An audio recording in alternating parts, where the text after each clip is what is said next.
The Works of Edgar Allan Poe, Volume 5 ******.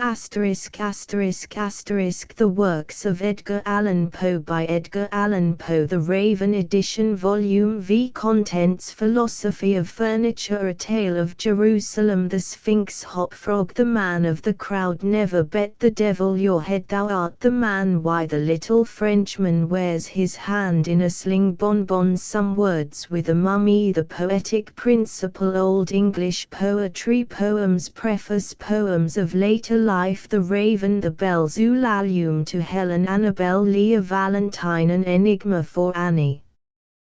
To F. To Francis S. Osgood, El Dorado. To Marie-Louise, Show, Oh Marie-Louise, Show, The City in the Sea, The Sleeper Notes, Poems of Manhood, Lenore to One in Paradise, The Colosseum, The Haunted Palace, The Conqueror, Worm, Silence, Dreamland, Hymn to Zant, Scenes from Polition, Poems of Youth, Introduction to Poems, 1831, Letter to Mr. B. Sonnet. To Science, El Araf Tamerlane, To Helen, The Valley of Unrest, Israfel, to the River, Song, Spirits of the Dead, A Dream, Romance, Fairyland, The Lake, to Evening Star, The Happiest Day. Imitation Hymn to Aristogaton and Harmodious Dreams, In Youth I Have Known One, Notes, Doubtful Poems, Alone to Isidore, The Village Street, The Forest, Reverie, Notes. Philosophy of Furniture. In the internal decoration, if not in the external architecture of their residences, the English are supreme. The Italians have but little sentiment beyond marbles and colors. In France, maliora probant, deteriora sequuntur, the people are too much a race of gadabouts to maintain those household proprieties of which, indeed, they have a delicate appreciation, or at least the elements of a proper sense. The Chinese and most of the Eastern races have a warm but inappropriate fancy. The Scotch are poor decorists. The Dutch have, perhaps, an indeterminate idea that a curtain is not a cabbage. In Spain they are all curtains, a nation of hangmen. The Russians do not furnish. The Hottentots and Kickapoos are very well in their way. The Yankees alone are preposterous. How this happens, it is not difficult to see. We have no aristocracy of blood, and having therefore as a natural, and indeed as an inevitable thing, fashioned for ourselves an aristocracy of dollars, the display of wealth has here to take the place and perform the office of the heraldic display in monarchical countries.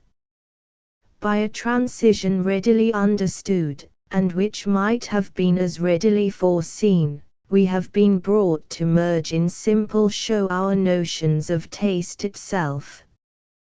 To speak less abstractly, in England, for example, no mere parade of costly appurtenances would be so likely as with us, to create an impression of the beautiful in respect to the appurtenances themselves, or of taste as regards the proprietor. This for the reason, first, that wealth is not, in England, the loftiest object of ambition as constituting a nobility, and secondly, that there, the true nobility of blood, confining itself within the strict limits of legitimate taste, rather avoids than affects that mere costliness in which a parvenu rivalry may at any time be successfully attempted. The people will imitate the nobles, and the result is a thorough diffusion of the proper feeling. But in America, the coins current being the sole arms of the aristocracy, their display may be said, in general, to be the sole means of the aristocratic distinction, and the populace, looking always upward for models, are insensibly led to confound the two entirely separate ideas of magnificence and beauty. In short, the cost of an article of furniture has at length come to be, with us, nearly the sole test of its merit in a decorative point of view, and this test, once established, has led the way to many analogous errors, readily traceable to the one primitive folly. There could be nothing more directly offensive to the eye of an artist than the interior of what is termed in the United States, that is to say, in Appalachia, a well-furnished apartment.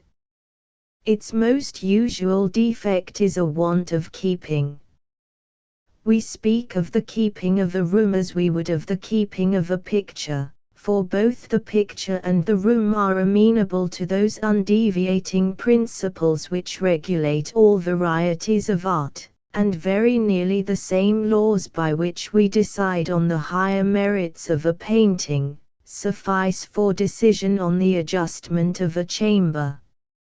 A want of keeping is observable sometimes in the character of the several pieces of furniture, but generally in their colors or modes of adaptation to use. Very often the eye is offended by their inartistic arrangement.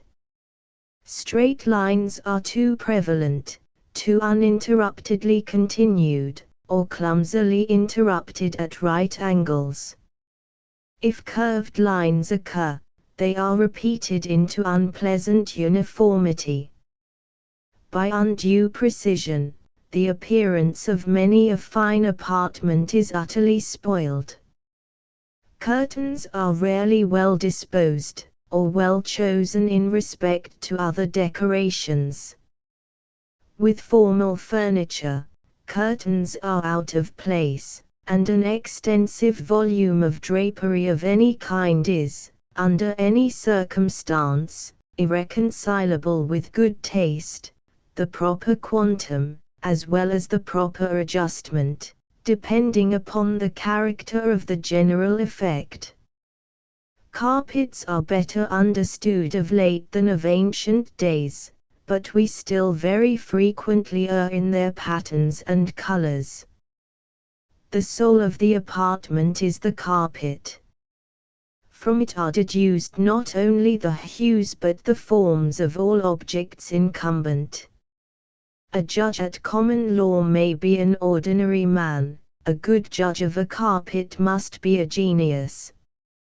Yet we have heard discoursing of carpets, with the air d'un mouton qui rêve fellows who should not and who could not be entrusted with the management of their own moustaches.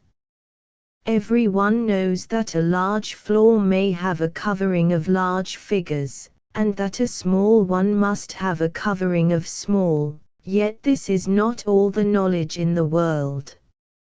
As regards texture, the Saxony is alone admissible. Brussels is the preterpluperfect tense of fashion, and Turkey is taste in its dying agonies. Touching pattern, a carpet should not be bedizened out like a Rookery Indian, all red chalk, yellow ochre, and cock's feathers. In brief, distinct grounds, and vivid circular or cycloid figures, of no meaning, are here median laws. The abomination of flowers, or representations of well-known objects of any kind, should not be endured within the limits of Christendom. Indeed, whether on carpets, or curtains, or tapestry, or ottoman coverings, all upholstery of this nature should be rigidly arabesque.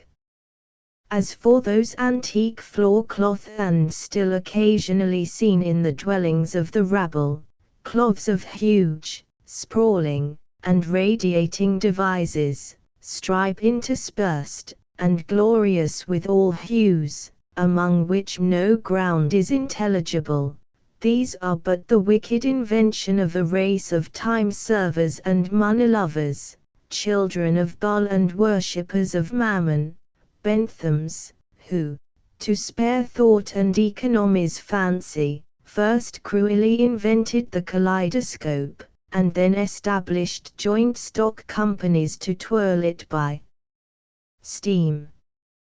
Glare is a leading error in the philosophy of American household decoration, an error easily recognized as deduced from the perversion of taste just specified.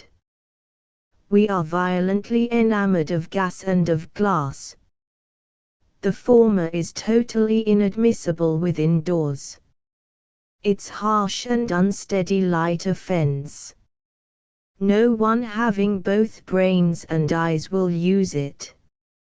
A mild, or what artists term a cool light, with its consequent warm shadows, will do wonders for even an ill-furnished apartment. Never was a more lovely thought than that of the astral lamp. We mean, of course, the astral lamp proper, the lamp of Argand, with its original plain ground glass shade, and its tempered and uniform moonlight rays. The cut glass shade is a weak invention of the enemy. The eagerness with which we have adopted it, partly on account of its flashiness, but principally on account of its great arrest, is a good commentary on the proposition with which we began. It is not too much to say, that the deliberate employer of a cut glass shade, is either radically deficient in taste, or blindly subservient to the caprices of fashion. The light proceeding from one of these gaudy abominations is unequal, broken, and painful. It alone is sufficient to mar a world of good effect in the furniture subjected to its influence. Female loveliness, in especial, is more than one half disenchanted beneath its evil eye.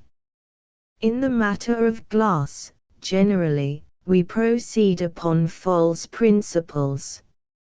Its leading feature is glitter. And in that one word how much of all that is detestable do we express?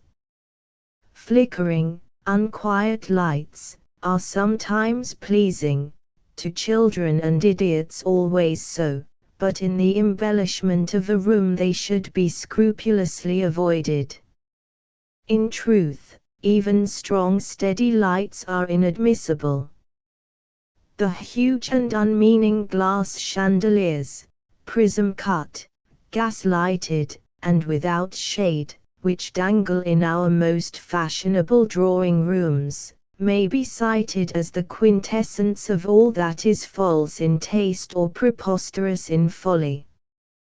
The rage for glitter, because its idea has become, as we before observed, confounded with that of magnificence in the abstract, has led us, also, to the exaggerated employment of mirrors.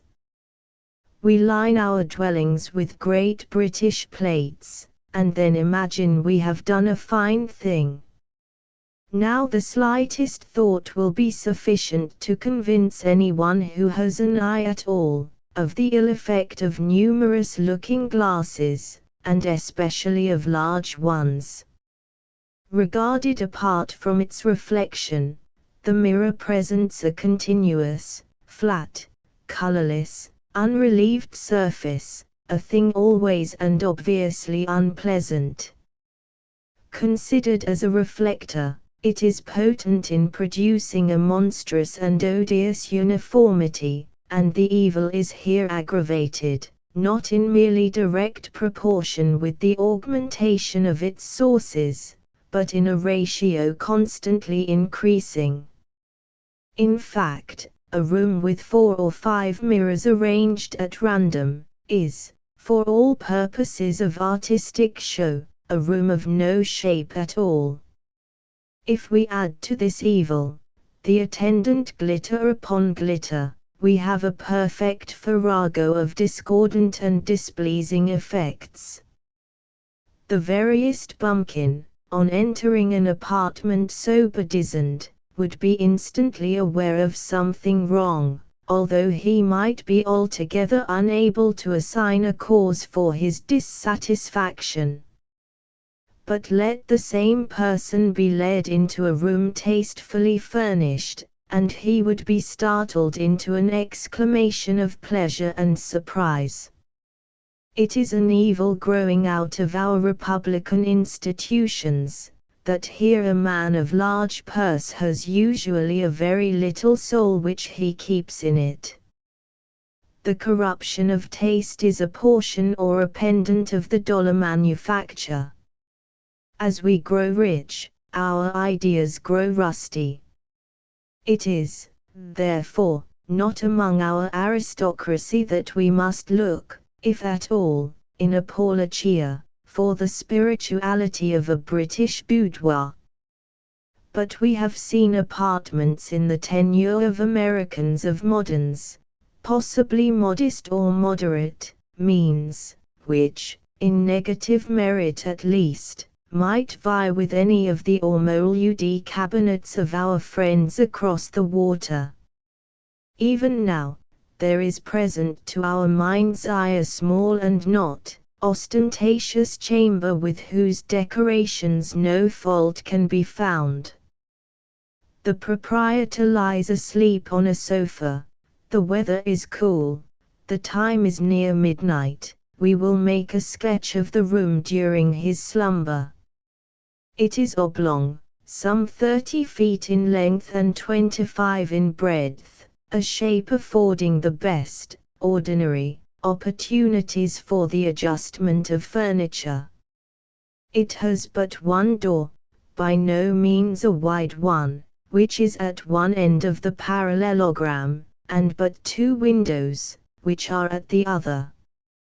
These latter are large, reaching down to the floor, have deep recesses, and open on an Italian veranda. Their panes are of a crimson-tinted glass, set in rosewood framings, more massive than usual. They are curtained within the recess, by a thick silver tissue adapted to the shape of the window, and hanging loosely in small volumes.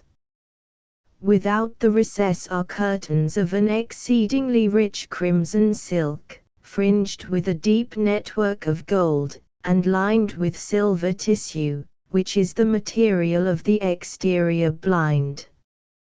There are no cornices, but the folds of the whole fabric, which are sharp rather than massive, and have an airy appearance, issue from beneath a broad entablature of rich giltwork, which encircles the room at the junction of the ceiling and walls.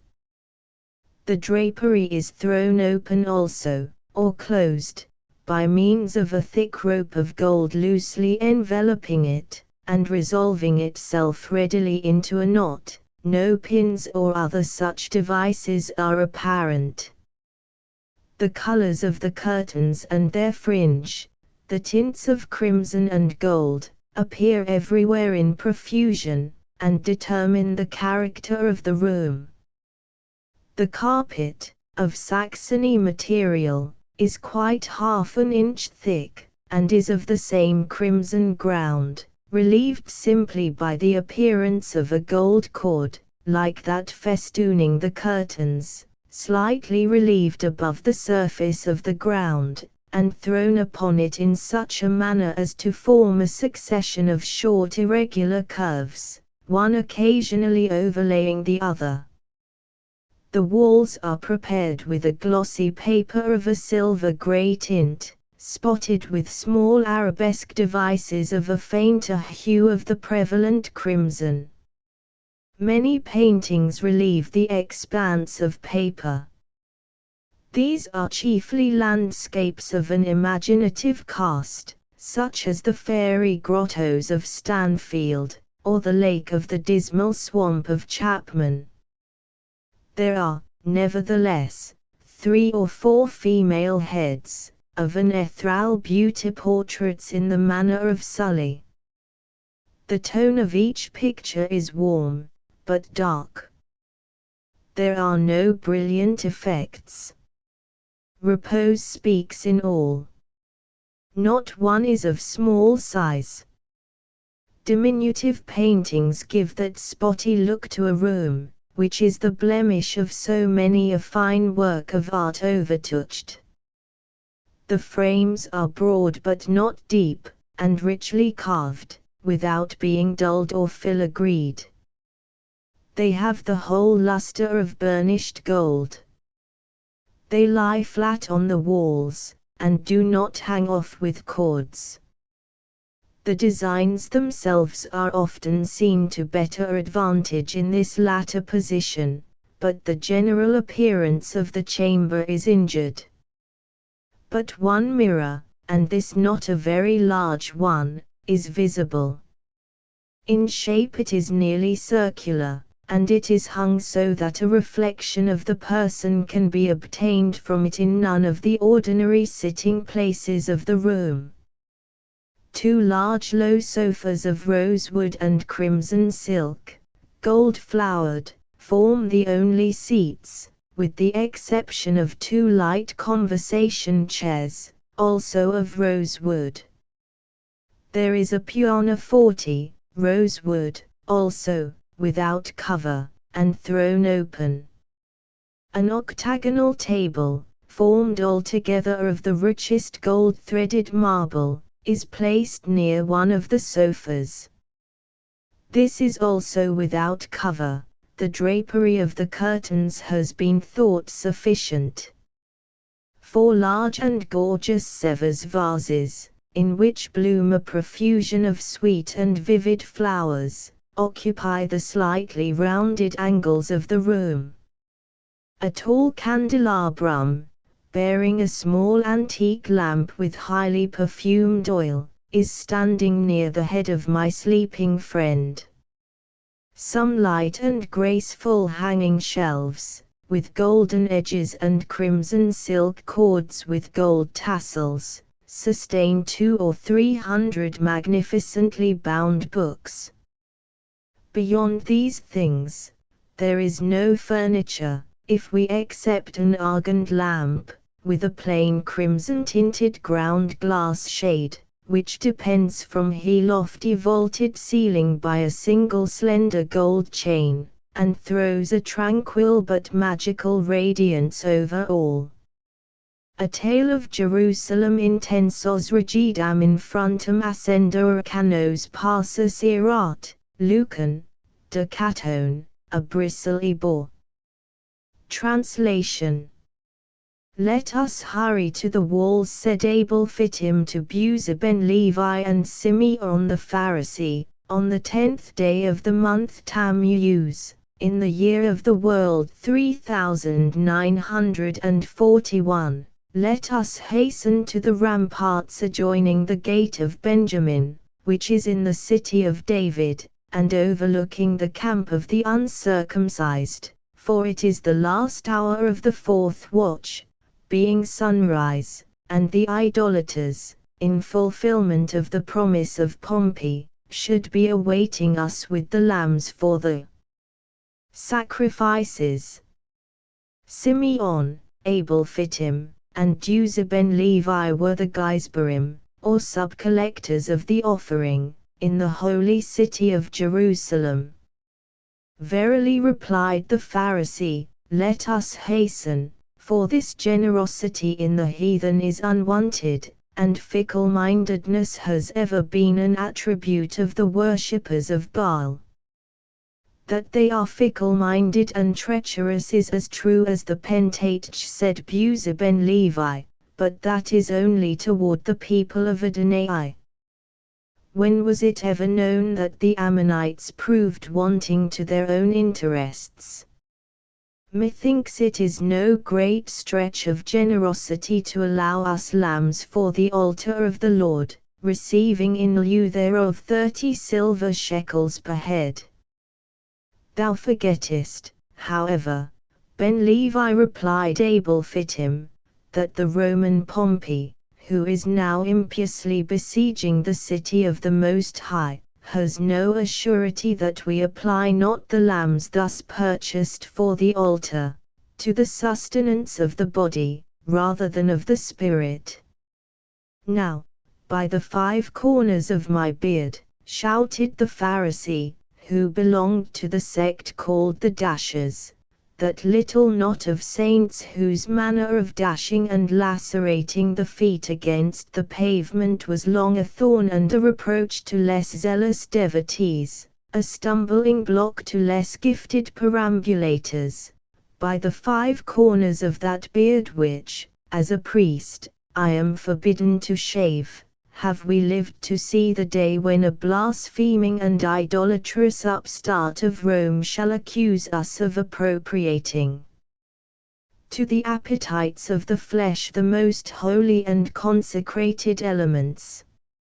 Have we lived to see the day when, let us not question the motives of the Philistine interrupted Abel Fittim, for today we profit for the first time by his avarice or by his generosity, but rather let us hurry to the ramparts, lest offerings should be wanting for that altar whose fire the rains of heaven cannot extinguish, and whose pillars of smoke no tempest can turn aside.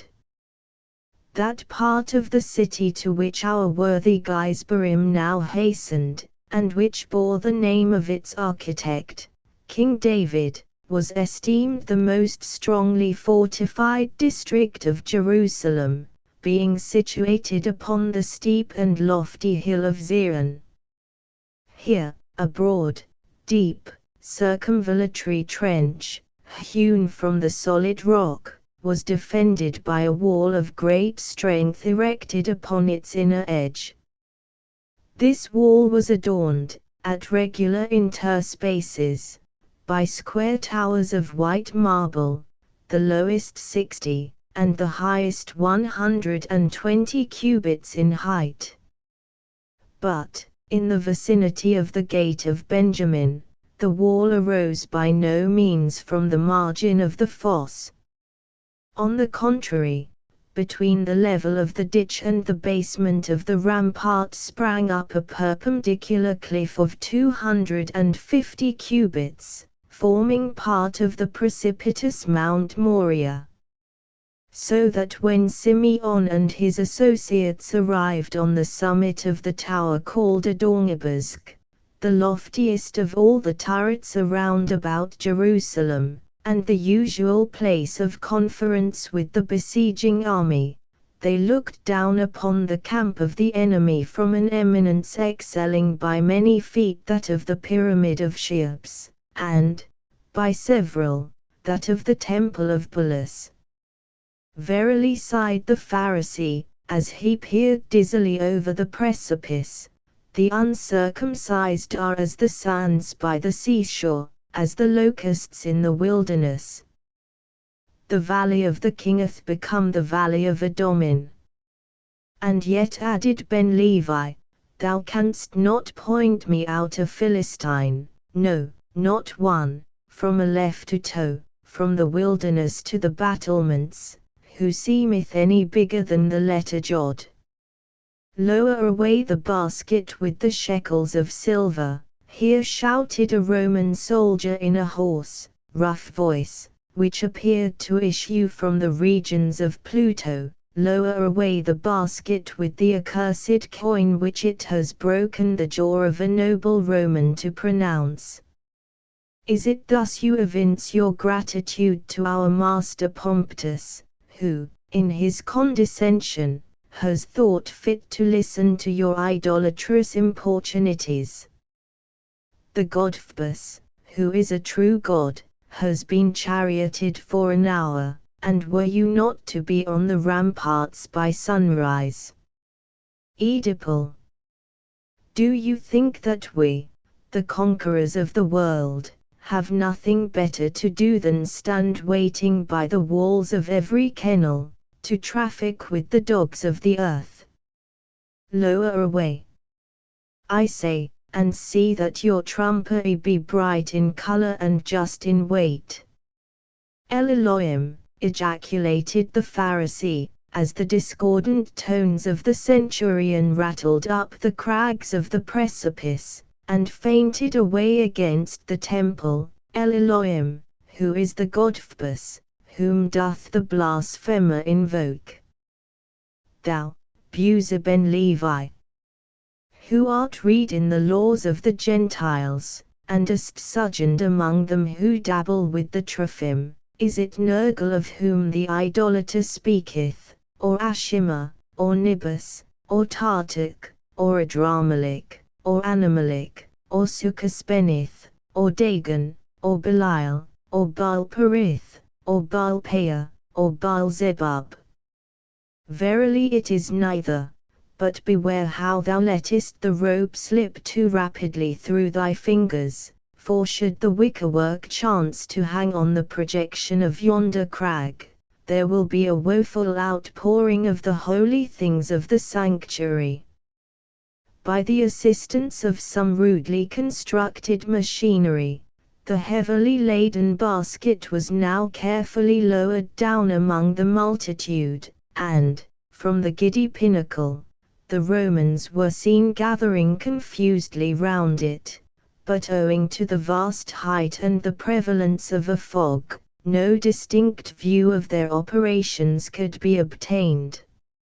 Half an hour had already elapsed.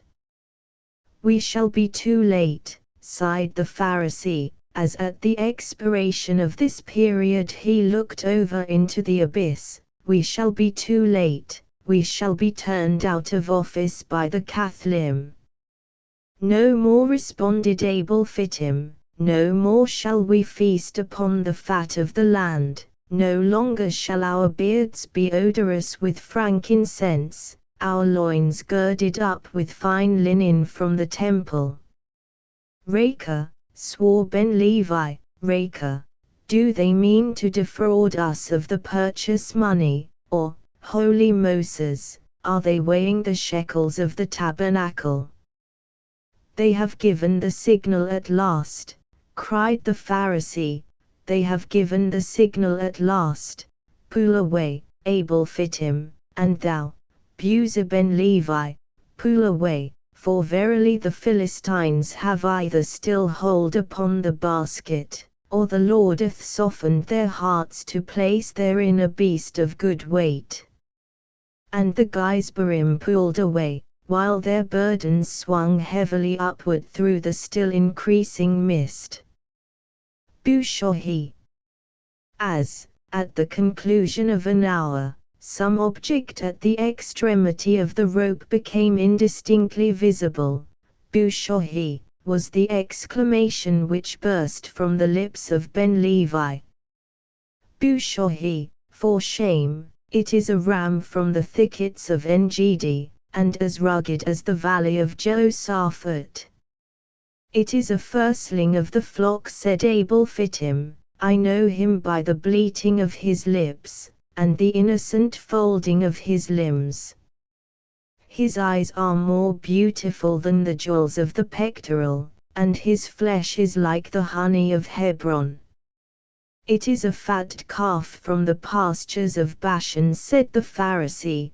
"The heathen have dealt wonderfully with us. Let us raise up our voices in a psalm, let us give thanks on the shawm and on the psaltery, on the harp and on the hugab, on the scythen and on the sackbut." It was not until the basket had arrived within a few feet of the Gizbarim that a low grunt betrayed to their perception a hog of no common size.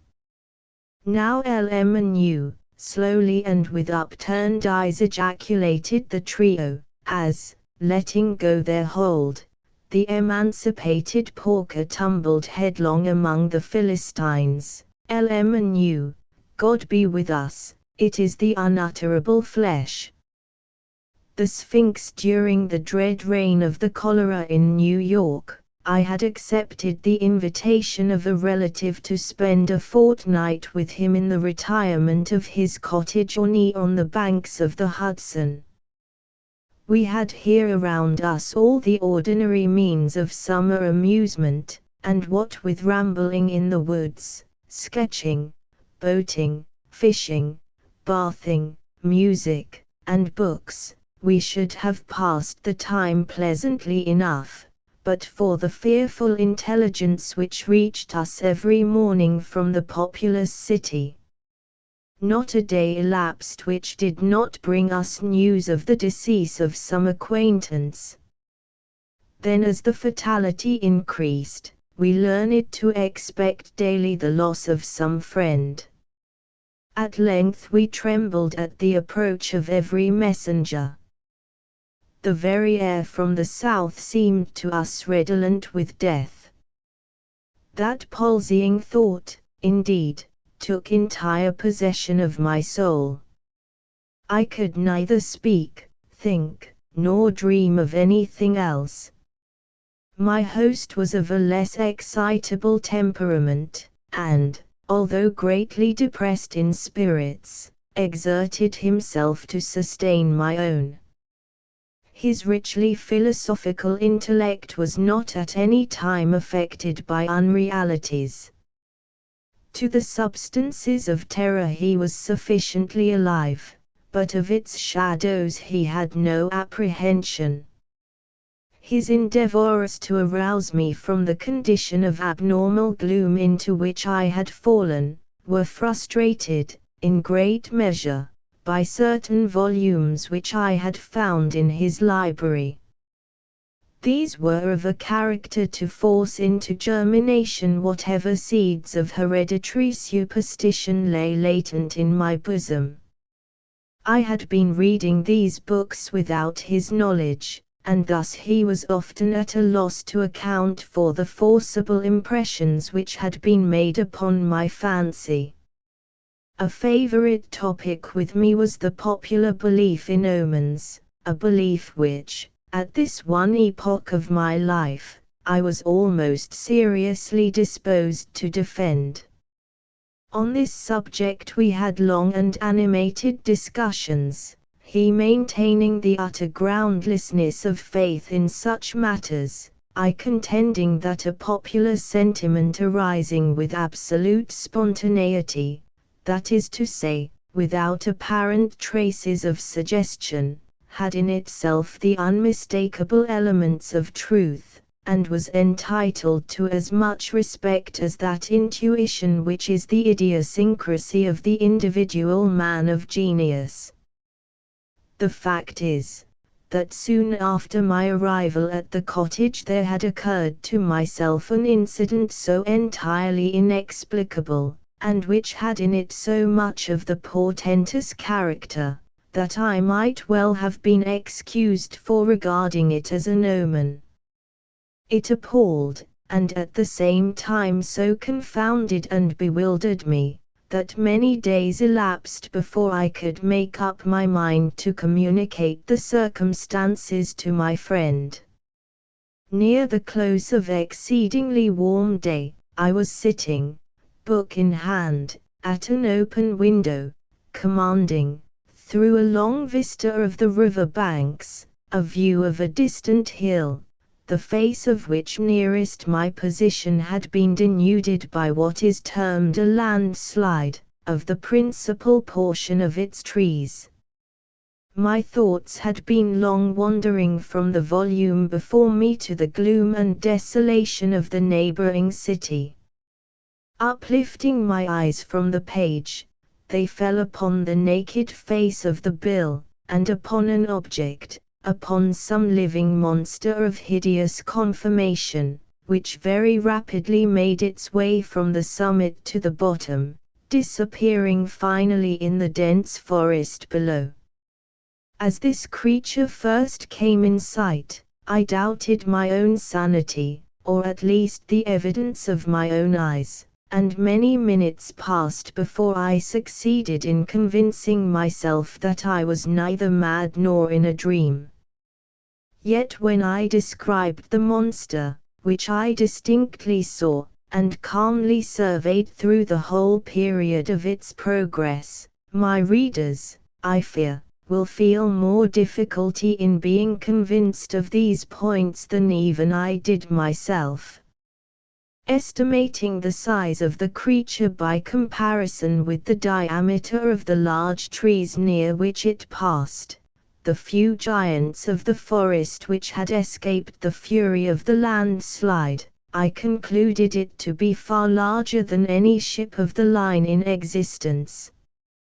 I say ship of the line, because the shape of the monster suggested the idea. The hull of one of our 74 might convey a very tolerable conception of the general outline. The mouth of the animal was situated at the extremity of a proboscis some 60 or 70 feet in length, and about as thick as the body of an ordinary elephant. Near the root of this trunk was an immense quantity of black shaggy hair, more than could have been supplied by the coats of a score of buffaloes, and projecting from this hair downwardly and laterally, sprang two gleaming tusks not unlike those of the wild boar, but of infinitely greater dimensions.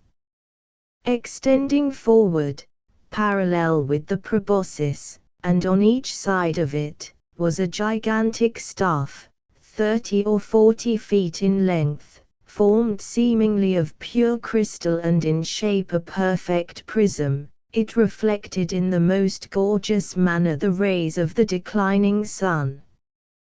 The trunk was fashioned like a wedge with the apex to the earth.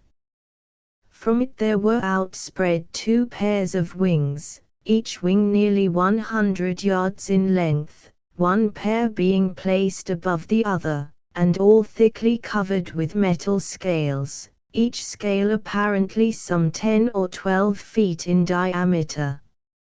I observed that the upper and lower tiers of wings were connected by a strong chain.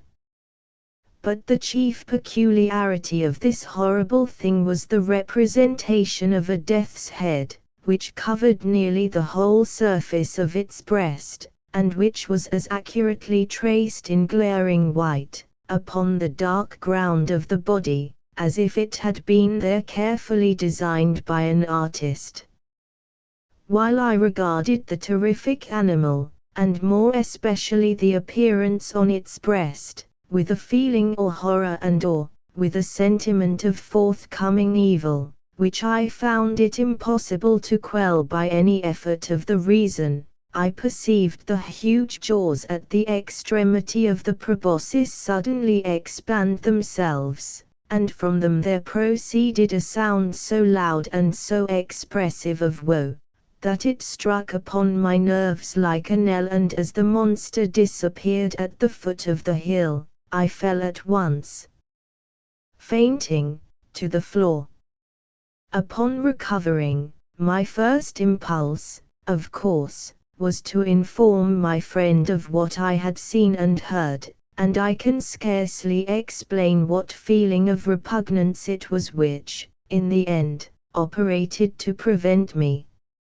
At length, one evening, some 3 or 4 days after the occurrence, we were sitting together in the room in which I had seen the apparition, I occupying the same seat at the same window, and he lounging on a sofa near at hand. The association of the place and time impelled me to give him an account of the phenomenon. He heard me to the end, at first laughed heartily, and then lapsed into an excessively grave demeanor, as if my insanity was a thing beyond suspicion. At this instant I again had a distinct view of the monster, to which, with a shout of absolute terror, I now directed his attention. He looked eagerly, but maintained that he saw nothing, although I designated minutely the course of the creature, as it made its way down the naked face of the hill. I was now immeasurably alarmed, for I considered the vision either as an omen of my death, or, worse, as the forerunner of an attack of mania. I threw myself passionately back in my chair, and for some moments buried my face in my hands.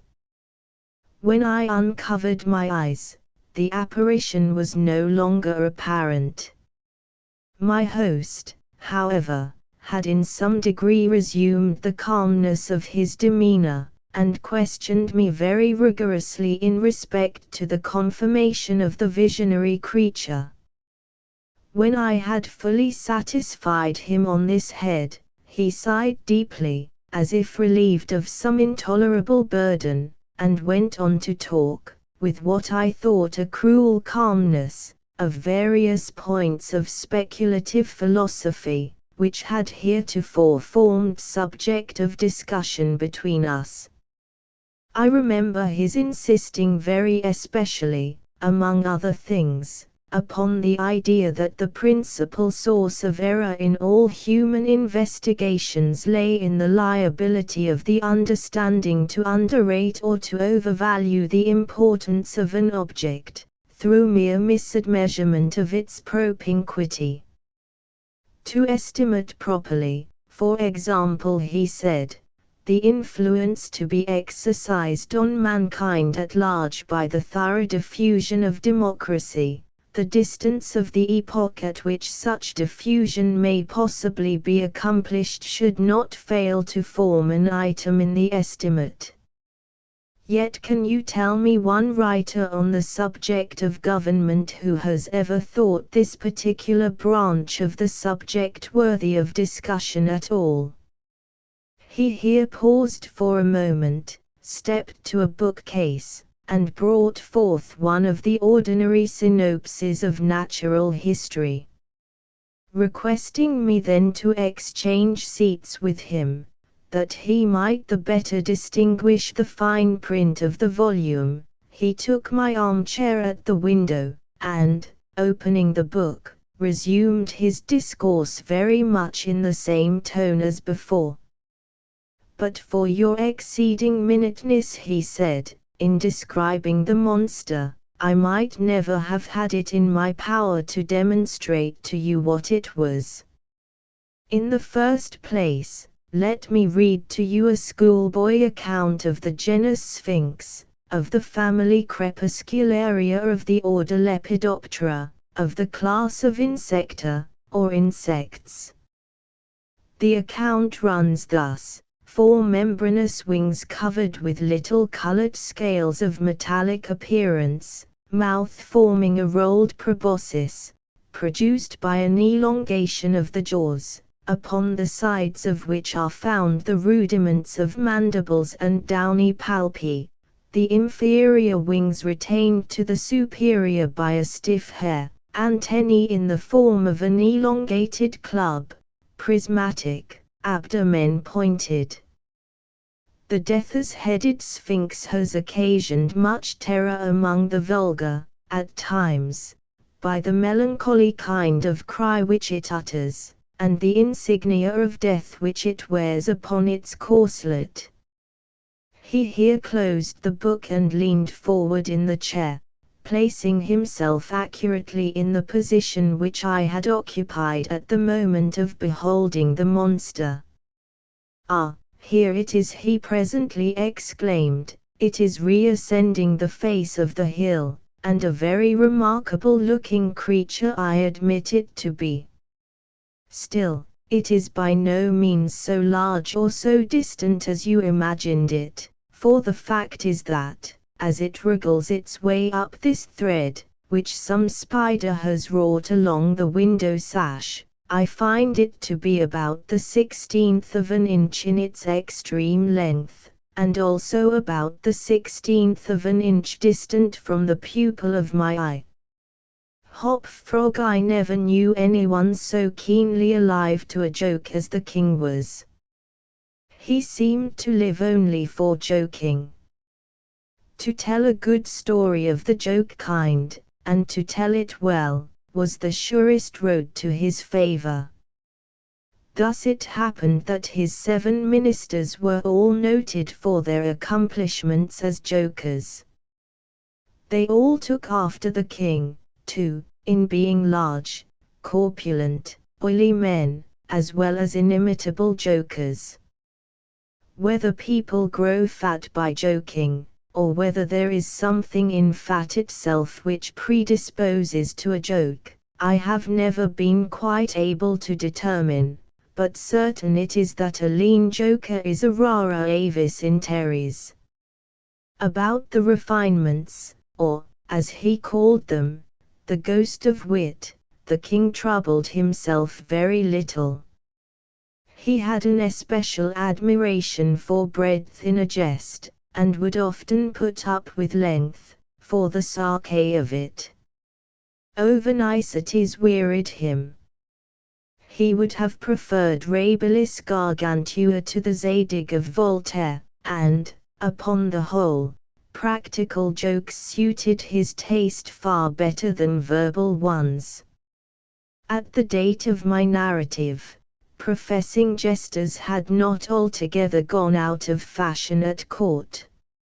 Several of the great continental powers still retain their fools who wore motley, with caps and bells, and who were expected to be always ready with sharp witticisms, at a moment's notice, in consideration of the crumbs that fell from the royal table. Our king, as a matter of course, retained his fool. The fact is, he required something in the way of folly, if only to counterbalance the heavy wisdom of the 7 wise men who were his ministers, not to mention himself. His fool, or professional jester, was not only a fool, however. His value was trebled in the eyes of the king, by the fact of his being also a dwarf and a cripple. Dwarfs were as common at court, in those days, as fools, and many monarchs would have found it difficult to get through their days. Days are rather longer at court than elsewhere, without both a jester to laugh with, and a dwarf to laugh at. But, as I have already observed, your jesters, in 99 cases out of 100, are fat, round, and unwieldy, so that it was no small source of self-gratulation with our king that, in Hop Frog, this was the fool's name, he possessed a triplicate treasure in one person. I believe the name Hop Frog was not that given to the dwarf by his sponsors at baptism, but it was conferred upon him, by general consent of the 7 ministers, on account of his inability to walk as other men do. In fact, Hop Frog could only get along by a sort of interjectional gait, something between a leap and a wriggle, a movement that afforded illimitable amusement, and of course consolation, to the king, for, notwithstanding the protuberance of his stomach and a constitutional swelling of the head, the king, by his whole court, was accounted a capital figure. But although Hop Frog, through the distortion of his legs, could move only with great pain and difficulty along a road or floor, the prodigious muscular power which nature seemed to have bestowed upon his arms, by way of compensation for deficiency in the lower limbs, enabled him to perform many feats of wonderful dexterity, where trees or ropes were in question, or anything else to climb. At such exercises he certainly much more resembled a squirrel, or a small monkey, than a frog. I am not able to say, with precision, from what country Hop Frog originally came. It was from some barbarous region, however, that no person ever heard of, a vast distance from the court of our king. Hop Frog, and a young girl very little less dwarfish than himself, although of exquisite proportions, and a marvelous dancer, had been forcibly carried off from their respective homes in adjoining provinces, and sent as presents to the king, by one of his ever victorious generals. Under these circumstances, It is not to be wondered at that a close intimacy arose between the two little captives. Indeed, they soon became sworn friends. Hop Frog, who, although he made a great deal of sport, was by no means popular, had it not in his power to render Tripita many services, but she, on account of her grace and exquisite beauty, although a dwarf, was universally admired and petted, so she possessed much influence, and never failed to use it, whenever she could, for the benefit of Hop Frog. On some grand state occasion, I forgot what, the king determined to have a masquerade, and whenever a masquerade or anything of that kind occurred at our court, then the talents, both of Hop Frog and Tripita, were sure to be called into play.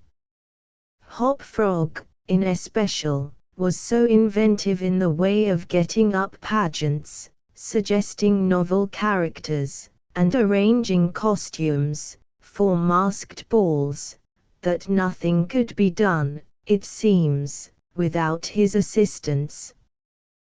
The night appointed for the feat had arrived.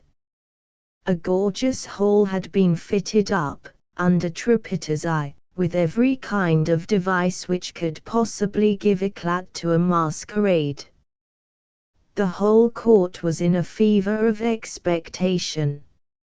As for costumes and characters, it might well be supposed that everybody had come to a decision on such points. Many had made up their minds as to what roles they should assume, a week, or even a month, in advance, and, in fact, there was not a particle of indecision anywhere, except in the case of the king and his 7 minsters. Why they hesitated I never could tell, unless they did it by way of a joke. More probably, they found it difficult, on account of being so fat, to make up their minds. At all events, time flew, and, as a last resort, they sent for Tripita and Hop Frog. When the 2 little friends obeyed the summons of the king, they found him sitting at his wine with the 7 members of his cabinet council, but the monarch appeared to be in a very ill humor. He knew that Hop Frog was not fond of wine, for it excited the poor cripple almost to madness, and madness is no comfortable feeling. But the king loved his practical jokes, and took pleasure in forcing Hop Frog to drink and, as the king called it, to be merry. "Come here, Hop Frog," said he, as the jester and his friend entered the room. "Swallow this bumper to the health of your absent friends." Here Hop Frog sighed, "and then let us have the benefit of your invention. We want characters, man, something novel, out of the way.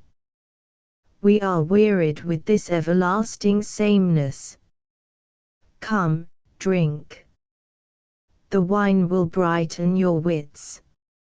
Hop Frog endeavored, as usual, to get up a jest in reply to these advances from the king, but the effort was too much.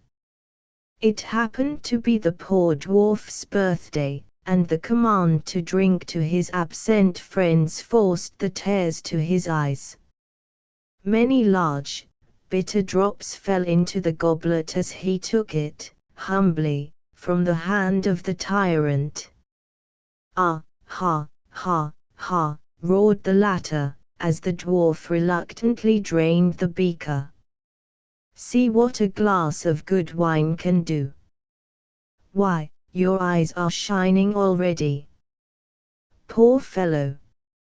His large eyes gleamed, rather than shone, for the effect of wine on his excitable brain was not more powerful than instantaneous. He placed the goblet nervously on the table, and looked round upon the company with a half-insane stare. They all seemed highly amused at the success of the king's joke. "And now to business," said the Prime Minister, a very fat man. "Yes," said the king, "come, Hop Frog, lend us your assistance. Characters, my fine fellow, we stand in need of characters, all of us, ha! Ha! Ha!" And as this was seriously meant for a joke, his laugh was chorused by the 7. Hop Frog also laughed, although feebly and somewhat vacantly. "Come, come," said the king, impatiently, "have you nothing to suggest?" "I am endeavoring to think of something novel," replied the dwarf, abstractedly, for he was quite bewildered by the wine. "Endeavoring," cried the tyrant, fiercely, "what do you mean by that? Ah, I perceive. You are sulky, and want more wine. Here, drink this," and he poured out another goblet full and offered it to the cripple, who merely gazed at it, gasping for breath. "Drink, I say," shouted the monster, "or by the fiends." The dwarf hesitated. The king grew purple with rage. The courtiers smirked. Trippetta, pale as a corpse, advanced to the monarch's seat, and, falling on her knees before him, implored him to spare her friend. The tyrant regarded her, for some moments, in evident wonder at her audacity. He seemed quite at a loss what to do or say, how most becomingly to express his indignation. At last, without uttering a syllable, he pushed her violently from him, and threw the contents of the brimming goblet in her face. The poor girl got up the best she could, and, not daring even to sigh, resumed her position at the foot of the table. There was a dead silence for about half a minute, during which the falling of a leaf, or of a feather, might have been heard. It was interrupted by a low, but harsh and protracted grating sound which seemed to come at once from every corner of the room. What are you making that noise for?" demanded the king, turning furiously to the dwarf. The latter seemed to have recovered, in great measure, from his intoxication, and looking fixedly but quietly into the tyrant's face, merely ejaculated, I. How could it have been me?" The sound appeared to come from without, observed one of the courtiers. "I fancy it was the parrot at the window, wetting his bill upon his cage wires." "True," replied the monarch, as if much relieved by the suggestion, "but, on the honor of a knight, I could have sworn that it was the gritting of this vagabond's teeth." Whereupon the dwarf laughed. The king was too confirmed a joker to object to anyone's laughing, and displayed a set of large, powerful, and very repulsive teeth. Moreover, he avowed his perfect willingness to swallow as much wine as desired. The monarch was pacified, and having drained another bumper with no very perceptible ill effect, Hop Frog entered at once, and with spirit, into the plans for the masquerade. "I cannot tell what was the association of idea," observed he, very tranquilly, and as if he had never tasted wine in his life, "but just after your Majesty had struck the girl and thrown the wine in her face, just after your Majesty had done this, and while the parrot was making that odd noise outside the window, there came into my mind a capital diversion, one of my own country frolics, often enacted among us, at our masquerades, but here it will be new altogether. Unfortunately, however, it requires a company of 8 persons and, here we are, cried the king, laughing at his acute discovery of the coincidence, 8 to a fraction, I and my 7 ministers. Come. What is the diversion? We call it, replied the cripple, the 8 chained orang-outans, and it really is excellent sport if well enacted. We will enact it, remarked the king, drawing himself up, and lowering his eyelids. The beauty of the game, continued Hop Frog, lies in the fright it occasions among the women. Capital, roared in chorus the monarch and his ministry. I will equip you as orang-outans, proceeded the dwarf, leave all that to me. The resemblance shall be so striking, that the company of masqueraders will take you for real beasts, and of course, they will be as much terrified as astonished.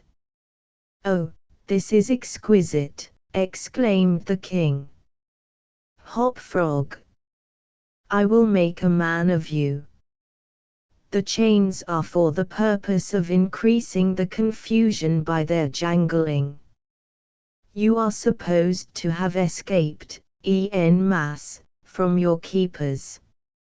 Your Majesty cannot conceive the effect produced, at a masquerade, by 8 chained orang-outans, imagined to be real ones by most of the company, and rushing in with savage cries, among the crowd of delicately and gorgeously habited men and women. The contrast is inimitable. It must be, said the king, and the council arose hurriedly, as it was growing late, to put in execution the scheme of Hop Frog.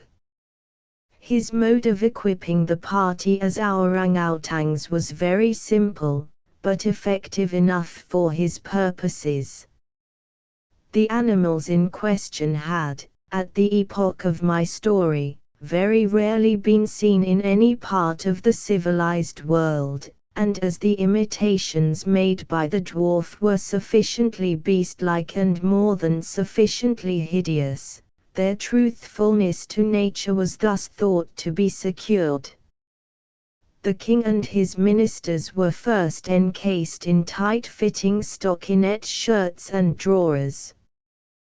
They were then saturated with tar. At this stage of the process, some one of the party suggested feathers, but the suggestion was at once overruled by the dwarf, who soon convinced the 8, by ocular demonstration, that the hair of such a brute as the orang-outan was much more efficiently represented by flax. A thick coating of the latter was accordingly plastered upon the coating of tar. A long chain was now procured. First, it was passed about the waist of the king, and tied, then about another of the party, and also tied, then about all successively, in the same manner. When this chaining arrangement was complete, and the party stood as far apart from each other as possible, they formed a circle, and to make all things appear natural, Hop Frog passed the residue of the chain in 2 diameters, at right angles, across the circle, after the fashion adopted, at the present day, by those who capture chimpanzees, or other large apes, in Borneo. The grand saloon in which the masquerade was to take place, was a circular room, very lofty, and receiving the light of the sun only through a single window at top. At night, the season for which the apartment was especially designed, it was illuminated principally by a large chandelier, depending by a chain from the center of the skylight, and lowered, or elevated, by means of a counterbalance as usual, but, in order not to look unsightly, this latter passed outside the cupola and over the roof. The arrangements of the room had been left to Tripita's superintendence, but, in some particulars, it seems, she had been guided by the calmer judgment of her friend the dwarf. At his suggestion it was that, on this occasion, the chandelier was removed. Its waxen drippings, which, in weather so warm, it was quite impossible to prevent, would have been seriously detrimental to the rich dresses of the guests, who, on account of the crowded state of the saloon, could not all be expected to keep from out its center, that is to say, from under the chandelier. Additional sconces were set in various parts of the hall, out of the wall, and a flambeau, emitting sweet odor, was placed in the right hand of each of the caryatids, that stood against the wall, some 50 or 60 altogether. The 8 orang-outans, taking Hop Frog's advice, waited patiently until midnight, when the room was thoroughly filled with masqueraders, before making their appearance. No sooner had the clock ceased striking, however, than they rushed, or rather rolled in, all together, for the impediments of their chains caused most of the party to fall, and all to stumble as they entered. The excitement among the masqueraders was prodigious, and filled the heart of the king with glee. As had been anticipated, there were not a few of the guests who supposed the ferocious-looking creatures to be beasts of some kind in reality, if not precisely orang-outans. Many of the women swooned with affright, and had not the king taken the precaution to exclude all weapons from the saloon, his party might soon have expiated their frolic in their blood. As it was, a general rush was made for the doors, but the king had ordered them to be locked immediately upon his entrance, and, at the dwarf's suggestion, the keys had been deposited with him. While the tumult was at its height, and each masquerader attentive only to his own safety, for, in fact, there was much real danger from the pressure of the excited crowd, the chain by which the chandelier ordinarily hung, and which had been drawn up on its removal, might have been seen very gradually to descend, until its hooked extremity came within 3 feet of the floor. Soon after this, the king and his 7 friends, having reeled about the hall in all directions, found themselves, at length, in its center, and, of course, in immediate contact with the chain. While they were thus situated, the dwarf, who had followed noiselessly at their heels, inciting them to keep up the commotion, took hold of their own chain at the intersection of the 2 portions which crossed the circle diametrically and at right angles. Here, with the rapidity of thought, he inserted the hook from which the chandelier had been wont to depend, and, in an instant, by some unseen agency, the chandelier chain was drawn so far upward as to take the hook out of reach, and, as an inevitable consequence, to drag the orang-outans together in close connection, and face to face. The masqueraders, by this time, had recovered, in some measure, from their alarm, and, beginning to regard the whole matter as a well-contrived pleasantry, set up a loud shout of laughter at the predicament of the apes. "Leave them to me," now screamed Hop Frog, his shrill voice making itself easily heard through all the din. Leave them to me. I fancy I know them. If I can only get a good look at them, I can soon tell who they are. Here, scrambling over the heads of the crowd, he managed to get to the wall, when, seizing a flambeau from one of the caryatids, he returned, as he went, to the center of the room, leaped, with the agility of a monkey, upon the king's head, and thence clambered a few feet up the chain, holding down the torch to examine the group of orang-outans, and still screaming, "I shall soon find out who they are." And now, while the whole assembly, the apes included, were convulsed with laughter, the jester suddenly uttered a shrill whistle, when the chain flew violently up for about 30 feet, dragging with it the dismayed and struggling orang-outans, and leaving them suspended in midair between the skylight and the floor.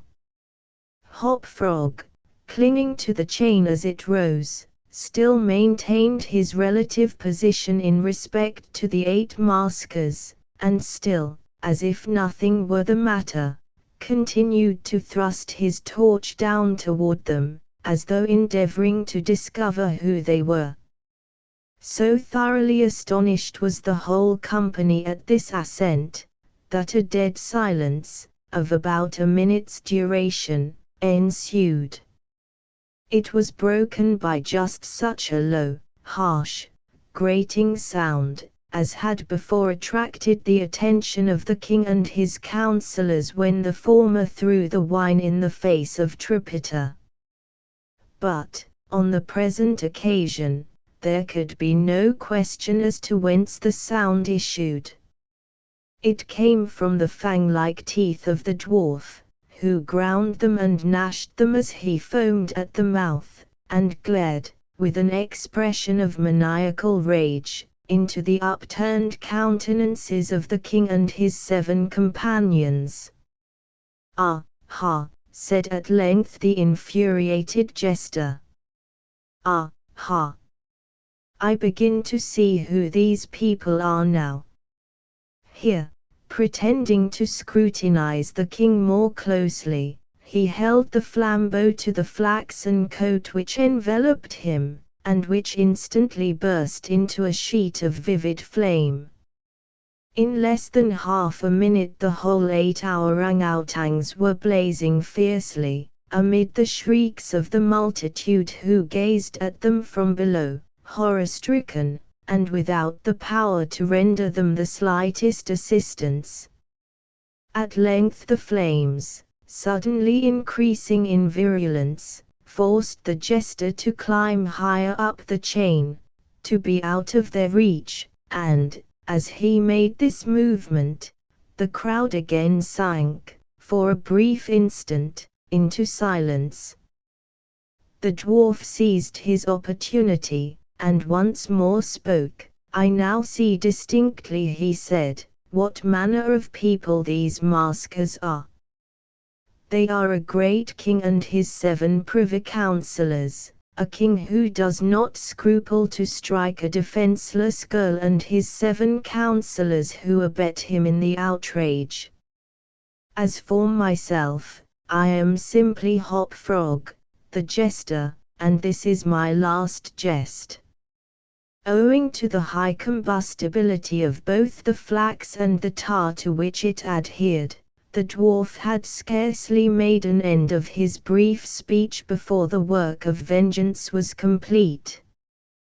The 8 corpses swung in their chains, a fetid, blackened, hideous, and indistinguishable mass. The cripple hurled his torch at them, clambered leisurely to the ceiling, and disappeared through the skylight.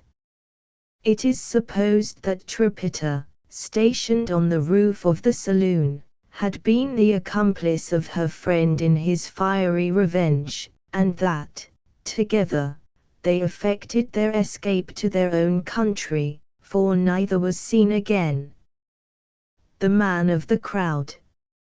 C. Grand Malheur, de ne pauvreté seul. L'Arbre.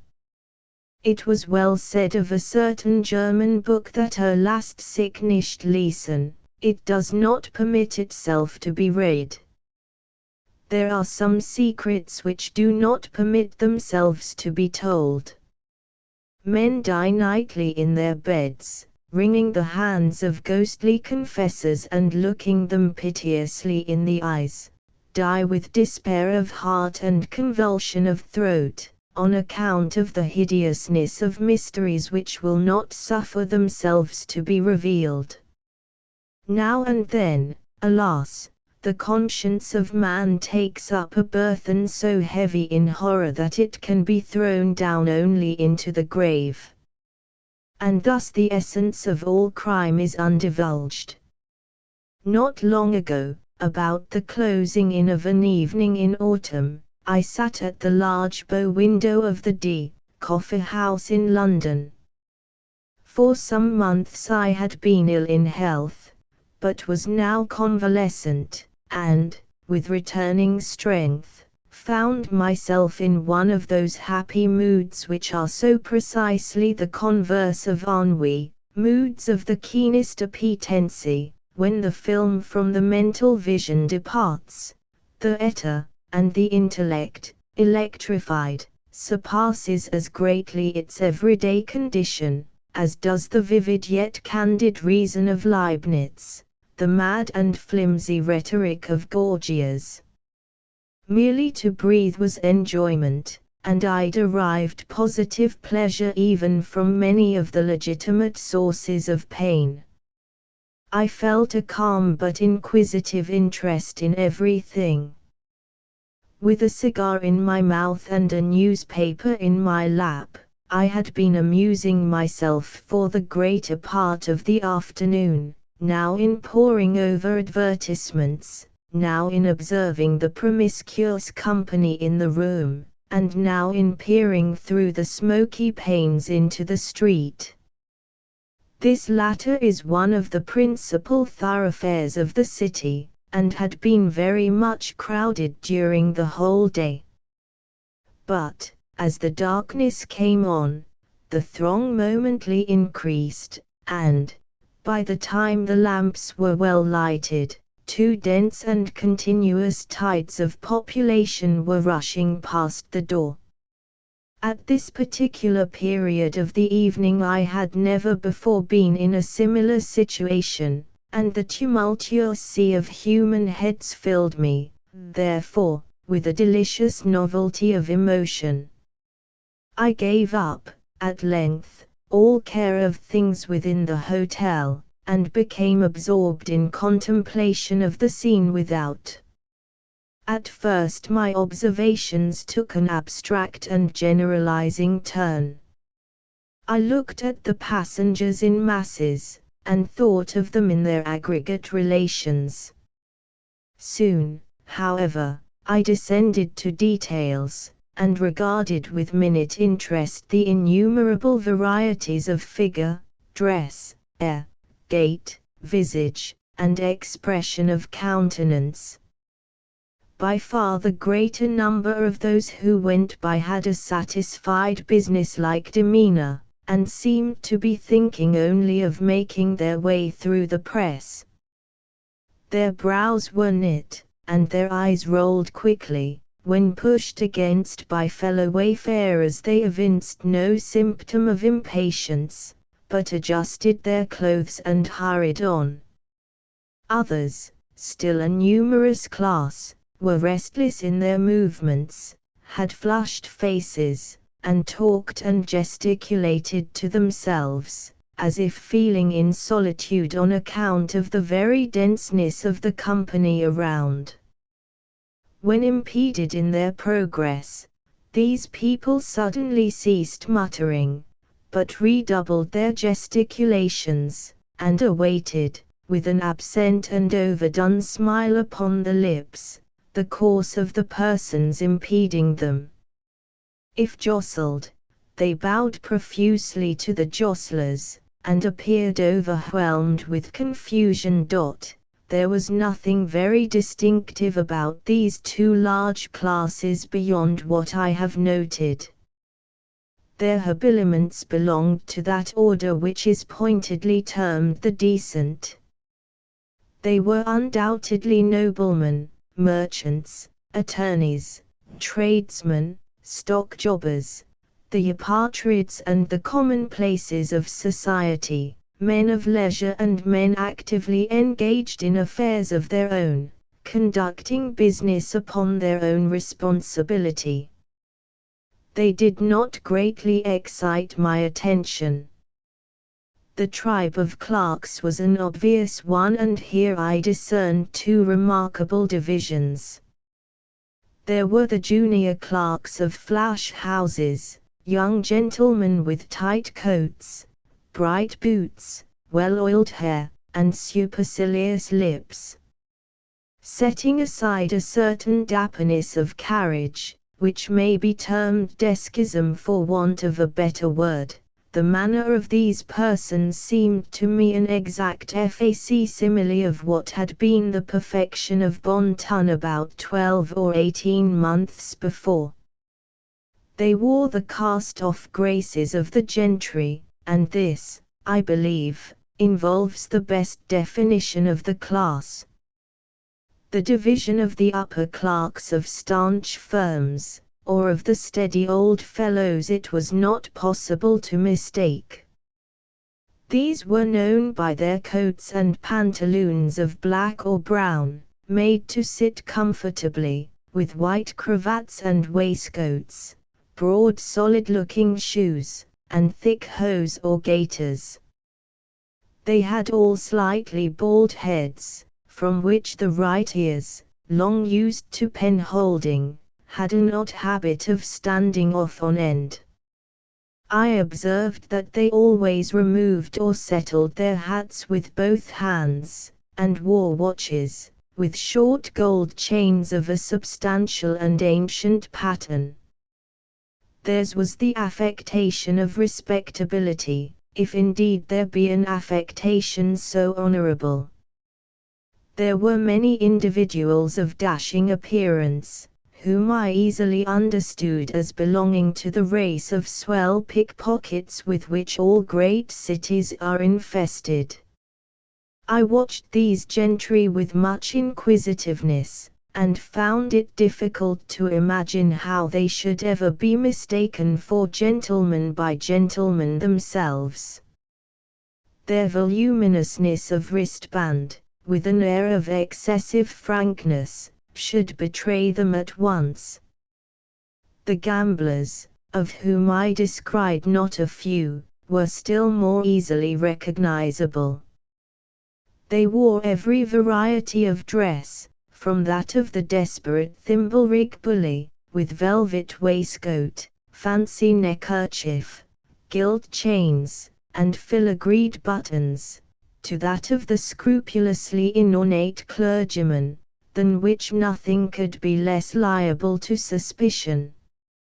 Still all were distinguished by a certain sodden swarthiness of complexion, a filmy dimness of eye, and pallor and compression of lip. There were two other traits, moreover, by which I could always detect them, a guarded lowness of tone in conversation, and a more than ordinary extension of the thumb in a direction at right angles with the fingers.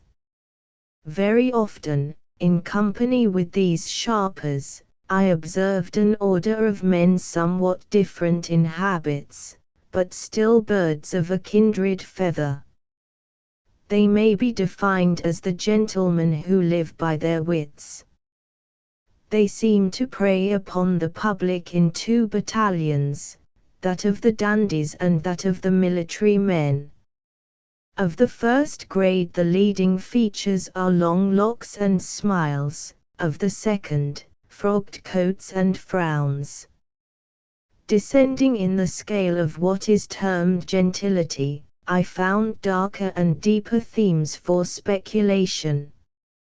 I saw Jew peddlers, with hawk eyes flashing from countenances whose every other feature wore only an expression of abject humility, sturdy professional street beggars scowling upon mendicants of a better stamp, whom despair alone had driven forth into the night for charity, feeble and ghastly invalids, upon whom death had placed a sure hand, and who sidled and tottered through the mob, looking every one beseechingly in the face, as if in search of some chance consolation, some lost hope, modest young girls returning from long and late labor to a cheerless home, and shrinking more tearfully than indignantly from the glances of ruffians, whose direct contact, even, could not be avoided, women of the town of all kinds and of all ages,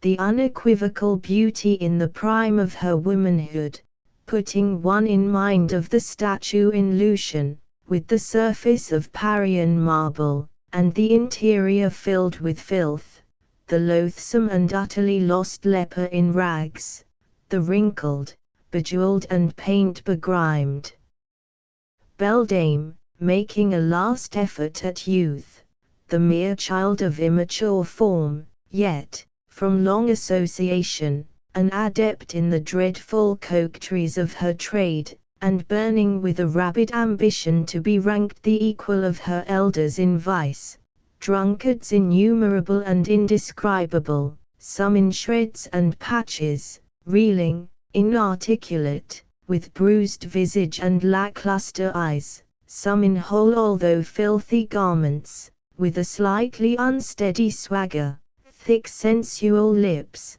and hearty-looking rubicund faces, others clothed in materials which had once been good, and which even now were scrupulously well brushed, men who walked with a more than naturally firm and springy step, but whose countenances were fearfully pale, whose eyes hideously wild and red, and who clutched with quivering fingers, as they strode through the crowd, at every object which came within their reach. Beside these, piemen, porters, coal heavers, sweeps, organ grinders, monkey exhibitors, and ballad mongers, those who vended with those who sang, ragged artisans and exhausted laborers of every description, and all full of a noisy and inordinate vivacity which jarred discordantly upon the ear, and gave an aching sensation to the eye. As the night deepened, so deepened to me the interest of the scene, for not only did the general character of the crowd materially alter, its gentler features retiring in the gradual withdrawal of the more orderly portion of the people, and its harsher ones coming out into bolder relief, as the late hour brought forth every species of infamy from its den, but the rays of the gas lamps, feeble at first in their struggle with the dying day, had now at length gained ascendancy, and threw over everything a fitful and garish lustre. All was dark yet splendid, as that ebony to which has been likened the style of Tertullian. The wild effects of the light enchained me to an examination of individual faces, and although the rapidity with which the world of light flitted before the window, prevented me from casting more than a glance upon each visage, still it seemed that, in my then peculiar mental state, I could frequently read, even in that brief interval of a glance, the history of long years. With my brow to the glass, I was thus occupied in scrutinizing the mob, when suddenly there came into view a countenance, that of a decrepit old man, some 65 or 70 years of age, a countenance which at once arrested and absorbed my whole attention, on account of the absolute idiosyncrasy of its expression. Anything even remotely resembling that expression I had never seen before. I well remember that my first thought, upon beholding it, was that Resk, had he viewed it, would have greatly preferred it to his own pictorial incarnations of the fiend. As I endeavored, during the brief minute of my original survey, to form some analysis of the meaning conveyed, there arose confusedly and paradoxically within my mind, the ideas of vast mental power, of caution, of penuriousness, of avarice, of coolness, of malice, of bloodthirstiness, of triumph, of merriment, of excessive terror, of intense, of supreme despair. I felt singularly aroused, startled, fascinated. How wild a history, I said to myself, is written within that bosom. Then came a craving desire to keep the man in view, to know more of him. Hurriedly putting on an overcoat, and seizing my hat and cane, I made my way into the street, and pushed through the crowd in the direction which I had seen him take, for he had already disappeared. With some little difficulty I at length came within sight of him, approached, and followed him closely, yet cautiously, so as not to attract his attention. I had now a good opportunity of examining his person. He was short in stature, very thin, and apparently very feeble. His clothes, generally, were filthy and ragged, but as he came, now and then, within the strong glare of a lamp, I perceived that his linen, although dirty, was of beautiful texture, and my vision deceived me, or, through a rent in a closely buttoned and evidently second-hand roquelaire which enveloped him, I caught a glimpse both of a diamond and of a dagger. These observations heightened my curiosity, and I resolved to follow the stranger whithersoever he should go. It was now fully nightfall, and a thick humid fog hung over the city, soon ending in a settled and heavy rain. This change of weather had an odd effect upon the crowd, the whole of which was at once put into new commotion, and overshadowed by a world of umbrellas. The waver, the jostle, and the hum increased in a tenfold degree. For my own part I did not much regard the rain, the lurking of an old fever in my system rendering the moisture somewhat too dangerously pleasant. Tying a handkerchief about my mouth, I kept on. For half an hour the old man held his way with difficulty along the great thoroughfare, and I here walked close at his elbow through fear of losing sight of him. Never once turning his head to look back, he did not observe me. By and by he passed into a cross street, which, although densely filled with people, was not quite so much thronged as the main one he had quitted. Here a change in his demeanor became evident. He walked more slowly and with less object than before, more hesitatingly. He crossed and recrossed the way repeatedly without apparent aim, and the press was still so thick that, at every such movement, I was obliged to follow him closely.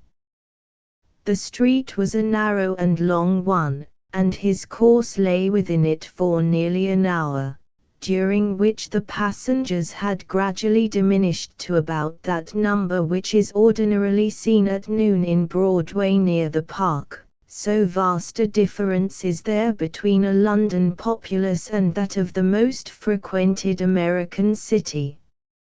A second turn brought us into a square, brilliantly lighted, and overflowing with life. the old manner of the stranger reappeared. His chin fell upon his breast, while his eyes rolled wildly from under his knit brows, in every direction, upon those who hemmed him in. He urged his way steadily and perseveringly. I was surprised, however, to find, upon his having made the circuit of the square, that he turned and retraced his steps.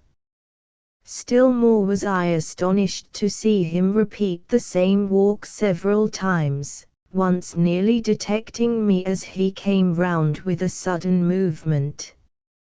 In this exercise he spent another hour, at the end of which we met with far less interruption from passengers than at first.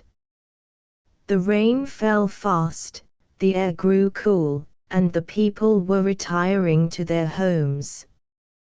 With a gesture of impatience, the wanderer passed into a by-street comparatively deserted.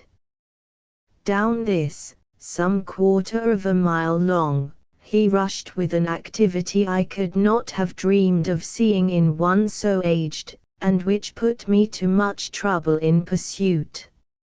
A few minutes brought us to a large and busy bazaar, with the localities of which the stranger appeared well acquainted, and where his original demeanor again became apparent, as he forced his way to and fro, without aim, among the host of buyers and sellers. During the hour and a half, or thereabouts, which we passed in this place, it required much caution on my part to keep him within reach without attracting his observation. Luckily I wore a pair of caoutchouc overshoes, and could move about in perfect silence. At no moment did he see that I watched him. He entered shop after shop, priced nothing, spoke no word, and looked at all objects with a wild and vacant stare. I was now utterly amazed at his behavior, and firmly resolved that we should not part until I had satisfied myself in some measure respecting him. A loud-toned clock struck 11, and the company were fast deserting the bazaar. A shopkeeper, in putting up a shutter, jostled the old man, and at the instant I saw a strong shudder come over his frame. He hurried into the street, looked anxiously around him for an instant, and then ran with incredible swiftness through many crooked and people-less lanes, until we emerged once more upon the great thoroughfare whence we had started, the street of the D. Hotel. It no longer wore, however, the same aspect. It was still brilliant with gas, but the rain fell fiercely, and there were few persons to be seen. The stranger grew pale. He walked moodily some paces up the once populous avenue, then, with a heavy sigh, turned in the direction of the river, and, plunging through a great variety of devious ways, came out, at length, in view of one of the principal theatres. It was about being closed, and the audience were thronging from the doors. I saw the old man gasp as if for breath while he threw himself amid the crowd, but I thought that the intense agony of his countenance had, in some measure, abated. His head again fell upon his breast. He appeared as I had seen him at first. I observed that he now took the course in which had gone the greater number of the audience, but, upon the whole, I was at a loss to comprehend the waywardness of his actions. As he proceeded, the company grew more scattered, and his old uneasiness and vacillation were resumed. For some time he followed closely a party of some 10 or 12 roisterers, but from this number one by one dropped off, until three only remained together, in a narrow and gloomy lane little frequented. The stranger paused, and, for a moment, seemed lost in thought, then, with every mark of agitation, pursued rapidly a route which brought us to the verge of the city, amid regions very different from those we had hitherto traversed. It was the most noisome quarter of London, where everything wore the worst impress of the most deplorable poverty, and of the most desperate crime. By the dim light of an accidental lamp, tall, antique, worm-eaten, wooden tenements were seen tottering to their fall, in directions so many and capricious that scarce the semblance of a passage was discernible between them. The paving stones lay at random, displaced from their beds by the rankly growing grass. Horrible filth festered in the dammed-up gutters. The whole atmosphere teemed with desolation. Yet, as we proceeded, the sounds of human life revived by sure degrees, and at length large bands of the most abandoned of a London populace were seen reeling to and fro. The spirits of the old man again flickered up, as a lamp which is near its death hour. Once more he strode onward with elastic tread. Suddenly a corner was turned, a blaze of light burst upon our sight, and we stood before one of the huge suburban temples of intemperance, one of the palaces of the fiend, Gin.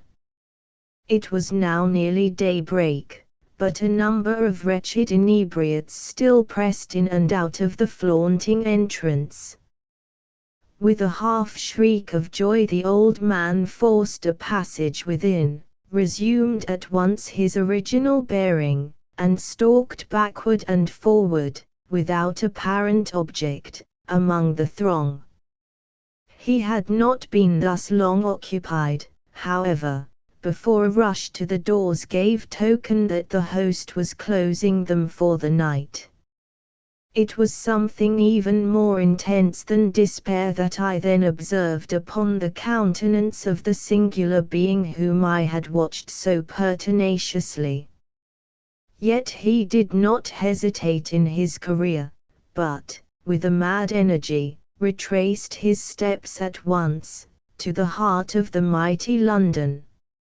Long and swiftly he fled, while I followed him in the wildest amazement, resolute not to abandon a scrutiny in which I now felt an interest all-absorbing.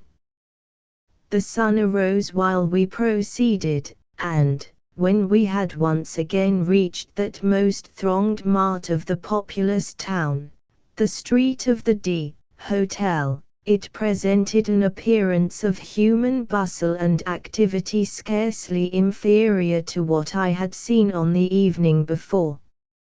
And here, long, amid the momently increasing confusion, did I persist in my pursuit of the stranger. But, as usual, he walked to and fro, and during the day did not pass from out the turmoil of that street. And, as the shades of the second evening came on, I grew wearied unto death, and, stopping fully in front of the wanderer, gazed at him steadfastly in the face. He noticed me not, but resumed his solemn walk, while I, ceasing to follow, remained absorbed in contemplation. "This old man," I said at length, "is the type and the genius of deep crime. He refuses to be alone. He is the man of the crowd. It will be in vain to follow, for I shall learn no more of him, nor of his deeds. The worst heart of the world is a grosser book than the Hortulus Animae, *1, and perhaps it is but one of the great mercies of God that er lasst sich nicht lesen. *1. the hortulus anime cum orati uncullis aliquibus supraditis of Gruninger. Never bet the devil your head a tale with a moral. Con tal que las costumbres de un autor, says Don Tomás de las Torres, in the preface to his amatory poems Sean Puras y Castas, importo muy poco que no sean igualmente severas sus obras, meaning, in plain English, that, provided the morals of an author are pure personally, it signifies nothing what are the morals of his books. We presume that Don Tomás is now in purgatory for the assertion. It would be a clever thing, too, in the way of poetical justice, to keep him there until his amatory poems get out of print, or are laid definitely upon the shelf through lack of readers. Every fiction should have a moral, and, what is more to the purpose, the critics have discovered that every fiction has. Philip Melanchthon, some time ago, wrote a commentary upon the Batrachomyomachia and proved that the poet's object was to excite a distaste for sedition. Pierre Larsain, going a step farther, shows that the intention was to recommend to young men temperance in eating and drinking. Just so, too, Jacobus Hugo has satisfied himself that, by Euenis, Homer meant to insinuate John Calvin, by Antinous, Martin Luther, by the Lotophagi, Protestants in general, and, by the Harpies, the Dutch. Our more modern scholiasts are equally acute. These fellows demonstrate a hidden meaning in the antediluvians, a parable in Powhatan, new views in Cock Robin, and transcendentalism in Hop o' My Thumb. In short, it has been shown that no man can sit down to write without a very profound design. Thus to authors in general much trouble is spared. A novelist, for example, need have no care of his moral. It is there, that is to say, it is somewhere, and the moral and the critics can take care of themselves. When the proper time arrives, all that the gentleman intended, and all that he did not intend, will be brought to light, in the Dial or the Downeaster, together with all that he ought to have intended, and the rest that he clearly meant to intend, so that it will all come very straight in the end. There is no just ground, therefore, for the charge brought against me by certain ignoramuses, that I have never written a moral tale, or, in more precise words, a tale with a moral. They are not the critics predestined to bring me out and develop my morals, that is the secret. By and by the North American Quarterly humdrum will make them ashamed of their stupidity. In the meantime, by way of staying execution, by way of mitigating the accusations against me, I offer the sad history appended, a history about whose obvious moral there can be no question whatever, since he who runs may read it in the large capitals which form the title of the tale. I should have credit for this arrangement, a far wiser one than that of La Fontaine and others, who reserve the impression to be conveyed until the last moment, and thus sneak it in at the fag end of their fables. Defuncti injuria ne efficienta was a law of the 12 Tables, and de mortuis nil nisi bonum is an excellent injunction, even if the dead in question be nothing but dead small beer. It is not my design, therefore, to vituperate my deceased friend, Toby Dammit. He was a sad dog, it is true, and a dog's death it was that he died, but he himself was not to blame for his vices. They grew out of a personal defect in his mother. She did her best in the way of flogging him while an infant, for duties to her well-regulated mind were always pleasures, and babies, like tough steaks, or the modern Greek olive trees, are invariably the better for beating, but, poor woman, she had the misfortune to be left-handed, and a child flogged left-handedly had better be left unflogged. The world revolves from right to left. It will not do to whip a baby from left to right. If each blow in the proper direction drives an evil propensity out, it follows that every thump in an opposite one knocks its quota of wickedness in. I was often present at Toby's chastisements, and, even by the way in which he kicked, I could perceive that he was getting worse and worse every day. At last I saw, through the tears in my eyes, that there was no hope of the villain at all, and one day when he had been cuffed until he grew so black in the face that one might have mistaken him for a little African, and no effect had been produced beyond that of making him wriggle himself into a fit, I could stand it no longer, but went down upon my knees forthwith, and, uplifting my voice, made prophecy of his ruin. The fact is that his precocity in vice was awful. At 5 months of age he used to get into such passions that he was unable to articulate. At 6 months, I caught him gnawing a pack of cards. At 7 months he was in the constant habit of catching and kissing the female babies. At 8 months he peremptorily refused to put his signature to the temperance pledge. Thus he went on increasing in iniquity, month after month, until, at the close of the first year, he not only insisted upon wearing moustaches, but had contracted a propensity for cursing and swearing, and for backing his assertions by bets. Through this latter most ungentlemanly practice, the ruin which I had predicted to Toby Dammit overtook him at last. The fashion had grown with his growth and strengthened with his strength so that, when he came to be a man, he could scarcely utter a sentence without interlarding it with a proposition to gamble. Not that he actually laid wagers. No, I will do my friend the justice to say that he would as soon have laid eggs.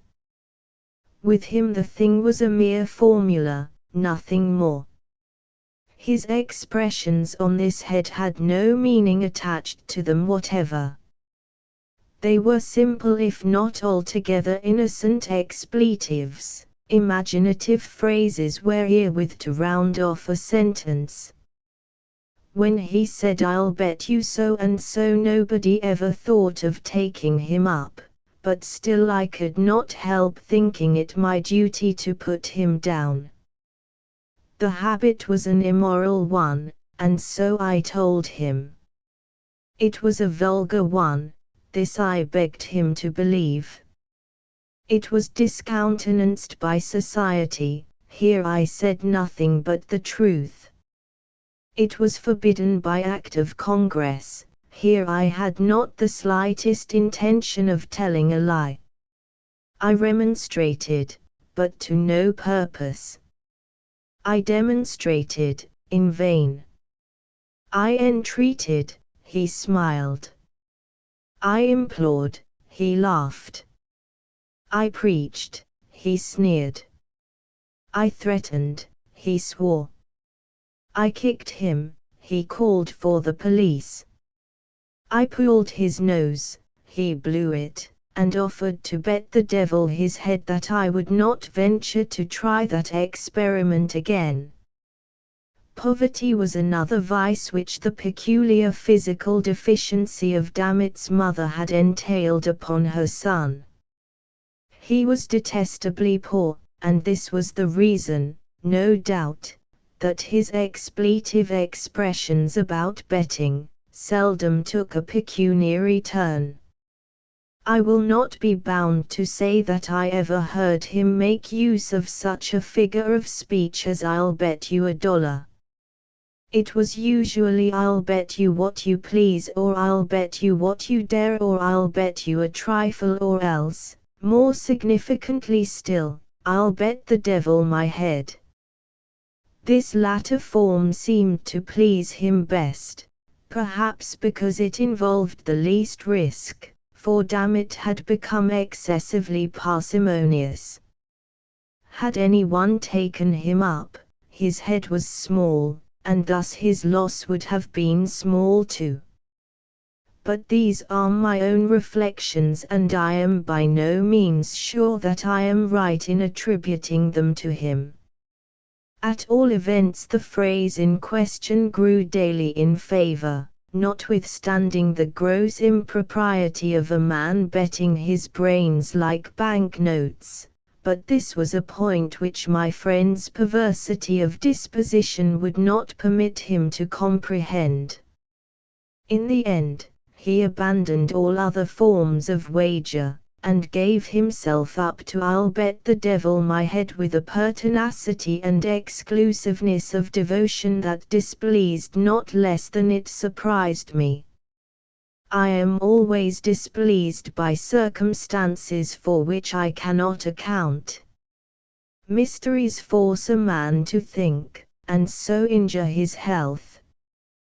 The truth is, there was something in the air with which Mr. Damit was wont to give utterance to his offensive expression, something in his manner of enunciation, which at first interested, and afterwards made me very uneasy, something which, for want of a more definite term at present, I must be permitted to call queer, but which Mr. Coleridge would have called mystical, Mr. Kant pantheistical, Mr. Carlyle twistical, and Mr. Emerson hyperquisitistical.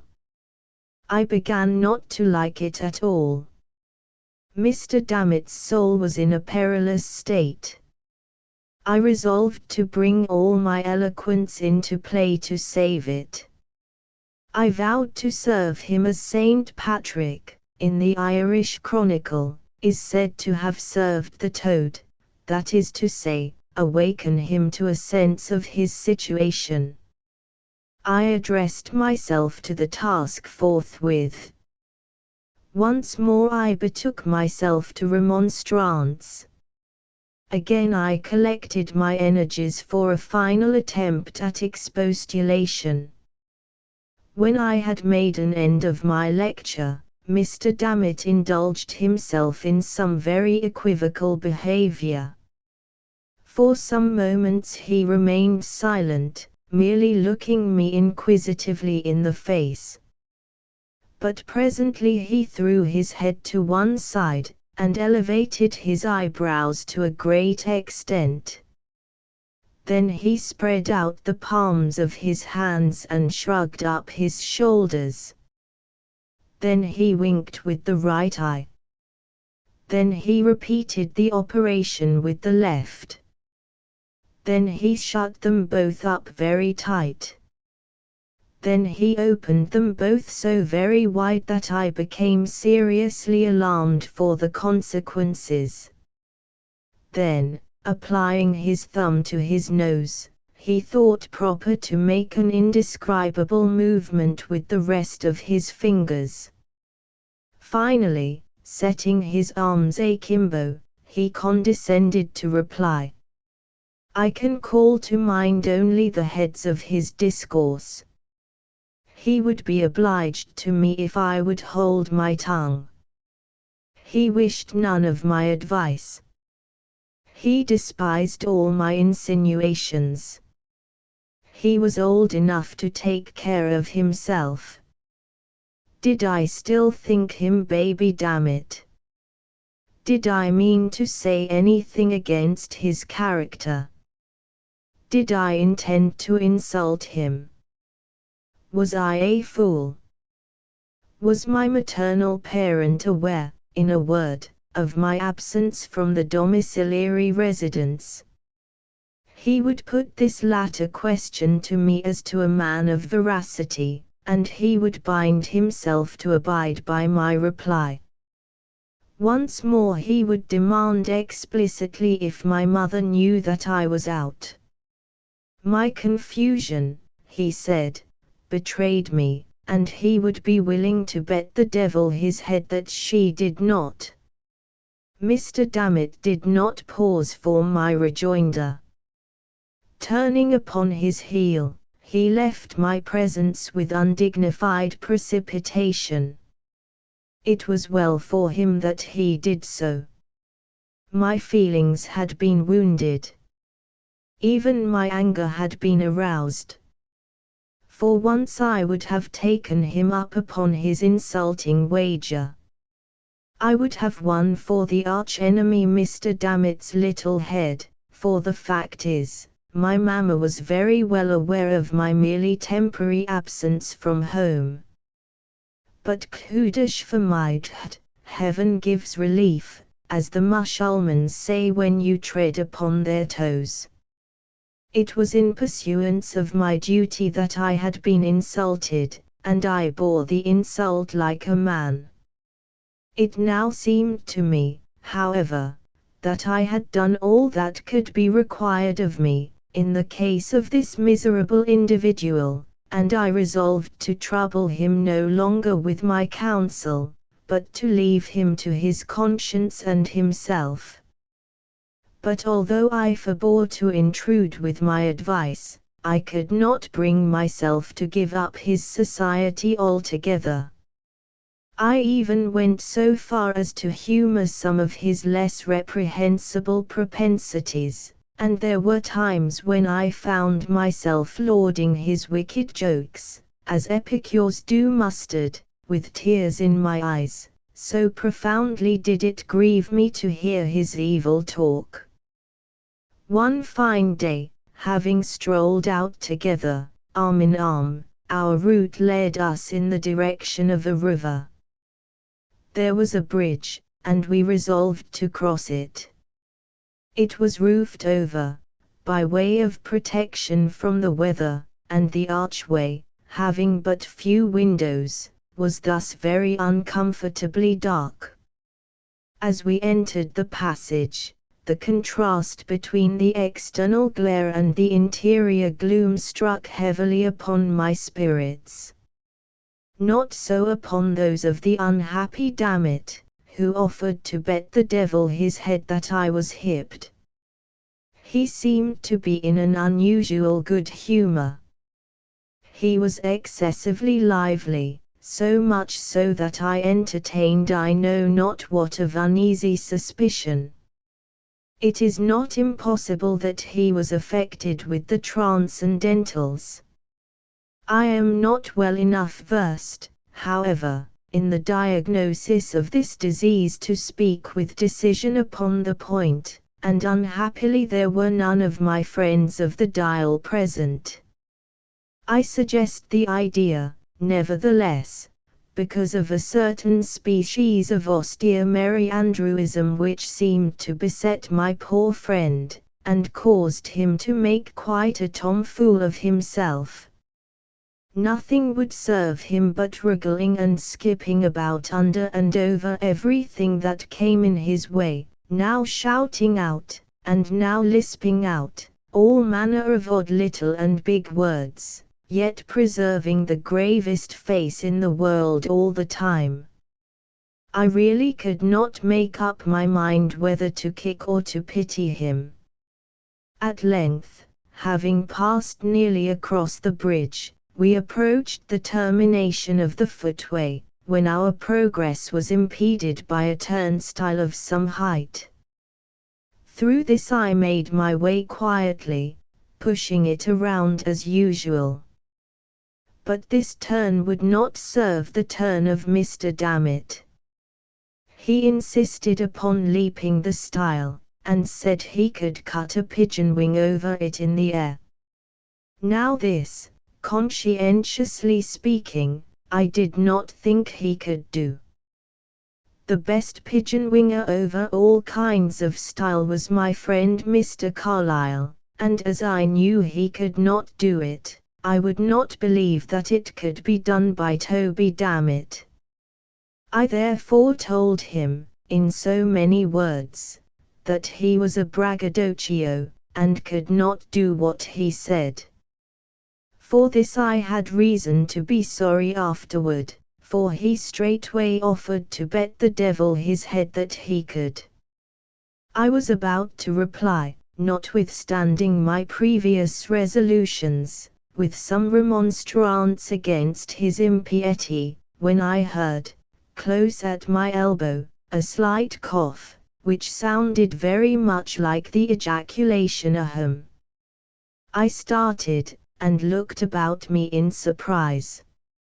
My glance at length fell into a nook of the frame, work of the bridge, and upon the figure of a little lame old gentleman of venerable aspect.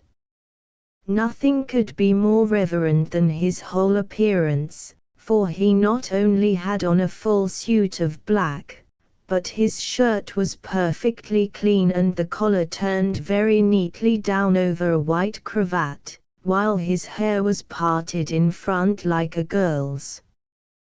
His hands were clasped pensively together over his stomach, and his 2 eyes were carefully rolled up into the top of his head. Upon observing him more closely, I perceived that he wore a black silk apron over his small clothes, and this was a thing which I thought very odd.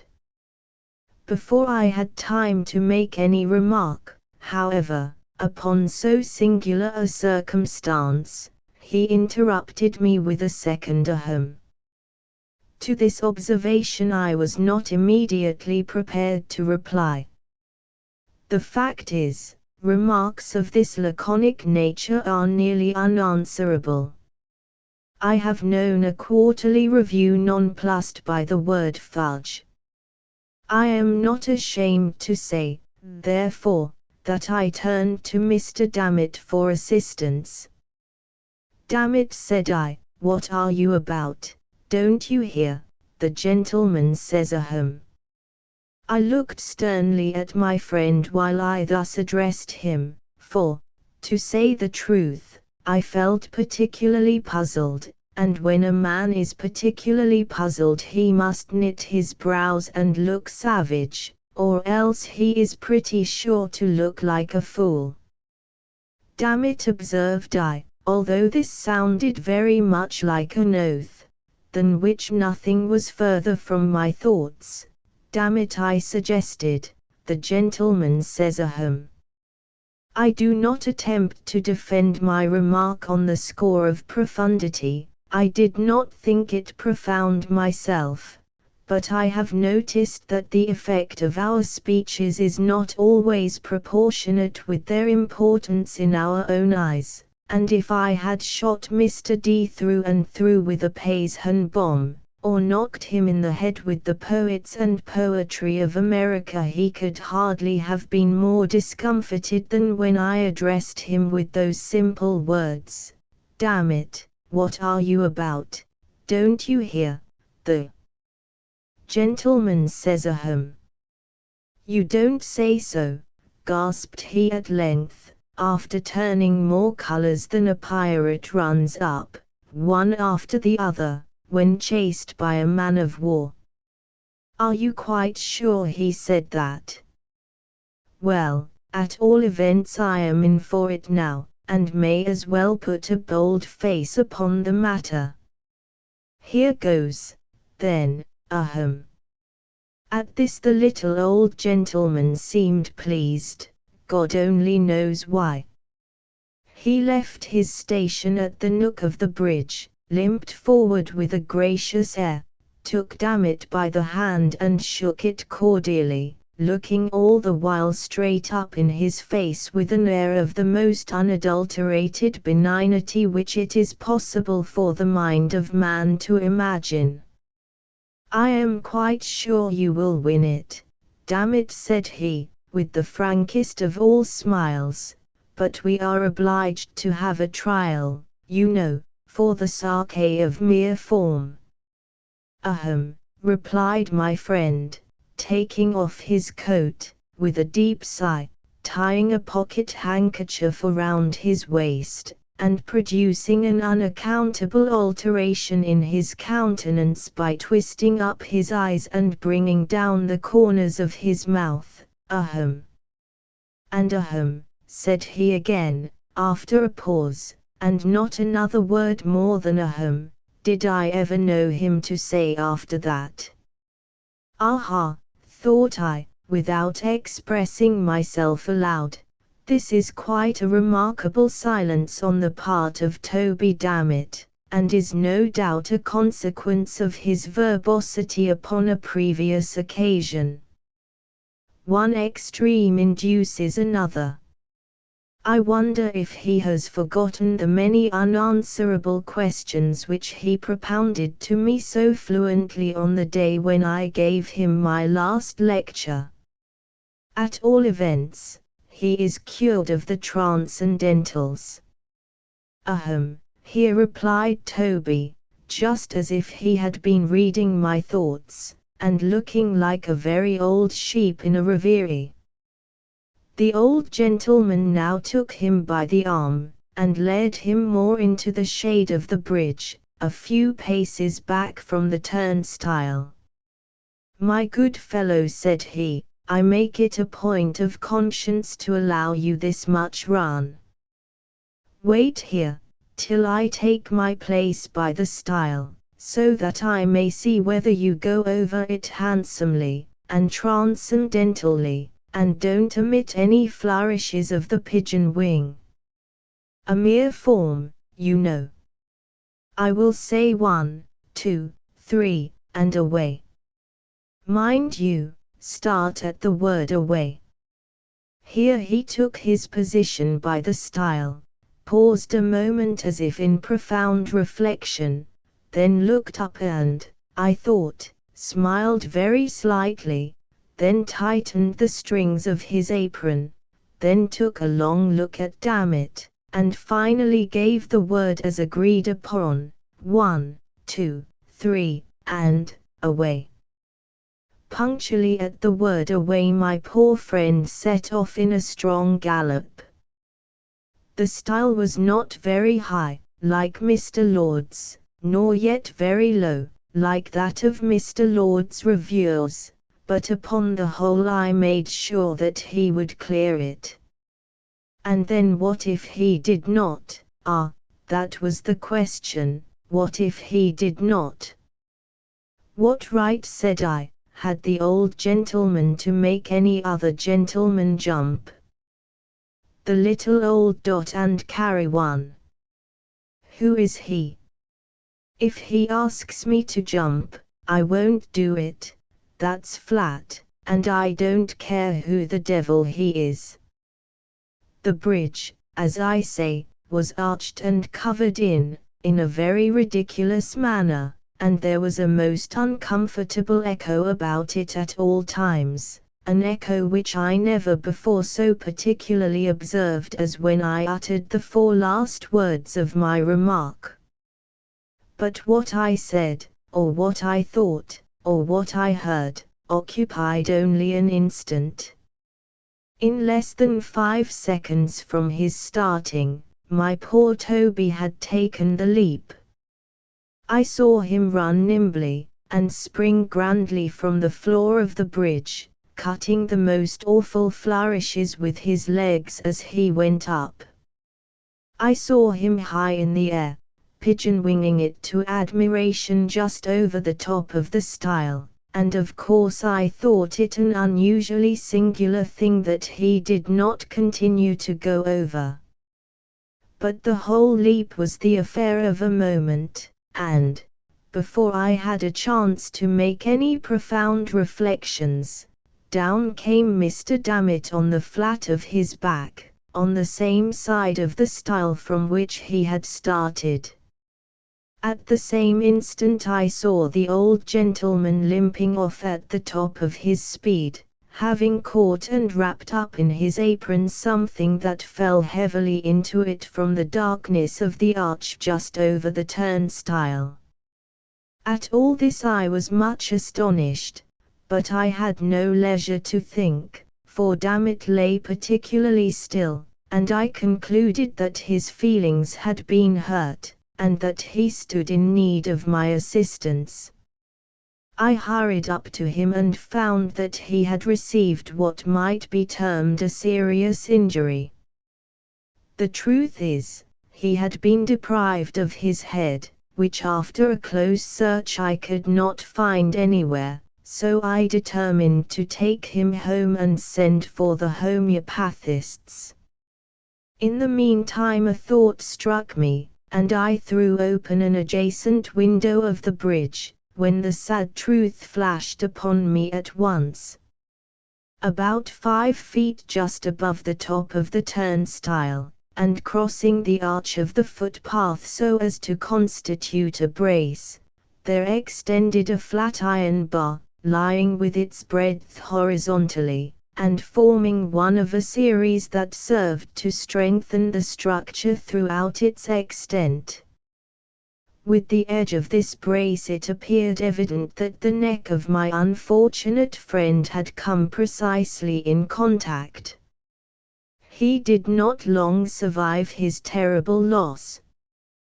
The homeopathists did not give him little enough physic, and what little they did give him he hesitated to take. So in the end he grew worse, and at length died, a lesson to all riotous livers. I bedewed his grave with my tears, worked a bar sinister on his family escutcheon, and, for the general expenses of his funeral, sent in my very moderate bill to the transcendentalists. The scoundrels refused to pay it, so I had Mr. Dammit dug up at once, and sold him for dog's meat. Thou art the man. I will now play the Oedipus to the Rattleborough enigma. I will expound to you, as I alone can, the secret of the enginery that effected the Rattleborough miracle, the one, the true, the admitted, the undisputed, the indisputable miracle, which put a definite end to infidelity among the Rattleburghers and converted to the orthodoxy of the grandames all the carnal-minded who had ventured to be skeptical before. This event, which I should be sorry to discuss in a tone of unsuitable levity, occurred in the summer of 18. Mr. Barnabas Shuttleworthy, one of the wealthiest and most respectable citizens of the borough, had been missing for several days under circumstances which gave rise to suspicion of foul play. Mr. Shuttleworthy had set out from Rattleborough very early one Saturday morning, on horseback, with the avowed intention of proceeding to the city of, about 15 miles distant, and of returning the night of the same day. 2 hours after his departure, however, his horse returned without him, and without the saddle-bags which had been strapped on his back at starting. The animal was wounded, too, and covered with mud. These circumstances naturally gave rise to much alarm among the friends of the missing man, and when it was found, on Sunday morning, that he had not yet made his appearance, the whole borough arose en masse to go and look for his body. The foremost and most energetic in instituting this search was the bosom friend of Mr. Shuttleworthy, a Mr. Charles Goodfellow, or, as he was universally called, Charlie Goodfellow or Old Charlie Goodfellow. Now, whether it is a marvelous coincidence, or whether it is that the name itself has an imperceptible effect upon the character, I have never yet been able to ascertain, but the fact is unquestionable, that there never yet was any person named Charles who was not an open, manly, honest, good-natured, and frank-hearted fellow, with a rich, clear voice, that did you good to hear it, and an eye that looked you always straight in the face, as much as to say, I have a clear conscience myself, am afraid of no man, and am altogether above doing a mean action. And thus all the hearty, careless, walking gentlemen of the stage are very certain to be called Charles. Now, old Charlie Goodfellow, although he had been in Rattleborough not longer than 6 months or thereabouts, and although nobody knew anything about him before he came to settle in the neighborhood, had experienced no difficulty in the world in making the acquaintance of all the respectable people in the borough. Not a man of them but would have taken his bare word for 1,000 at any moment, and as for the women, there is no saying what they would not have done to oblige him. And all this came of his having been christened Charles, and of his possessing, in consequence, that ingenuous face which is proverbially the very best letter of recommendation. I have already said that Mr. Shuttleworthy was one of the most respectable and, undoubtedly, he was the most wealthy man in Rattleborough, while old Charlie Goodfellow was upon as intimate terms with him as if he had been his own brother.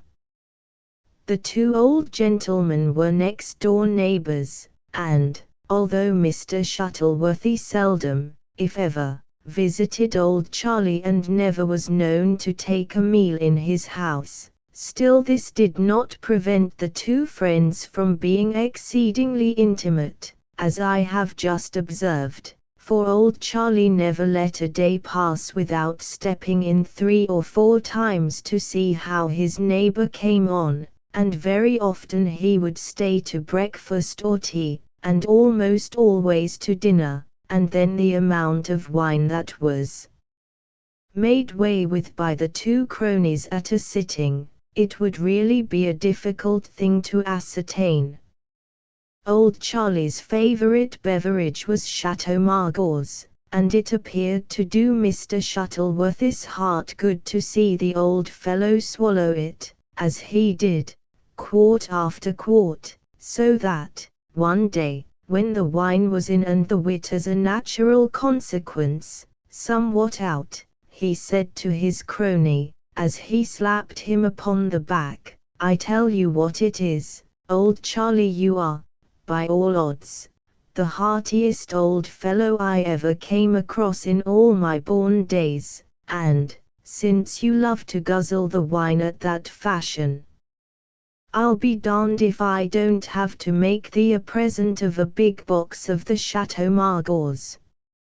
Oh, rot me, Mr. Shuttleworthy had a sad habit of swearing, although he seldom went beyond oh, rot me or by gosh or by the jolly golly. Oh, rot me, says he, if I don't send an order to town this very afternoon for a double box of the best that can be got, and I'll make ye a present of it, I will, ye needn't say a word now, I will, I tell ye, and there's an end of it, so look out for it, it will come to hand some of these fine days, precisely when ye are looking for it the least.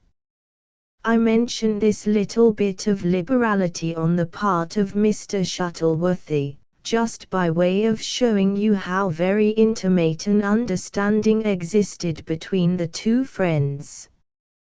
Well, on the Sunday morning in question, when it came to be fairly understood that Mr. Shuttleworthy had met with foul play, I never saw anyone so profoundly affected as old Charlie Goodfellow.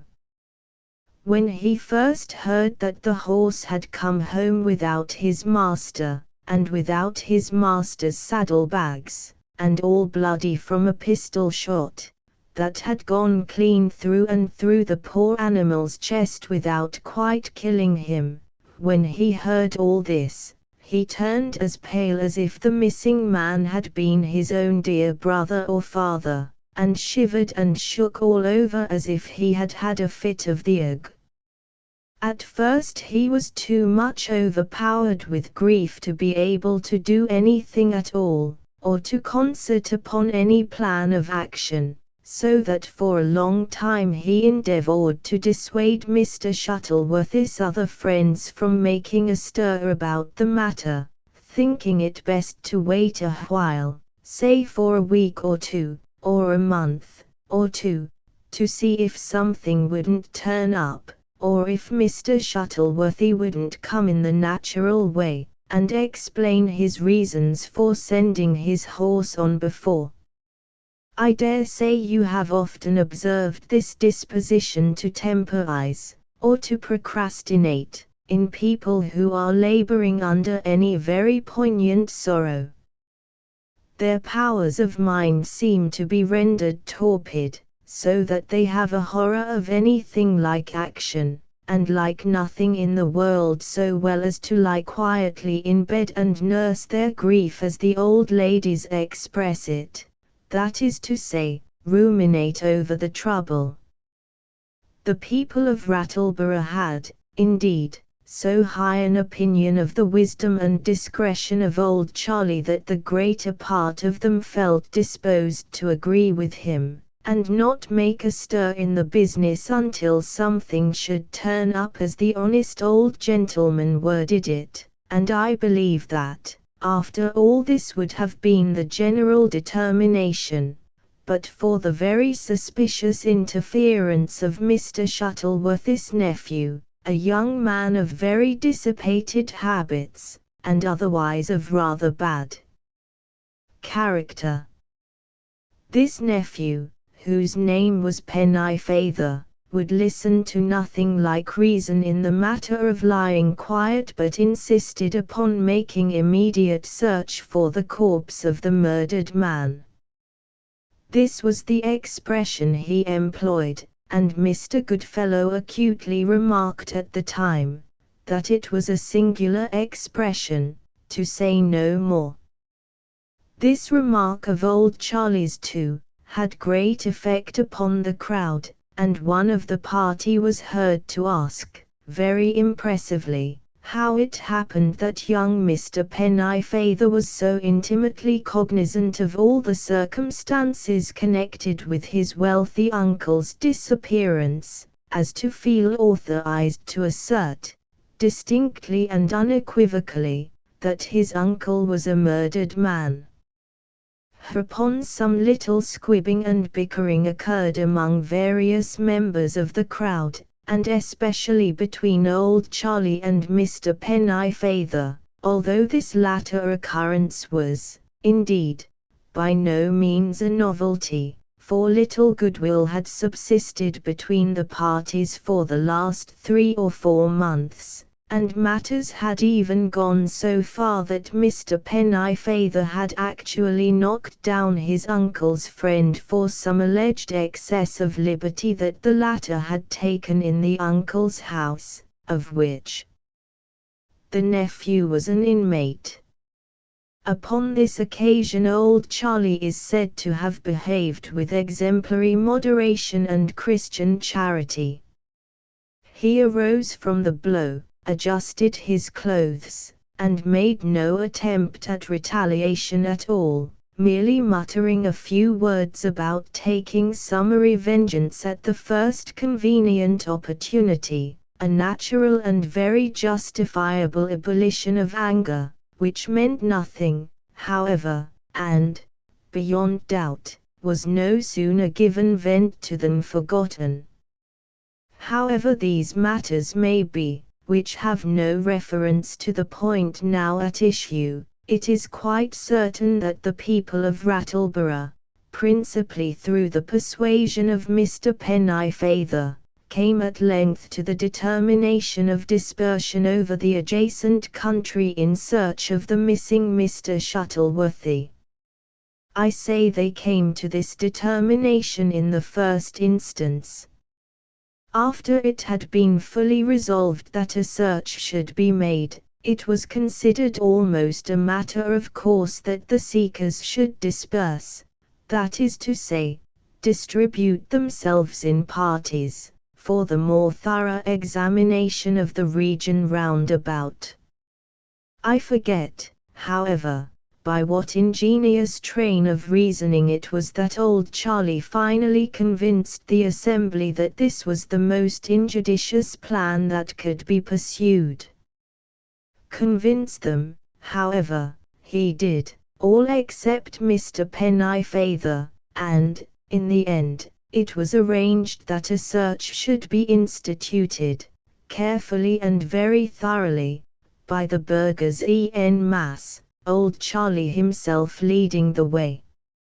As for the matter of that, there could have been no better pioneer than old Charlie, whom everybody knew to have the eye of a lynx, but, although he led them into all manner of out-of-the-way holes and corners, by routes that nobody had ever suspected of existing in the neighborhood, and although the search was incessantly kept up day and night for nearly a week, still no trace of Mr. Shuttleworthy could be discovered. When I say no trace, however, I must not be understood to speak literally, for trace, to some extent, there certainly was. The poor gentleman had been tracked, by his horse's shoes, which were peculiar, to a spot about 3 miles to the east of the borough, on the main road leading to the city. Here the track made off into a bypath through a piece of woodland, the path coming out again into the main road, and cutting off about half a mile of the regular distance. Following the shoe marks down this lane, the party came at length to a pool of stagnant water, half hidden by the brambles, to the right of the lane, and opposite this pool all vestige of the track was lost sight of.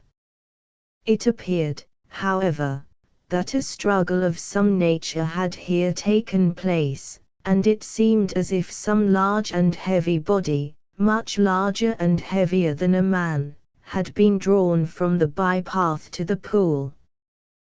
This latter was carefully dragged twice, but nothing was found, and the party was upon the point of going away, in despair of coming to any result, when Providence suggested to Mr. Goodfellow the expediency of draining the water off altogether. This project was received with cheers, and many high compliments to old Charlie upon his sagacity and consideration. As many of the burghers had brought spades with them, supposing that they might possibly be called upon to disinter a corpse, the drain was easily and speedily effected, and no sooner was the bottom visible, than right in the middle of the mud that remained was discovered a black silk velvet waistcoat, which nearly every one present immediately recognized as the property of Mr. Pennyfeather. This waistcoat was much torn and stained with blood, and there were several persons among the party who had a distinct remembrance of its having been worn by its owner on the very morning of Mr. Shuttleworthy's departure for the city, while there were others, again, ready to testify upon oath, if required, that Mr. P. did not wear the garment in question at any period during the remainder of that memorable day, nor could any one be found to say that he had seen it upon Mr. P.'s person at any period at all subsequent to Mr. Shuttleworthy's disappearance. Matters now wore a very serious aspect for Mr. Pennyfeather, and it was observed, as an indubitable confirmation of the suspicions which were excited against him, that he grew exceedingly pale, and when asked what he had to say for himself, was utterly incapable of saying a word. Hereupon, the few friends his riotous mode of living had left him deserted him at once to a man, and were even more clamorous than his ancient and avowed enemies for his instantaneous arrest. But, on the other hand, the magnanimity of Mr. Goodfellow shone forth with only the more brilliant lustre through contrast. He made a warm and intensely eloquent defense of Mr. Pennyfeather, in which he alluded more than once to his own sincere forgiveness of that wild young gentleman, the heir of the worthy Mr. Shuttleworthy, for the insult which he, the young gentleman, had, no doubt in the heat of passion, thought proper to put upon him, Mr. Goodfellow. He forgave him for it, he said, from the very bottom of his heart, and for himself, Mr. Goodfellow, so far from pushing the suspicious circumstances to extremity, which he was sorry to say, really had arisen against Mr. Pennyfeather, he, Mr. Goodfellow, would make every exertion in his power, would employ all the little eloquence in his possession to soften down, as much as he could conscientiously do so, the worst features of this really exceedingly perplexing piece of business. Mr. Goodfellow went on for some half-hour longer in this strain, very much to the credit both of his head and of his heart, but your warm-hearted people are seldom apposite in their observations. They run into all sorts of blunders, contretemps and malaproposisms, in the hot-headedness of their zeal to serve a friend, thus, often with the kindest intentions in the world, doing infinitely more to prejudice his cause than to advance it. So, in the present instance, it turned out with all the eloquence of old Charlie, for, although he labored earnestly in behalf of the suspected, yet it so happened, somehow or other, that every syllable he uttered, of which the direct but unwitting tendency was not to exalt the speaker in the good opinion of his audience, had the effect to deepen the suspicion already attached to the individual whose cause he pleaded, and to arouse against him the fury of the mob. One of the most unaccountable errors committed by the orator was his allusion to the suspected as the heir of the worthy old gentleman Mr. Shuttleworthy. The people had really never thought of this before. They had only remembered certain threats of disinheritance uttered a year or two previously by the uncle, who had no living relative except the nephew, and they had, therefore, always looked upon this disinheritance as a matter that was settled, so single-minded a race of beings were the Rattleburghers. But the remark of old Charlie brought them at once to a consideration of this point, and thus gave them to see the possibility of the threats having been nothing more than a threat. And straightway hereupon arose the natural question of cui bono, a question that tended even more than the waistcoat to fasten the terrible crime upon the young man. And here, lest I may be misunderstood, permit me to digress for one moment merely to observe that the exceedingly brief and simple Latin phrase which I have employed, is invariably mistranslated and misconceived. Cui bono, in all the crack novels and elsewhere, in those of Mrs. Gore, for example, the author of Cecil, a lady who quotes all tongues from the Chaldean to Chickasaw, and is helped to her learning, as needed upon a systematic plan, by Mr. Beckford, in all the crack novels, I say, from those of Bulwer and Dickens to those of Bulwer and Dickens to those of Turner, Penny and Ainsworth.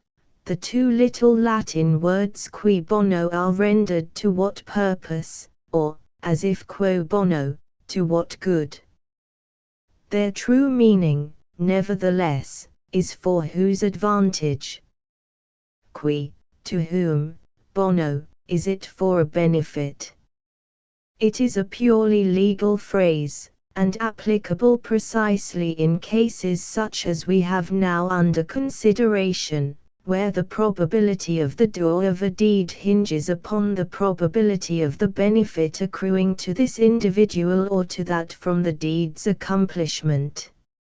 Now in the present instance, the question cui bono very pointedly implicated Mr. Pennifeather.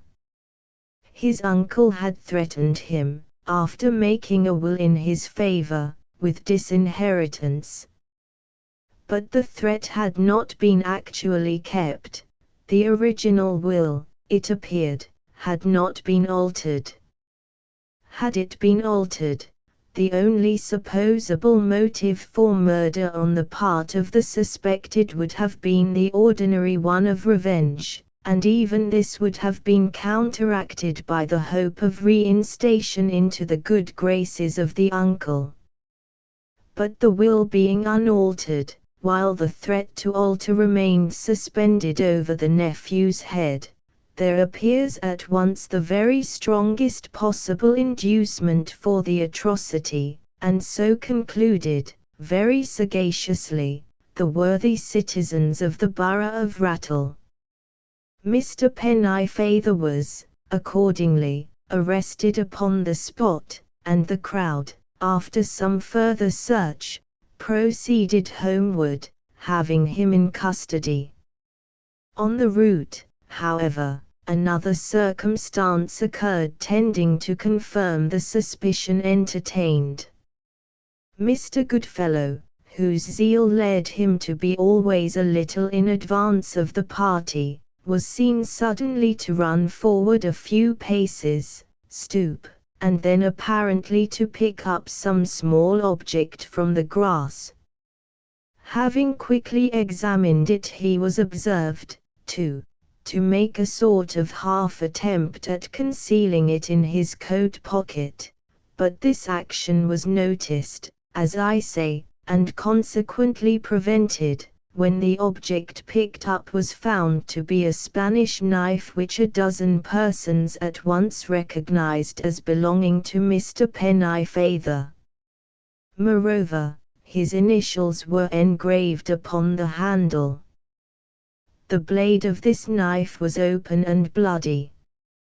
No doubt now remained of the guilt of the nephew, and immediately upon reaching Rattleborough he was taken before a magistrate for examination.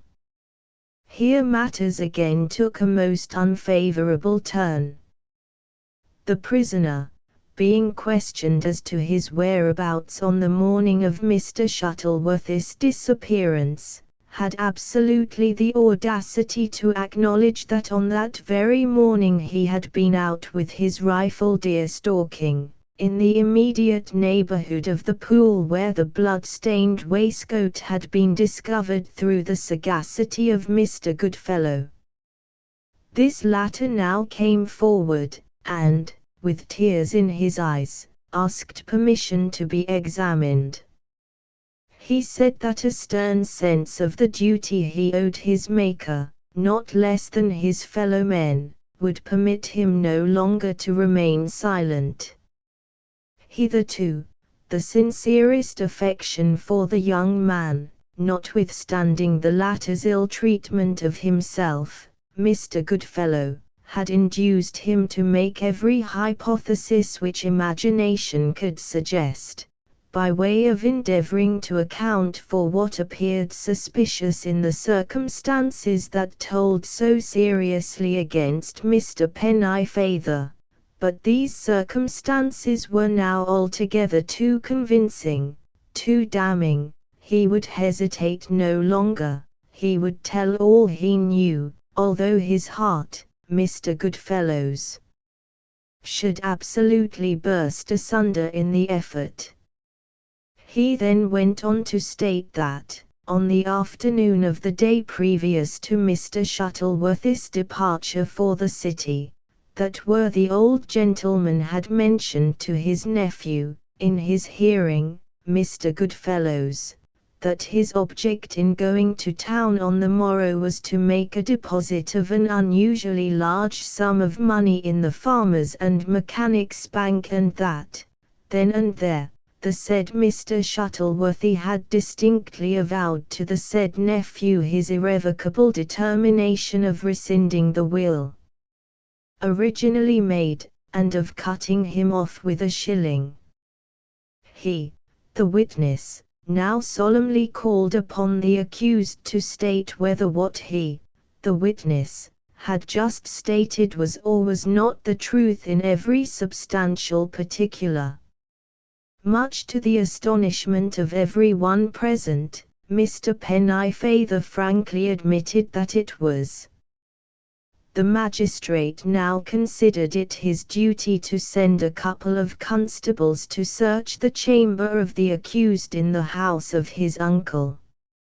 From this search they almost immediately returned with the well-known steel-bound, russet leather pocket-book which the old gentleman had been in the habit of carrying for years.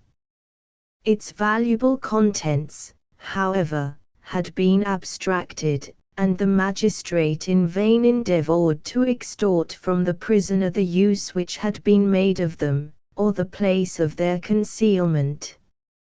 Indeed, he obstinately denied all knowledge of the matter. The constables, also, discovered, between the bed and sacking of the unhappy man, a shirt and neck-handkerchief both marked with the initials of his name, and both hideously besmeared with the blood of the victim.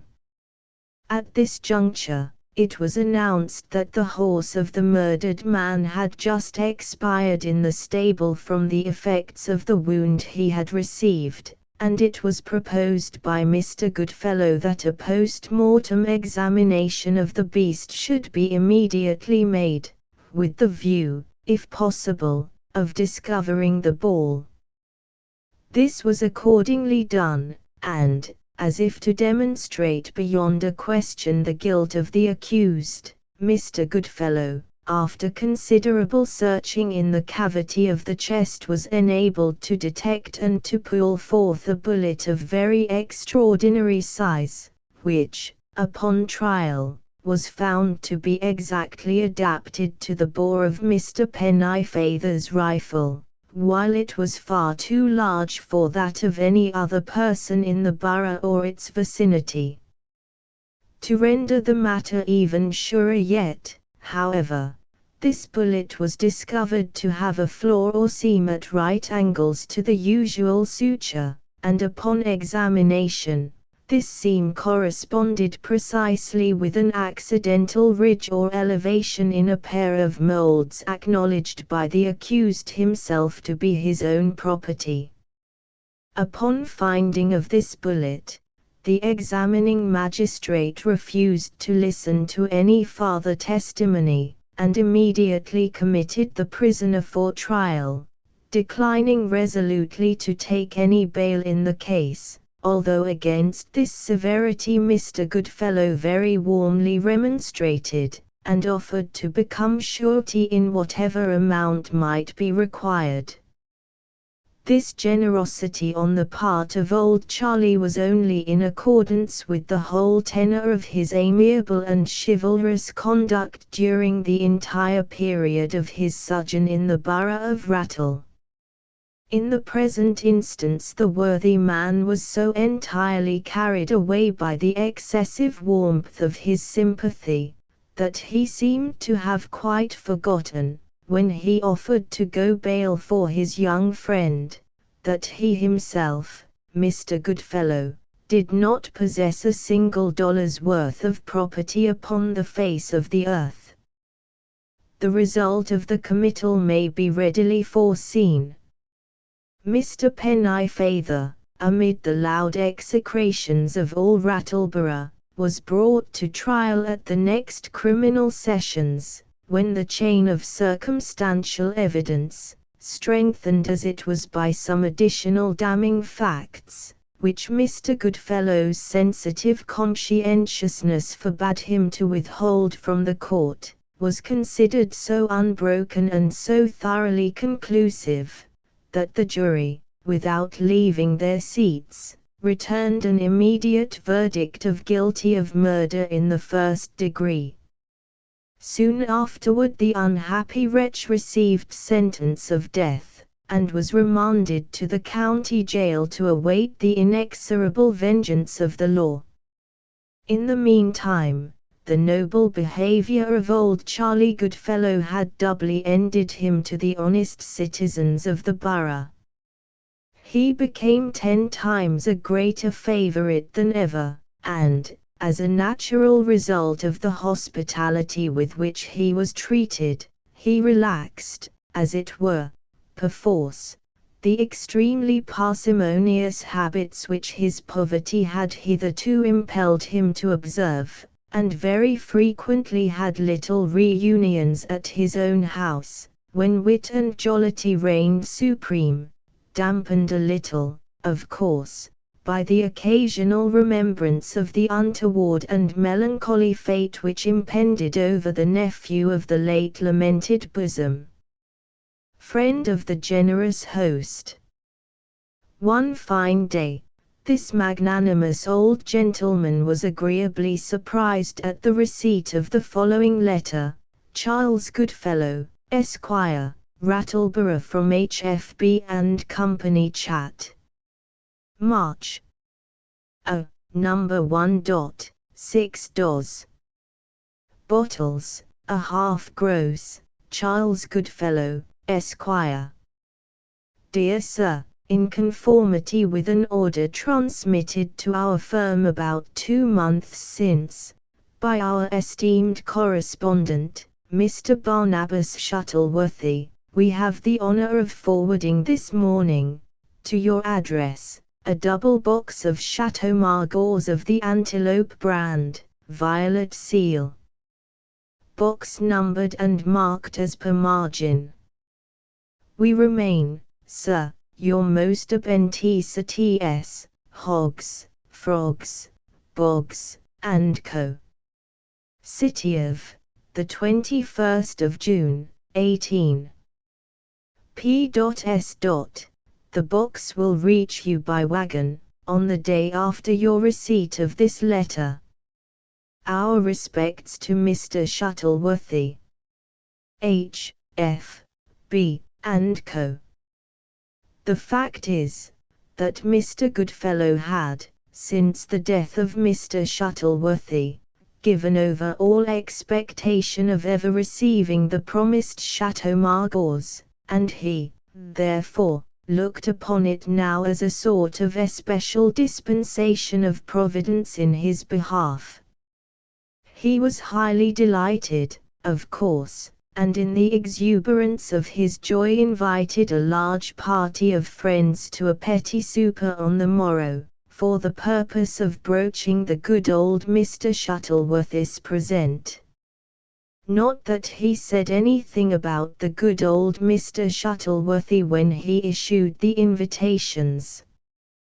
The fact is, he thought much and concluded to say nothing at all.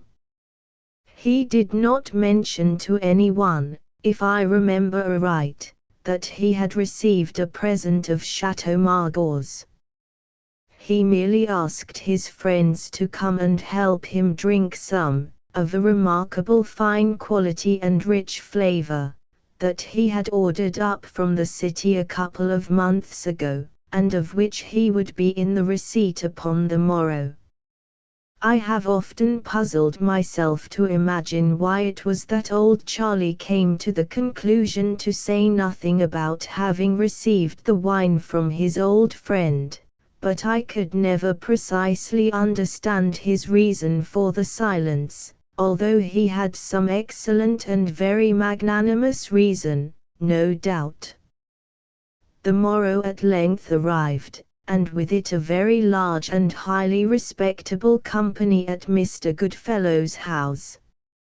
Indeed, half the borough was there, I myself among the number, but, much to the vexation of the host, the Chateau Margaux did not arrive until a late hour, and when the sumptuous supper supplied by old Charlie had been done very ample justice by the guests.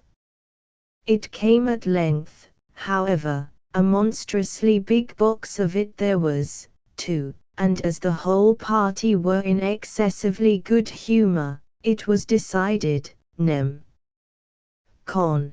That it should be lifted upon the table and its contents disembowelled forthwith. No sooner said than done. I lent a helping hand, and, in a trice we had the box upon the table, in the midst of all the bottles and glasses, not a few of which were demolished in the scuffle. Old Charlie, who was pretty much intoxicated, and excessively red in the face, now took a seat, with an air of mock dignity, at the head of the board, and thumped furiously upon it with a decanter, calling upon the company to keep order during the ceremony of disinterring the treasure. After some vociferation, quiet was at length fully restored, and, as very often happens in similar cases, a profound and remarkable silence ensued. Being then requested to force open the lid, I complied, of course, with an infinite deal of pleasure. I inserted a chisel, and giving it a few slight taps with a hammer, the top of the box flew suddenly off, and at the same instant, there sprang up into a sitting position, directly facing the host, the bruised, bloody, and nearly putrid corpse of the murdered Mr. Shuttleworthy himself. It gazed for a few seconds, fixedly and sorrowfully, with its decaying and lacklustre eyes, full into the countenance of Mr. Goodfellow, uttered slowly, but clearly and impressively, the words, "Thou art the man," and then, falling over the side of the chest as if thoroughly satisfied, stretched out its limbs quiveringly upon the table. The scene that ensued is altogether beyond description. The rush for the doors and windows was terrific, and many of the most robust men in the room fainted outright through sheer horror. But after the first wild, shrieking burst of affright, all eyes were directed to Mr. Goodfellow. If I live 1,000 years, I can never forget the more than mortal agony which was depicted in that ghastly face of his, so lately rubicund with triumph and wine. For several minutes he sat rigidly as a statue of marble, his eyes seeming, in the intense vacancy of their gaze, to be turned inward and absorbed in the contemplation of his own miserable, murderous soul. At length their expression appeared to flash suddenly out into the external world, when, with a quick leap, he sprang from his chair, and falling heavily with his head and shoulders upon the table, and in contact with the corpse, poured out rapidly and vehemently a detailed confession of the hideous crime for which Mr. Pennyfeather was then imprisoned and doomed to die. What he recounted was in substance this: he followed his victim to the vicinity of the pool, there shot his horse with a pistol, dispatched its rider with the butt end, possessed himself of the pocket-book, and, supposing the horse dead, dragged it with great labor to the brambles by the pond. Upon his own beast he slung the corpse of Mr. Shuttleworthy, and thus bore it to a secure place of concealment a long distance off through the woods. The waistcoat, the knife, the pocket-book, and bullet, had been placed by himself where found, with the view of avenging himself upon Mr. Pennyfeather. He had also contrived the discovery of the stained handkerchief and shirt. Toward the end of the blood-chilling recital the words of the guilty wretch faltered and grew hollow. When the record was finally exhausted, he arose, staggered backward from the table, and fell, dead. The means by which this happily timed confession was extorted, although efficient, were simple indeed. Mr. Goodfellow's excess of frankness had disgusted me, and excited my suspicions from the first. I was present when Mr. Pennyfeather had struck him, and the fiendish expression which then arose upon his countenance, although momentary, assured me that his threat of vengeance would, if possible, be rigidly fulfilled. I was thus prepared to view the manoeuvring of old Charlie in a very different light from that in which it was regarded by the good citizens of Rattleborough. I saw at once that all the criminating discoveries arose, either directly or indirectly, from himself. But the fact which clearly opened my eyes to the true state of the case, was the affair of the bullet, found by Mr. G in the carcass of the horse. I had not forgotten, although the Rattleburghers had, that there was a hole where the ball had entered the horse, and another where it went out. If it were found in the animal then, after having made its exit, I saw clearly that it must have been deposited by the person who found it. The bloody shirt and handkerchief confirmed the idea suggested by the bullet, for the blood on examination proved to be capital claret, and no more. When I came to think of these things, and also of the late increase of liberality and expenditure on the part of Mr. Goodfellow, I entertained a suspicion which was none the less strong because I kept it altogether to myself.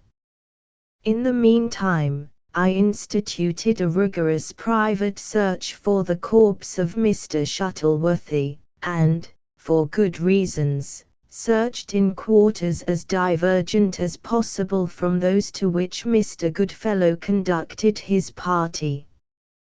The result was that, after some days, I came across an old dry well, the mouth of which was nearly hidden by brambles, and here, at the bottom, I discovered what I sought. Now it so happened that I had overheard the colloquy between the two cronies, when Mr. Goodfellow had contrived to cajole his host into the promise of a box of Chateau's Margaux. Upon this hint I acted. I procured a stiff piece of whalebone, thrust it down the throat of the corpse, and deposited the latter in an old wine box, taking care so to double the body up as to double the whalebone with it. In this manner I had to press forcibly upon the lid to keep it down while I secured it with nails, and I anticipated, of course, that as soon as these latter were removed, the top would fly off and the body up. Having thus arranged the box, I marked, numbered, and addressed it as already told, and then writing a letter in the name of the wine merchants with whom Mr. Shuttleworthy dealt, I gave instructions to my servant to wheel the box to Mr. Goodfellow's door, in a barrow, at a given signal from myself. For the words which I intended the corpse to speak, I confidently depended upon my ventriloquial abilities; for their effect, I counted upon the conscience of the murderous wretch. I believe there is nothing more to be explained. Mr. Pennyfeather was released upon the spot, inherited the fortune of his uncle, profited by the lessons of experience, turned over a new leaf, and led happily ever afterward a new life. Why the little Frenchman wears his hand in a sling, it's on my visiting cards sure enough, and it's them that's all o' pink satin paper, that any gentleman that places may behoud the in those thin words, Sir Patrick O'Grandison, Baronet, 39 Southampton Row, Russell Square, Parish o' Bloomsbury. And should ye be wanting to discover who is the pink of politeness quite, and the lader of the hot tun in the her city o' Lonnon, why it's just meself. And fate that same is no wonder at all, so be plast to stop curling your nose, for every inch o' the 6 weeks that I've been a gentleman, and left AFF with the bog throthing to take up with the baronessy. It's Patrick that's been living like a holy emperor, and getting the education and the graces. Ark! And wouldn't it be a blessed thing for your spirits if ye could lay your 2 peepers just upon Sir Patrick O'Grandison, Baronet, when he is already dressed for the opera, or stepping into the brisky for the drive into the Hyde Park? But it's the elegant big figure that I ave, for the reason o' which all the ladies fall in love with me. Isn't it my own swart self now that'll miss all the 6 foot, and the 3 inches more nor that, in me stockings, and that exceedingly well proportioned all over to match? And it is really more than 3 foot and a bit that there is, anyhow, of the little fair and a Frenchman that lives just over the way, and that's a-ogling and a-goggling the her day, and bad luck to him, at the purty widdy Mistress Trackle that's my own next door neighbour, God bless her, and a most particular friend and acquaintance. You percave the little spalpeen is summat down in the mouth, and wears his left hand in a sling, and it's for that same thing, by your lave, that I'm going to give you the good rason. The truth of the matter is just simple enough, for the very first day that I com'd from Connaught, and showed my swart little self in the street to the widdy, who was looking through the windy, it was a gone case altogether with the heart o' the purty Mistress Trackle. I percaved it, ye see, all at once, and no mistake, and that's God's truth. First of all it was up with the windy in a jiffy, and then she threw open her 2 peepers to the utmost, and then it was a little gould spyglass that she clapped tight to one o' them, and devil may burn me if it didn't spake to me as plain as a peeper could spake, and says it, through the spyglass, Ark, the tip o' the morning to ye, Sir Patrick O'Grandison, Baronet, Marvenine, and it's a nate gentleman that ye are, sure enough, and it's meself and me fortin just that'll be at your sarvice. Dear, any time o' day at all for the asking. And it's not meself you'd have to be bait in the politeness. So I made her a bow that would ha broken your heart altogether to behoud, and then I pulled AFF me hat with a flourish, and then I winked at her hard with both eyes, as much as to say, true for you, you're a swart little cratcher, Mrs. Trackle, me darlint, and I wish I may be drowned dead in a bog, if it's not meself, Sir Patrick O'Grandison, Baronet, that'll make a her bushel o' love to your ladyship, in the twinkling o' the eye of a Londonderry parati.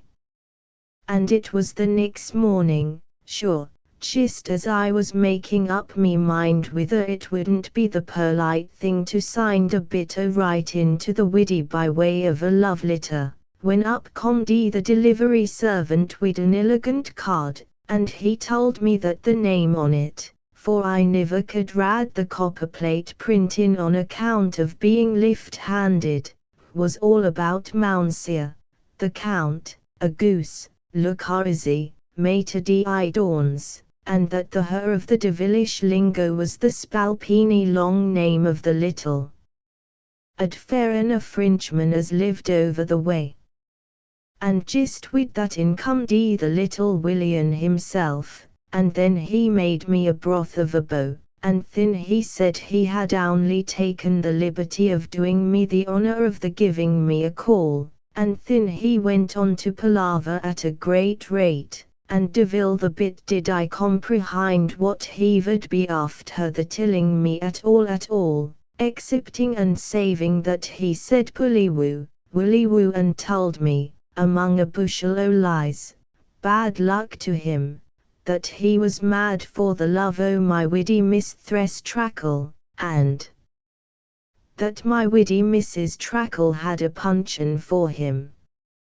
At the hearing of this, ye may swear, though, I was as mad as a grasshopper, but I remembered that I was Sir Patrick O'Grandison, Baronet, and that it wasn't altogether gentile to let the anger get the upper hand o' the politeness, so I made light o' the matter and kept dark, and got quite sociable with the little chap, and after a while what did he do but ask me to go with him to the widow's, saying he would give me the fashionable introduction to her ladyship. Is it there ye are, said I thin to meself, and it's through for you, Patrick, that ye re the fortunatest mortal in life. We'll soon see now whether it's your swart sylph, or whether it's little Mounseer Mater di Dawns, that Mistress Trackle is head and ears in the love with. With that we went aff to the widow's, next door, and ye may well say it was an elegant place, so it was.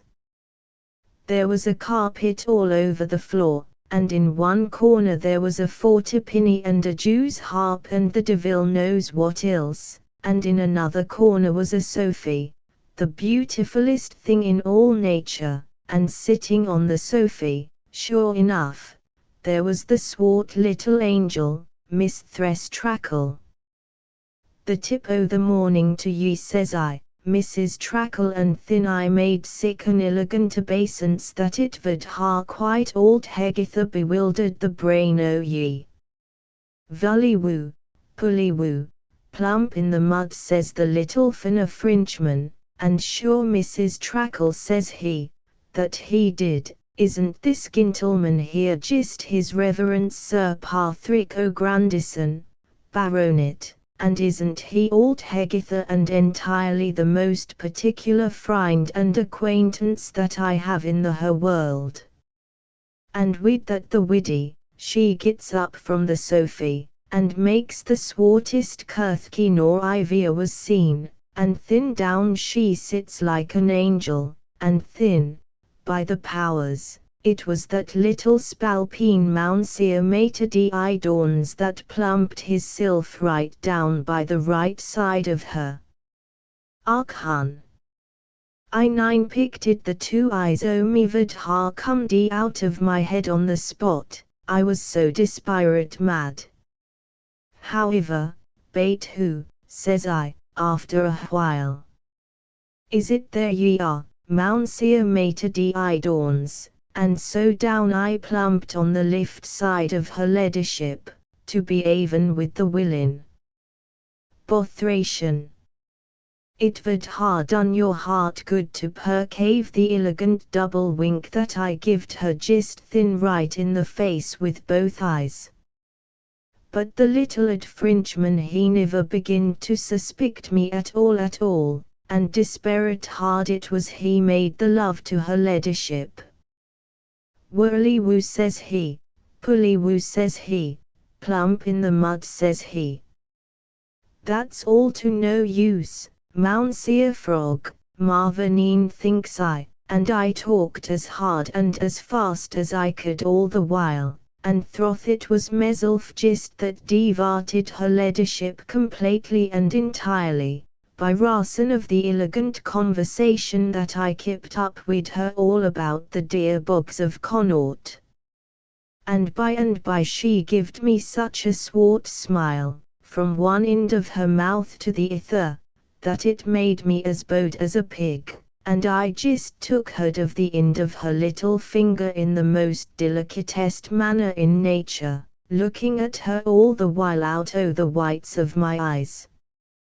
And then only perceive the cuteness of the swart angel, for no sooner did she observe that I was after her the squeezing of her flipper, than she up with it in a jiffy, and put it away behind her back, just as much as to say, "Now thin, Sir Patrick O'Grandison, there's a bit her chance for ye, Marvenine, for it's not altogether the gentile thing to be after her the squeezing of my flipper right full in the sight of that little finna Frenchman, Mounseer Mater de Dawns."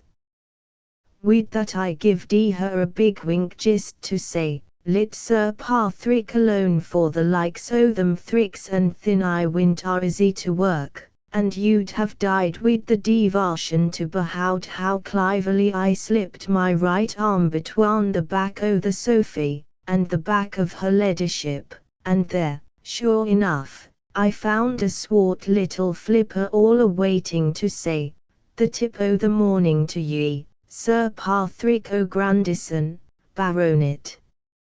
And wasn't it meself, sure, that just gived it the last little bit of a squaws in the world, all in the way of a commencement, and not to be too rough with her ladyship. And ark, bothration, wasn't it the gentilest and delicatest of all the little squeezes that I got in return?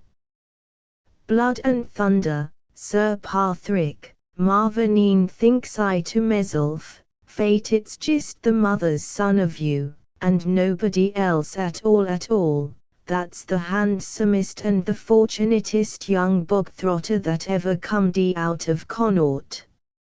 And with that I gived the flipper a big squaws, and a big squaws it was, by the powers, that her ladyship gived to me back.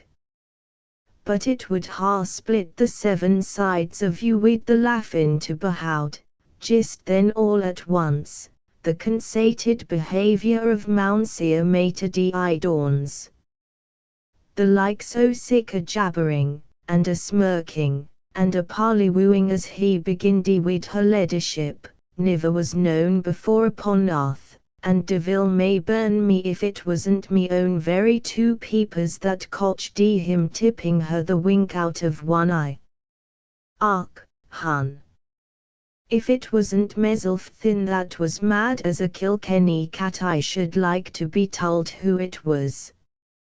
Let me inform you, Mounseer Mater de Dawns, said I, as polite as I veer ye seed, that it's not the gentile thing at all, and not for the likes o' you anyhow, to be after her the ogling and goggling at her ladyship in that fashion, and just with that such another squaws as it was I gived her flipper, all as much as to say, "Isn't it Sir Patrick now, my jewel, that'll be able to the protectin' o' you, my darlint," and then there comed another squaws back, all by way of the answer.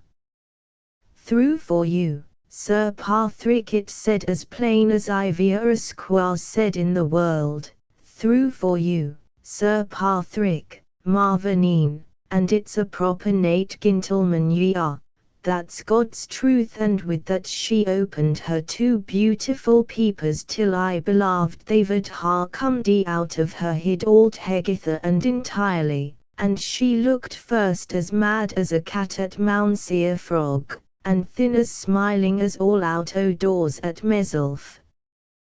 "Thin," says he, "the Willian, ark hun, and a wallywoo, pullywoo," and then with that he shoved up his two shoulders till the devil the bit of his head was to be discovered, and then he let down the two corners of his perrator trap, and thin not a ha'porth more of the satisfaction could I git out o' the spalpeen.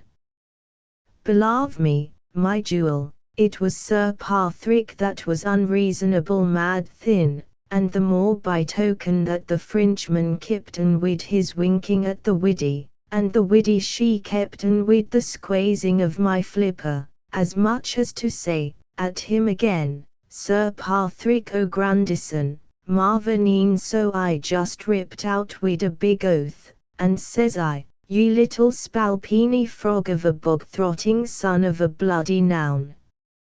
And just thin what do ye think it was that her ladyship did? Troth, she jumped up from the sofa as if she was bit, and made off through the door, while I turned my head round after her, in a complete bewilderment and botheration, and followed her wid me two peepers. You percave I had a reason of my own for knowing that she couldn't git down the stairs altogether and entirely, for I knew very well that I had heard of her hand, for the devil the bit had I ever let it go. And says I, isn't it the last little bit of a mistake in the world that you've been after the making, your ladyship?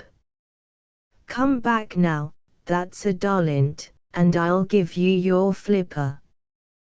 But aff she went down the stairs like a shot, and thin I turned round to the little Frenchfoner. Och hun! If it wasn't his spalpeeny little paw that I had heard of in my own, why thin it wasn't, that's all. And maybe it wasn't meself that just died then outright wid the laughin', to behold the little chap when he found out that it wasn't the widdy at all that he had heard of all the time, but only Sir Patrick O'Grandison. The devil himself niver behild sic a long face as he petten. As for Sir Patrick O'Grandison, Baronet, it wasn't for the likes of his reverence to be after the minding of a thrifle of a mistake. Ye may just say, though, for it's God's truth, that afore I left heard of the flipper of the spalpeen, which was not till after her ladyship's footman had kicked us both down the stairs, I gived it such a neat little broth of a squaz as made it all up into raspberry jam. Whirly woo says he, pulley woo says he, cot tam. And that's just the truth of the rason why he wears his left hand in a sling. Bon bon. Quant un bon vin bull mon estomach, je sways plus savant q balzac, plus sage q pibrac. Mon bras seul faisant elitic de la nation carseque, la metroit or sac, de Karen je passerois le lac, en dormant dans sun back, je iroy or fire eek, sang q mon coya fit tickney tack, presenta du tabac. French vaudeville. That Pierre Bonbon was a restaurateur of uncommon qualifications. No man who, during the reign of, frequented the little café in the cul-de-sac La Fibre at Rouen, will, I imagine, feel himself at liberty to dispute that Pierre Bonbon was, in an equal degree, skilled in the philosophy of that period is, I presume, still more especially undeniable. His pates à la fois were beyond doubt immaculate, but what pen can do justice to his essays sur la nature, his thoughts sur l'âme, his observations sur l'esprit? If his omelettes, if his fricandeau were inestimable, what littérateur of that day would not have given twice as much for an idée de bonbon as for all the trash of idées of all the rest of the savants? Bonbon had ransacked libraries which no other man had ransacked, had more than any other would have entertained a notion of reading, had understood more than any other would have conceived the possibility of understanding, and although, while he flourished, there were not wanting some authors at Rouen to assert that his dicta evinced neither the purity of the Academy, nor the depth of the Lyceum, although, mark me, his doctrines were by no means very generally comprehended, still it did not follow that they were difficult of comprehension. It was, I think, on account of their self-evidency that many persons were led to consider them abstruse. It is to Bonbon, but let this go no farther, it is to Bonbon that Kant himself is mainly indebted for his metaphysics. The former was indeed not a Platonist, nor strictly speaking an Aristotelian, nor did he, like the modern Leibniz, waste those precious hours which might be employed in the invention of a fricassee or, facili gradu, the analysis of a sensation, in frivolous attempts at reconciling the obstinate oils and waters of ethical discussion. Not at all. Bonbon was Ionic, Bonbon was equally Italic. He reasoned a priori, he reasoned also a posteriori. His ideas were innate, or otherwise. He believed in George of Trebizond, he believed in Bessarion. Bonbon was emphatically a Bonbonist. I have spoken of the philosopher in his capacity of restaurateur. I would not, however, have any friend of mine imagine that, in fulfilling his hereditary duties in that line, our hero wanted a proper estimation of their dignity and importance. Far from it. It was impossible to say in which branch of his profession he took the greater pride. In his opinion, the powers of the intellect held intimate connection with the capabilities of the stomach. I am not sure, indeed, that he greatly disagreed with the Chinese, who held that the soul lies in the abdomen. The Greeks at all events were right, he thought, who employed the same words for the mind and the diaphragm. *1. By this I do not mean to insinuate a charge of gluttony, or indeed any other serious charge to the prejudice of the metaphysician. If Pierre Bonbon had his failings, and what great man has not 1,000, if Pierre Bonbon, I say, had his failings, they were failings of very little importance, faults indeed which, in other tempers, have often been looked upon rather in the light of virtues. As regards one of these foibles, I should not even have mentioned it in this history but for the remarkable prominency, the extreme alto relievo, in which it jutted out from the plane of his general disposition. He could never let slip an opportunity of making a bargain. *1. MD not that he was avaricious, no. It was by no means necessary to the satisfaction of the philosopher, that the bargain should be to his own proper advantage. Provided a trade could be effected, a trade of any kind, upon any terms, or under any circumstances, a triumphant smile was seen for many days thereafter to enlighten his countenance, and a knowing wink of the eye to give evidence of his sagacity. At any epoch it would not be very wonderful if a humor so peculiar as the one I have just mentioned, should elicit attention and remark. At the epoch of our narrative, had this peculiarity not attracted observation, there would have been room for wonder indeed. It was soon reported that, upon all occasions of the kind. The smile of Bon Bon was wont to differ widely from the downright grin with which he would laugh at his own jokes, or welcome an acquaintance. Hints were thrown out of an exciting nature, stories were told of perilous bargains made in a hurry and repented of at leisure, and instances were adduced of unaccountable capacities, vague longings, and unnatural inclinations implanted by the author of all evil for wise purposes of his own. The philosopher had other weaknesses, but they are scarcely worthy our serious examination. For example, there are few men of extraordinary profundity who are found wanting in an inclination for the bottle.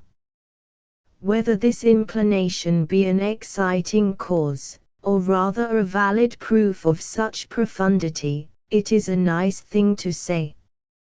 Bon Bon, as far as I can learn, did not think the subject adapted to minute investigation, nor do I.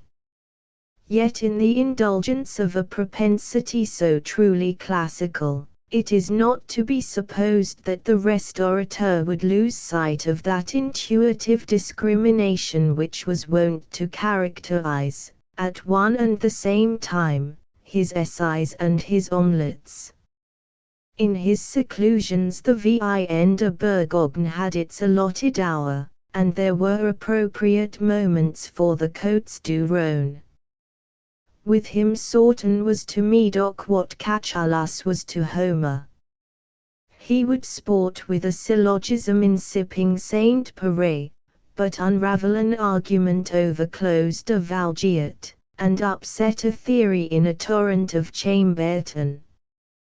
Well had it been if the same quick sense of propriety had attended him in the peddling propensity to which I have formerly alluded, but this was by no means the case. Indeed, to say the truth, that trait of mind in the philosophic Bon Bon did begin at length to assume a character of strange intensity and mysticism, and appeared deeply tinctured with the diabery of his favorite German studies. To enter the little café in the cul-de-sac Lefebvre was, at the period of our tale, to enter the sanctum of a man of genius. Bon Bon was a man of genius. There was not a Suscassinia in Rouen, who could not have told you that Bon Bon was a man of genius. His very cat knew it, and forbore to whisk her tail in the presence of the man of genius.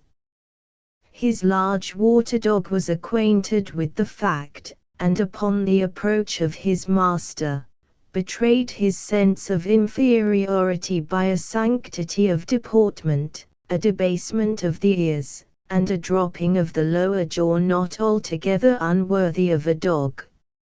It is, however, true that much of this habitual respect might have been attributed to the personal appearance of the metaphysician.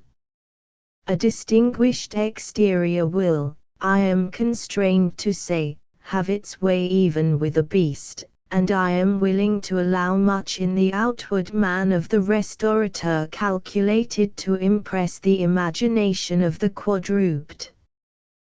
There is a peculiar majesty about the atmosphere of the little grate, if I may be permitted so equivocal an expression, which mere physical bulk alone will be found at all times inefficient in creating. If, however, Bon Bon was barely 3 feet in height, and if his head was diminutively small, still it was impossible to behold the rotundity of his stomach without a sense of magnificence nearly bordering upon the sublime.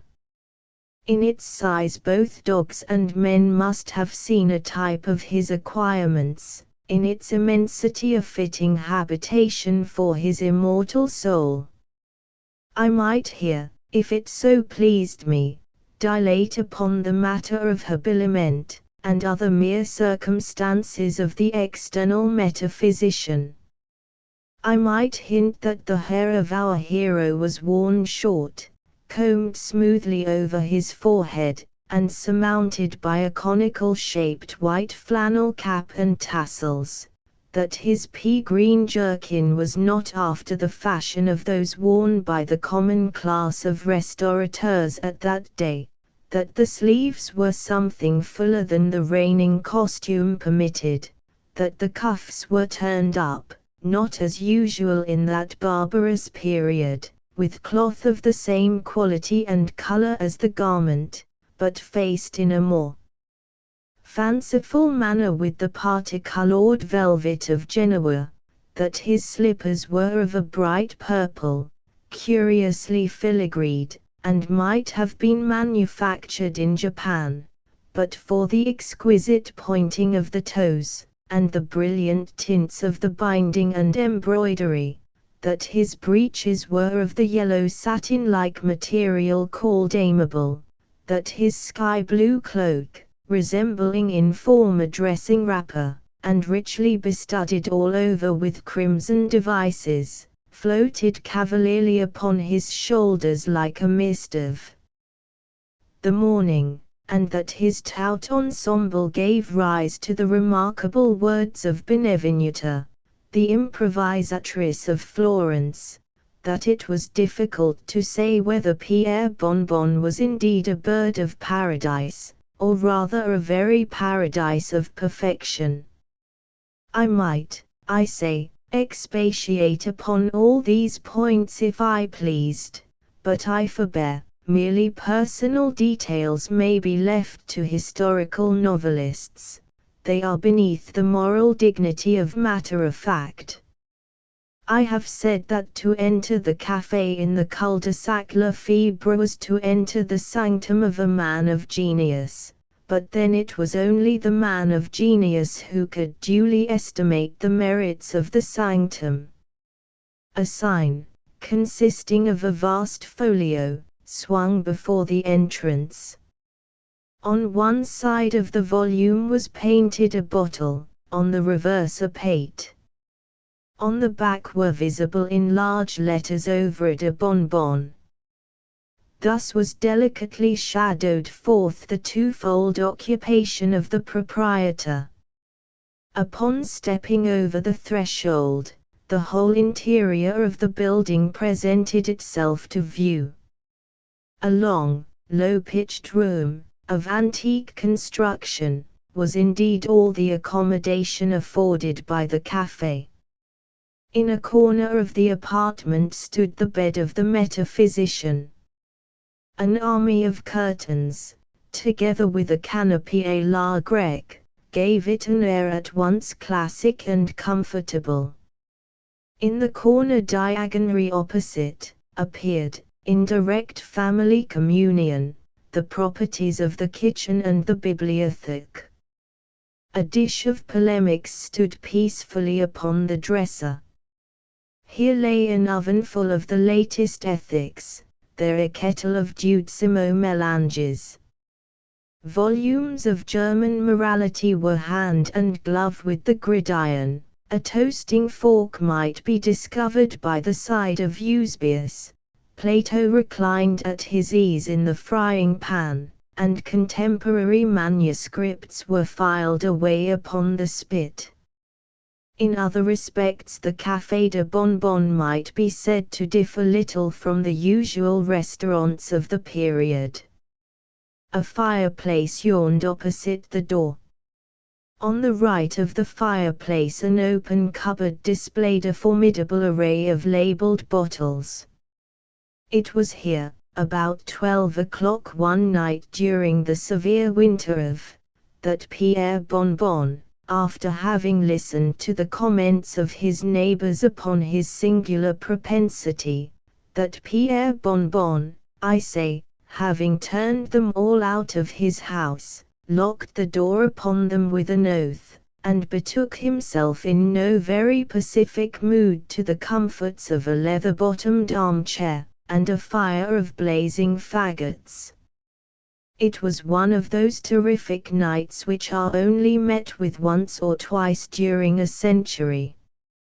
It snowed fiercely, and the house tottered to its center with the floods of wind that, rushing through the crannies in the wall, and pouring impetuously down the chimney, shook awfully the curtains of the philosopher's bed, and disorganized the economy of his plate pans and papers. The huge folio sign that swung without, exposed to the fury of the tempest, creaked ominously, and gave out a moaning sound from its stanchions of solid oak. It was in no placid temper, I say, that the metaphysician drew up his chair to its customary station by the hearth. Many circumstances of a perplexing nature had occurred during the day, to disturb the serenity of his meditations. In attempting des oeufs et la princesse, he had unfortunately perpetrated an omelette et la reine. The discovery of a principle in ethics had been frustrated by the overturning of a stew, and last, not least, he had been thwarted in one of those admirable bargains which he at all times took such especial delight in bringing to a successful termination. But in the chafing of his mind at these unaccountable vicissitudes, there did not fail to be mingled some degree of that nervous anxiety which the fury of a boisterous night is so well calculated to produce. Whistling to his more immediate vicinity the large black water dog we have spoken of before, and settling himself uneasily in his chair, he could not help casting a wary and unquiet eye toward those distant recesses of the apartment whose inexorable shadows not even the red firelight itself could more than partially succeed in overcoming. Having completed a scrutiny whose exact purpose was perhaps unintelligible to himself, he drew close to his seat a small table covered with books and papers, and soon became absorbed in the task of retouching a voluminous manuscript, intended for publication on the morrow. He had been thus occupied for some minutes when "I am in no hurry," Monsieur Bonbon suddenly whispered a whining voice in the apartment. "The devil!" ejaculated our hero, starting to his feet, overturning the table at his side, and staring around him in astonishment. "Very true," calmly replied the voice. "Very true. What is very true? How came you here?" vociferated the metaphysician, as his eye fell upon something which lay stretched at full length upon the bed. "I was saying," said the intruder, without attending to the interrogatives, "I was saying that I am not at all pushed for time, that the business upon which I took the liberty of calling, is of no pressing importance, in short, that I can very well wait until you have finished your exposition." "My exposition? There now, how do you know? How came you to understand that I was writing an exposition, good God?" "Hush," replied the figure, in a shrill undertone, and, arising quickly from the bed, he made a single step toward our hero, while an iron lamp that depended overhead swung convulsively back from his approach. The philosopher's amazement did not prevent a narrow scrutiny of the stranger's dress and appearance. The outlines of his figure, exceedingly lean, but much above the common height, were rendered minutely distinct, by means of a faded suit of black cloth which fitted tight to the skin, but was otherwise cut very much in the style of a century ago.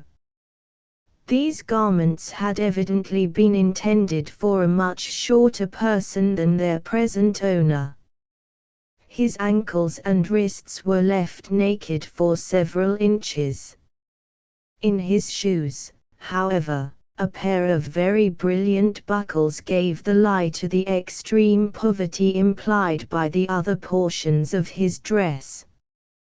His head was bare, and entirely bald, with the exception of a hinder part, from which depended a queue of considerable length. A pair of green spectacles, with side glasses, protected his eyes from the influence of the light, and at the same time prevented our hero from ascertaining either their color or their conformation. About the entire person there was no evidence of a shirt, but a white cravat, of filthy appearance, was tied with extreme precision around the throat, and the ends hanging down formally side by side gave, although I dare say unintentionally, the idea of an ecclesiastic.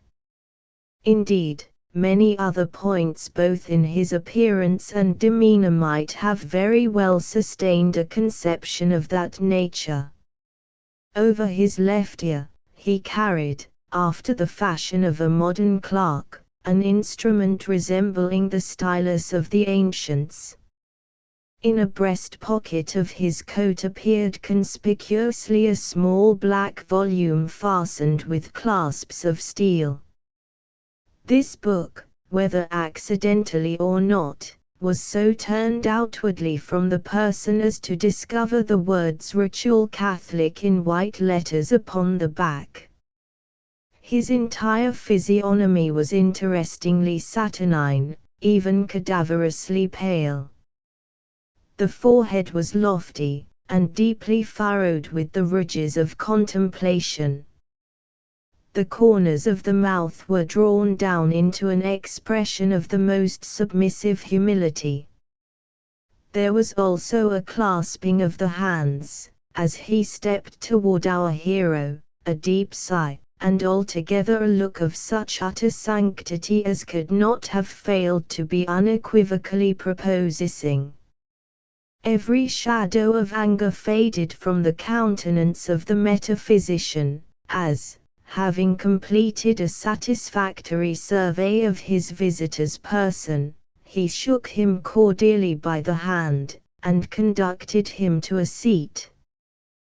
There would however be a radical error in attributing this instantaneous transition of feeling in the philosopher, to any one of those causes which might naturally be supposed to have had an influence.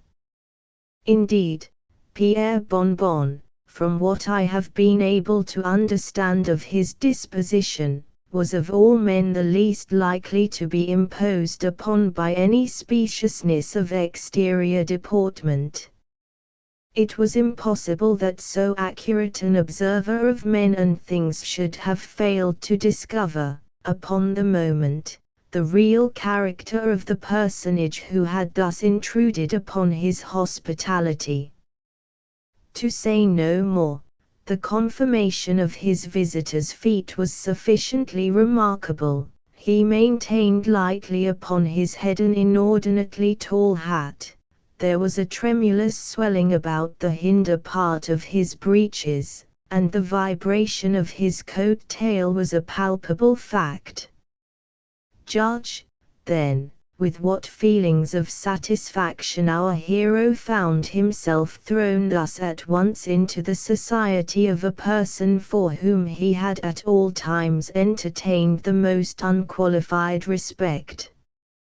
He was, however, too much of the diplomatist to let escape him any intimation of his suspicions in regard to the true state of affairs. It was not his cue to appear at all conscious of the high honor he thus unexpectedly enjoyed, but, by leading his guest into the conversation, to elicit some important ethical ideas, which might, in obtaining a place in his contemplated publication, enlighten the human race, and at the same time immortalize himself, ideas which, I should have added, his visitor's great age, and well-known proficiency in the science of morals, might very well have enabled him to afford.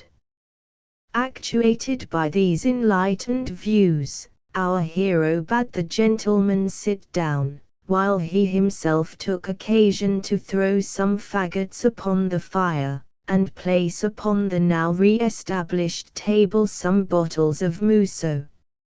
Having quickly completed these operations, he drew his chair vis-à-vis to his companions, and waited until the latter should open the conversation. But plans even the most skillfully matured are often thwarted in the outset of their application, and the restaurateur found himself nonplussed by the very first words of his visitor's speech. "I see you know me, Bonbon," said he. "Ha, ha, ha, he, hi, hi, ho, ho, hu, hu. And the devil, dropping at once the sanctity of his demeanor, opened to its fullest extent a mouth from ear to ear, so as to display a set of jagged and fang-like teeth, and, throwing back his head, laughed long, loudly, wickedly, and uproariously, while the black dog, crouching down upon his haunches, joined lustily in the chorus, and the tabby cat, flying off at a tangent, stood up on end, and shrieked in the farthest corner of the apartment. Not so the philosopher. He was too much a man of the world either to laugh like the dog, or by shrieks to betray the indecorous trepidation of the cat. It must be confessed, he felt a little astonishment to see the white letters which formed the words Ritual Catholic on the book in his guest's pocket, momently changing both their color and their import, and in a few seconds, in place of the original title the words Regita des Condamnés blazed forth in characters of red. This startling circumstance, when Bonbon replied to his visitor's remark, imparted to his manner an air of embarrassment which probably might not otherwise have been observed. "Why, sir," said the philosopher, "why, sir, to speak sincerely, I believe you are, upon my word, the d—dest, that is to say, I think, I imagine, I have some very faint idea, of the remarkable honor." "Oh, yes, very well," interrupted His Majesty, "say no more, I see how it is." And hereupon, taking off his green spectacles, he wiped the glasses carefully with the sleeve of his coat, and deposited them in his pocket. If Bonbon had been astonished at the incident of the book, his amazement was now much increased by the spectacle which here presented itself to view. In raising his eyes, with a strong feeling of curiosity to ascertain the color of his guests, he found them by no means black, as he had anticipated, nor gray, as might have been imagined, nor yet hazel nor blue, nor indeed yellow nor red, nor purple, nor white, nor green, nor any other color in the heavens above, or in the earth beneath, or in the waters under the earth. In short, Pierre Bonbon not only saw plainly that His Majesty had no eyes whatsoever, but could discover no indications of their having existed at any previous period, for the space where eyes should naturally have been was, I am constrained to say, simply a dead level of flesh. It was not in the nature of the metaphysician to forbear making some inquiry into the sources of so strange a phenomenon, and the reply of His Majesty was at once prompt, dignified, and satisfactory. "Eyes, my dear Bonbon, eyes, did you say? Oh, I perceive. The ridiculous prints, which are in circulation, have given you a false idea of my personal appearance. Eyes, true. Eyes, Pierre Bonbon, are very well in their proper place. That, you would say, is the head, right, the head of a worm. To you, likewise, these optics are indispensable, yet I will convince you that my vision is more penetrating than your own. There is a cat I see in the corner, a pretty cat. Look at her, observe her well. Now, Bonbon, do you behold the thoughts, I say, the ideas, the reflections, which are being engendered in her pericranium? There it is, now, you do not. She is thinking we admire the length of her tail and the profundity of her mind. She has just concluded that I am the most distinguished of ecclesiastics, and that you are the most superficial of metaphysicians.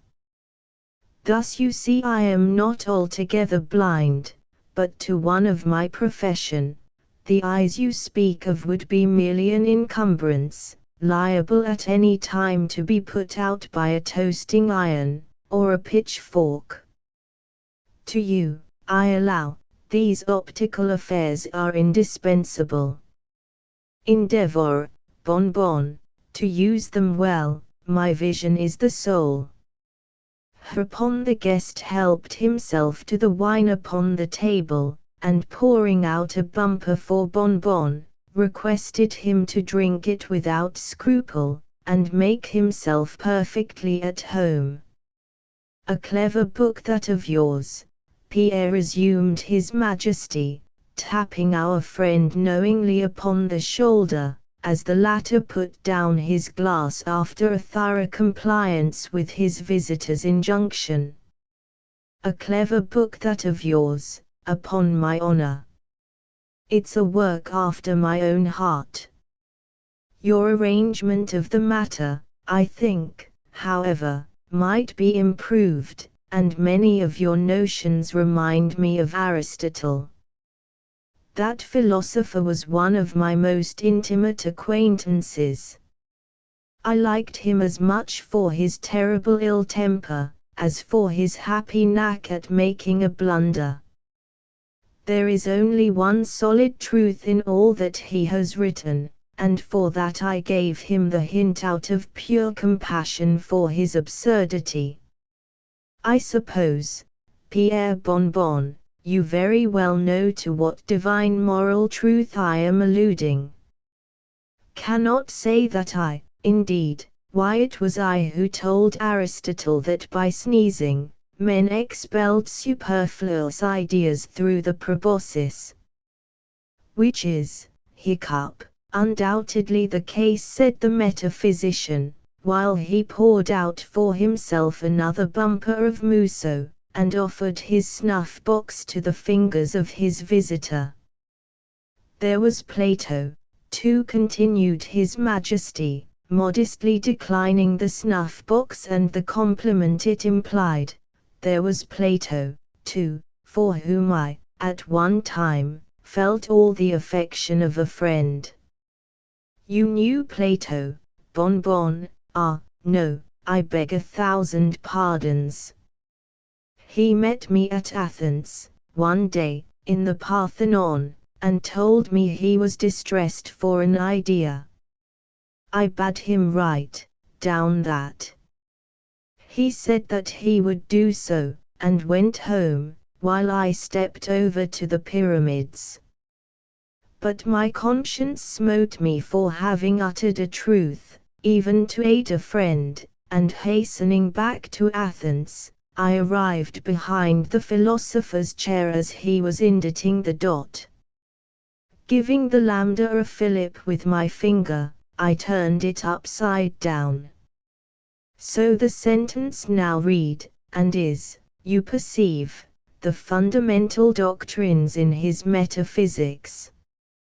Were you ever at Rome? Asked the restaurateur, as he finished his second bottle of Musso, and drew from the closet a larger supply of Chambertin. But once, Monsieur Bonbon, but once. There was a time, said the devil, as if reciting some passage from a book, there was a time when occurred an anarchy of 5 years, during which the Republic, bereft of all its officers, had no magistracy besides the tribunes of the people, and these were not legally vested with any degree of executive power. At that time, Monsieur Bonbon, at that time only I was in Rome, and I have no earthly acquaintance, consequently, with any of its philosophy. *2 Ils écrivaient sur la philosophie, Cicero, Lucretius, Seneca, mais c'était la philosophie grecque. Condorcet. What do you think of, hiccup, Epicurus? What do I think of whom, said the devil, in astonishment, you cannot surely mean to find any fault with Epicurus. What do I think of Epicurus? Do you mean me, sir? I am Epicurus. I am the same philosopher who wrote each of the 300 treatises commemorated by Diogenes Laertes. That's a lie, said the metaphysician, for the wine had gotten a little into his head. Very well, sir, very well, indeed, sir, said his Majesty, apparently much flattered. That's a lie, repeated the restaurateur, dogmatically, that's a hiccup, a lie. Well, have it your own way, said the devil, pacifically, and Bonbon, having beaten his Majesty at argument, thought it his duty to conclude a second bottle of Chambertin. As I was saying, resumed the visitor, as I was observing a little while ago, there are some very outer notions in that book of yours, Monsieur Bonbon. What, for instance, do you mean by all that humbug about the soul? Pray, sir, what is the soul? The hiccup soul, replied the metaphysician, referring to his MS, is undoubtedly, no, sir. Indubitably, no, sir. Indisputably, no, sir. Evidently, no, sir. Incontrovertibly, no, sir. Hiccup, no, sir. And beyond all question, no, sir, the soul is no such thing. Here the philosopher, looking daggers, took occasion to make an end, upon the spot, of his third bottle of Chambertin. Then, hiccup, pray, sir, what is it? That is neither here nor there, Monsieur Bonbon, replied his Majesty, musingly. I have tasted, that is to say, I have known some very bad souls, and some too, pretty good ones. Here he smacked his lips, and, having unconsciously let fall his hand upon the volume in his pocket, was seized with a violent fit of sneezing. He continued. There was the soul of Cratinus, passable, Aristophanes, racy, Plato, exquisite, not your Plato, but Plato the comic poet. Your Plato would have turned the stomach of Cerberus, for. Then let me see. There were Navius, and Andronicus, and Plautus, and Terentius. Then there were Lucilius, and Catullus, and Naso, and Quintus Flaccus, Diakinti. As I called him when he sung a secular for my amusement, while I toasted him, in pure good humor, on a fork. But they want flavor, these Romans. One fat Greek is worth a dozen of them, and besides will keep, which cannot be said of a Quirite. Let us taste your Sauterne. Bon Bon had by this time made up his mind to the nil admirary and endeavoured to hand down the bottles in question. He was, however, conscious of a strange sound in the room like the wagging of a tail. Of this, although extremely indecent in his Majesty, the philosopher took no notice, simply kicking the dog, and requesting him to be quiet.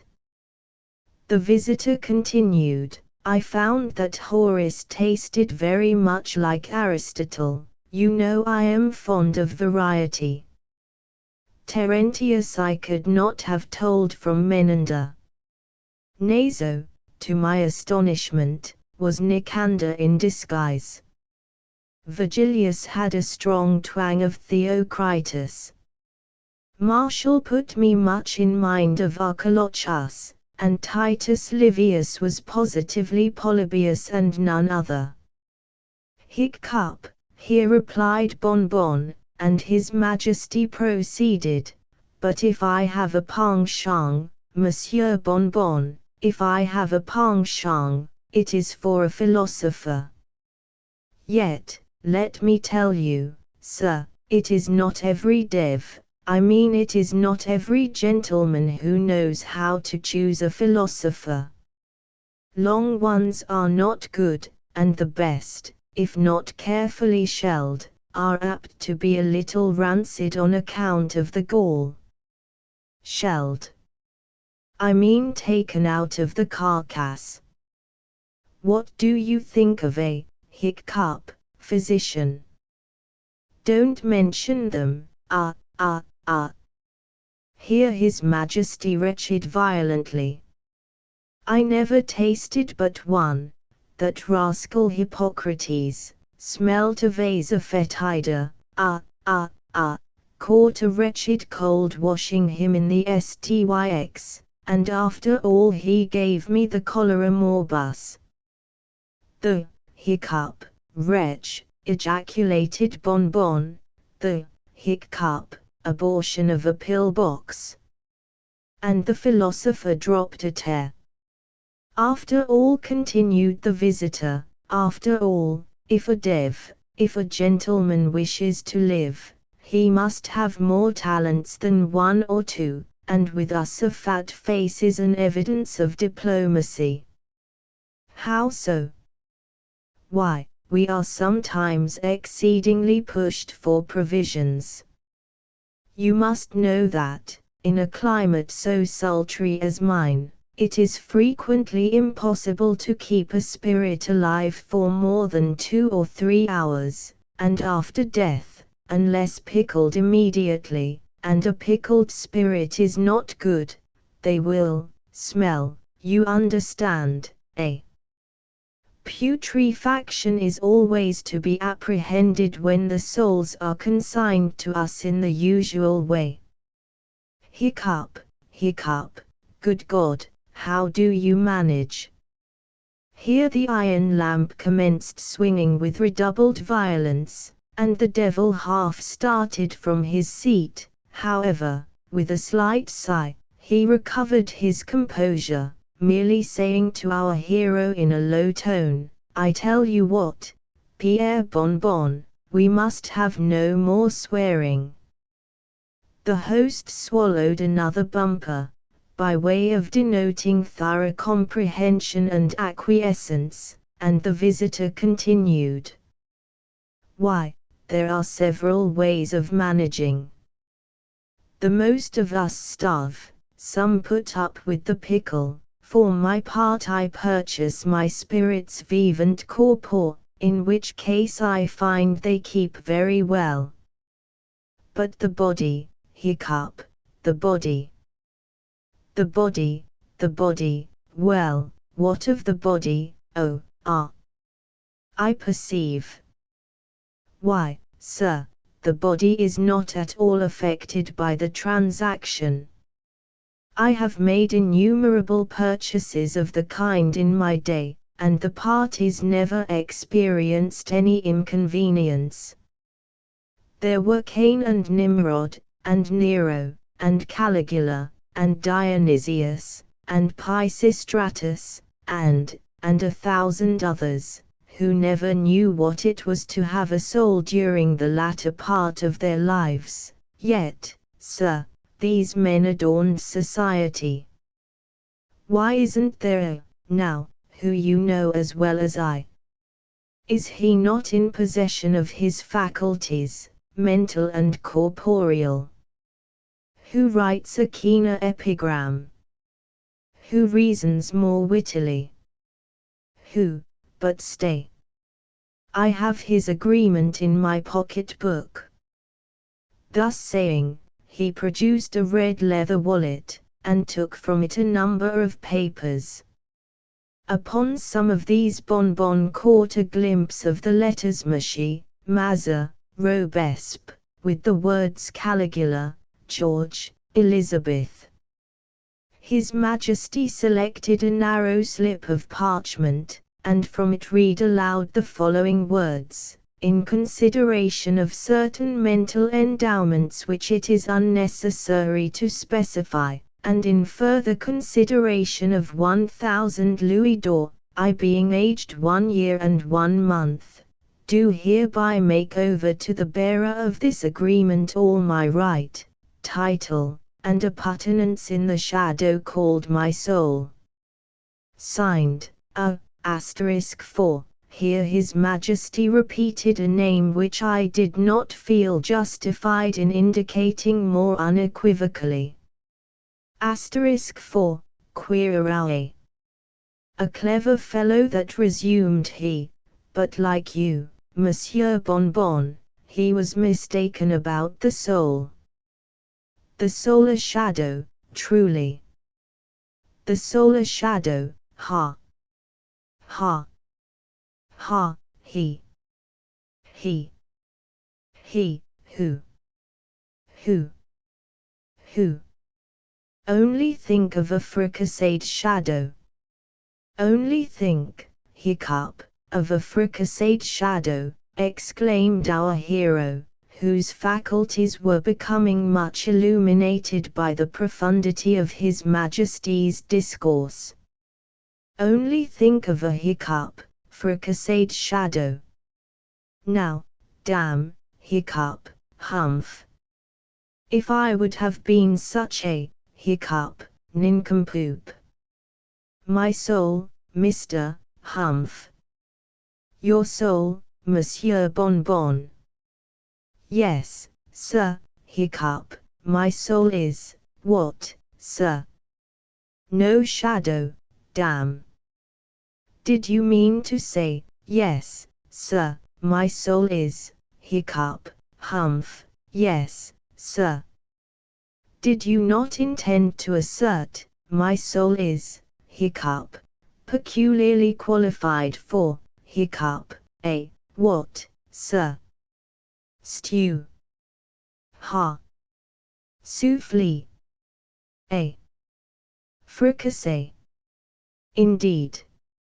Ragout and fricandeau, and see here, my good fellow. I'll let you have it, hiccup, a bargain. Here the philosopher slapped His Majesty upon the back. Couldn't think of such a thing, said the latter calmly, at the same time rising from his seat. The metaphysician stared. Supplied at present, said His Majesty. Hiccup, said the philosopher. Have no funds on hand. What? Besides, very unhandsome in me, sir. To take advantage of, hiccup, your present disgusting and ungentlemanly situation. Here the visitor bowed and withdrew, in what manner could not precisely be ascertained, but in a well-concerted effort to discharge a bottle at the villain. The slender chain was severed that depended from the ceiling, and the metaphysician prostrated by the downfall of the lamp. Some words with a mummy. The symposium of the preceding evening had been a little too much for my nerves. I had a wretched headache, and was desperately drowsy. Instead of going out therefore to spend the evening as I had proposed, it occurred to me that I could not do a wiser thing than just eat a mouthful of supper and go immediately to bed. A light supper, of course. I am exceedingly fond of Welsh rabbit. More than a pound at once, however, may not at all times be advisable. Still, there can be no material objection to 2. And really between 2 and 3, there is merely a single unit of difference. I ventured, perhaps, upon 4. My wife will have it 5, but, clearly, she has confounded 2 very distinct affairs. The abstract number, 5, I am willing to admit, but, concretely, it has reference to bottles of brown stout, without which, in the way of condiment, Welsh rabbit is to be eschewed. Having thus concluded a frugal meal, and donned my nightcap, with the serene hope of enjoying it till noon the next day, I placed my head upon the pillow, and, through the aid of a capital conscience, fell into a profound slumber forthwith. But when were the hopes of humanity fulfilled? I could not have completed my 3rd snore when there came a furious ringing at the street door bell, and then an impatient thumping at the knocker, which awakened me at once. In a minute afterward, and while I was still rubbing my eyes, my wife thrust in my face a note, from my old friend, Dr. Ponner. It ran thus: "Come to me, by all means, my dear good friend, as soon as you receive this. Come and help us to rejoice. At last, by long persevering diplomacy, I have gained the assent of the directors of the City Museum, to my examination of the mummy, you know the one I mean. I have permission to unsathe it and open it, if desirable. A few friends only will be present, you, of course.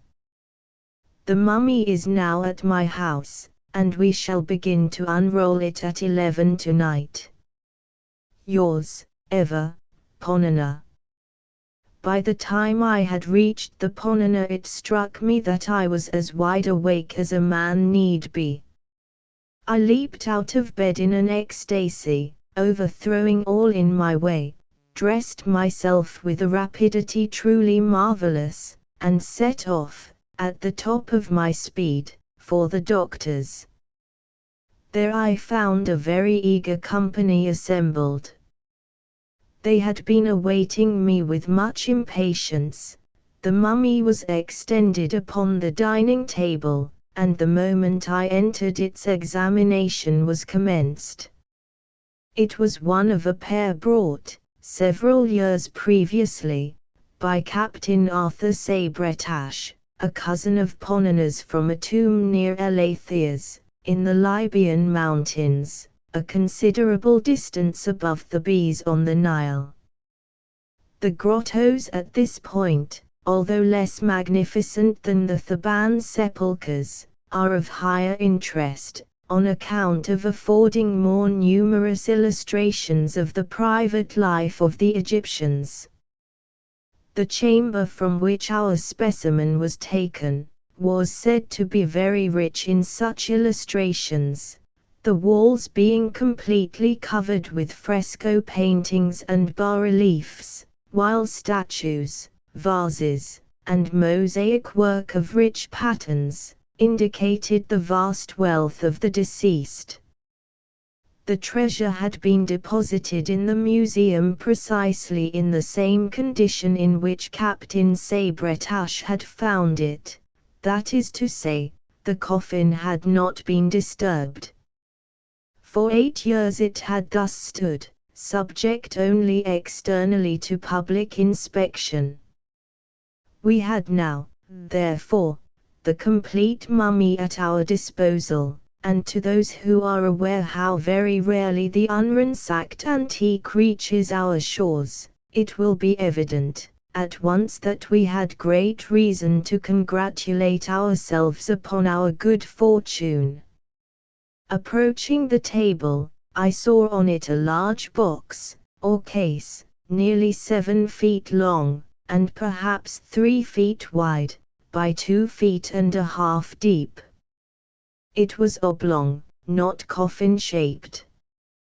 The material was at first supposed to be the wood of the sycamore, platanus, but, upon cutting into it, we found it to be pasteboard, or, more properly, papier-mâché, composed of papyrus. It was thickly ornamented with paintings, representing funeral scenes, and other mournful subjects, interspersed among which, in every variety of position, were certain series of hieroglyphical characters, intended, no doubt, for the name of the departed. By good luck, Mr. Glidden formed one of our party, and he had no difficulty in translating the letters, which were simply phonetic, and represented the word alamisteco.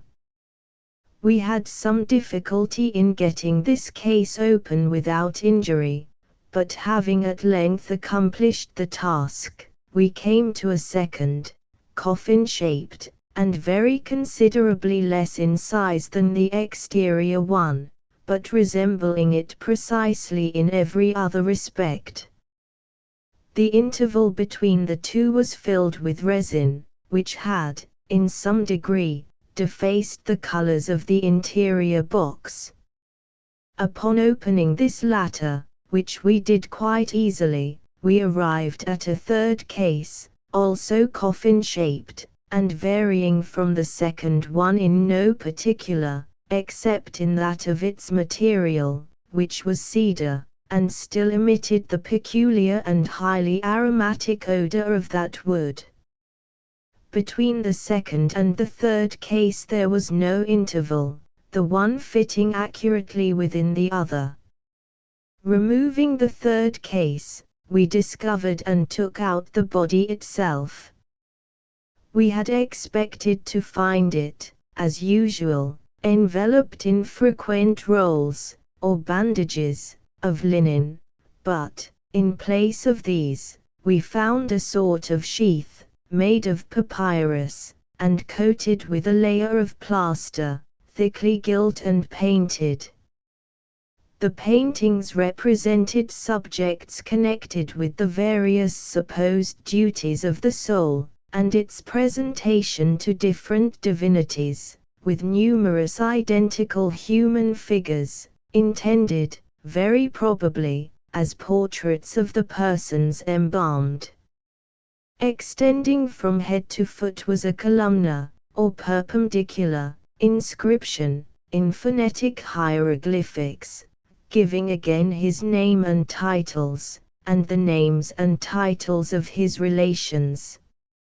Around the neck thus ensheathed, was a collar of cylindrical glass beads, diverse in color, and so arranged as to form images of deities, of the scarabaeus, etc., with the winged globe.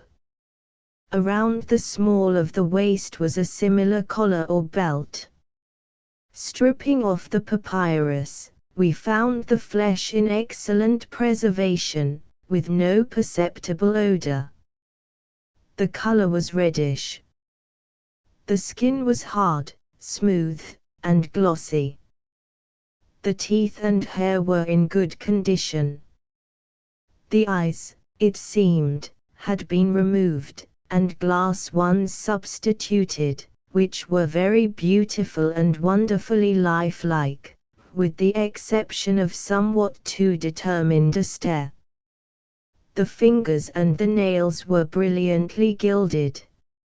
Mr. Glidden was of opinion, from the redness of the epidermis, that the embalmment had been effected altogether by asphaltum, but, on scraping the surface with a steel instrument, and throwing into the fire some of the powder thus obtained, the flavor of camphor and other sweet-scented gums became apparent. We searched the corpse very carefully for the usual openings through which the entrails are extracted, but, to our surprise, we could discover none. No member of the party was at that period aware that entire or unopened mummies are not infrequently met. The brain it was customary to withdraw through the nose, the intestines through an incision in the side. The body was then shaved, washed, and salted, then laid aside for several weeks, when the operation of embalming, properly so called, began. As no trace of an opening could be found, Dr. Ponner was preparing his instruments for dissection, when I observed that it was then past 2 o'clock. Hereupon it was agreed to postpone the internal examination until the next evening, and we were about to separate for the present, when someone suggested an experiment or two with the voltaic pile. The application of electricity to a mummy 3,000 or 4,000 years old at the least, was an idea, if not very sage, still sufficiently original, and we all caught it at once. About 1/10 in earnest and 9/10 in jest, we arranged a battery in the doctor's study, and conveyed thither the Egyptian.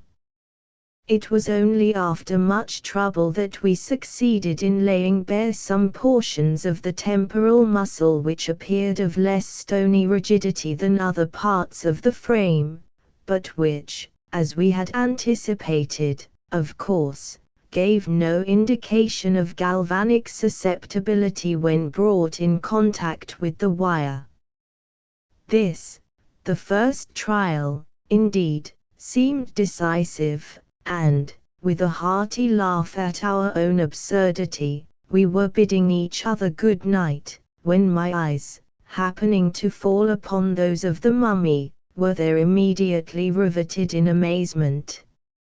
My brief glance, in fact, had sufficed to assure me that the orbs which we had all supposed to be glass, and which were originally noticeable for a certain wild stare, were now so far covered by the lids, that only a small portion of the tunica albuginea remained visible. With a shout I called attention to the fact, and it became immediately obvious to all. I cannot say that I was alarmed at the phenomenon, because alarmed is, in my case, not exactly the word. It is possible, however, that, but for the brown stout, I might have been a little nervous. As for the rest of the company, they really made no attempt at concealing the downright fright which possessed them. Dr. Ponner was a man to be pitied. Mr. Glidden, by some peculiar process, rendered himself invisible. Mr. Silk Buckingham, I fancy, will scarcely be so bold as to deny that he made his way, upon all fours, under the table. After the first shock of astonishment, however, we resolved, as a matter of course, upon further experiment forthwith. Our operations were now directed against the great toe of the right foot. We made an incision over the outside of the exterior os sisamwadium pollicis pedis, and thus got at the root of the abductor muscle. Readjusting the battery, we now applied the fluid to the bisected nerves, when, with a movement of exceeding lifelikeness, the mummy first drew up its right knee so as to bring it nearly in contact with the abdomen, and then, straightening the limb with inconceivable force, bestowed a kick upon Dr. Ponana, which had the effect of discharging that gentleman, like an arrow from a catapult, through a window into the street below. We rushed out en masse to bring in the mangled remains of the victim, but had the happiness to meet him upon the staircase, coming up in an unaccountable hurry, brimful of the most ardent philosophy, and more than ever impressed with the necessity of prosecuting our experiment with vigor and with zeal. It was by his advice, accordingly, that we made, upon the spot, a profound incision into the tip of the subject's nose, while the doctor himself, laying violent hands upon it, pulled it into vehement contact with the wire. Morally and physically, figuratively and literally, was the effect electric.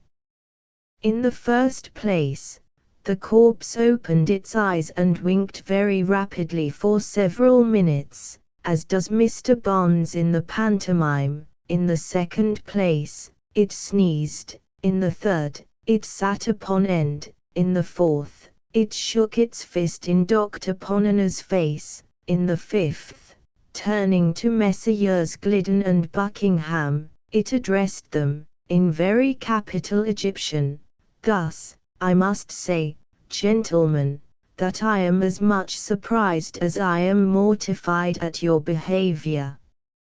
Of Dr. Ponana nothing better was to be expected. He is a poor little fat fool who knows no better. I pity and forgive him. But you, Mr. Gliddon, and you, Silk, who have travelled and resided in Egypt until one might imagine you to the manner born, you, I say, who have been so much among us that you speak Egyptian fully as well, I think, as you write your mother tongue, you, whom I have always been led to regard as the firm friend of the mummies, I really did anticipate more gentlemanly conduct from you. What am I to think of your standing quietly by and seeing me thus unhandsomely used? What am I to suppose by your permitting Tom, Dick, and Harry to strip me of my coffins, and my clothes, in this wretchedly cold climate?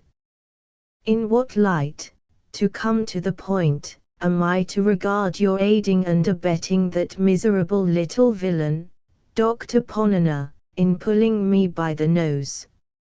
It will be taken for granted, no doubt, that upon hearing this speech under the circumstances, we all either made for the door, or fell into violent hysterics, or went off in a general swoon. One of these three things was, I say, to be expected. Indeed, each and all of these lines of conduct might have been very plausibly pursued. And, upon my word, I am at a loss to know how or why it was that we pursued neither the one nor the other. But, perhaps, the true reason is to be sought in the spirit of the age, which proceeds by the rule of contraries altogether, and is now usually admitted as the solution of everything in the way of paradox and impossibility. Or, perhaps, after all, it was only the mummy's exceedingly natural and matter-of-course air that divested his words of the terrible. However this may be, the facts are clear, and no member of our party betrayed any very particular trepidation, or seemed to consider that anything had gone very especially wrong. For my part, I was convinced it was all right, and merely stepped aside, out of the range of the Egyptian's fist. Dr. Ponana thrust his hands into his breeches pockets, looked hard at the mummy, and grew excessively red in the face. Mr. Glidden stroked his whiskers and drew up the collar of his shirt. Mr. Buckingham hung down his head, and put his right thumb into the left corner of his mouth. The Egyptian regarded him with a severe countenance for some minutes and at length, with a sneer, said, "Why don't you speak, Mr. Buckingham? Did you hear what I asked you, or not? Do take your thumb out of your mouth." Mr. Buckingham, hereupon, gave a slight start, took his right thumb out of the left corner of his mouth, and, by way of indemnification, inserted his left thumb in the right corner of the aperture above mentioned. Not being able to get an answer from Mr. B., the figure turned peevishly to Mr. Glidden, and, in a peremptory tone, demanded in general terms what we all meant. Mr. Glidden replied at great length, in phonetics, and but for the deficiency of American printing offices in hieroglyphical type, it would afford me much pleasure to record here, in the original, the whole of his very excellent speech. I may as well take this occasion to remark, that all the subsequent conversation in which the mummy took a part, was carried on in primitive Egyptian, through the medium, so far as concerned myself and other untravelled members of the company, through the medium, I say, of Messrs. Glidden and Buckingham, as interpreters. These gentlemen spoke the mother tongue of the mummy with inimitable fluency and grace, but I could not help observing that, owing, no doubt, to the introduction of images entirely modern, and, of course, entirely novel to the stranger, the two travellers were reduced, occasionally, to the employment of sensible forms for the purpose of conveying a particular meaning. Mr. Glidden, at one period, for example, could not make the Egyptian comprehend the term politics until he sketched upon the wall, with a bit of charcoal, a little carbuncle-nosed gentleman, out at elbows, standing upon a stump, with his left leg drawn back, right arm thrown forward, with his fist shut, the eyes rolled up toward heaven, and the mouth open at an angle of 90 degrees. Just in the same way Mr. Buckingham failed to convey the absolutely modern idea wig until, at Dr. Ponana's suggestion, he grew very pale in the face, and consented to take off his own. It will be readily understood that Mr. Glidden's discourse turned chiefly upon the vast benefits accruing to science from the unrolling and disemboweling of mummies, apologizing, upon this score, for any disturbance that might have been occasioned him, in particular, the individual mummy called a lamistaco, and concluding with a mere hint, for it could scarcely be considered more, that, as these little matters were now explained, it might be as well to proceed with the investigation intended. Here Dr. Ponana made ready his instruments. In regard to the latter suggestions of the orator, it appears that a lamistaco had certain scruples of conscience, the nature of which I did not distinctly learn, but he expressed himself satisfied with the apologies tendered, and, getting down from the table, shook hands with the company all round. When this ceremony was at an end, we immediately busied ourselves in repairing the damages which our subject had sustained from the scalpel. We sewed up the wound in his temple, bandaged his foot, and applied a square inch of black plaster to the tip of his nose. It was now observed that the Count, this was the title, it seems, of Allamisteco, had a slight fit of shivering, no doubt from the cold.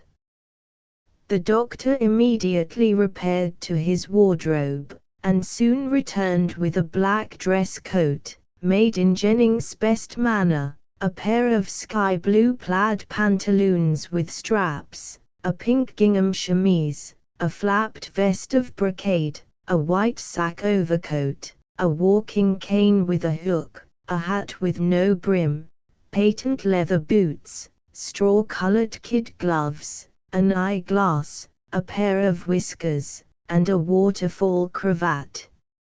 Owing to the disparity of size between the Count and the doctor, the proportion being as 2-to-1, there was some little difficulty in adjusting these habiliments upon the person of the Egyptian, but when all was arranged, he might have been said to be dressed.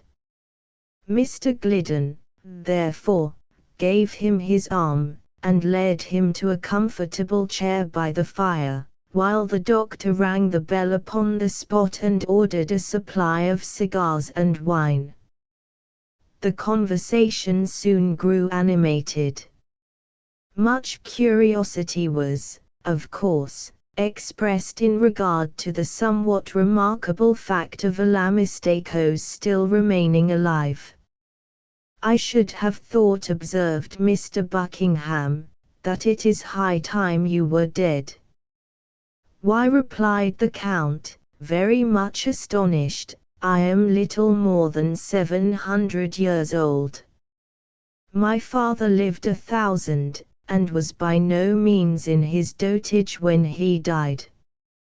Here ensued a brisk series of questions and computations, by means of which it became evident that the antiquity of the mummy had been grossly misjudged. It had been 5,050 years and some months since he had been consigned to the catacombs at Elatheus. "But my remark," resumed Mr. Buckingham, "had no reference to your age at the period of interment. I am willing to grant, in fact, that you are still a young man, and my allusion was to the immensity of time during which, by your own showing, you must have been done up in asphaltum." "In what?" said the Count. "In asphaltum," persisted Mr. Br. "Yes, I have some faint notion of what you mean. It might be made to answer, no doubt, but in my time we employed scarcely anything else than the bichloride of mercury." "But what we are especially at a loss to understand," said Dr. Ponnonner, "is how it happens that, having been dead and buried in Egypt 5,000 years ago, you are here today all alive and looking so delightfully well." "Had I been, as you say, dead," replied the Count, "it is more than probable that dead I should still be, for I perceive you are yet in the infancy of galvanism, and cannot accomplish with it what was a common thing among us in the old days. But the fact is, I fell into catalepsy, and it was considered by my best friends that I was either dead or should be. They accordingly embalmed me at once. I presume you are aware of the chief principle of the embalming process." "Why, not altogether." "Ah, I perceive, a deplorable condition of ignorance. Well, I cannot enter into details just now, but it is necessary to explain that to embalm, properly speaking, in Egypt, was to arrest indefinitely all the animal functions subjected to the process. I use the word animal in its widest sense, as including the physical not more than the moral and vital being. I repeat that the leading principle of embalmment consisted, with us, in the immediately arresting, and holding in perpetual abeyance all the animal functions subjected to the process. To be brief, in whatever condition the individual was, at the period of embalmment, in that condition he remained. Now, as it is my good fortune to be of the blood of the Scarabaeus, I was embalmed alive, as you see me at present. The blood of the Scarabaeus, exclaimed Dr. Ponana. Yes. The Scarabaeus was the insignium or the arms of a very distinguished and very rare patrician family. To be of the blood of the Scarabaeus is merely to be one of that family of which the Scarabaeus is the insignium. I speak figuratively. But what has this to do with you being alive? Why, it is the general custom in Egypt to deprive a corpse, before embalmment, of its bowels and brains. The race of the Scarabaei alone did not coincide with the custom. Had I not been a Scarabaeus, therefore, I should have been without bowels and brains, and without either it is inconvenient to live. I perceive that, said Mr. Buckingham, and I presume that all the entire mummies that come to hand are of the race of Scarabaei. Beyond doubt. I thought, said Mr. Gliddon, very meekly, that the Scarabaeus was one of the Egyptian gods. One of the Egyptian what? Exclaimed the mummy, starting to its feet. Gods, repeated the traveller. Mr. Gliddon, I really am astonished to hear you talk in this style, said the Count, resuming his chair. No nation upon the face of the earth has ever acknowledged more than one god. The Scarabaeus, the ibis, etc., were with us, as similar creatures have been with others, the symbols, or media, through which we offered worship to the Creator too august to be more directly approached. There was here a pause. At length the colloquy was renewed by Dr. Ponana.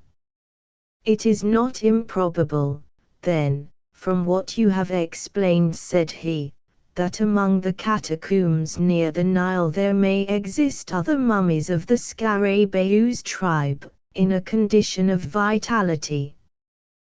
There can be no question of it, replied the Count. All the Scarabaei embalmed accidentally while alive, are alive now. Even some of those purposely so embalmed, may have been overlooked by their executors, and still remain in the tomb.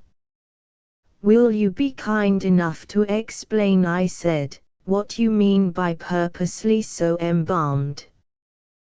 With great pleasure, answered the mummy, after surveying me leisurely through his eyeglass, for it was the first time I had ventured to address him a direct question. With great pleasure, he said. The usual duration of man's life, in my time, was about 800 years. Few men died, unless by most extraordinary accident, before the age of 600, few lived longer than a decade of centuries, but 8 were considered the natural term. After the discovery of the embalming principle, as I have already described it to you, it occurred to our philosophers that a laudable curiosity might be gratified, and, at the same time, the interests of science much advanced, by living this natural term in installments. In the case of history, indeed, experience demonstrated that something of this kind was indispensable. An historian, for example, having attained the age of 500, would write a book with great labor and then get himself carefully embalmed, leaving instructions to his executors pro tem, that they should cause him to be revivified after the lapse of a certain period, say 500 or 600 years. Resuming existence at the expiration of this time, he would invariably find his great work converted into a species of haphazard notebook, that is to say, into a kind of literary arena for the conflicting guesses, riddles, and personal squabbles of whole herds of exasperated commentators. These guesses, etc., which passed under the name of annotations, or emendations, were found so completely to have enveloped, distorted, and overwhelmed the text, that the author had to go about with a lantern to discover his own book. When discovered, it was never worth the trouble of the search. After rewriting it throughout, it was regarded as the bounden duty of the historian to set himself to work immediately in correcting, from his own private knowledge and experience, the traditions of the day concerning the epoch at which he had originally lived. Now this process of rescription and personal rectification, pursued by various individual sages from time to time, had the effect of preventing our history from degenerating into absolute fable. "I beg your pardon," said Dr. Ponana at this point, laying his hand gently upon the arm of the Egyptian. "I beg your pardon, sir, but may I presume to interrupt you for one moment?" "By all means, sir," replied the Count, drawing up. "I merely wished to ask you a question," said the doctor. "You mentioned the historian's personal correction of traditions respecting his own epoch. Pray, sir, upon an average what proportion of these Kabbalah were usually found to be right?" "The Kabbalah, as you properly term them, sir, were generally discovered to be precisely on a par with the facts recorded in the UN rewritten histories themselves. That is to say, not one individual iota of either was ever known, under any circumstances, to be not totally and radically wrong." "But since it is quite clear," resumed the doctor, "that at least 5,000 years have elapsed since your entombment, I take it for granted that your histories at that period, if not your traditions, were sufficiently explicit on that one topic of universal interest, the creation, which took place, as I presume you are aware, only about 10 centuries before." "Sir," said the Count Alamisteco. The doctor repeated his remarks, but it was only after much additional explanation that the foreigner could be made to comprehend them. The latter at length said, hesitatingly, "The ideas you have suggested are to me, I confess, utterly novel. During my time I never knew anyone to entertain so singular a fancy as that the universe, or this world if you will have it so, ever had a beginning at all. I remember once, and once only, hearing something remotely hinted, by a man of many speculations, concerning the origin of the human race, and by this individual, the very word Adam, or red earth, which you make use of, was employed. He employed it, however, in a generical sense, with reference to the spontaneous germination from rank soil, just as 1,000 of the lower genera of creatures are germinated, the spontaneous germination, I say, of 5 vast hordes of men, simultaneously upspringing in 5 distinct and nearly equal divisions of the globe. Here, in general, the company shrugged their shoulders, and one or two of us touched our foreheads with a very significant air.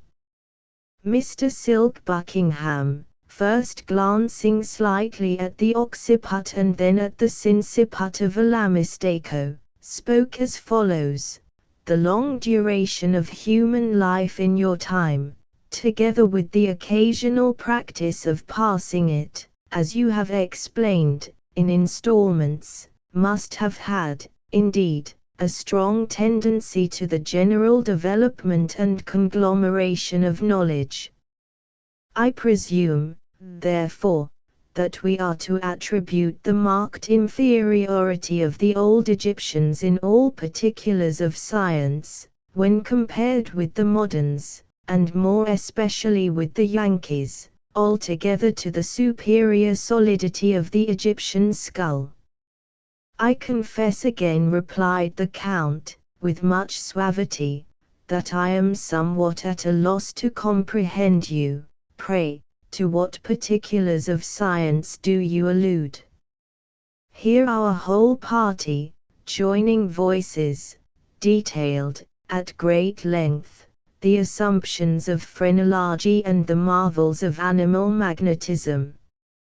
Having heard us to an end, the Count proceeded to relate a few anecdotes, which rendered it evident that prototypes of Gaul and Sperheim had flourished and faded in Egypt so long ago as to have been nearly forgotten, and that the maneuvers of Mesmer were really very contemptible tricks when put in collation with the positive miracles of the Theban savans, who created lice and a great many other similar things. I here asked the Count if his people were able to calculate eclipses. He smiled rather contemptuously, and said they were. This put me a little out, but I began to make other inquiries in regard to his astronomical knowledge, when a member of the company, who had never as yet opened his mouth, whispered in my ear, that for information on this head, I had better consult Ptolemy, whoever Ptolemy is, as well as one Plutarch de Facilione. I then questioned the mummy about burning glasses and lenses, and, in general, about the manufacture of glass, but I had not made an end of my queries before the silent member again touched me quietly on the elbow, and begged me for God's sake to take a peep at Diodorus Siculus. As for the Count, he merely asked me, in the way of reply, if we moderns possessed any such microscopes as would enable us to cut cameos in the style of the Egyptians. While I was thinking how I should answer this question, little Dr. Ponnonner committed himself in a very extraordinary way. "Look at our architecture," he exclaimed, greatly to the indignation of both the travellers, who pinched him black and blue to no purpose. "Look," he cried with enthusiasm, "at the Bowling Green fountain in New York, or if this be too vast a contemplation, regard for a moment the Capitol at Washington, D.C. And the good little medical man went on to detail very minutely the proportions of the fabric to which he referred. He explained that the portico alone was adorned with no less than 24 columns, 5 feet in diameter, and 10 feet apart. The Count said that he regretted not being able to remember, just at that moment, the precise dimensions of any one of the principal buildings of the city of Aznak, whose foundations were laid in the night of time, but the ruins of which were still standing, at the epoch of his entombment, in a vast plain of sand to the westward of the Bees. He recollected, however, talking of the porticos, that one affixed to an inferior palace in a kind of suburb called Karnak, consisted of 144 columns, 37 feet in circumference, and 25 feet apart. The approach to this portico, from the Nile, was through an avenue 2 miles long, composed of sphinxes, statues, and obelisks, 20, 60, and 100 feet in height. The palace itself, as well as he could remember, was, in one direction, 2 miles long, and might have been altogether about 7 in circuit. Its walls were richly painted all over, within and without, with hieroglyphics. He would not pretend to assert that even 50 or 60 of the doctor's capitals might have been built within these walls, but he was by no means sure that 200 or 300 of them might not have been squeezed in with some trouble. That palace at Karnak was an insignificant little building after all.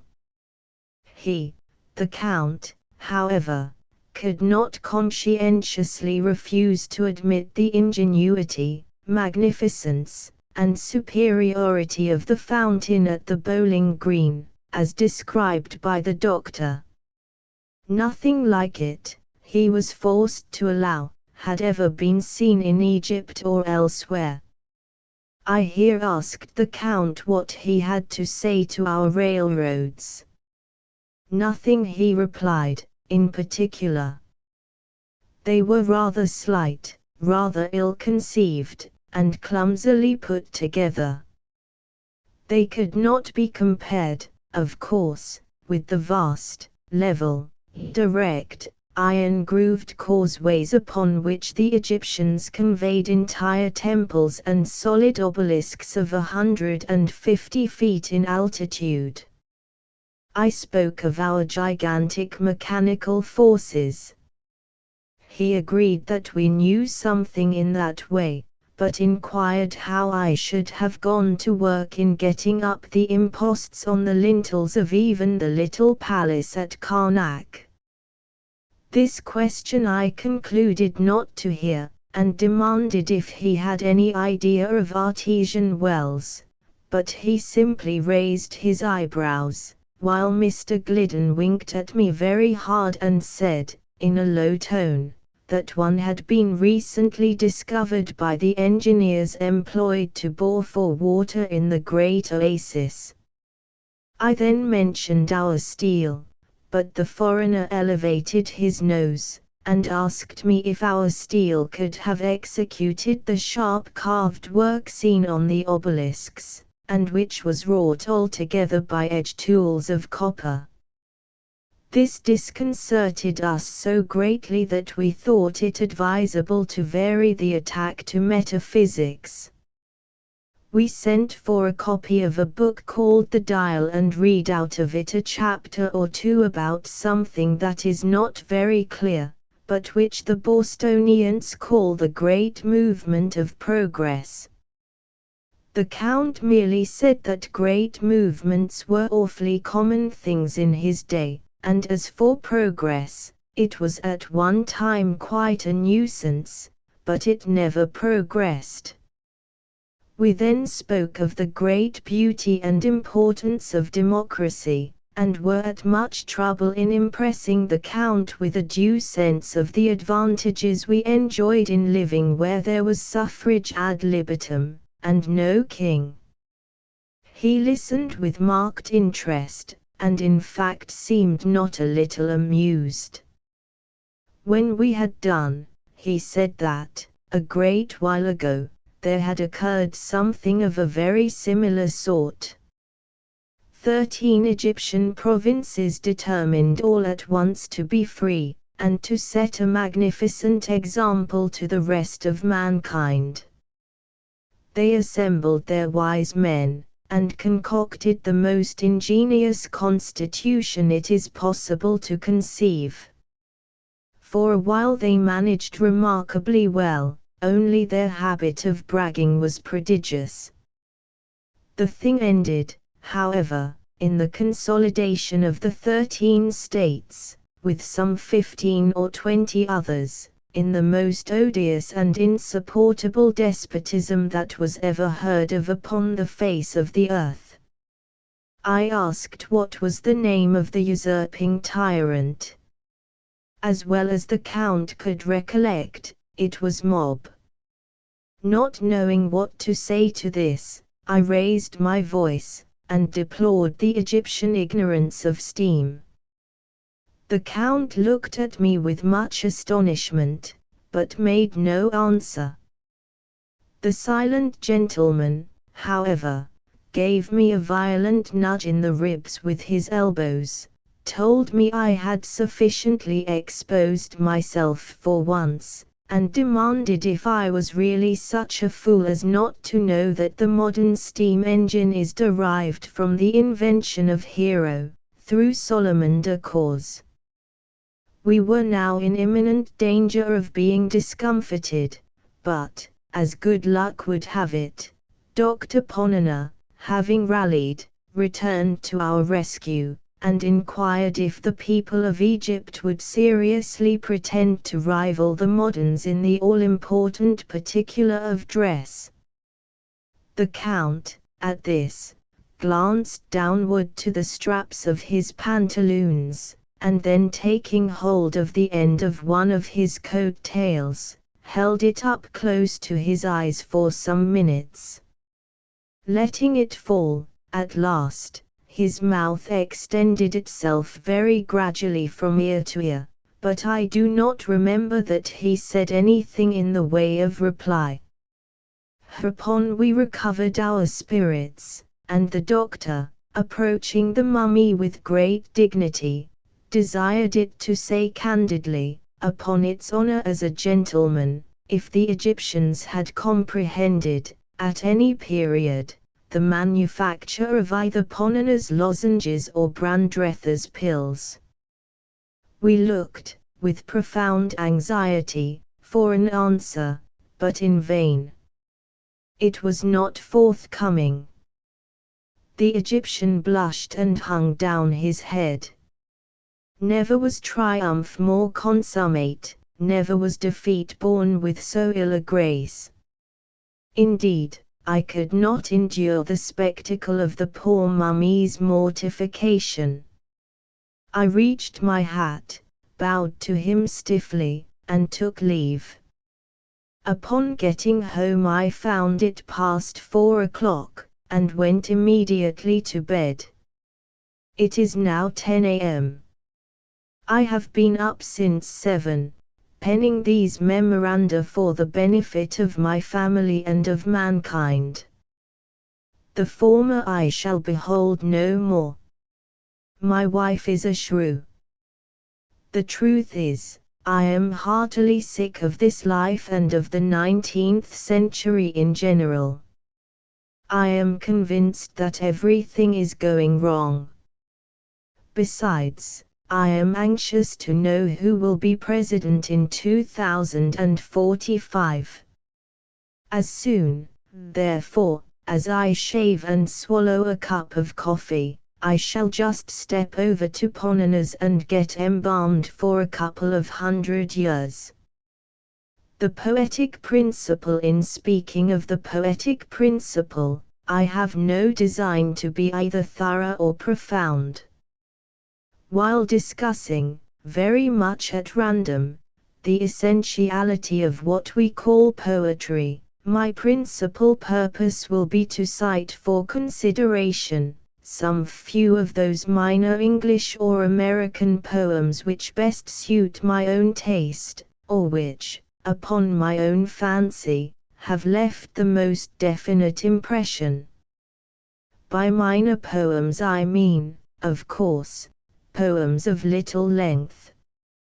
And here, in the beginning, permit me to say a few words in regard to a somewhat peculiar principle, which, whether rightfully or wrongfully, has always had its influence in my own critical estimate of the poem. I hold that a long poem does not exist. I maintain that the phrase, a long poem is simply a flat contradiction in terms. I need scarcely observe that a poem deserves its title only inasmuch as it excites, by elevating the soul. The value of the poem is in the ratio of this elevating excitement. But all excitements are, through a cycle necessity, transient. That degree of excitement which would entitle a poem to be so called at all, cannot be sustained throughout a composition of any great length. After the lapse of half an hour, at the very utmost, it flags, fails, a revulsion ensues, and then the poem is, in effect, and in fact, no longer such. There are, no doubt, many who have found difficulty in reconciling the critical dictum that the Paradise Lost is to be devoutly admired throughout, with the absolute impossibility of maintaining for it, during perusal, the amount of enthusiasm which that critical dictum would demand. This great work, in fact, is to be regarded as poetical, only when, losing sight of that vital requisite in all works of art, unity, we view it merely as a series of minor poems. If, to preserve its unity, its totality of effect or impression, we read it, as would be necessary, at a single sitting, the result is but a constant alternation of excitement and depression. After a passage of what we feel to be true poetry, there follows, inevitably, a passage of platitude which no critical prejudgment can force us to admire, but if, upon completing the work, we read it again, omitting the first book, that is to say, commencing with the second, we shall be surprised at now finding that admirable which we before condemned, that damnable which we had previously so much admired. It follows from all this that the ultimate, aggregate, or absolute effect of even the best epic under the sun, is a nullity, and this is precisely the fact. In regard to the Iliad, we have, if not positive proof, at least very good reason for believing it intended as a series of lyrics, but, granting the epic intention, I can say only that the work is based in an imperfect sense of art. The modern epic is, of the supposititious ancient model, but an inconsiderate and blindfold imitation. But the day of these artistic anomalies is over. If, at any time, any very long poem were popular in reality, which I doubt, it is at least clear that no very long poem will ever be popular again. That the extent of a poetical work is, ceteris paribus, the measure of its merit, seems undoubtedly, when we thus state it, a proposition sufficiently absurd, yet we are indebted for it to the quarterly reviews. Surely there can be nothing in mere size, abstractly considered, there can be nothing in mere bulk, so far as a volume is concerned, which has so continuously elicited admiration from these saturnine pamphlets. A mountain, to be sure, by the mere sentiment of physical magnitude which it conveys, does impress us with a sense of the sublime, but no man is impressed after this fashion by the material grandeur of even the Columbiad. Even the quarterlies have not instructed us to be so impressed by it. As yet, they have not insisted on our estimating Lamartine by the cubic foot, or Pollock by the pound, but what else are we to infer from their continual plating about sustained effort? If, By sustained effort any little gentleman has accomplished an epic, let us frankly commend him for the effort, if this indeed be a thing commendable, but let us forbear praising the epic on the effort's account. It is to be hoped that common sense, in the time to come, will prefer deciding upon a work of art rather by the impression it makes, by the effect it produces, than by the time it took to impress the effect, or by the amount of sustained effort which had been found necessary in effecting the impression. The fact is, that perseverance is one thing and genius quite another, nor can all the quarterlies in Christendom confound them. By and by, this proposition, with many which I have been just urging, will be received as self-evident. In the meantime, by being generally condemned as falsities, they will not be essentially damaged as truths.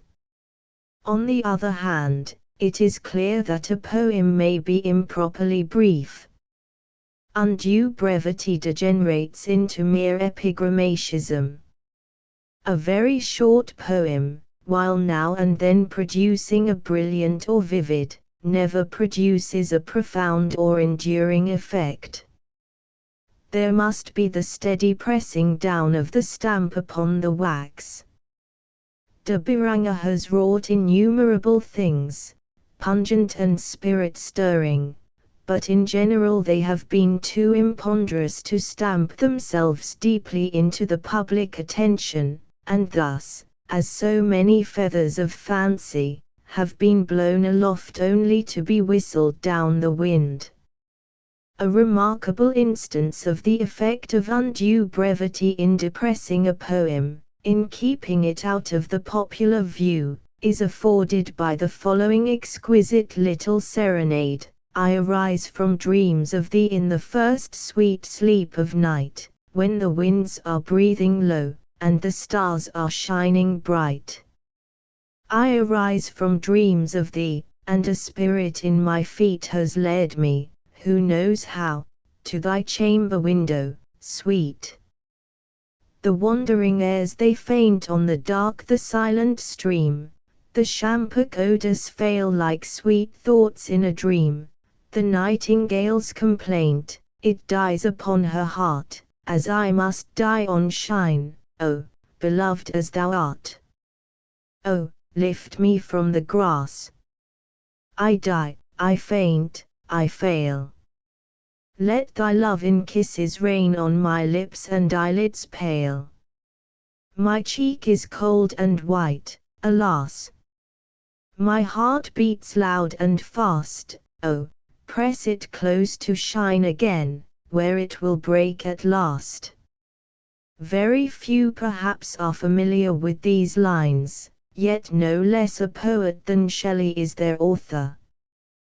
Their warm, yet delicate and ethereal imagination will be appreciated by all, but by none so thoroughly as by him who has himself arisen from sweet dreams of one beloved to bathe in the aromatic air of a southern midsummer night.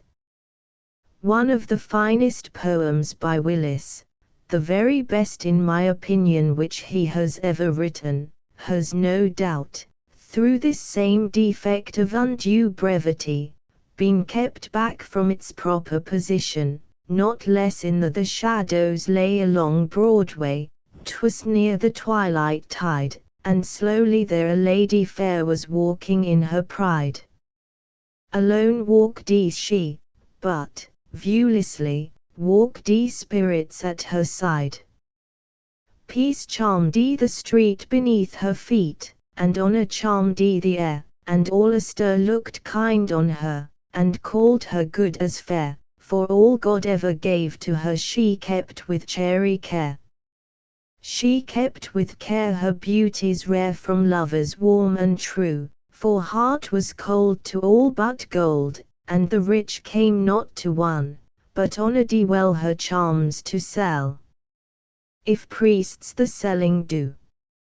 Now walking there was one more fair, a slight girl, lily pale, and she had unseen company to make the spirit quail. Twixt want and scorn she walked forlorn, and nothing could avail. No mercy now can clear her brow from this world's peace to pray for, as love's wild prayer dissolved in air, her woman's heart gave way. But the sin forgiven by Christ in heaven by man is cursed alway. In this composition we find it difficult to recognize the Willis who has written so many mere verses of society. The lines are not only richly ideal, but full of energy, while they breathe an earnestness, an evident sincerity of sentiment, for which we look in vain throughout all the other works of this author.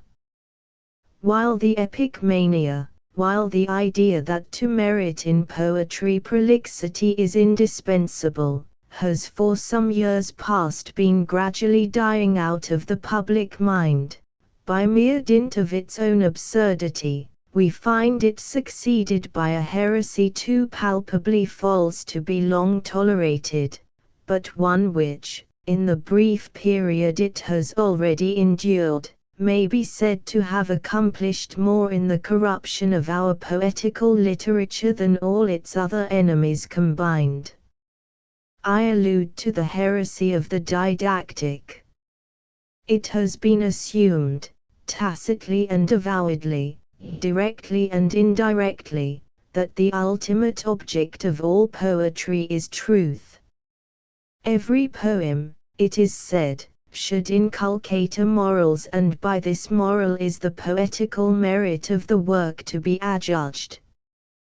We Americans especially have patronized this happy idea, and we Bostonians very especially have developed it in full. We have taken it into our heads that to write a poem simply for the poem's sake, and to acknowledge such to have been our design, would be to confess ourselves radically wanting in the true poetic dignity and force. But the simple fact is that would we but permit ourselves to look into our own souls, we should immediately there discover that under the sun there neither exists nor can exist any work more thoroughly dignified, more supremely noble, than this very poem, this poem per se, this poem, which is a poem and nothing more, this poem written solely for the poem's sake. With as deep a reverence for the true as ever inspired the bosom of man, I would nevertheless limit, in some measure, its modes of inculcation. I would limit to enforce them. I would not enfeeble them by dissipation. The demands of truth are severe. She has no sympathy with the myrtles. All that which is so indispensable in song is precisely all that with which she has nothing whatever to do. It is but making her a flaunting paradox to wreathe her in gems and flowers. In enforcing a truth we need severity rather than efflorescence of language. We must be simple, precise, terse.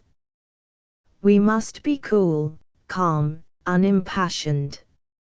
In a word, we must be in that mood which, as nearly as possible, is the exact converse of the poetical. He must be blind indeed who does not perceive the radical and chasmal difference between the truthful and the poetical modes of inculcation. He must be theory-mad beyond redemption who, in spite of these differences, shall still persist in attempting to reconcile the obstinate oils and waters of poetry and truth. Dividing the world of mind into its three most immediately obvious distinctions, we have the pure intellect, taste, and the moral sense. I place taste in the middle, because it is just this position which in the mind it occupies.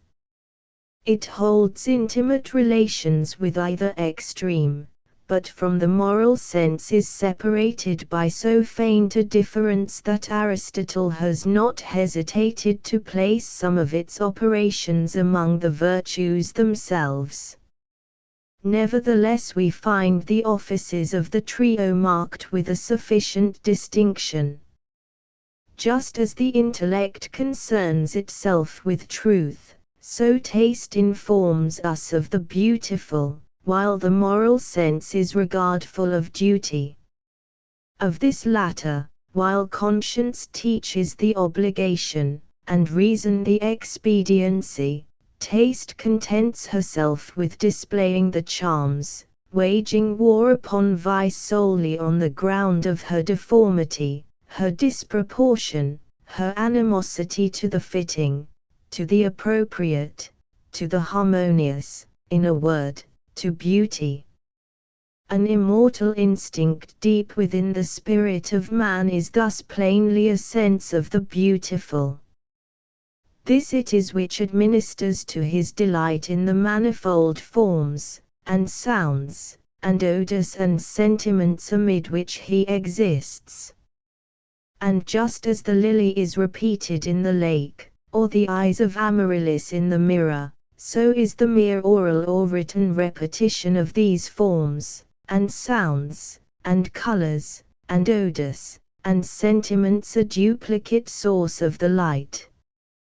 But this mere repetition is not poetry. He who shall simply sing, with however glowing enthusiasm, or with however vivid a truth of description, of the sights, and sounds, and odors, and colors, and sentiments which greet him in common with all mankind, he, I say, has yet failed to prove his divine title. There is still a something in the distance which he has been unable to attain.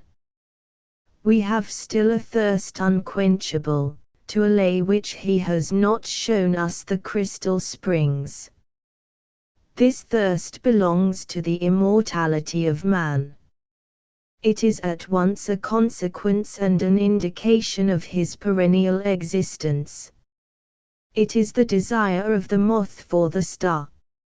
It is no mere appreciation of the beauty before us, but a wild effort to reach the beauty above.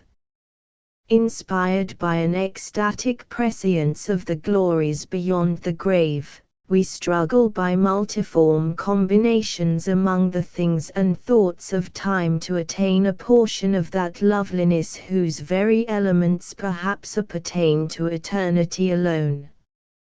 And thus when by poetry, or when by music, the most entrancing of the poetic moods, we find ourselves melted into tears, we weep then, not as the Abate Gravina supposes, through excess of pleasure, but through a certain petulant, impatient sorrow at our inability to grasp now, wholly, here on earth, at once and forever, those divine and rapturous joys of which through the poem, or through the music, we attain to but brief and indeterminate glimpses. The struggle to apprehend the supernal loveliness, this struggle, on the part of souls fittingly constituted, has given to the world all that which it, the world, has ever been enabled at once to understand and to feel as poetic. The poetic sentiment, of course, may develop itself in various modes, in painting, in sculpture, in architecture, in the dance, very especially in music, and very peculiarly, and with a wide field, in the composition of the landscape garden. Our present theme, however, has regard only to its manifestation in words. And here let me speak briefly on the topic of rhythm. Contenting myself with the certainty that music, in its various modes of meter, rhythm, and rhyme, is of so vast a moment in poetry as never to be wisely rejected, is so vitally important an adjunct, that he is simply silly who declines its assistance, I will not now pause to maintain its absolute essentiality. It is in music perhaps that the soul most nearly attains the great end for which, when inspired by the poetic sentiment, it struggles, the creation of supernal beauty. It may be, indeed, that here this sublime end is, now and then, attained in fact. We are often made to feel, with a shivering delight, that from an earthly harp are stricken notes which cannot have been unfamiliar to the angels. And thus there can be little doubt that in the union of poetry with music in its popular sense, we shall find the widest field for the poetic development. The old bards and minnesingers had advantages which we do not possess, and Thomas Moore, singing his own songs, was, in the most legitimate manner, perfecting them as poems. To recapitulate then, I would define, in brief, the poetry of words as the rhythmical creation of beauty. Its sole arbiter is taste. With the intellect or with the conscience it has only collateral relations. Unless incidentally, it has no concern whatever either with duty or with truth. A few words, however, in explanation. That pleasure which is at once the most pure, the most elevating, and the most intense, is derived, I maintain, from the contemplation of the beautiful. In the contemplation of beauty we alone find it possible to attain that pleasurable elevation, or excitement of the soul, which we recognize as the poetic sentiment, and which is so easily distinguished from truth, which is the satisfaction of the reason, or from passion, which is the excitement of the heart. I make beauty, therefore, using the word as inclusive of the sublime, I make beauty the province of the poem, simply because it is an obvious rule of art that effects should be made to spring as directly as possible from their causes, no one as yet having been weak enough to deny that the peculiar elevation in question is at least most readily attainable in the poem. It by no means follows, however, that the incitements of passion or the precepts of duty, or even the lessons of truth, may not be introduced into a poem, and with advantage, for they may subserve incidentally, in various ways, the general purposes of the work, but the true artist will always contrive to tone them down in proper subjection to that beauty which is the atmosphere and the real essence of the poem.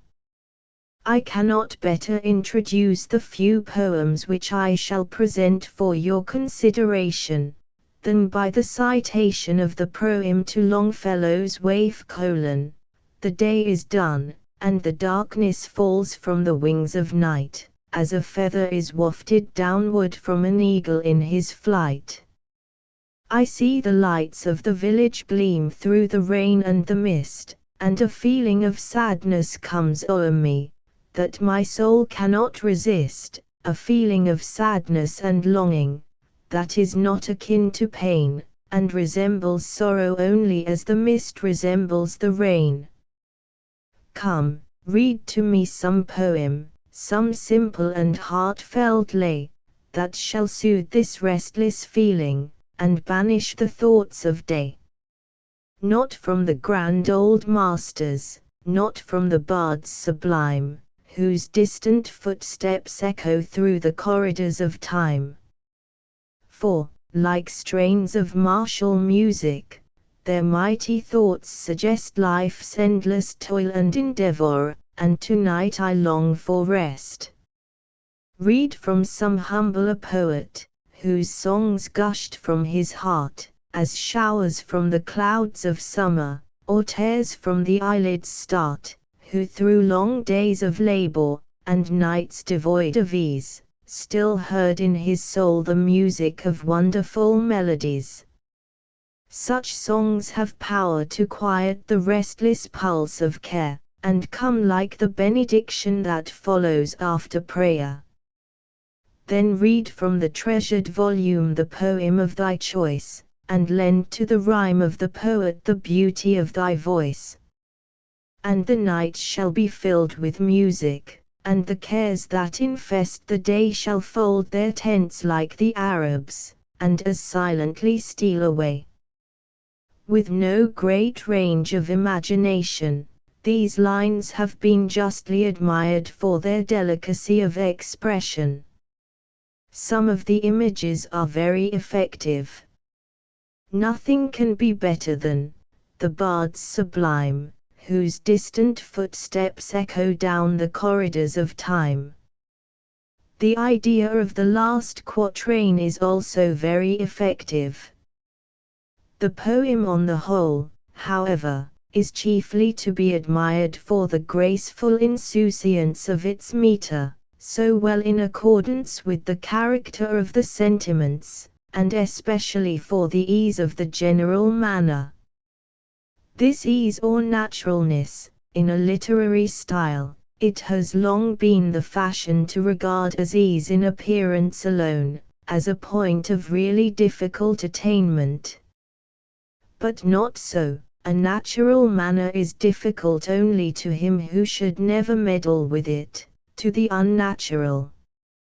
It is but the result of writing with the understanding, or with the instinct, that the tone, in composition, should always be that which the mass of mankind would adopt, and must perpetually vary, of course, with the occasion. The author who, after the fashion of the North American Review, should be upon all occasions merely quiet must necessarily upon many occasions be simply silly, or stupid, and has no more right to be considered easy or natural than a Cockney exquisite, or than the Sleeping Beauty in the waxworks. Among the minor poems of Bryant, none has so much impressed me as the one which he entitles June. I quote only a portion of it. There, through the long, long summer hours, the golden light should lie, and thick young herbs and groups of flowers stand in their beauty by. The oriole should build and tell his love tale, close beside my cell. The idle butterfly should rest him there, and there be heard the housewife bee and humming-bird. And what, if cheerful shouts at noon, come, from the village scent, or songs of maids, beneath the moon, with fairy laughter blent? And what if, in the evening light, betrothed lovers walk in sight of my low monument? I would the lovely scene around might know no sadder sight nor sound. I know I should not see the season's glorious show, nor would its brightness shine for me, nor its wild music flow, but if, around my place of sleep, the friends I love should come to weep, they might not haste to go. Soft airs and song, and the light and bloom, should keep them lingering by my tomb. These to their softened hearts should bear the thoughts of what has been, and speak of one who cannot share the gladness of the scene, whose part in all the pomp that fills the circuit of the summer hills, is, that his grave is green, and deeply would their hearts rejoice to hear again his living voice. The rhythmical flow here is even voluptuous, nothing could be more melodious. The poem has always affected me in a remarkable manner. The intense melancholy which seems to well up, perforce, to the surface of all the poet's cheerful sayings about his grave, we find thrilling us to the soul, while there is the truest poetic elevation in the thrill, the impression left is one of a pleasurable sadness. And if, in the remaining compositions which I shall introduce to you, there be more or less of a similar tone always apparent, let me remind you that, how or why we know not, this certain taint of sadness is inseparably connected with all the higher manifestations of true beauty. It is, nevertheless, a feeling of sadness and longing that is not akin to pain, and resembles sorrow only as the mist resembles the rain. The taint of which I speak is clearly perceptible even in a poem so full of brilliancy and spirit as The Health of Edward Coate Pinkney. I fill this cup to one made up of loveliness alone, a woman, of her gentle sex the seeming paragon, to whom the better elements and kindly stars have given a form so fair that, like the air, 'tis less of earth than heaven. Her every tone is music's own, like those of morning birds, and something more than melody dwells ever in her words. The coinage of her heart are they, and from her lips each flows as one may see the burden be forth issue from the rose. Affections are as thoughts to her, the measures of her hours, her feelings have the flagrancy, the freshness of young flowers, and lovely passions, changing oft, so fill her, she appears the image of themselves by turns, the idol of past years. Of her bright face one glance will trace a picture on the brain, and of her voice in echoing hearts a sound must long remain, but memory, such as mine of her, so very much endears. When death is nigh my latest sigh will not be life's, but hers. I fill this cup to one made up of loveliness alone, a woman, of her gentle sex the seeming paragon, her health. And would on earth there stood, some more of such a frame, that life might be all poetry, and weariness a name. It was the misfortune of Mr. Pinkney to have been born too far south. Had he been a New Englander, it is probable that he would have been ranked as the first of American lyrists by that magnanimous cabal which has so long controlled the destinies of American letters, in conducting the thing called the North American Review. The poem just cited is especially beautiful, but the poetic elevation which it induces we must refer chiefly to our sympathy in the poet's enthusiasm. We pardon his hyperboles for the evident earnestness with which they are uttered.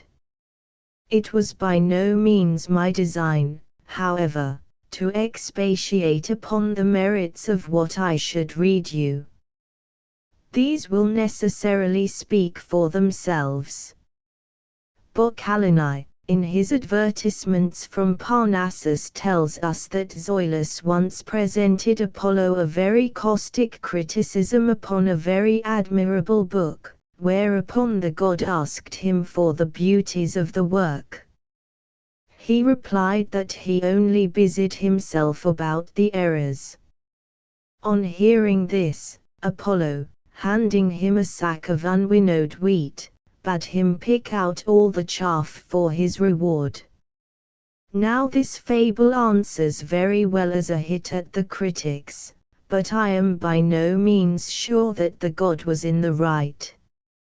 I am by no means certain that the true limits of the critical duty are not grossly misunderstood.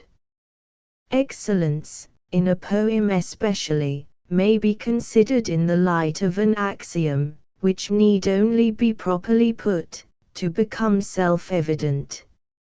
It is not excellence if it require to be demonstrated as such, and thus to point out too particularly the merits of a work of art, is to admit that they are not merits altogether.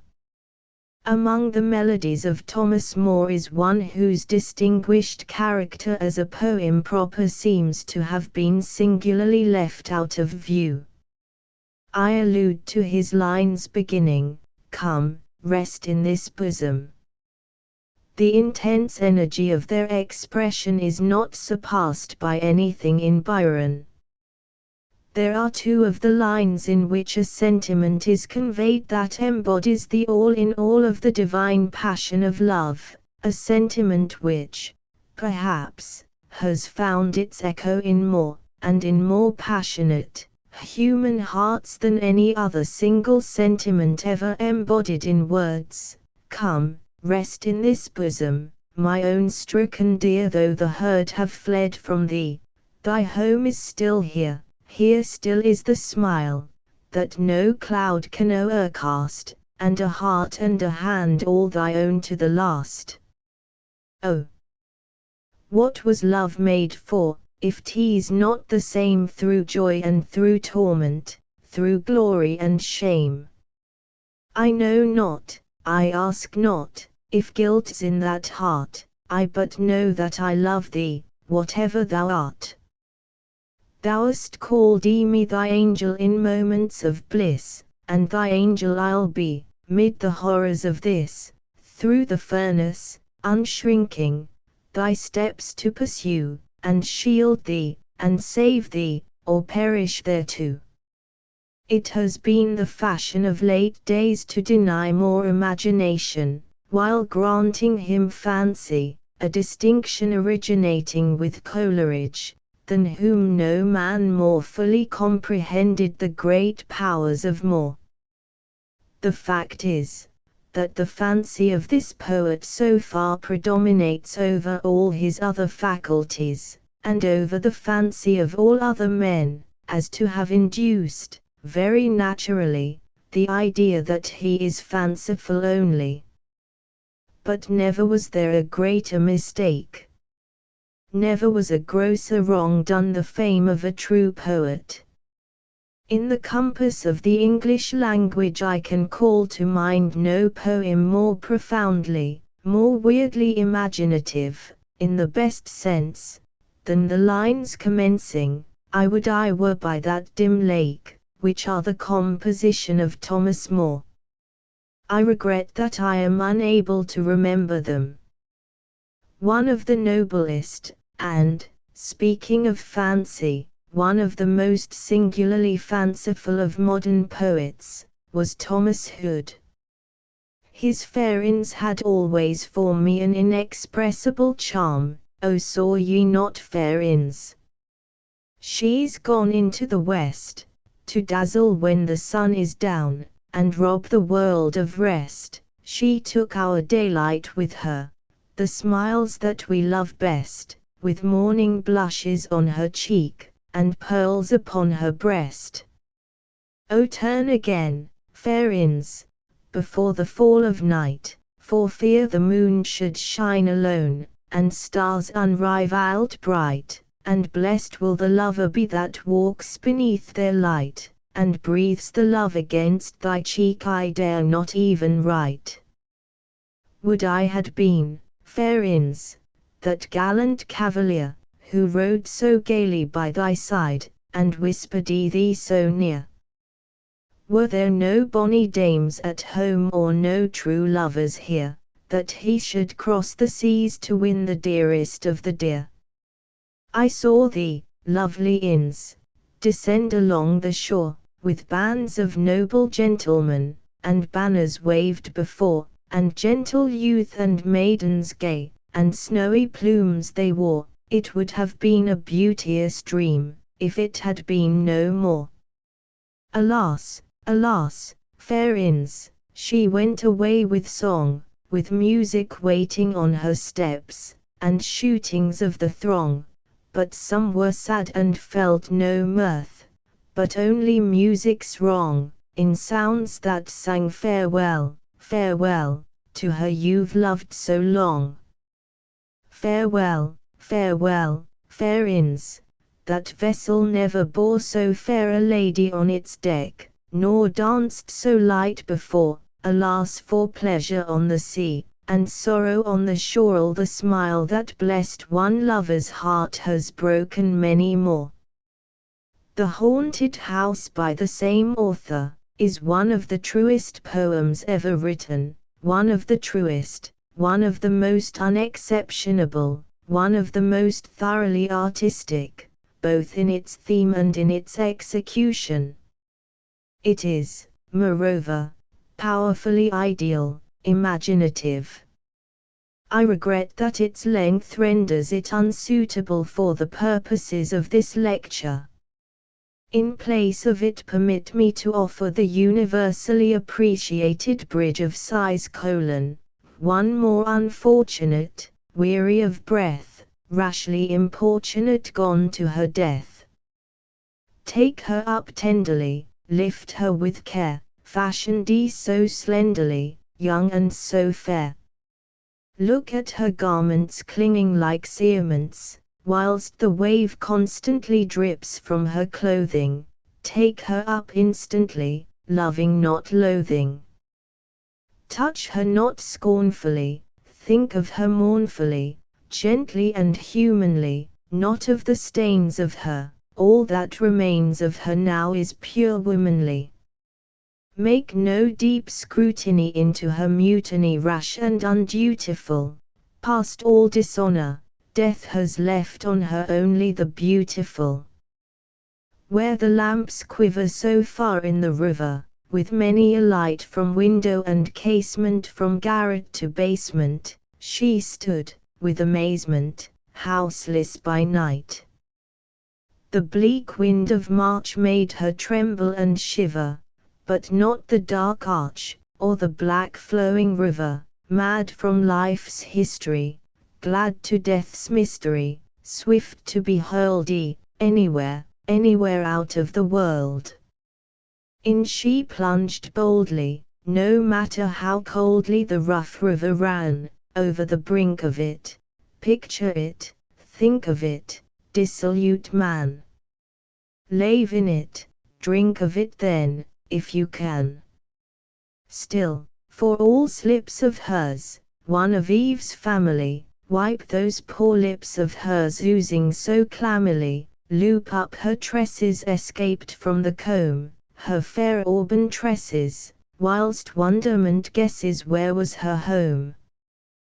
Who was her father? Who was her mother? Had she a sister? Had she a brother? Or was there a dearer one still, and a nearer one yet, than all other? Alas! For the rarity of Christian charity under the sun. Oh! It was pitiful. Near a whole city full, home she had none. Sisterly, brotherly, fatherly, motherly, feelings had changed, love, by harsh evidence, thrown from its eminence, even God's providence seeming estranged. Take her up tenderly, lift her with care, fashioned so slenderly, young, and so fair. Ere her limbs frigidly stiffen too rigidly, decently, kindly, smooth and compose them, and her eyes, close them, staring so blindly. Dreadfully staring through muddy impurity, as when with the daring last look of despairing fixed on futurity. Perishing gloomily, spurred by contumely, cold inhumanity, burning insanity, into her rest, cross her hands humbly, as if praying dumbly, over her breast. Owning her weakness, her evil behavior, and leaving, with meekness, her sins to her Saviour. The vigor of this poem is no less remarkable than its pathos. The versification, although carrying the fanciful to the very verge of the fantastic, is nevertheless admirably adapted to the wild insanity which is the thesis of the poem. Among the minor poems of Lord Byron is one which has never received from the critics the praise which it undoubtedly deserves. Though the day of my destiny's over, and the star of my fate bath declined, thy soft heart refused to discover the faults which so many could find. Though thy soul with my grief was acquainted, it shrunk not to share it with me. And the love which my spirit bath painted it never bath found but in thee.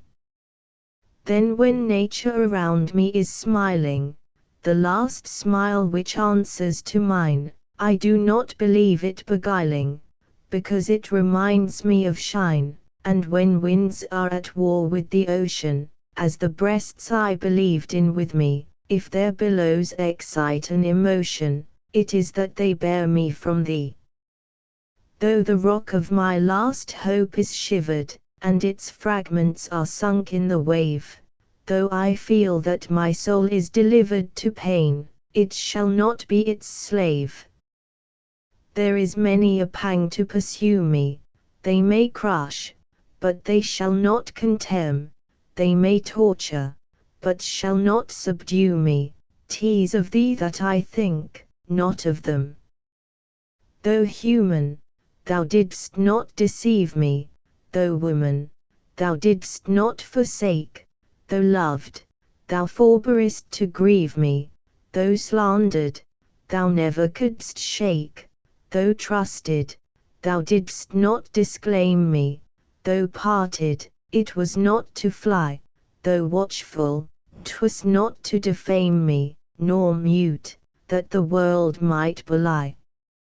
Yet I blame not the world, nor despise it, nor the war of the many with one. If my soul was not fitted to prize it, 'twas folly not sooner to shun. And if dearly that error bath cost me, and more than I once could foresee, I have found that whatever it lost me, it could not deprive me of thee. From the wreck of the past, which bath perished, thus much I at least may recall, it bath taught me that which I most cherished deserved to be dearest of all. In the desert a fountain is springing, in the wide waste there still is a tree, and a bird in the solitude singing, which speaks to my spirit of thee. Although the rhythm here is one of the most difficult, the versification could scarcely be improved. No nobler theme ever engaged the pen of poet. It is the sole elevating idea that no man can consider himself entitled to complain of fate while in his adversity he still retains the unwavering love of woman. From Alfred Tennyson, although in perfect sincerity I regard him as the noblest poet that ever lived, I have left myself time to cite only a very brief specimen. I call him, and think him the noblest of poets, not because the impressions he produces are at all times the most profound, not because the poetical excitement which he induces is at all times the most intense, but because it is at all times the most ethereal, in other words, the most elevating and most pure. No poet is so little of the earth, earthy. What I am about to read is from his last long poem, The Princess Tears, idle tears, I know not what they mean, tears from the depth of some divine despair rise in the heart, and gather to the eyes, in looking on the happy autumn fields, and thinking of the days that are no more.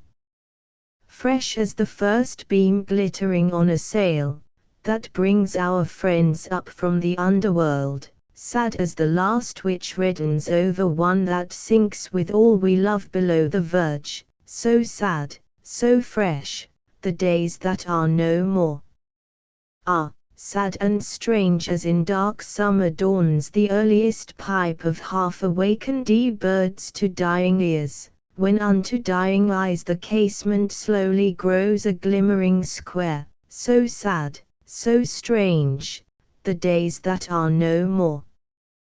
Dear as remembered kisses after death, and sweet as those by hopeless fancy feigned on lips that are for others, deep as love, deep as first love, and wild with all regret, O death in life, the days that are no more.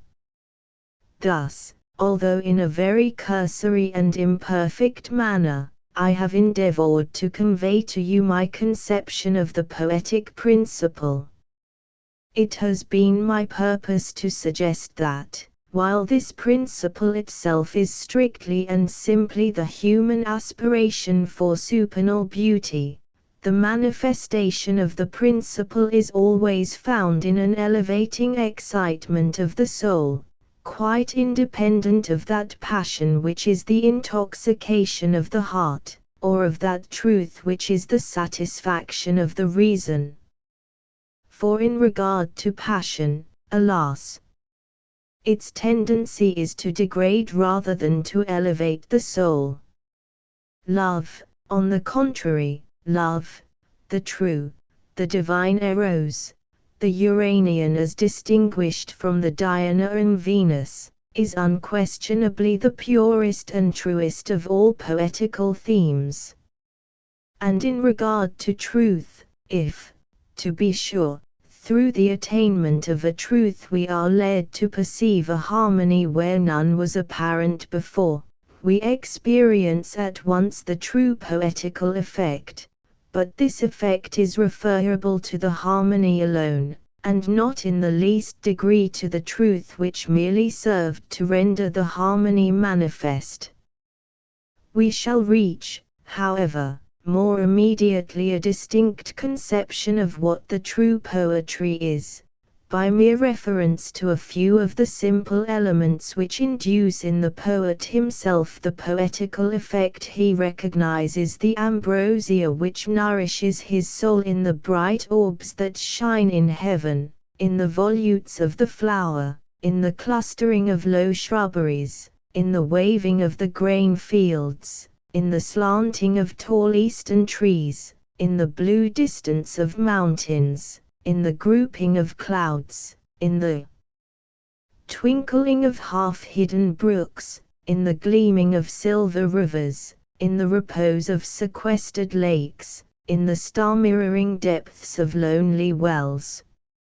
He perceives it in the songs of birds, in the harp of bolos, in the sighing of the night wind, in the repining voice of the forest, in the surf that complains to the shore, in the fresh breath of the woods, in the scent of the violet, in the voluptuous perfume of the hyacinth, in the suggestive odor that comes to him at eventide from far distant undiscovered islands, over dim oceans, illimitable and unexplored. He owns it in all noble thoughts, in all unworldly motives, in all holy impulses, in all chivalrous, generous, and self-sacrificing deeds. He feels it in the beauty of woman, in the grace of her step, in the luster of her eye, in the melody of her voice, in her soft laughter, in her sigh, in the harmony of the rustling of her robes. He deeply feels it in her winning endearments, in her burning enthusiasms, in her gentle charities, in her meek and devotional endurances, but above all, far above all, he kneels to it, he worships it in the faith, in the purity, in the strength, in the altogether divine majesty of her love. Let me conclude by the recitation of yet another brief poem, one very different in character from any that I have before quoted. It is by Motherwell, and is called The Song of the Cavalier. With our modern and altogether rational ideas of the absurdity and impiety of warfare, we are not precisely in that frame of mind best adapted to sympathize with the sentiments, and thus to appreciate the real excellence of the poem.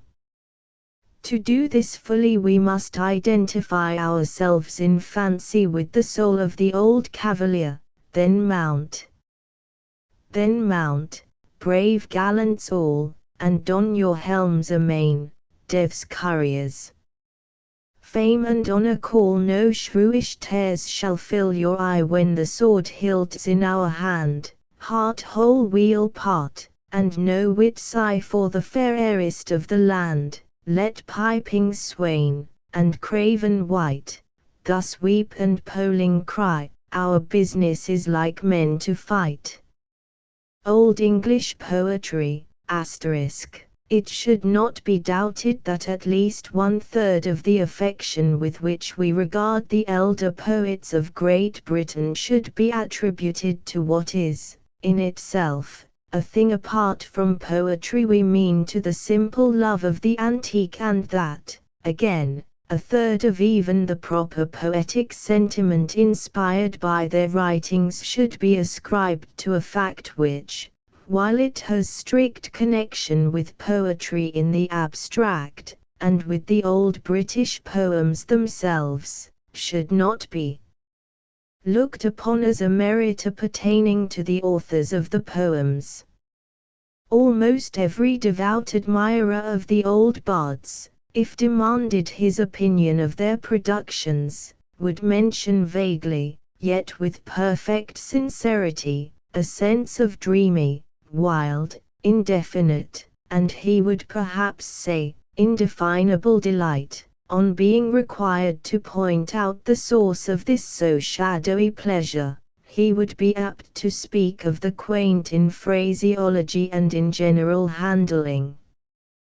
This quaintness is, in fact, a very powerful adjunct to ideality, but in the case in question it arises independently of the author's will, and is altogether apart from his intention. Words and their rhythm have varied.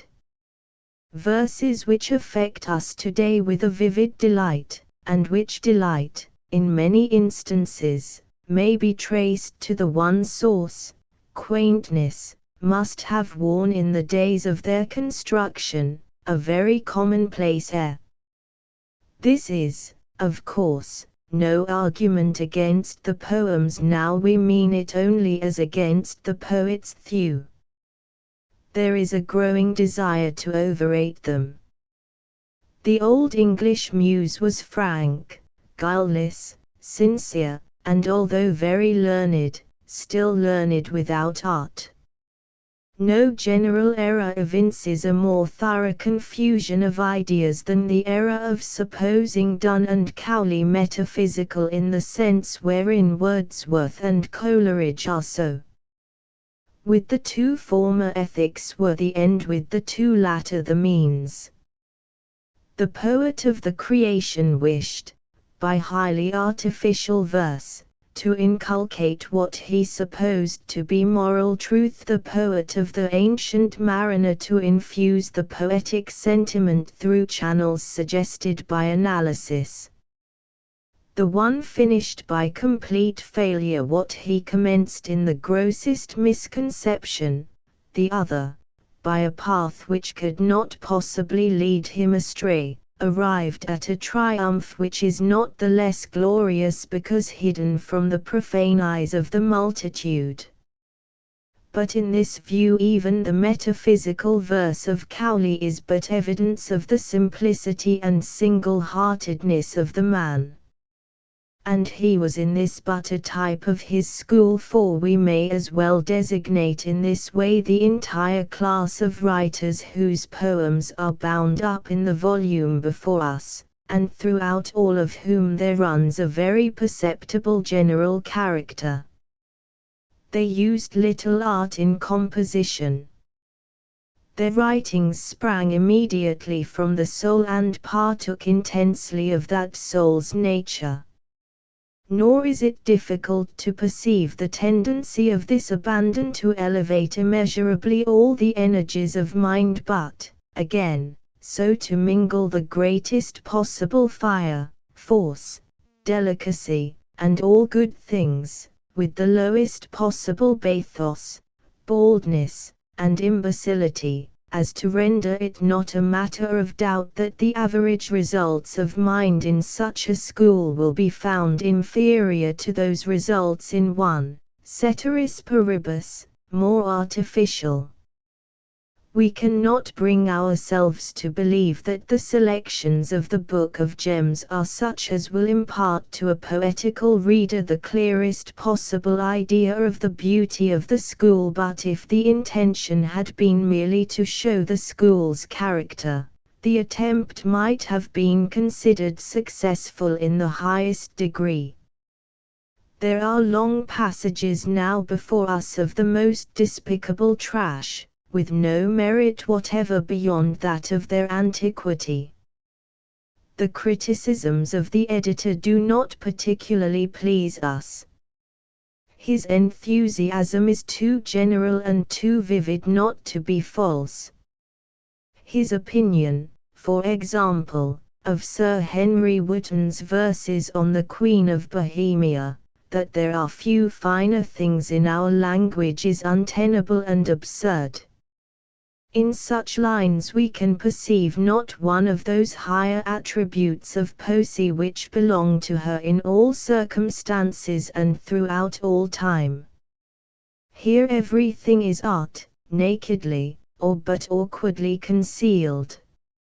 No prepossession for the mere antique, and in this case we can imagine no other prepossession, should induce us to dignify with the sacred name of poetry, a series, such as this, of elaborate and threadbare compliments, stitched, apparently, together, without fancy, without plausibility, and without even an attempt at adaptation. In common with all the world, we have been much delighted with the Shepherd's Hunting by Withers, a poem partaking, in a remarkable degree, of the peculiarities of Il Penseroso. Speaking of poesy, the author says, by the murmur of a spring, or the least boughs rustling, by a daisy whose leaves spread, shut when Titan goes to bed, or a shady bush or tree, she could more infuse in me than all nature's beauties can in some other wiser man. By her help I also now make this churlish place allow something that may sweeten gladness in the very gall of sadness, the dull loneness, the black shade, that these hanging vaults have made the strange music of the waves beating on these hollow caves, this black den which rocks emboss, overgrown with eldest moss, the rude portals that give light more to terror than delight. This my chamber of neglect walled about with disrespect, from all these and this dull air a fit object for despair, she hath taught me by her might to draw comfort and delight. But these lines, however good, do not bear with them much of the general character of the English antique. Something more of this will be found in Courbet's Farewell to the Fairies. We copy a portion of Marvell's Maiden lamenting for her fawn, which we prefer not only as a specimen of the elder poets, but in itself as a beautiful poem, abounding in pathos, exquisitely delicate imagination and truthfulness to anything of its species. It is a wondrous thing how fleet 'twas on those little silver feet, with what a pretty skipping grace it oft would challenge me the race, and when 't had left me far away 'twould stay, and run again, and stay, for it was nimbler much than hinds, and trod as if on the four winds. I have a garden of my own, but so with roses overgrown, and lilies, that you would it guess to be a little wilderness, and all the springtime of the year it only loved to be there. Among the beds of lilies I have sought it oft where it should lie, yet could not, till itself would rise, find it, although before mine eyes. for in the flaxen lilies shade it like a bank of lilies laid, upon the roses it would feed until its lips even seemed to bleed, and then to me 'twould boldly trip, and print those roses on my lip. But all its chief delight was still with roses thus itself to fill, and its pure virgin limbs to fold in whitest sheets of lilies cold. Had it lived long, it would have been lilies without, roses within. How truthful an air of lamentations hangs here upon every syllable! It pervades all. It comes over the sweet melody of the words, over the gentleness and grace which we fancy in the little maiden herself, even over the half-playful, half-petulant air with which she lingers on the beauties and good qualities of her favorite, like the cool shadow of a summer cloud over a bed of lilies and violets, and all sweet flowers. The whole is redolent with poetry of a very lofty order. Every line is an idea conveying either the beauty and playfulness of the faun, or the artlessness of the maiden, or her love, or her admiration, or her grief, or the fragrance and warmth and appropriateness of the little nest-like bed of lilies and roses which the faun devoured as it lay upon them, and could scarcely be distinguished from them by the once happy little damsel who went to seek her pet with an arch and rosy smile on her face.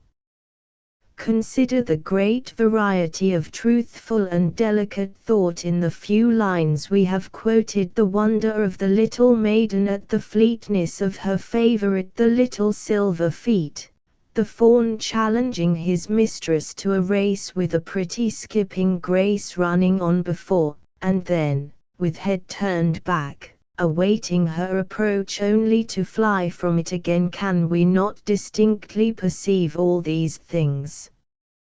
How exceedingly vigorous, too, is the line, and trod as if on the four winds. A vigor apparent only when we keep in mind the artless character of the speaker and the 4 feet of the favorite, one for each wind.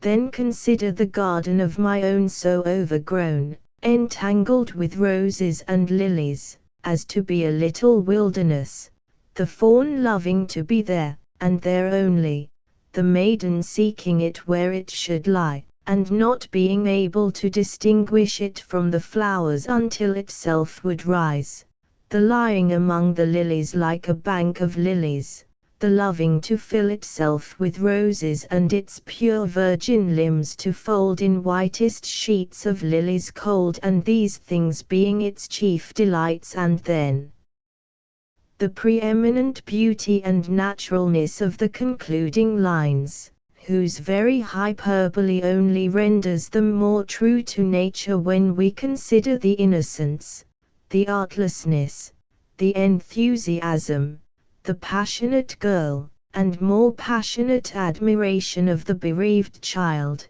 Had it lived long, it would have been lilies without, roses within. Book of Gems, edited by S.C. Hall. Poems to the noblest of her sex. The author of the Drama of Exile, to Miss Elizabeth Barrett Browning of England, I dedicate this volume with the most enthusiastic admiration and with the most sincere esteem. 1845 EAP. Preface. These trifles are collected and republished chiefly with a view to their redemption from the many improvements to which they have been subjected while going at random the rounds of the press. I am naturally anxious that what I have written should circulate as I wrote it, if it circulate at all. In defense of my own taste, nevertheless, it is incumbent upon me to say that I think nothing in this volume of much value to the public, or very creditable to myself. Events not to be controlled have prevented me from making, at any time, any serious effort in what, under happier circumstances, would have been the field of my choice. With me poetry has been not a purpose, but a passion, and the passions should be held in reverence. They must not, they cannot at will be excited, with an eye to the paltry compensations, or the more paltry commendations, of mankind. E.A.P. 1845. Poems of Later Life. The Raven. Once upon a midnight dreary, while I pondered, weak and weary, over many a quaint and curious volume of forgotten lore, while I nodded, nearly napping, suddenly there came a tapping, as of some one gently rapping at my chamber door. "'Tis some visitor," I muttered, tapping at my chamber door, "only this, and nothing more." Ah! Distinctly I remember it was in the bleak December, and each separate dying ember wrought its ghost upon the floor. Eagerly I wished the morrow, vainly I had sought to borrow from my books surcease of sorrow, sorrow for the lost Lenore, for the rare and radiant maiden whom the angels name Lenore, nameless here for evermore. And the silken sad uncertain rustling of each purple curtain thrilled me, filled me with fantastic terrors never felt before, so that now, to still the beating of my heart, I stood repeating, "'Tis some visitor entreating entrance at my chamber door, some late visitor entreating entrance at my chamber door, this it is, and nothing more." Presently my soul grew stronger, hesitating then no longer. "Sir," said I, "or madam, truly your forgiveness I implore, but the fact is I was napping, and so gently you came rapping, and so faintly you came tapping at my chamber door, that I scarce was sure I heard you." Here I opened wide the door, darkness there and nothing more. Deep into that darkness peering, long I stood there wondering, fearing, doubting, dreaming dreams no mortal ever dared to dream before, but the silence was unbroken, and the darkness gave no token, and the only word there spoken was the whispered word, "Lenore." This I whispered, and an echo murmured back the word, "Lenore." Merely this, and nothing more. Back into the chamber turning, all my soul within me burning, soon I heard again a tapping somewhat louder than before. "Surely," said I, "surely that is something at my window lattice. Let me see, then, what thereat is, and this mystery explore. Let my heart be still a moment and this mystery explore. 'Tis the wind and nothing more." Open here I flung the shutter, when, with many a flirt and flutter, in there stepped a stately raven of the saintly days of yore. Not the least obeisance made he, not an instant stopped or stayed he, but, with mien of lord or lady, perched above my chamber door, perched upon a bust of Pallas just above my chamber door, perched, and sat, and nothing more. Then this ebony bird beguiling my sad fancy into smiling, by the grave and stern decorum of the countenance it wore, "Though thy crest be shorn and shaven, thou," I said, "art sure no craven, ghastly grim and ancient raven wandering from the nightly shore. Tell me what thy lordly name is on the night's Plutonian shore." Quoth the raven, "Nevermore." Much I marvelled this ungainly fowl to hear discourse so plainly, though its answer little meaning, little relevancy bore, for we cannot help agreeing that no living human being ever yet was blessed with seeing bird above his chamber door, bird or beast upon the sculptured bust above his chamber door, with such name as Nevermore. But the raven, sitting lonely on the placid bust, spoke only that one word, as if his soul in that one word he did outpour.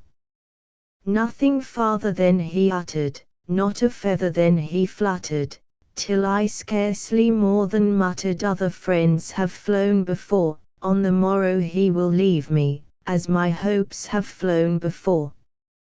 Then the bird said nevermore.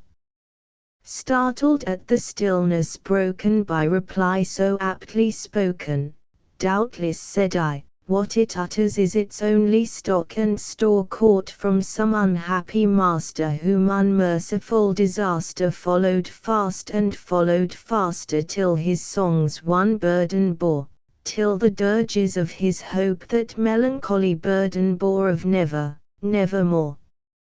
But the raven still beguiling all my sad soul into smiling, straight I wheeled a cushioned seat in front of bird, and bust and door, then, upon the velvet sinking, I betook myself to linking fancy unto fancy, thinking what this ominous bird of yore, what this grim, ungainly, ghastly, gaunt and ominous bird of yore meant in croaking nevermore.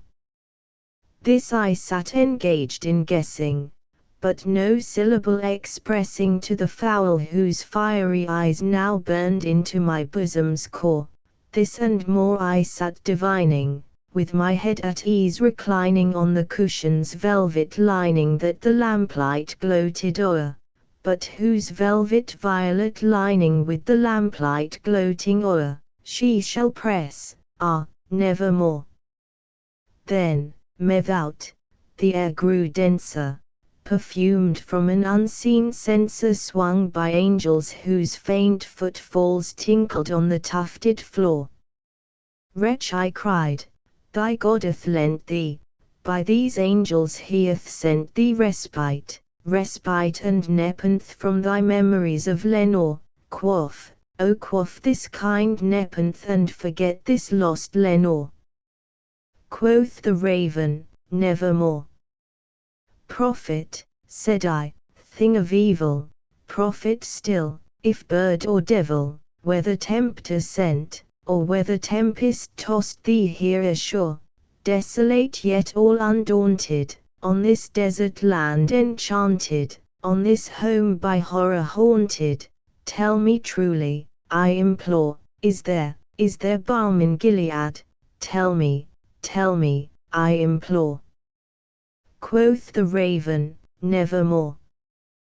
Prophet, said I, thing of evil, prophet still, if bird or devil. By that heaven that bends above us, by that God we both adore, tell this soul with sorrow laden if, within the distant Aidenn, it shall clasp a sainted maiden whom the angels name Lenore, clasp a rare and radiant maiden whom the angels name Lenore. Quoth the raven, nevermore. Be that word our sign of parting, bird or fiend.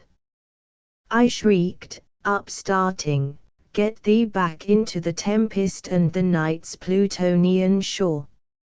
Leave no black plume as a token of that lie thy soul hath spoken. Leave my loneliness unbroken, quit the bust above my door. Take thy beak from out my heart, and take thy form from off my door. Quoth the raven, nevermore. And the raven, never flitting, still is sitting on the pallid bust of Pallas just above my chamber door, and his eyes have all the seeming of a demon's that is dreaming, and the lamplight o'er him streaming throws his shadow on the floor, and my soul from out that shadow that lies floating on the floor shall be lifted, nevermore.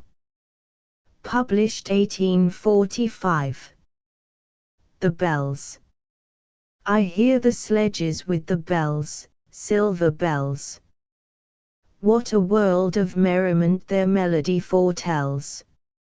How they tinkle, tinkle, tinkle, in the icy air of night.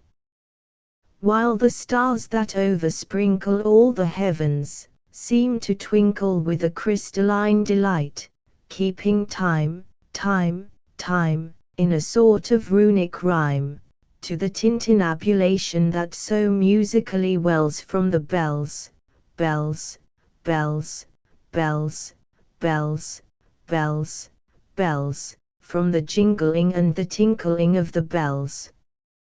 To hear the mellow wedding bells, golden bells.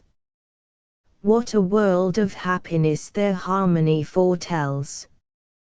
Through the balmy air of night how they ring out their delight, from the molten golden notes, and all in tune, what a liquid ditty floats to the turtle dove that listens, while she gloats on the moon. Oh, from out the sounding cells, what a gush of euphony voluminously wells. How it swells. How it dwells on the future, how it tells of the rapture that impels to the swinging and the ringing of the bells, bells, bells, of the bells, bells, bells, bells, bells, bells, bells, to the rhyming and the chiming of the bells. 3. Hear the loud alarum bells, brazen bells. What a tale of terror now their turbulency tells.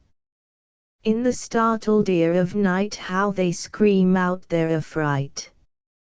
Too much horrified to speak, they can only shriek, shriek, out of tune, in a clamorous appealing to the mercy of the fire, in a mad expostulation with the deaf and frantic fire, leaping higher, higher, higher, with a desperate desire, and a resolute endeavor now to sit, or never, by the side of the pale-faced moon. Oh, the bells, bells, bells. What a tale their terror tells of despair. How they clang, and clash, and roar. What a horror they outpour on the bosom of the palpitating air. Yet the ear, it fully knows, by the twanging and the clanging, how the danger ebbs and flows, yet, the ear distinctly tells, in the jangling and the wrangling, how the danger sinks and swells, by the sinking or the swelling in the anger of the bells, of the bells, of the bells, bells, bells, bells, bells, bells, bells, in the clamor and the clangor of the bells. 4. Hear the tolling of the bells, iron bells. What a world of solemn thought their monody compels. In the silence of the night, how we shiver with affright at the melancholy meaning of their tone. For every sound that floats from the rust within their throats is a groan. And the people, the people, they that dwell up in the steeple, all alone, and who, tolling, tolling, tolling, in that muffled monotone, feel a glory in so rolling on the human heart a stone. They are neither man nor woman, they are neither brute nor human, they are ghouls, and their king it is who tolls, and he rolls, rolls, rolls, rolls, rolls a paean from the bells. And his merry bosom swells with the paean of the bells. And he dances, and he yells, keeping time, time, time, in a sort of runic rhyme, to the paean of the bells, keeping time, time, time, in a sort of runic rhyme, to the throbbing of the bells, bells, bells, to the sobbing of the bells, keeping time, time, time, as he knells, knells, knells, in a happy runic rhyme, to the rolling of the bells, bells, bells, to the tolling of the bells, bells, bells, bells, bells, bells, bells, bells, to the moaning and the groaning of the bells. 1849.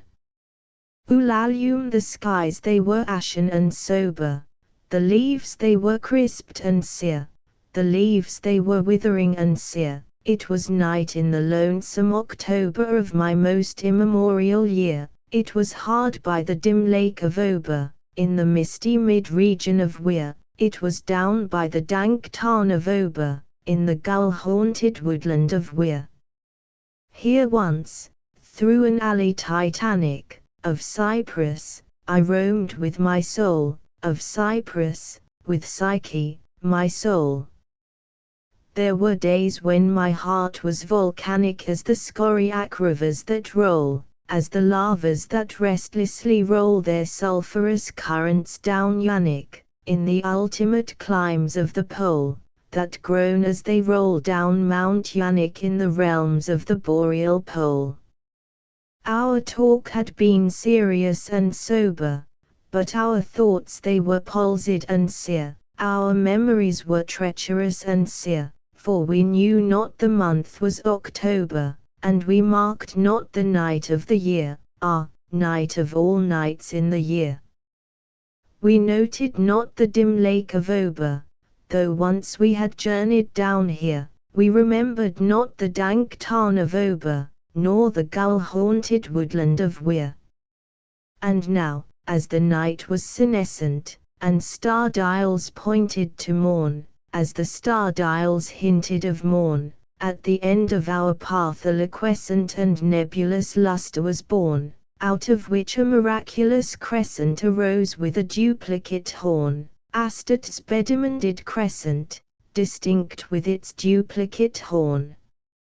And I said, she is warmer than Diane, she rolls through an ether of sighs, she revels in a region of sighs.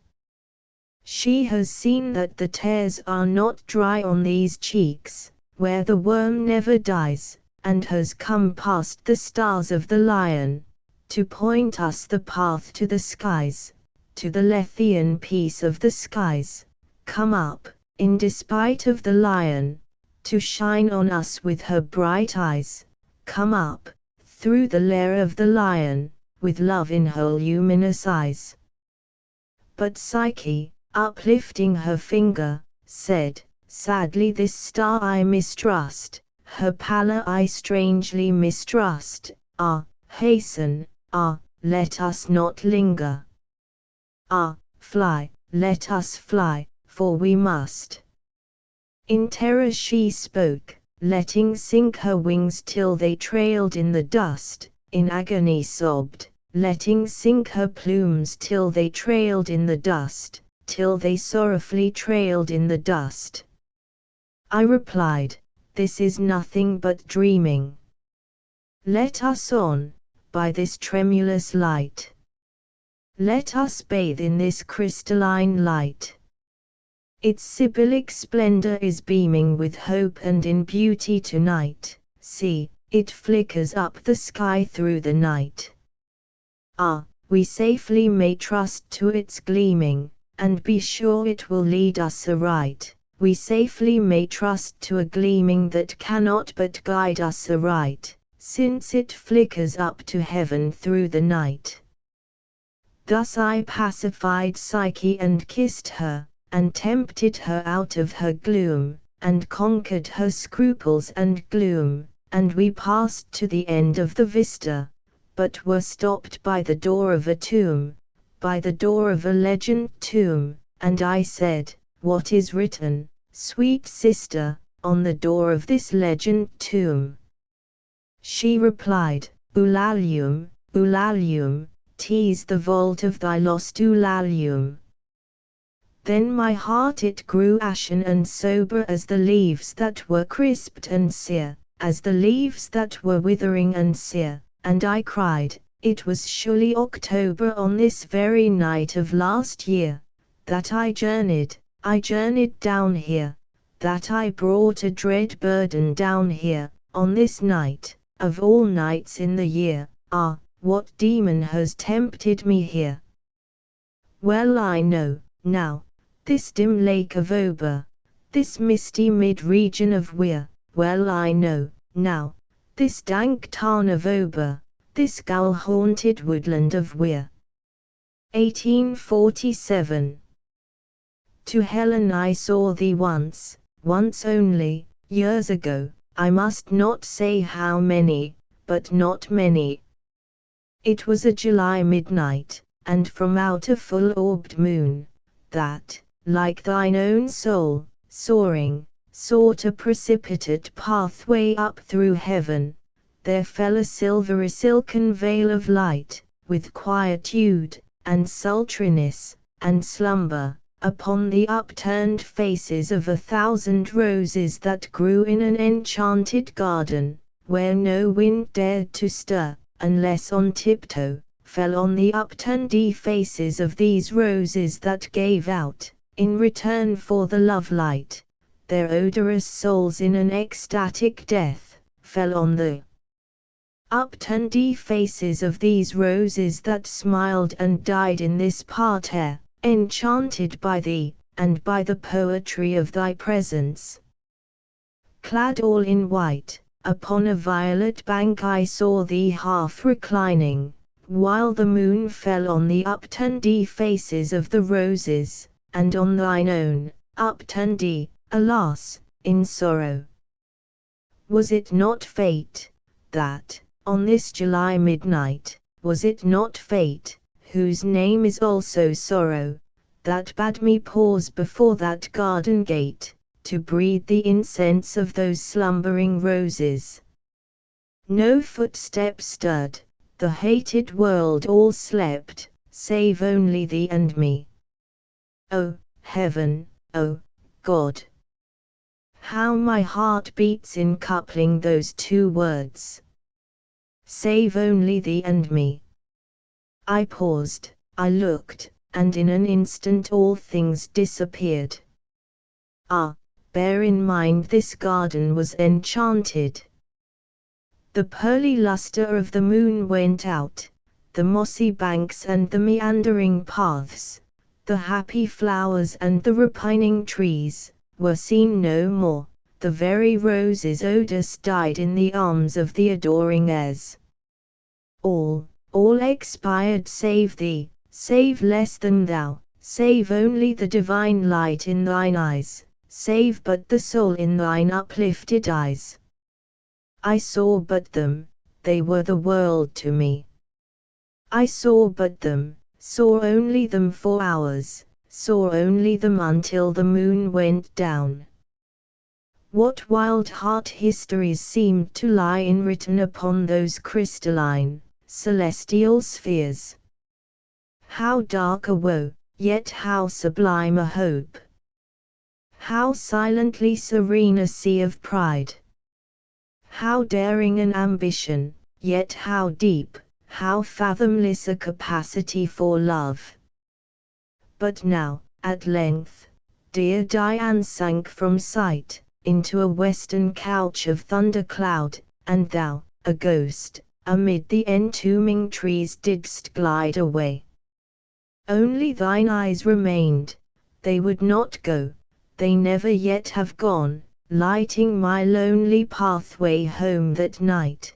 They have not left me, as my hopes have, since, they follow me, they lead me through the years.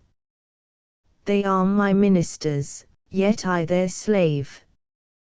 Their office is to illumine and enkindle, my duty, to be saved by their bright light, and purified in their electric fire, and sanctified in their Elysian fire.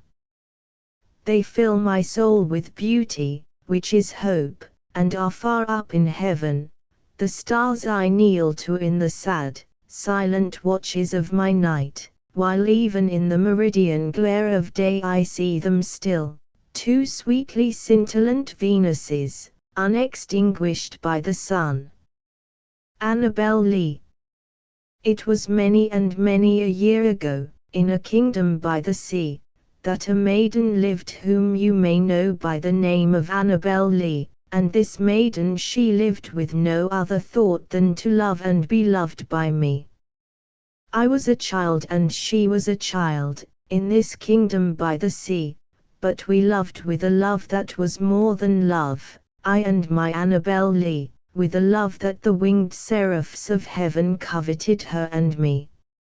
And this was the reason that, long ago, in this kingdom by the sea, a wind blew out of a cloud by night chilling my Annabel Lee, so that her high-born kinsman came and bore her away from me, to shut her up, in a sepulchre in this kingdom by the sea.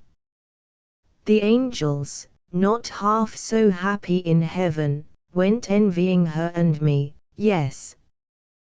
That was the reason, as all men know, in this kingdom by the sea, that the wind came out of the cloud, chilling and killing my Annabel Lee.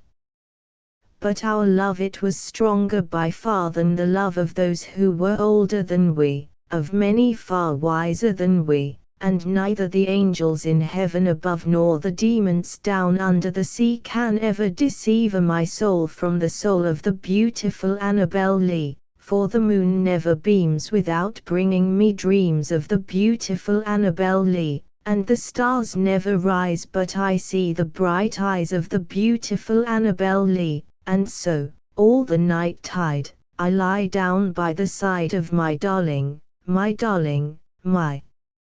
life and my bride in her sepulchre there by the sea, in her tomb by the side of the sea. 1849. A Valentine. For her this rhyme is penned, whose luminous eyes, brightly expressive as the twins of Leda, shall find her own sweet name, that, nestling lies upon the page, enwrapped from every reader. Search narrowly the lines, they hold a treasure divine, a talisman, an amulet that must be worn at heart. Search well the measure, the words, the syllables. Do not forget the trivialist point, or you may lose your label. And yet there is in this no Gordian knot which one might not undo without a saber, if one could merely comprehend the plot. Written upon the leaf where now are peering eyes scintillating soul, there lie produced 3 eloquent words oft uttered in the hearing of poets, by poets, as the name is a poet's, too. Its letters, although naturally lying like the night Pinto, Mendez Ferdinando, still form a synonym for truth. Cease trying. You will not read the riddle, though you do the best you can do. 1846. To discover the names in this and the following poem, read the first letter of the first line in connection with the second letter of the second line, the third letter of the third line, the fourth of the fourth, and so on to the end. An enigma seldom we find, says Solomon Don Dunce, half an idea in the profoundest sonnet. Through all the flimsy things we see at once as easily as through a Naples bonnet, trash of all trash, how can a lady don it? Yet heavier far than your Petrarchan stuff, owl downy nonsense that the faintest puff twirls into trunk paper the while you con it. And, veritably, Sol is right enough. The general tuckmanities are arrant bubbles, ephemeral and so transparent, but this is, now, you may depend upon it, stable, opaque, immortal, all by dint of the dear names that lie concealed within T. 1847. To my mother, because I feel that, in the heavens above, the angels, whispering to one another, can find, among their burning terms of love, none so devotional as that of mother. Therefore by that dear name I long have called you, you who are more than mother unto me, and fill my heart of hearts, where death installed you in setting my Virginia's spirit free. My mother, my own mother, who died early, was but the mother of myself, but you are mother to the one I loved so dearly, and thus are dearer than the mother I knew by that infinity with which my wife was dearer to my soul than its soul life. 1849. The above was addressed to the poet's mother-in-law, Mrs. Clem, ed. For Annie, thank heaven. The crisis, the danger is past, and the lingering illness is over at last, and the fever called living is conquered at last. Sadly, I know I am shorn of my strength, and no muscle I move as I lie at full length, but no matter, I feel I am better at length. And I rest so composedly, now, in my bed, that any beholder might fancy me dead, might start at beholding me, thinking me dead. The moaning and groaning, the sighing and sobbing, are quieted now, with that horrible throbbing at heart, that horrible, horrible throbbing.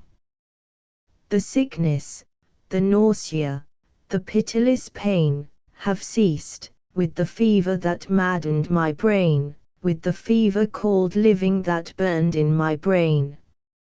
And oh, of all tortures that torture the worst has abated, the terrible torture of thirst for the naphthaline river of passion accursed. I have drank of a water that quenches all thirst, of a water that flows, with a lullaby sound, from a spring but a very few feet underground, from a cavern not very far down underground. And let it never be foolishly said that my room it is gloomy and narrow my bed, for man never slept in a different bed, and, to sleep, you must slumber in just such a bed. My tantalized spirit here blandly reposes, forgetting, or never regretting its roses, its old agitations of myrtles and roses, for now, while so quietly lying, it fancies a holier odor about it, of pansies, a rosemary odor, commingled with pansies, with rue and the beautiful Puritan pansies. And so it lies happily, bathing in many a dream of the truth and the beauty of Annie, drowned in a bath of the tresses of Annie. She tenderly kissed me, she fondly caressed, and then I fell gently to sleep on her breast, deeply to sleep from the heaven of her breast. When the light was extinguished, she covered me warm, and she prayed to the angels to keep me from harm, to the Queen of the angels to shield me from harm. And I lie so composedly, now in my bed, knowing her love, that you fancy me dead, and I rest so contentedly, now in my bed, with her love at my breast, that you fancy me dead, that you shudder to look at me, thinking me dead.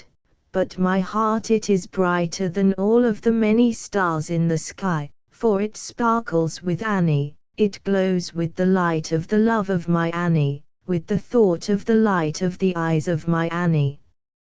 1849. To F. Beloved. Amid the earnest woes that crowd around my earthly path, drear path, alas, where grows not even one lonely rose, my soul at least solaceth in dreams of thee, and therein knows an Eden of bland repose. And thus thy memory is to me like some enchanted far-off isle in some tumultuous sea, some ocean throbbing far and free with storms, but where meanwhile serenest skies continually just o'er that one bright island smile. 1845. To Francis S. Osgood. Thou wouldst be loved, then let thy heart from its present pathway part not. Being everything which now thou art, be nothing which thou art not. So with the world thy gentle ways, thy grace, thy more than beauty, shall be an endless theme of praise, and love, a simple duty. 1845. El Dorado. Gaily bedight, a gallant knight, in sunshine and in shadow, had journeyed long, singing a song, in search of El Dorado. But he grew old, this knight so bold, and o'er his heart a shadow fell, as he found no spot of ground that looked like El Dorado. And, as his strength failed him at length, he met a pilgrim shadow. Shadow, said he, where can it be, this land of El Dorado? Over the mountains of the moon, down the valley of the shadow, ride, boldly ride, the shade replied, if you seek for El Dorado. 1849. Eulalie. I dwelt alone in a world of moan, and my soul was a stagnant tide, till the fair and gentle Eulalie became my blushing bride, till the yellow-haired young Eulalie became my smiling bride. Ah, less bright the stars of the night than the eyes of the radiant girl. And never a flake that the vapor can make with the moon tints of purple and pearl, can vie with the modest Eulalie's most unregarded curl, can compare with the bright-eyed Eulalie's most humble and careless curl. Now doubt, now pain come never again, for her soul gives me sigh for sigh, and all day long shines, bright and strong, astute within the sky, while ever to her dear Eulalie upturns her matron eye, while ever to her young Eulalie upturns her violet eye. 1845. A dream within a dream, take this kiss upon the brow. And, in parting from you now, thus much let me avow, you are not wrong, who deem that my days have been a dream, yet if hope has flown away in a night, or in a day, in a vision, or in none, is it therefore the less gone? All that we see or seem is but a dream within a dream. I stand amid the roar of a surf-tormented shore, and I hold within my hand grains of the golden sand, how few! Yet how they creep through my fingers to the deep, while I weep, while I weep. O God! Can I not grasp them with a tighter clasp? O God! Can I not save one from the pitiless wave? Is all that we see or seem but a dream within a dream? 1849. To Marie-Louise, show, of all who hail thy presence as the morning, of all to whom thine absence is the night, the blotting utterly from out high heaven the sacred sun, of all who, weeping, bless thee hourly for hope, for life, above all, for the resurrection of deep-buried faith in truth, in virtue, in humanity, of all who, on despair's unhallowed bed lying down to die, have suddenly arisen at thy soft murmured words, let there be light. At the soft murmured words that were fulfilled in the seraphic glancing of thine eyes, of all who owe thee most, whose gratitude nearest resembles worship, oh, remember the truest, the most fervently devoted, and think that these weak lines are written by him who, as he pens them, thrills to think his spirit is communing with an angel's. 1847. To Marie-Louise, show, not long ago, the writer of these lines, in the mad pride of intellectuality, maintained the power of words, denied that ever a thought arose within the human brain beyond the utterance of the human tongue, and now, as if in mockery of that boast, two words, two foreign soft dissyllables, Italian tones, made only to be murmured by angels dreaming in the moonlit dew that hangs like chains of pearl on Hermon Hill, have stirred from out the abysses of his heart, untaught. Like thoughts that are the souls of thought, richer, far wider, far diviner visions than even the seraph harper, Israfel, who has the sweetest voice of all God's creatures, could hope to utter. And my spells are broken. The pen falls powerless from my shivering hand. With thy dear name as text, though bidden by thee, I cannot write, I cannot speak or think, alas, I cannot feel, for 'tis not feeling, this standing motionless upon the golden threshold of the wide-open gate of dreams, gazing, entranced, adown the gorgeous vista, and thrilling as I see, upon the right, upon the left, and all the way along, amid empurpled vapors, far away to where the prospect terminates, the only. 1848. The City in the Sea. Lo! Death has reared himself a throne in a strange city lying alone far down within the dim west, where the good and the bad and the worst and the best have gone to their eternal rest. Their shrines and palaces and towers, time-eaten towers that tremble not, resemble nothing that is ours. Around, by lifting winds forgot, resignedly beneath the sky the melancholy waters lie. No rays from the holy heaven come down on the long night time of that town, but light from out the lurid sea streams up the turrets silently, gleams up the pinnacles far and free, up domes, up spires, up kingly halls, up fanes, up Babylon-like walls, up shadowy long-forgotten bowers of sculptured ivy and stone flowers, up many and many a marvelous shrine whose wreathed friezes intertwine the viol, the violet, and the vine. Resignedly beneath the sky the melancholy waters lie. So blend the turrets and shadows there that all seem pendulous in air, while from a proud tower in the town death looks gigantically down. Their open fanes and gaping graves yawn level with the luminous waves, but not the riches there that lie in each idol's diamond eye, not the gala jeweled dead tempt the waters from their bed, for no ripples curl, alas, along that wilderness of glass. No swellings tell that winds may be upon some far-off happier sea, no heavings hint that winds have been on seas less hideously serene. But lo, a stir is in the air. The wave, there is a movement there. As if the towers had thrown aside, in slightly sinking, the dull tide, as if their tops had feebly given a void within the filmy heaven.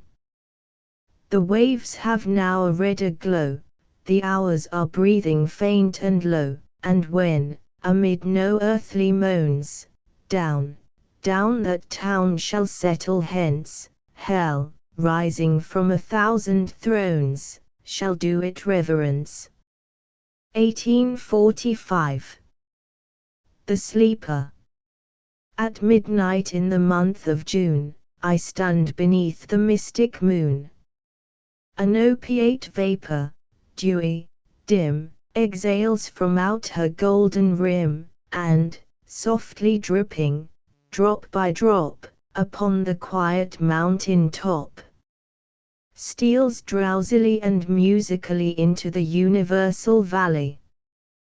The rosemary nods upon the grave, the lily lolls upon the wave, wrapping the fog about its breast, the ruin moulders into rest, looking like Lethe, see. The lake a conscious slumber seems to take, and would not, for the world, awake. All beauty sleeps, and lo! Where lies, her casement open to the skies, Irene, with her destinies. O, Lady bright, can it be right, this window open to the night?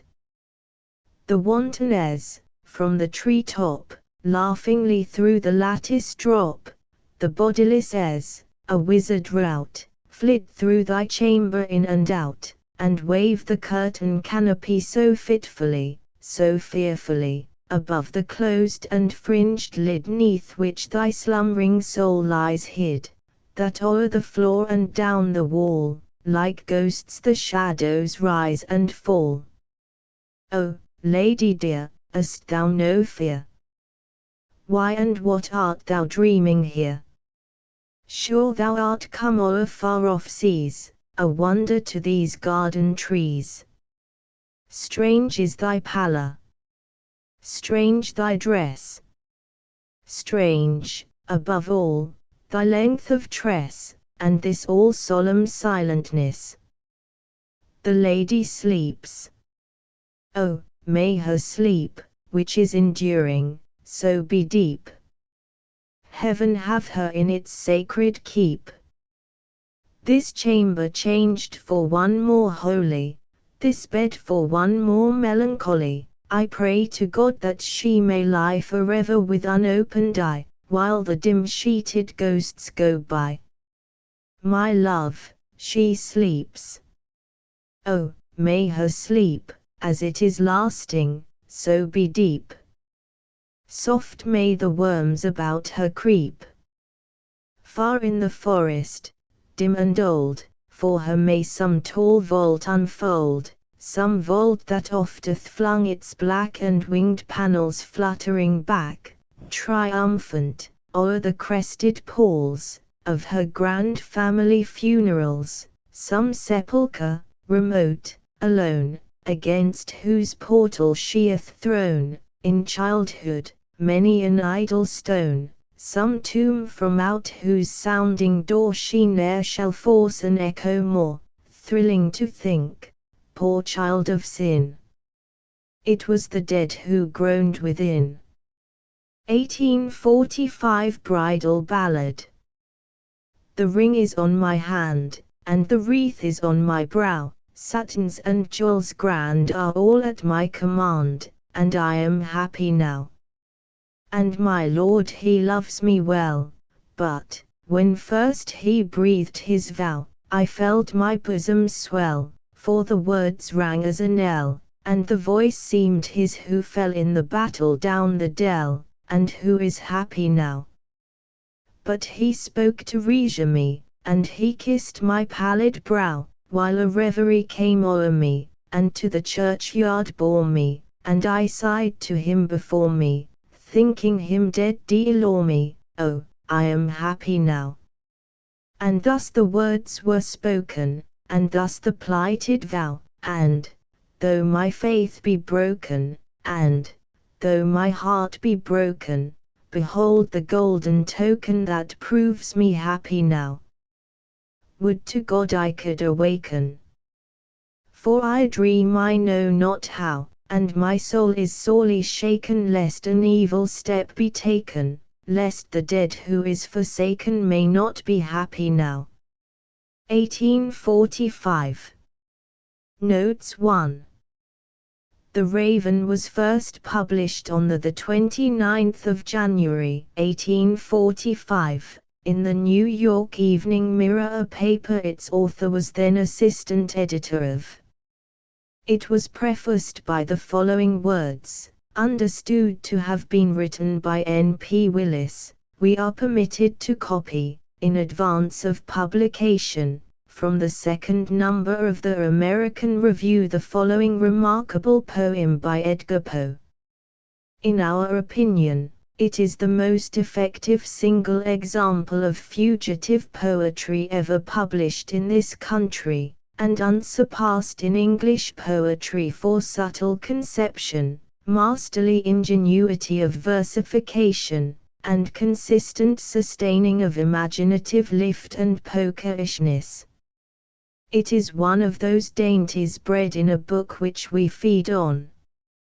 It will stick to the memory of everybody who reads it.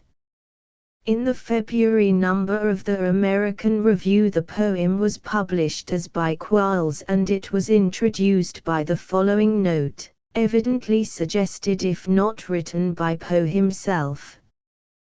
The following lines from a correspondent, besides the deep, quaint strain of the sentiment, and the curious introduction of some ludicrous touches amidst the serious and impressive, as was doubtless intended by the author, appears to us one of the most felicitous specimens of unique rhyming which has for some time met our eye.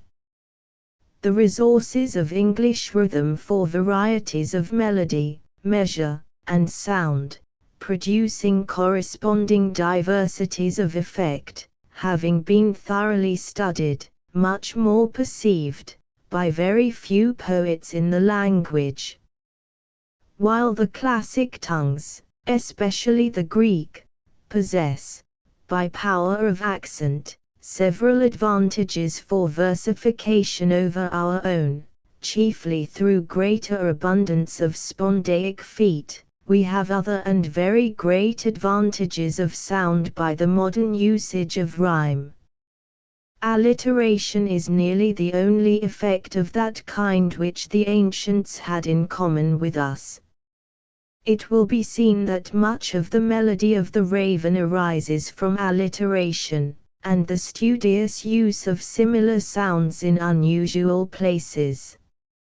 In regard to its measure, it may be noted that if all the verses were like the second, they might properly be placed merely in short lines, producing a not uncommon form, but the presence in all the others of one line, mostly the second in the verse, stanza, which flows continuously, with only an aspirate pause in the middle, like that before the short line in the Sapphic Adornic, while the fifth has at the middle pause no similarity of sound with any part besides, gives the versification an entirely different effect.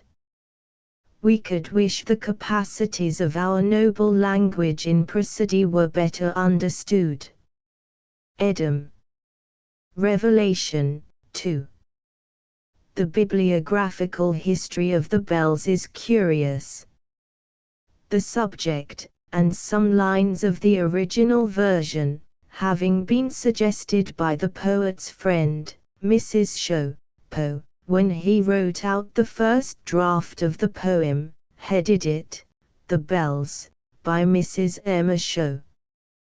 This draft, now the editor's property, consists of only 17 lines, and read thus: "I the bells, are, the bells.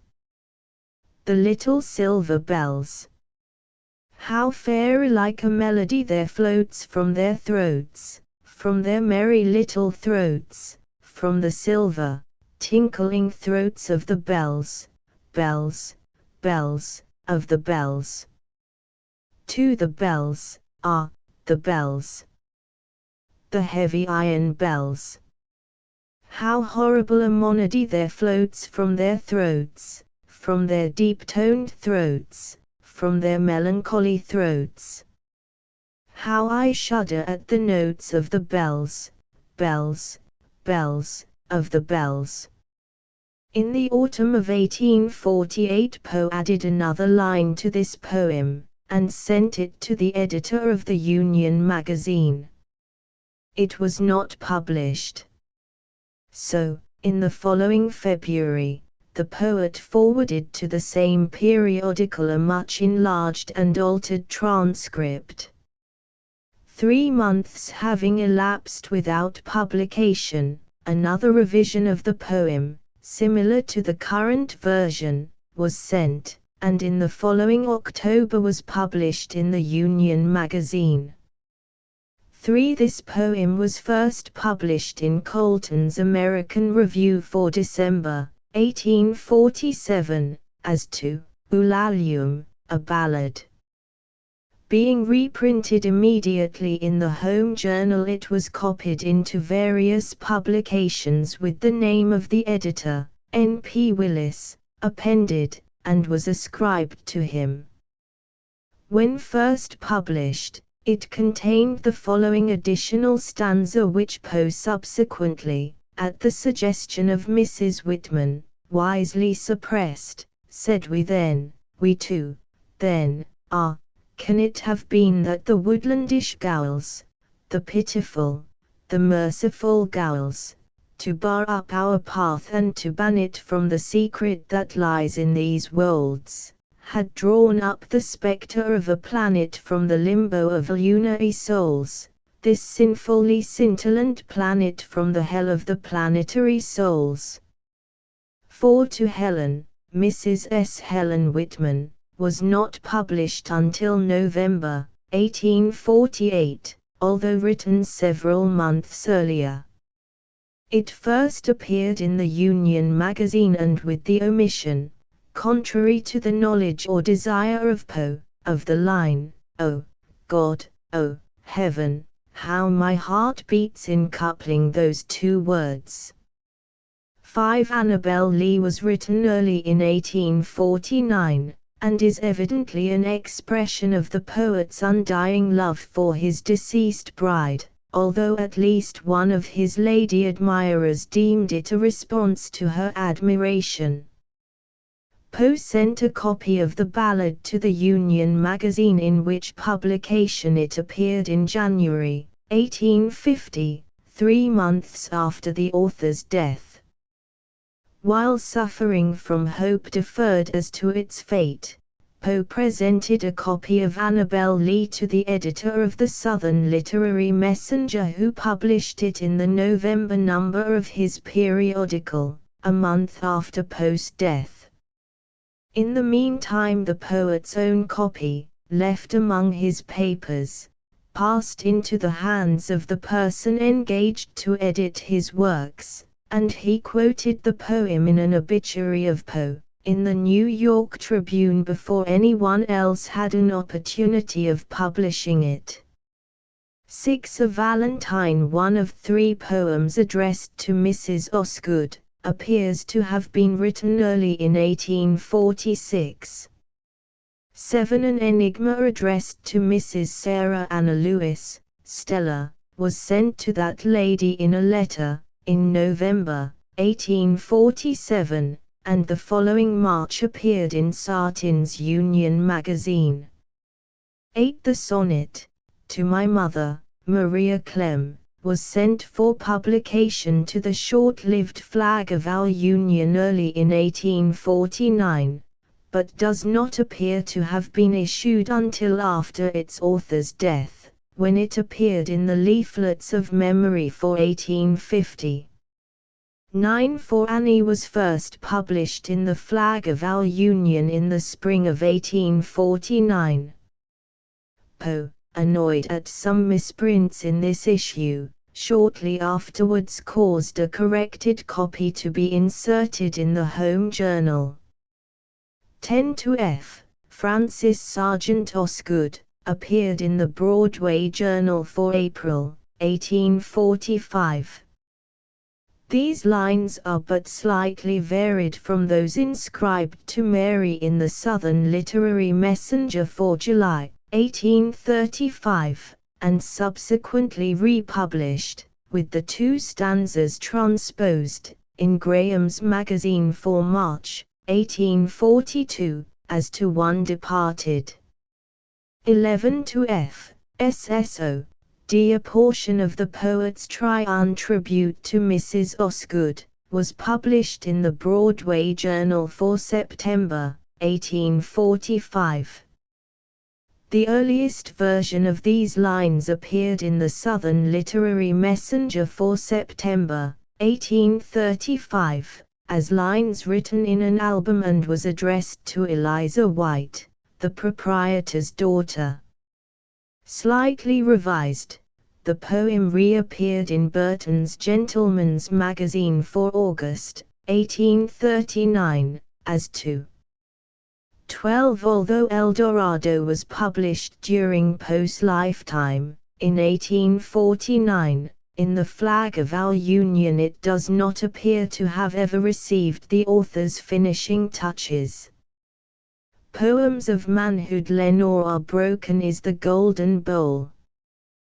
The spirit flown forever. Let the bell toll, a saintly soul floats on the Stygian river, and, guide a veer, hast thou no tear, weep now or nevermore. See. On yon drear and rigid billow lies thy love, Lenore. Come. Let the burial rite be read, the funeral song be sung, an anthem for the queenliest dead that ever died so young, a dirge for her the doubly dead in that she died so young. Wretches, ye loved her for her wealth and hated her for her pride, and when she fell in feeble health, ye blessed her, that she died. How shall the ritual, then, be read, the requiem how be sung by you, by yours, the evil eye, by yours, the slanderous tongue that did to death the innocent that died, and died so young? Peccavimus, but rave not thus. And let a Sabbath song go up to God so solemnly the dead may feel no wrong. The sweet Lenore hath gone before with hope, that flew beside leaving thee wild for the dear child that should have been thy bride, for her, the fair and debonair, that now so lowly lies, the life upon her yellow hair but not within her eyes, the life still there, upon her hair, the death upon her eyes. Avaunt, to-night my heart is light. No dirge will I upraise, but waft the angel on her flight with a paean of old days. Let no bell toll, lest her sweet soul, amid its hallowed mirth, should catch the note, as it doth float up from the damned earth. To friends above, from fiends below, the indignant ghost is riven, from hell unto a high estate far up within the heaven, from grief and groan, to a golden throne, beside the King of heaven. To one in paradise.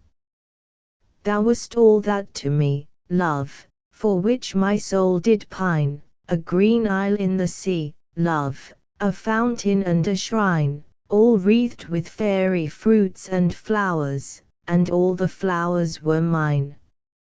Ah, dream too bright to last!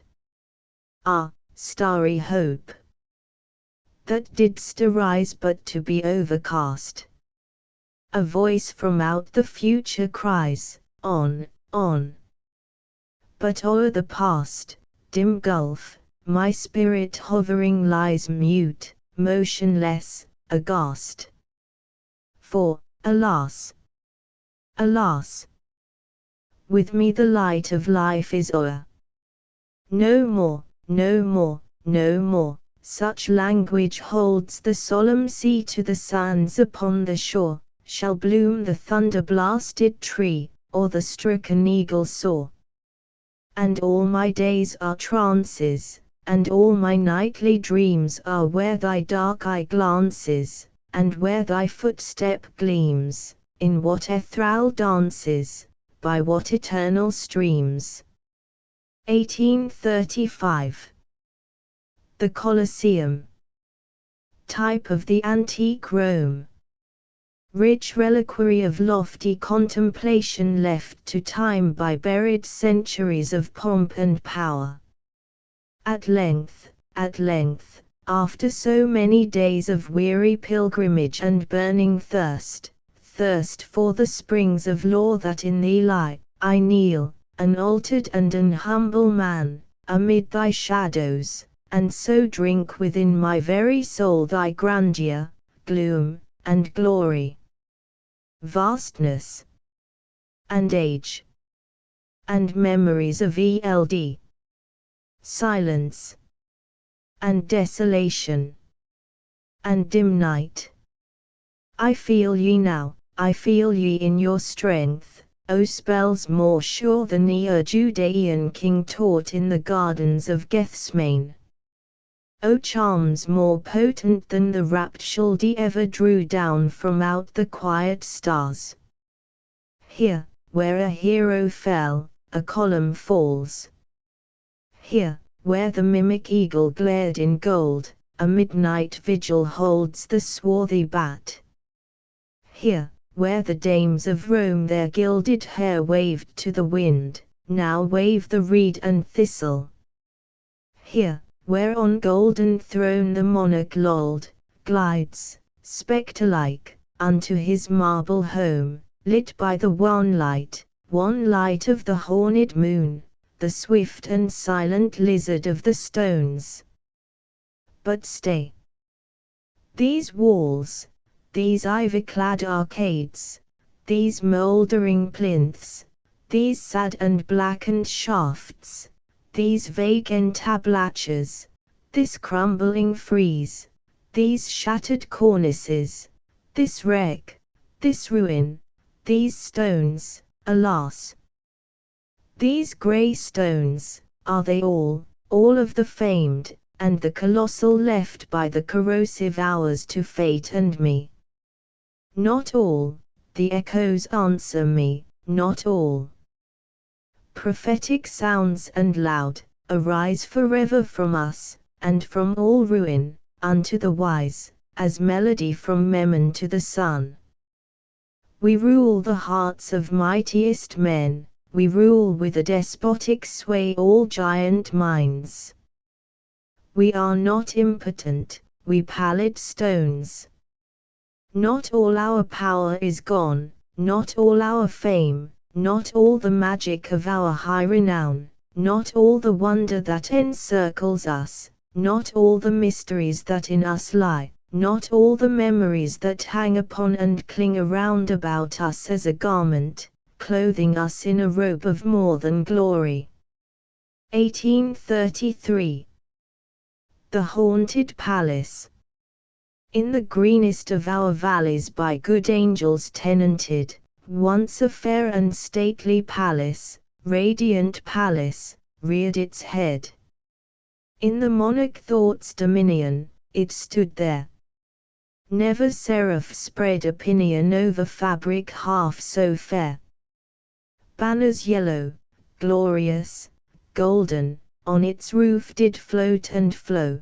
This, all this, was in the olden time long ago, and every gentle air that dallied, in that sweet day, along the ramparts plumed and pallid, a winged odor went away.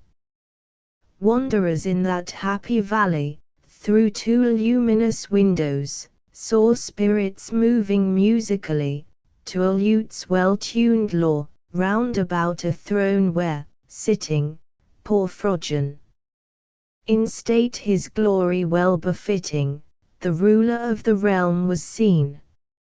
And all with pearl and ruby glowing was the fair palace door, through which came flowing, and sparkling evermore, a troop of echoes, whose sweet duty was but to sing, in voices of surpassing beauty, the wit and wisdom of their king. But evil things, in robes of sorrow, assailed the monarch's high estate. Ah, let us mourn, for never morrow shall dawn upon him desolate. And round about his home the glory that blushed and bloomed, is but a dim remembered story of the old time entombed. And travellers, now, within that valley, through the red-litten windows see vast forms, that move fantastically to a discordant melody, while, like a ghastly rapid river, through the pale door a hideous throng rush out forever and laugh, but smile no more. 1838. The Conqueror Worm. Lo! 'Tis a gala night within the lonesome latter years. An angel throng, bewinged, bedit in veils, and drowned in tears, sit in a theatre, to see a play of hopes and fears, while the orchestra breathes fitfully the music of the spheres. Mimes, in the form of God on high, mutter and mumble low, and hither and thither fly, mere puppets they, who come and go at bidding of vast formless things that shift the scenery to and fro, flapping from out their condor wings invisible woe. That motley drama, oh, be sure it shall not be forgot, with its phantom chased forevermore, by a crowd that sees it not, through a circle that ever returneth into the self-same spot, and much of madness, and more of sin, and horror the soul of the plot. But see, amid the mimic rout a crawling shape intrude, a blood-red thing that writhes from out the scenic solitude. It writhes, with mortal pangs the mimes become its food, and the angels sob at vermin fangs in human gore imbued. Out are the lights, out all. And, over each quivering form, the curtain, a funeral pall, comes down with the rush of a storm, and the angels, all pallid and wan, uprising, unveiling, affirm that the play is the tragedy, man and its hero the conqueror worm. 1838. Silence. There are some qualities, some incorporate things, that have a double life, which thus is made a type of that twin entity which springs from matter and light, evinced in solid and shade. There is a twofold silence, sea and shore, body and soul. One dwells in lonely places, newly with grass o'ergrown, some solemn graces, some human memories and tearful lore, render him terrorless, his name's no more. He is the corporate silence, dread him not. No powereth he of evil in himself, but should some urgent fate, untimely lot, bring thee to meet his shadow, nameless elf, that haunteth the lone regions where'th trod no foot of man, commend thyself to God. 1840. Dreamland by a route obscure and lonely, haunted by ill angels only, where an eidolon, named Night, on a black throne reigns upright. I have reached these lands but newly from an ultimate dim Thule, from a wild weird clim that lieth, sublime, out of space, out of time. Bottomless vales and boundless floods, and chasms, and caves, and Titan woods, with forms that no man can discover for the dews that drip all over, mountains toppling evermore into seas without a shore, seas that restlessly aspire, surging, unto skies of fire, lakes that endlessly outspread their lone waters, lone and dead, their still waters, still and chilly with the snows of the lolling lily. By the lakes that thus outspread their lone waters, lone and dead, their sad waters, sad and chilly with the snows of the lolling lily, by the mountains, near the river murmuring lowly, murmuring ever, by the grey woods, by the swamp where the toad and the newt encamp, by the dismal tarns and pools where dwell the gulls, by each spot the most unholy, in each nook most melancholy, there the traveller meets aghast sheeted memories of the past, shrouded forms that start and sigh as they pass. The wanderer by white-robed forms of friends long given, in agony, to the earth and heaven. For the heart whose woes are legion tease a peaceful, soothing region, for the spirit that walks in shadow tease, oh tease an Eldorado. But the traveller, travelling through it, may not, dare not openly view it, never its mysteries are exposed to the weak human eye unclosed, so wills its king, who hath forbid the uplifting of the fringed lid, and thus the sad soul that here passes beholds it but through darkened glasses. By a route obscure and lonely, haunted by ill angels only, where an eidolon, named Night, on a black throne reigns upright, I have wandered home but newly from this ultimate dim Thule. 1844. Hymn at morn, at noon, at twilight dim, Maria. Thou hast heard my hymn. In joy and woe, in good and ill, Mother of God, be with me still. When the hours flew brightly by and not a cloud obscured the sky, my soul, lest it should truant be, thy grace did guide to thine and thee. Now, when storms of fate o'ercast darkly my present and my past, let my future radiant shine with sweet hopes of thee and thine. 1835. To Zant fair isle, that from the fairest of all flowers, thy gentlest of all gentle names dost take, how many memories of what radiant hours at sight of thee and thine at once awake! How many scenes of what departed bliss! How many thoughts of what entombed hopes! How many visions of a maiden that is no more, no more upon thy verdant slopes! No more! Alas, that magical sad sound transforming all! Thy charms shall please no more, thy memory no more.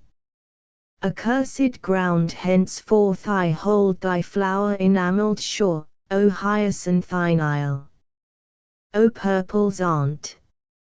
Isola di Oro. Fire di Levanti.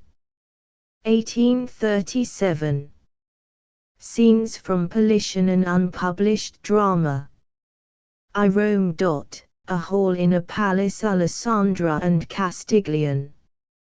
Alessandra. Thou art sad, Castiglione. Castiglione.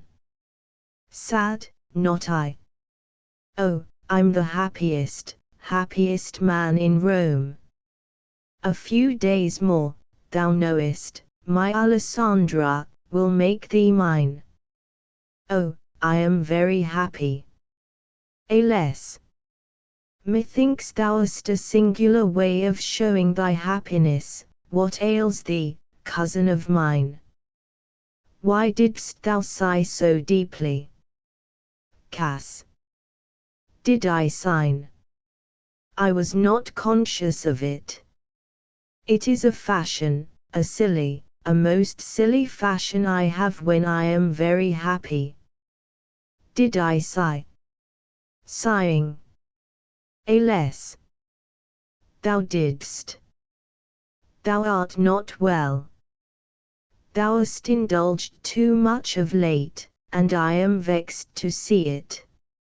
Late hours and wine, Castiglione, these will ruin thee. Thou art already altered, thy looks are haggard, nothing so wears away the constitution as late hours and wine. Cass. Musing.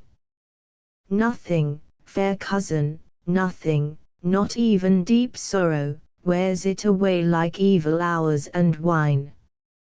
I will amend. Alas! Do it.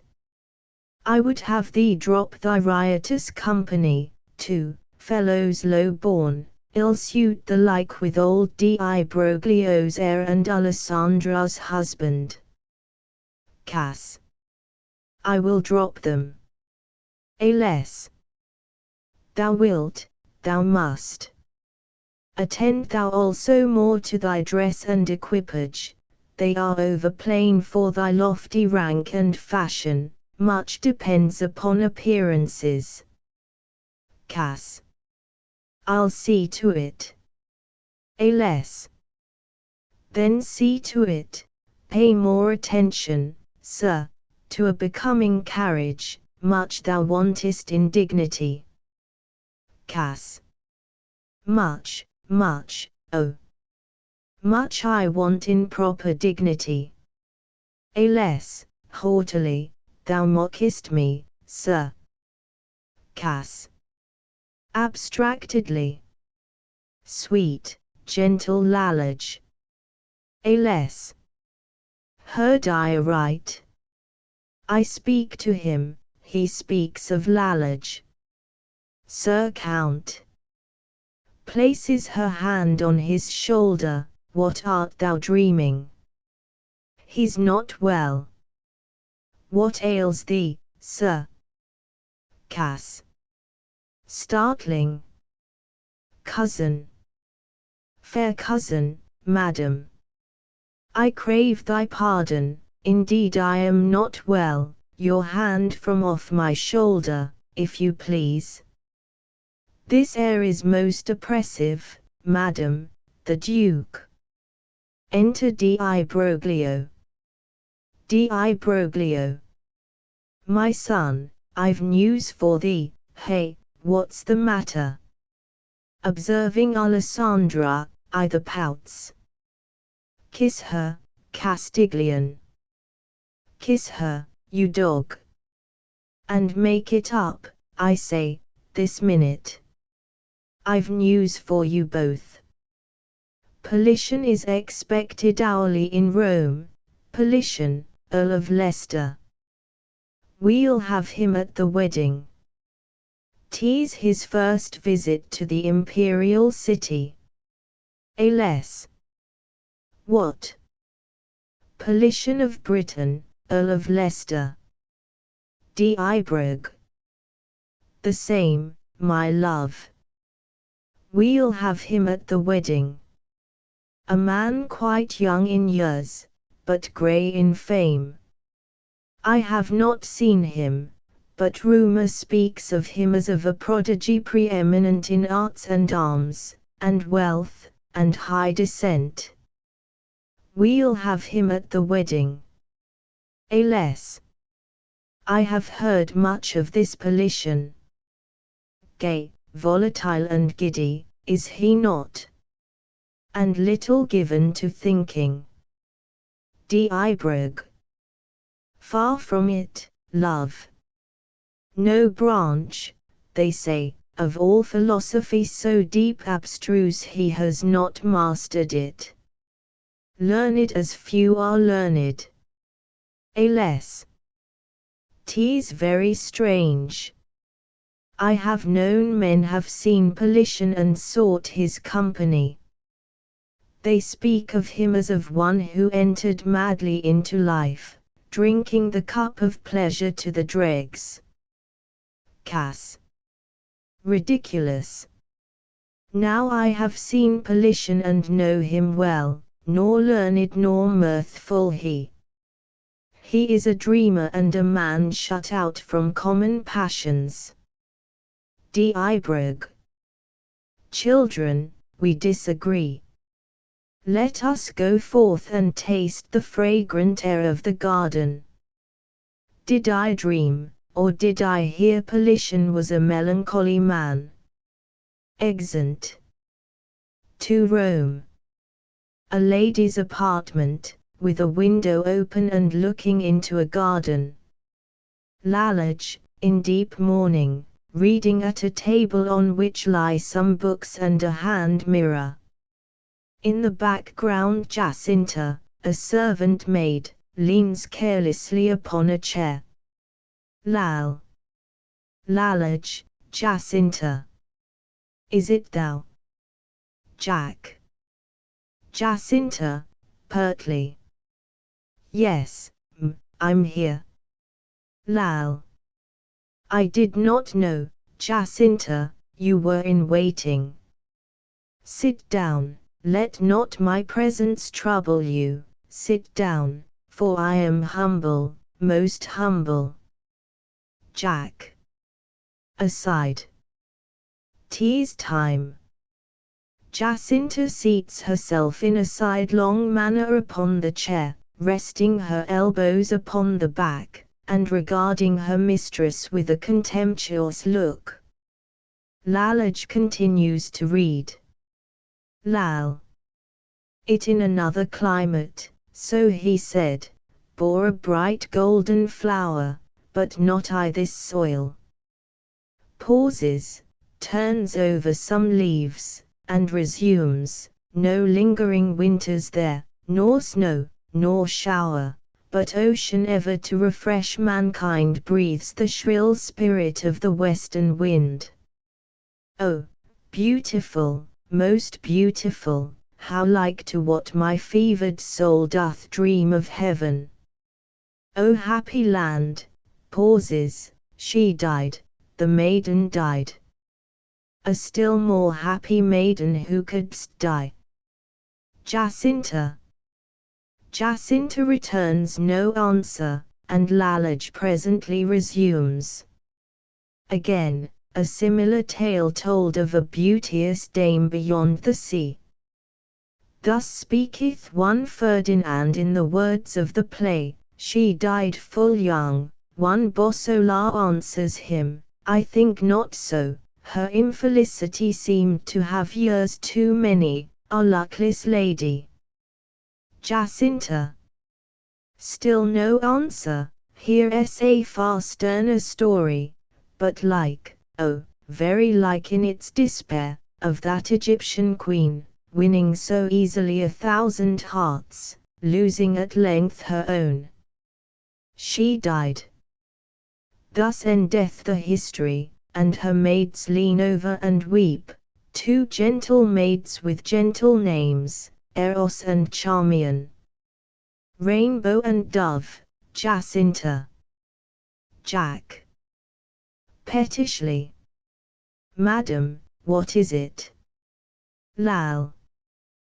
Wilt thou, my good Jacinta, be so kind as go down in the library and bring me the holy evangelists?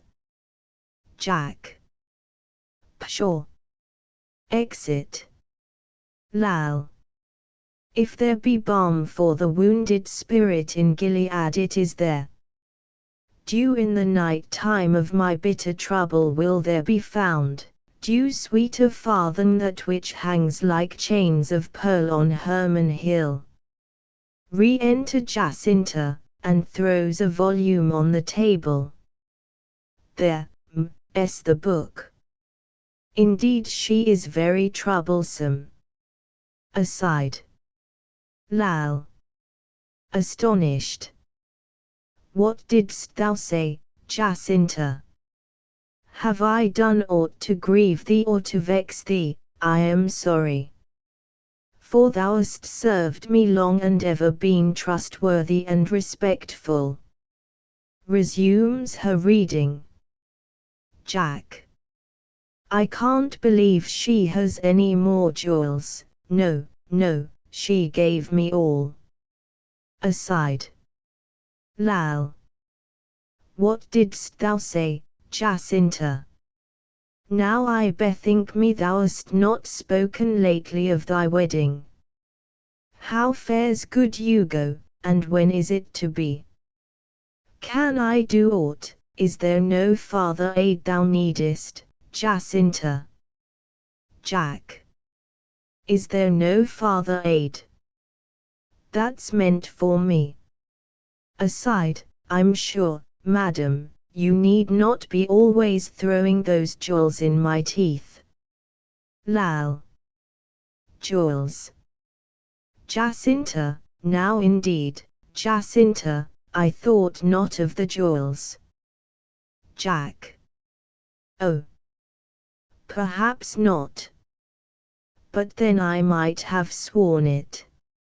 After all, there's Hugo says the ring is only paste, for he's sure the Count Castiglione never would have given a real diamond to such as you, and at the best I'm certain, madam, you cannot have use for jewels now.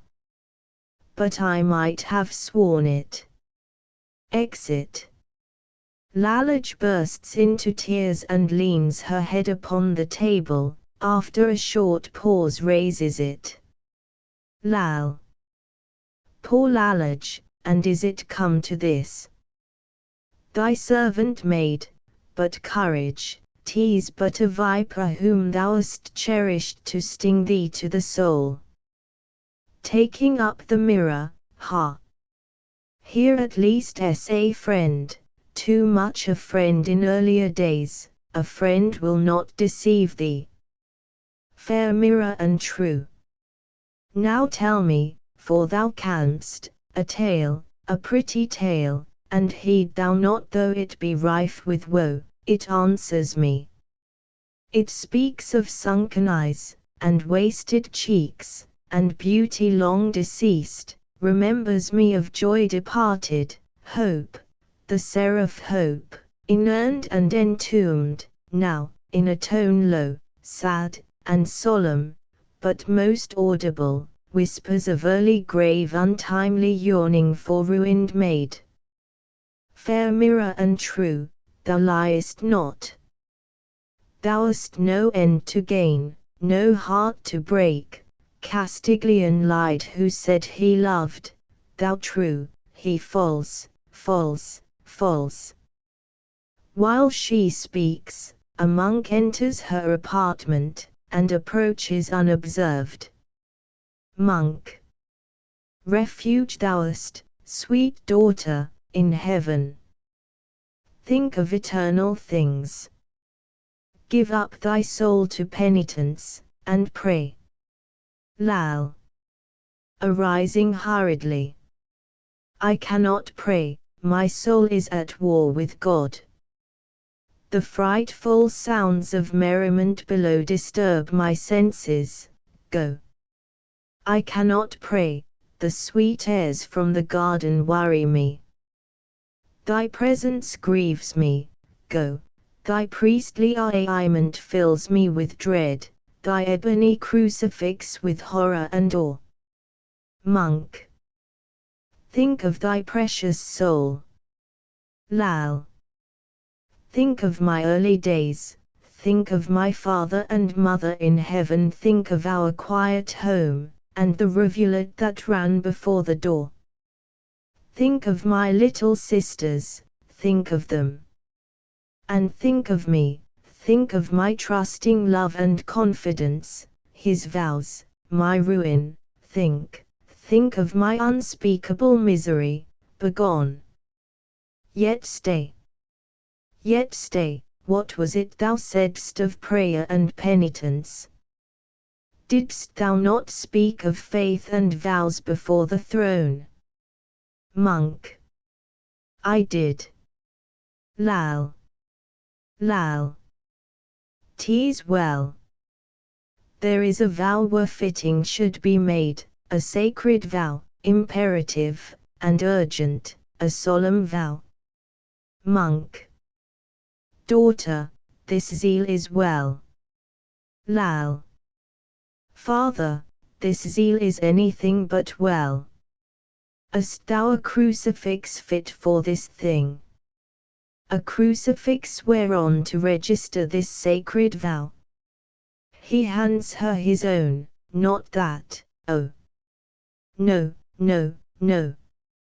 Shuddering, not that. Not that, I tell thee, holy man, thy arraignments and thy ebony cross affright me. Stand back. I have a crucifix myself, I have a crucifix, methinks 'twere fitting the deed, the vow, the symbol of the deed, and the deed's register should tally, father. Draws a cross-handled dagger, and raises it on high, behold the cross where with a vow like mine is written in heaven.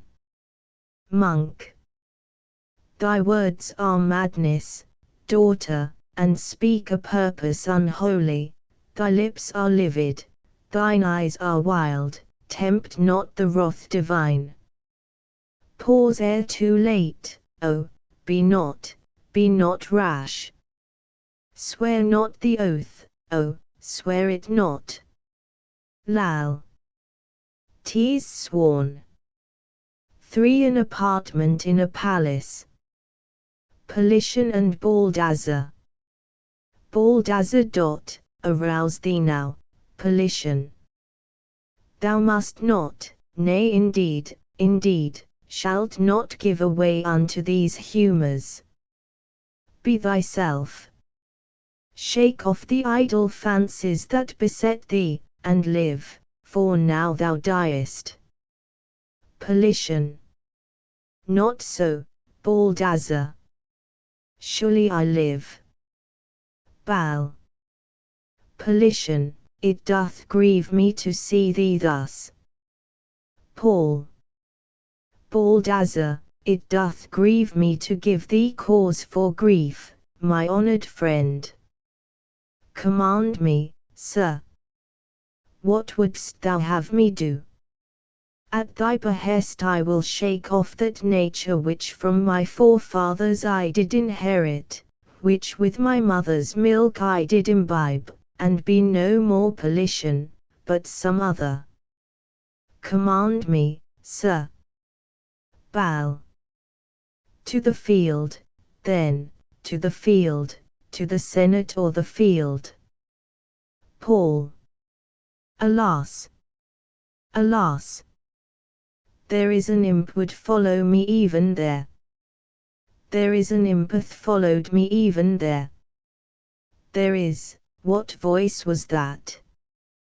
Bal. I heard it not. I heard not any voice except thine own, and the echo of thine own. Paul.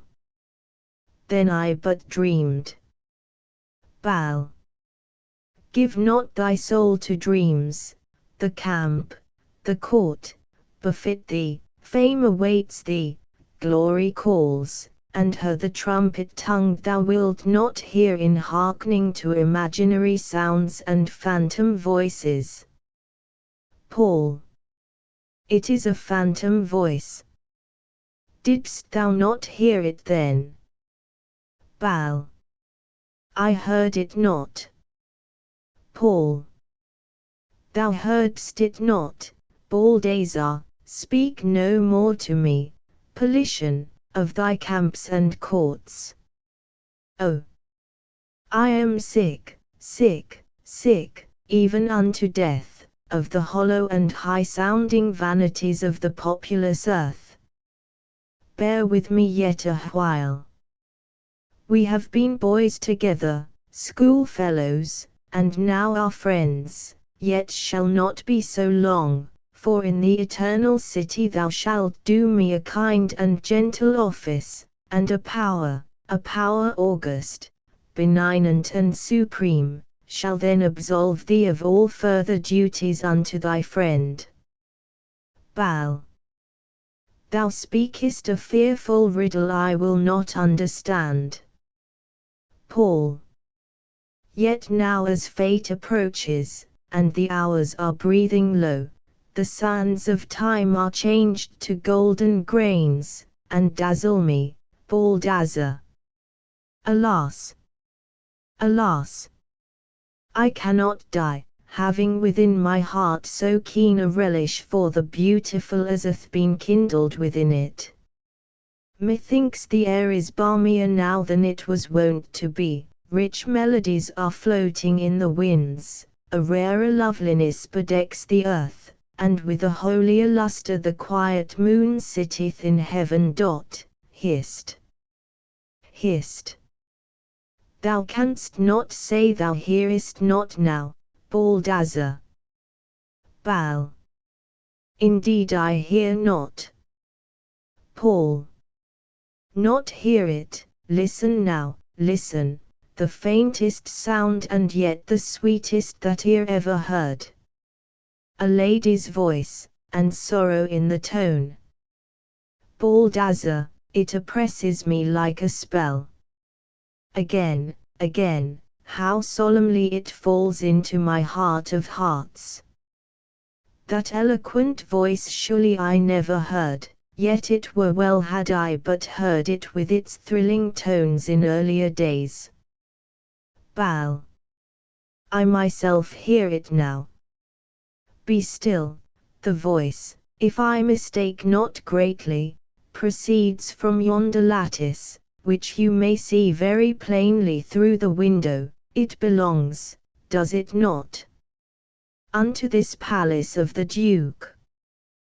The singer is undoubtedly beneath the roof of His Excellency, and perhaps is even that Alessandra of whom he spoke as the betrothed of Castiglione, his son and heir. Paul. Be still, it comes again. Voice, and is thy heart so strong, very faintly, as for to leave me thus who hath loved thee so long in wealth and woe among? And is thy heart so strong as for to leave me thus? Say nay, say nay. Bow. The song is English, and I oft have heard it in merry England, never so plaintively, hissed.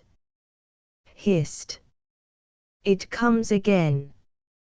Voice, is it so strong, more loudly, as for to leave me thus who hath loved thee so long in wealth and woe among? And is thy heart so strong as for to leave me thus? Say nay, say nay. Bow. 'Tis hushed and all is still. Paul. All is not still. Bow. Let us go down. Paul. Go down, Baldassar, go. Bow. The hour is growing late, the Duke awaits use, thy presence is expected in the hall below. What ails thee, Earl Politian? Voice, who hath loved thee so long, distinctly, in wealth and woe among, and is thy heart so strong? Say nay, say nay. Bow. Let us descend, 'tis time. Politian, give these fancies to the wind. Remember, pray, your bearing lately savoured much of rudeness unto the Duke. Arouse thee. And remember Paul.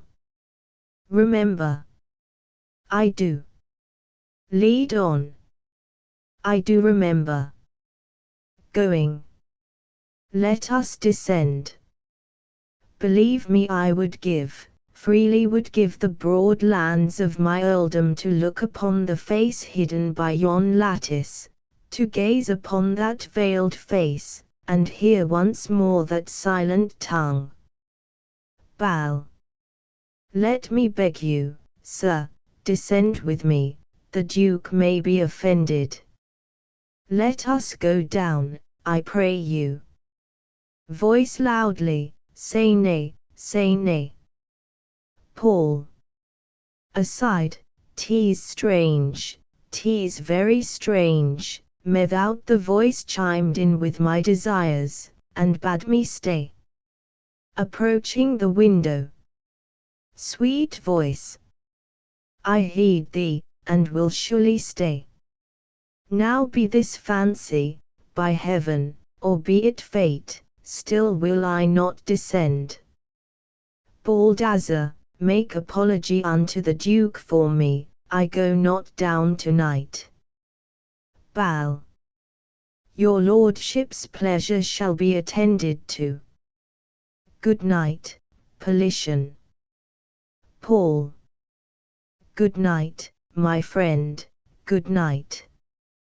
For the gardens of a palace, moonlight Lalage and Politian. Lalage. And dost thou speak of love to me, Politian? Dost thou speak of love to Lalage? Ah, woe is me. This mockery is most cruel indeed. Politian. Weep not. Oh, sob not thus, thy bitter tears will madden me. Oh, mourn not, Lalage, be comforted. I know it all, and still I speak of love. Look at me, brightest and beautiful Lalage, turn here thine eyes. Thou askest me if I could speak of love, knowing what I know, and seeing what I have seen. Thou askest me that, and thus I answer thee, thus on my bended knee I answer thee. Kneeling. Sweet Lalage, I love thee, love thee, love thee, through good and ill, through weal and woe I love thee. Not mother, with her firstborn on her knee, thrills with intenser love than I for thee. Not on God's altar, in any time or clime, burned there a holier fire than burneth now within my spirit for thee. And do I love, arising. Even for thy woes I love thee, even for thy woes, thy beauty and thy woes. Lal. Alas, proud Earl, thou dost forget thyself, remembering me. How, in thy father's halls, among the maidens pure and reproachless of thy princely line, could the dishonoured Lalage abide?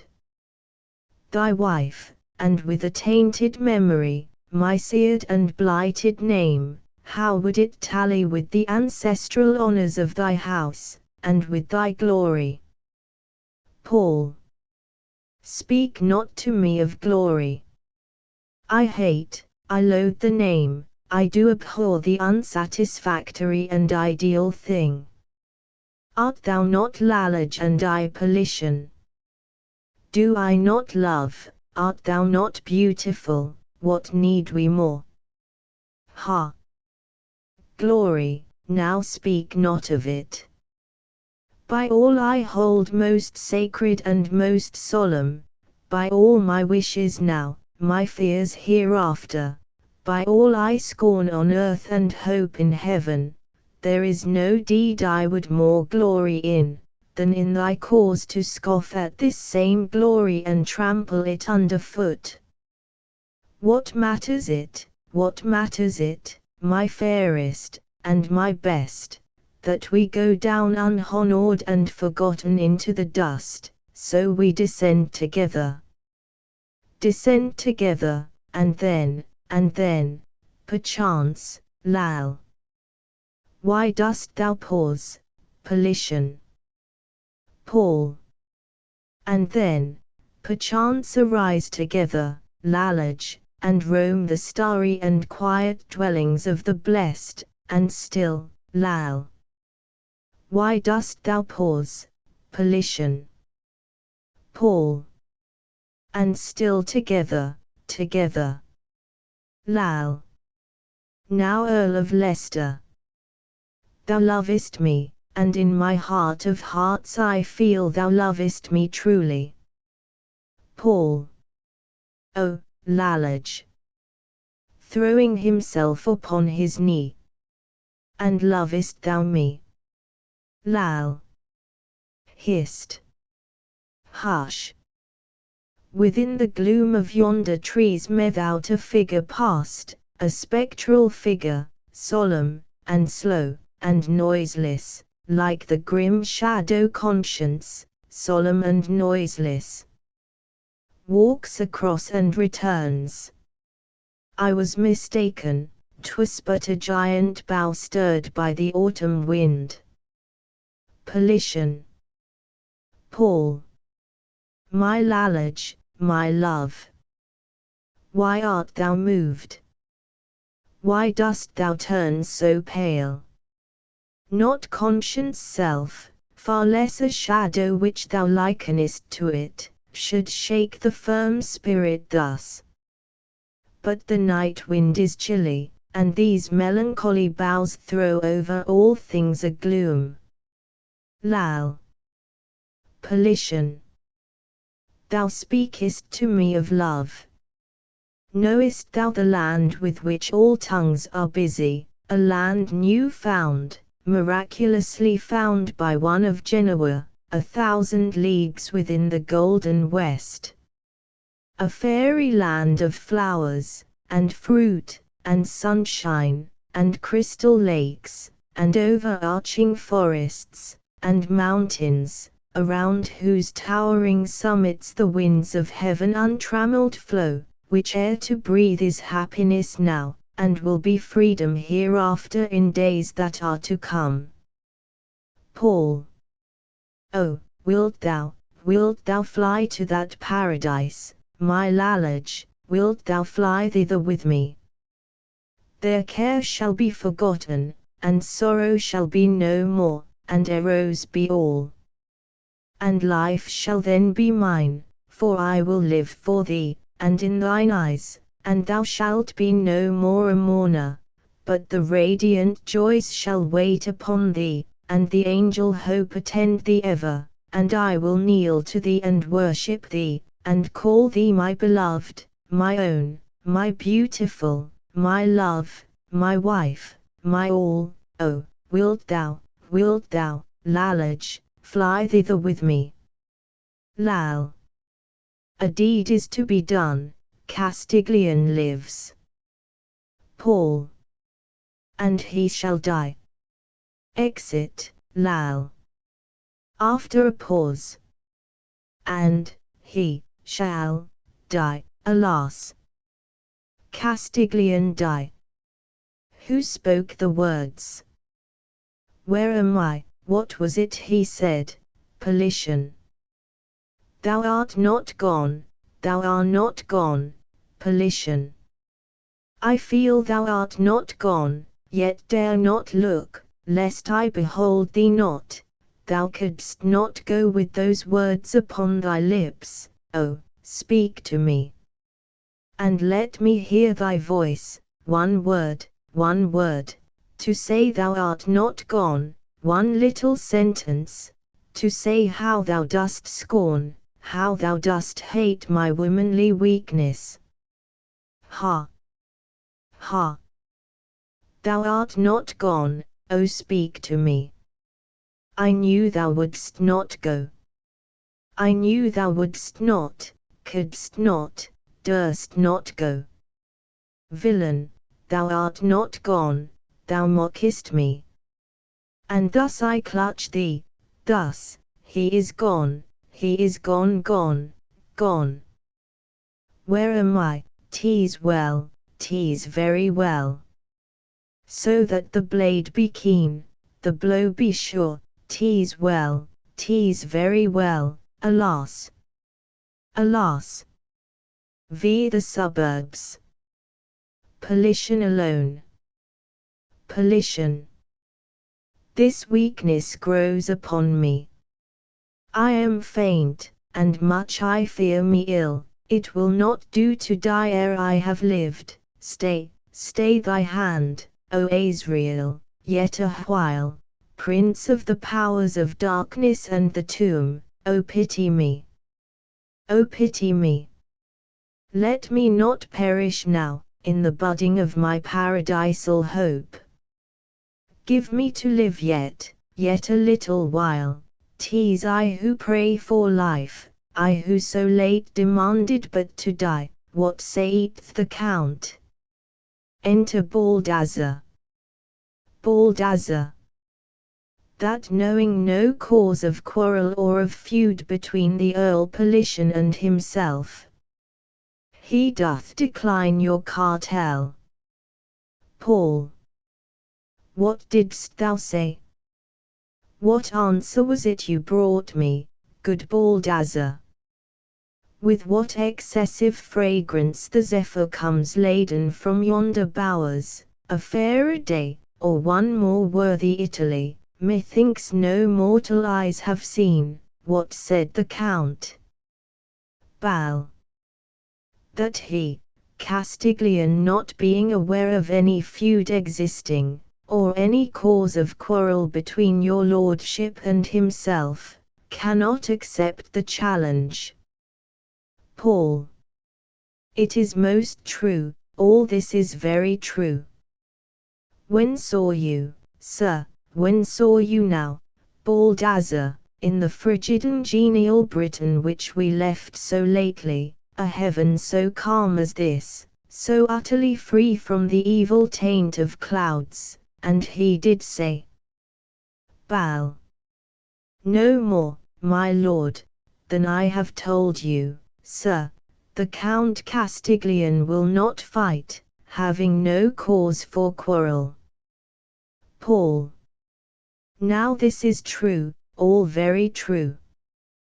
Thou art my friend, Baldassar, and I have not forgotten it. Thou wilt do me a piece of service. Wilt thou go back and say unto this man, that I, the Earl of Leicester, hold him a villain? Thus much, I prithee, say unto the Count, it is exceeding just he should have cause for quarrel. Bal. My lord, my friend, Paul. Aside. 'Tis he comes himself. Aloud, thou reasonest well. I know what thou wouldst say, not send the message. Well, I will think of it, I will not send it. Now prithee, leave me. Hither doth come a person with whom affairs of a most private nature I would adjust. Bal. I go, tomorrow we meet, do we not, at the Vatican? Paul. At the Vatican. Exit Bal. Enter Castiglione. Cass. The Earl of Leicester here. Paul. I am the Earl of Leicester, and thou seest, dost thou not, that I am here? Cass. My lord, some strange, some singular mistake, misunderstanding, hath without doubt arisen. Thou hast been urged thereby, in heat of anger, to address some words most unaccountable, in writing, to me, Castiglione, the bearer being Baldassar, Duke of Surrey. I am aware of nothing which might warrant thee in this thing, having given thee no offence. Ha, am I right? 'Twas a mistake, undoubtedly, we all do err at times. Paul. Draw, villain, and prate no more. Cass. Ha, draw, and villain. Have at thee then at once, proud Earl. Draws. Paul. Drawing. Thus to the expiatory tomb, untimely sepulchre, I do devote thee in the name of Lalage. Cass. Letting fall his sword and recoiling to the extremity of the stage, of Lalage. Hold off, thy sacred hand, avaunt, I say. Avaunt, I will not fight thee, indeed I dare not. Paul. Thou wilt not fight with me didst say, Sir Count. Shall I be baffled thus, now this is well, didst say thou darest not? Ha. Cass. I dare not, hold off thy hand, with that beloved name so fresh upon thy lips I will not fight thee, I cannot, dare not. Paul. Now by my halidom I do believe thee, coward, I do believe thee. Cass. Ha, coward, this may not be.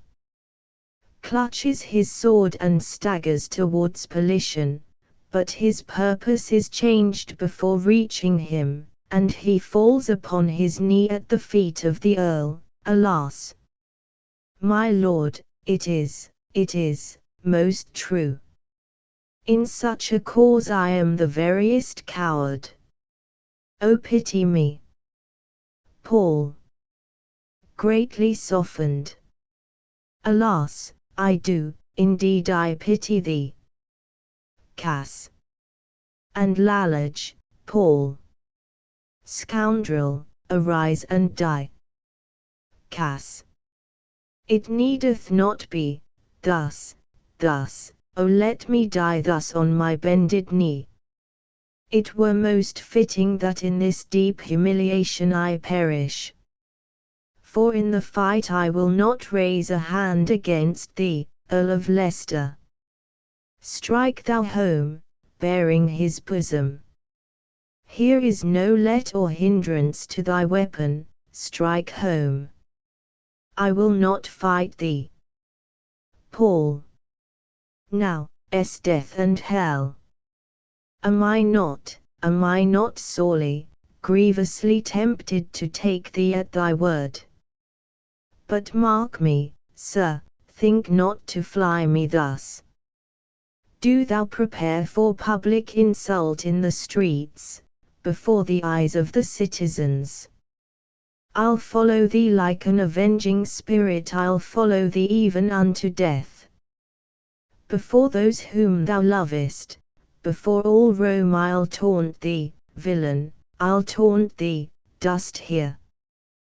With cowardice, thou wilt not fight me. Thou liest. Thou shalt. Exit. Cass. Now this indeed is just. Most righteous, and most just, avenging heaven.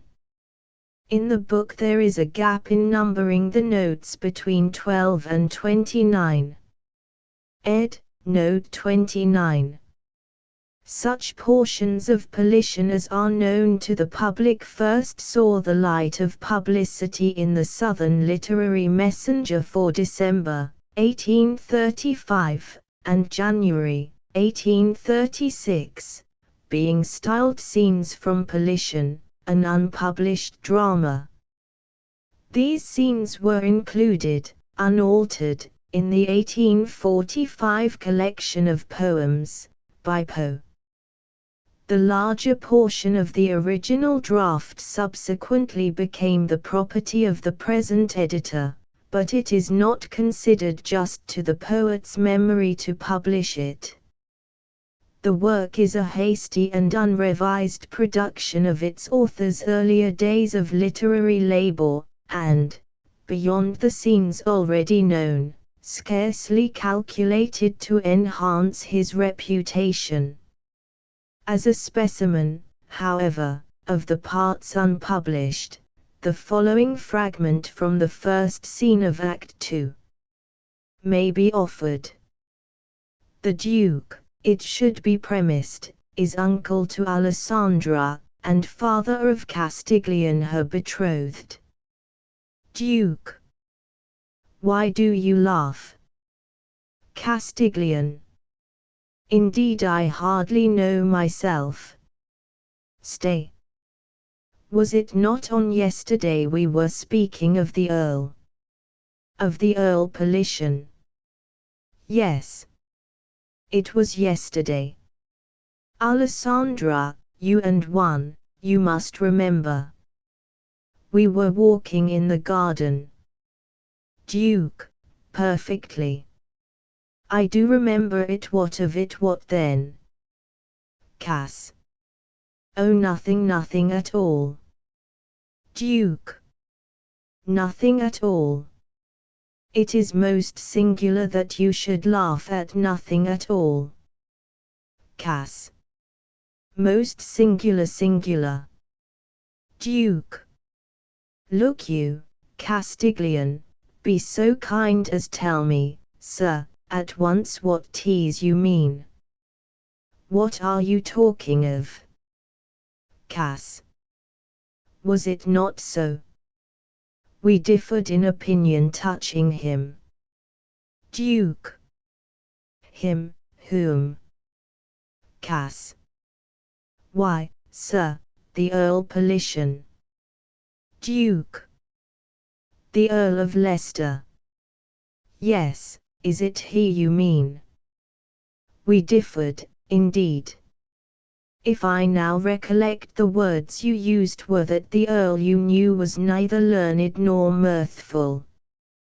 Cass. Ha!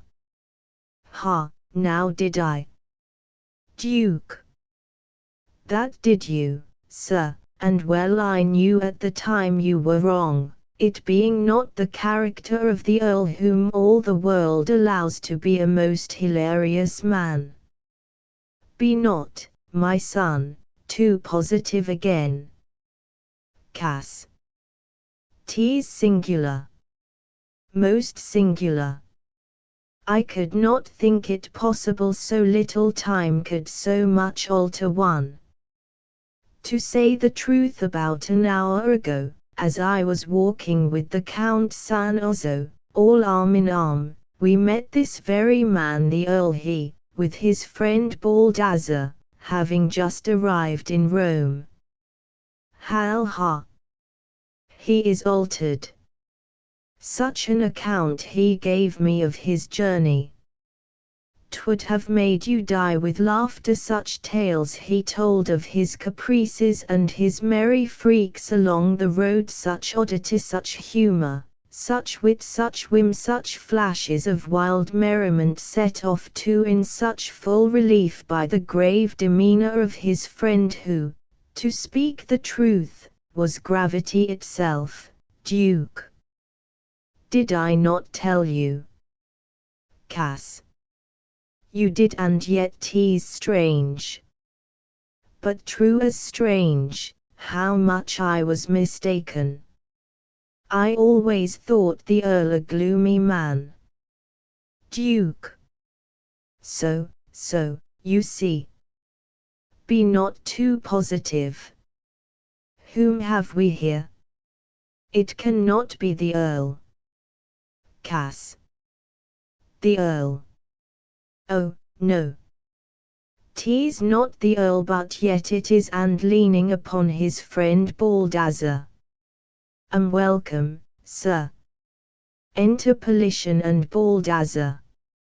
My lord, a second welcome let me give you to Rome, his Grace the Duke of Broglio.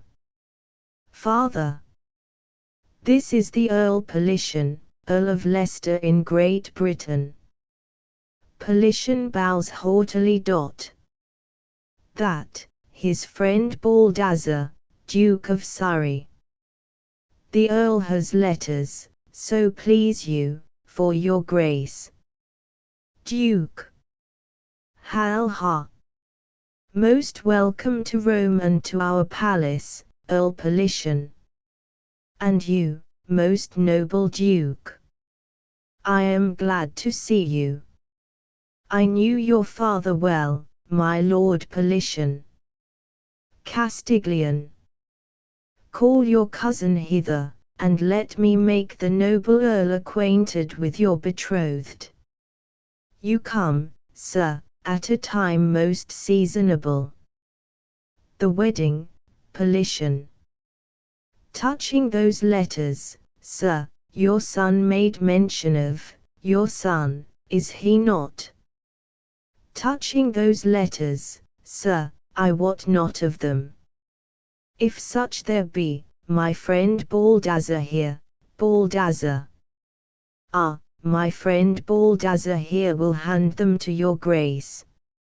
I would retire. Duke. Retire, so soon? Came what ho? Benito. Rupert. His lordship's chambers show his lordship to them. His lordship is unwell. Enter Benito. Ben. This way, my lord.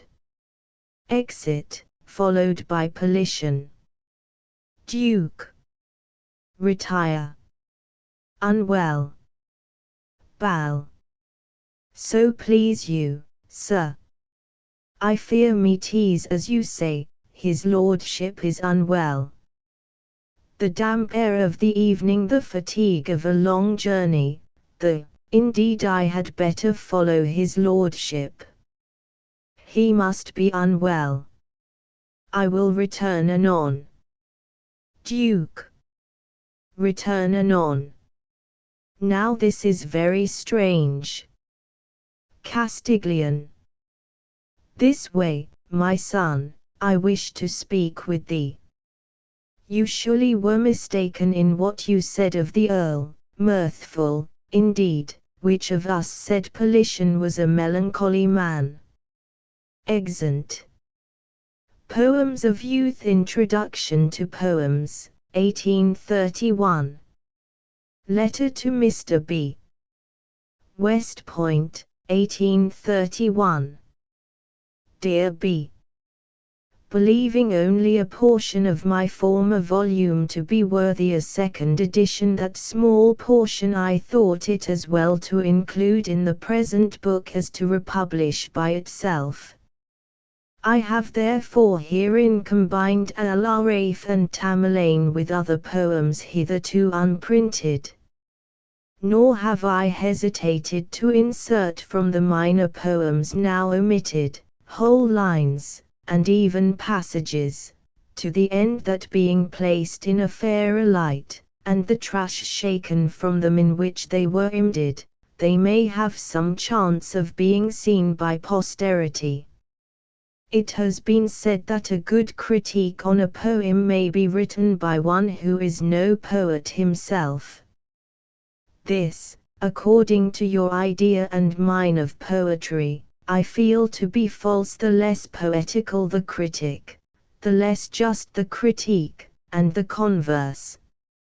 On this account, and because there are but few B.S. in the world, I would be as much ashamed of the world's good opinion as proud of your own. Another than yourself might here observe, Shakespeare is in possession of the world's good opinion, and yet Shakespeare is the greatest of poets. It appears then that the world judge correctly. Why should you be ashamed of their favorable judgment? The difficulty lies in the interpretation of the word judgment or opinion.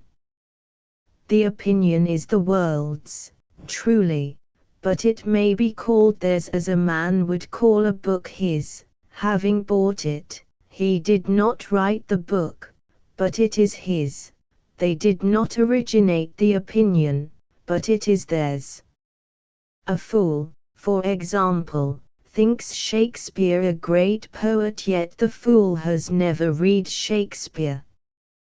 But the fool's neighbor, who is a step higher on the Andes of the mind, whose head, that is to say, his more exalted thought, is too far above the fool to be seen or understood, but whose feet, by which I mean his everyday actions, are sufficiently near to be discerned, and by means of which that superiority is ascertained, which but for them would never have been discovered. This neighbor asserts that Shakespeare is a great poet. The fool believes him, and it is henceforward his opinion. This neighbor's own opinion has, in like manner, been adopted from one above him, and so, ascendingly, to a few gifted individuals who kneel around the summit, beholding, face to face, the master spirit who stands upon the pinnacle. You are aware of the great barrier in the path of an American writer. He is read, if at all, in preference to the combined and established wit of the world. I say established, for it is with literature as with law or empire. An established name is an estate in tenure, or a throne in possession. Besides, one might suppose that books, like their authors, improve by travel. Their having crossed the sea is, with us, so great a distinction. Our antiquaries abandon time for distance. Our very fops glance from the binding to the bottom of the title page, where the mystic characters which spell London, Paris, or Genoa, are precisely so many letters of recommendation. I mentioned just now a vulgar error as regards criticism. I think the notion that no poet can form a correct estimate of his own writings is another. I remarked before that in proportion to the poetical talent would be the justice of a critique upon poetry. Therefore a bad poet would, I grant, make a false critique, and his self-love would infallibly bias his little judgment in his favor, but a poet, who is indeed a poet, could not, I think, fail of making a just critique, whatever should be deducted on the score of self-love might be replaced on account of his intimate acquaintance with the subject. In short, we have more instances of false criticism than of just where one's own writings are the test, simply because we have more bad poets than good. There are, of course, many objections to what I say. Milton is a great example of the contrary, but his opinion with respect to the Paradise Regained is by no means fairly ascertained. By what trivial circumstances men are often led to assert what they do not really believe. Perhaps an inadvertent word has descended to posterity. But, in fact, the Paradise Regained is little, if at all, inferior to the Paradise Lost, and is only supposed so to be because men do not like epics, whatever they may say to the contrary, and, reading those of Milton in their natural order, are too much wearied with the first to derive any pleasure from the second. I dare say Milton preferred Comus to either, if so justly. As I am speaking of poetry, it will not be amiss to touch slightly upon the most singular heresy in its modern history, the heresy of what is called, very foolishly, the Lake School. Some years ago I might have been induced, by an occasion like the present, to attempt a formal refutation of their doctrine. At present it would be a work of supererogation. The wise must bow to the wisdom of such men as Coleridge and Southey, but, being wise, have laughed at poetical theories so prosaically exemplified. Aristotle, with singular assurance, has declared poetry the most philosophical of all writings *, but it required a Wordsworth to pronounce it the most metaphysical. He seems to think that the end of poetry is, or should be, instruction, yet it is a truism that the end of our existence is happiness. If so, the end of every separate part of our existence, everything connected with our existence, should be still happiness. Therefore the end of instruction should be happiness, and happiness is another name for pleasure. Therefore the end of instruction should be pleasure, yet we see the above-mentioned opinion implies precisely the reverse. To proceed, ceteris paribus, he who pleases is of more importance to his fellow men than he who instructs, since utility is happiness, and pleasure is the end already obtained which instruction is merely the means of obtaining.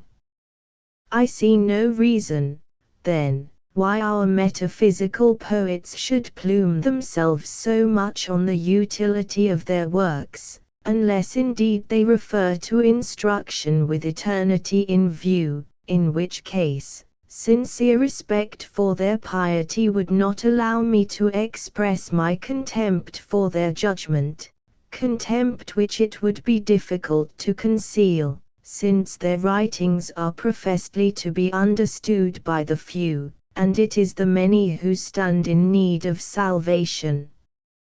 In such case I should no doubt be tempted to think of the devil in Melmoth, who labors indefatigably, through 3 octavo volumes, to accomplish the destruction of 1 or 2 souls, while any common devil would have demolished 1 or 2,000. Against the subtleties which would make poetry a study, not a passion, it becomes the metaphysician to reason but the poet to protest.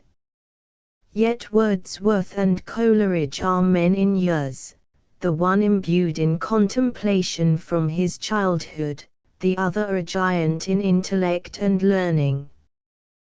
The diffidence, then, with which I venture to dispute their authority would be overwhelming did I not feel, from the bottom of my heart, that learning has little to do with the imagination, intellect with the passions, or age with poetry.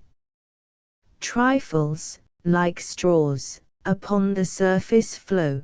He who would search for pearls must dive below our lines, which have done much mischief.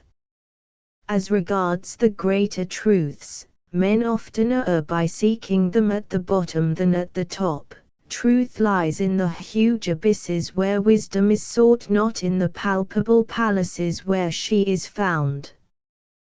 The ancients were not always right in hiding the goddess in a well. Witness the light which Bacon has thrown upon philosophy, witness the principles of our divine faith, that moral mechanism by which the simplicity of a child may overbalance the wisdom of a man. We see an instance of Coleridge's liability to err, in his Biographia Literaria, professedly his literary life and opinions, but, in fact, a treatise de omni Sibyllae quibusdam aliis. He goes wrong by reason of his very profundity, and of his error we have a natural type in the contemplation of a star.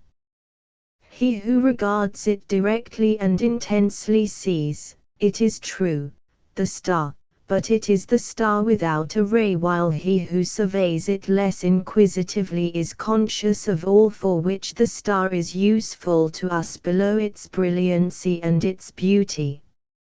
As to Wordsworth, I have no faith in him. That he had in youth the feelings of a poet I believe, for there are glimpses of extreme delicacy in his writings, and delicacy is the poet's own kingdom, his El Dorado, but they have the appearance of a better day recollected, and glimpses, at best, are little evidence of present poetic fire. We know that a few straggling flowers spring up daily in the crevices of the glacier. He was to blame in wearing away his youth in contemplation with the end of poetizing in his manhood. With the increase of his judgment the light which should make it apparent has faded away. His judgment consequently is too correct.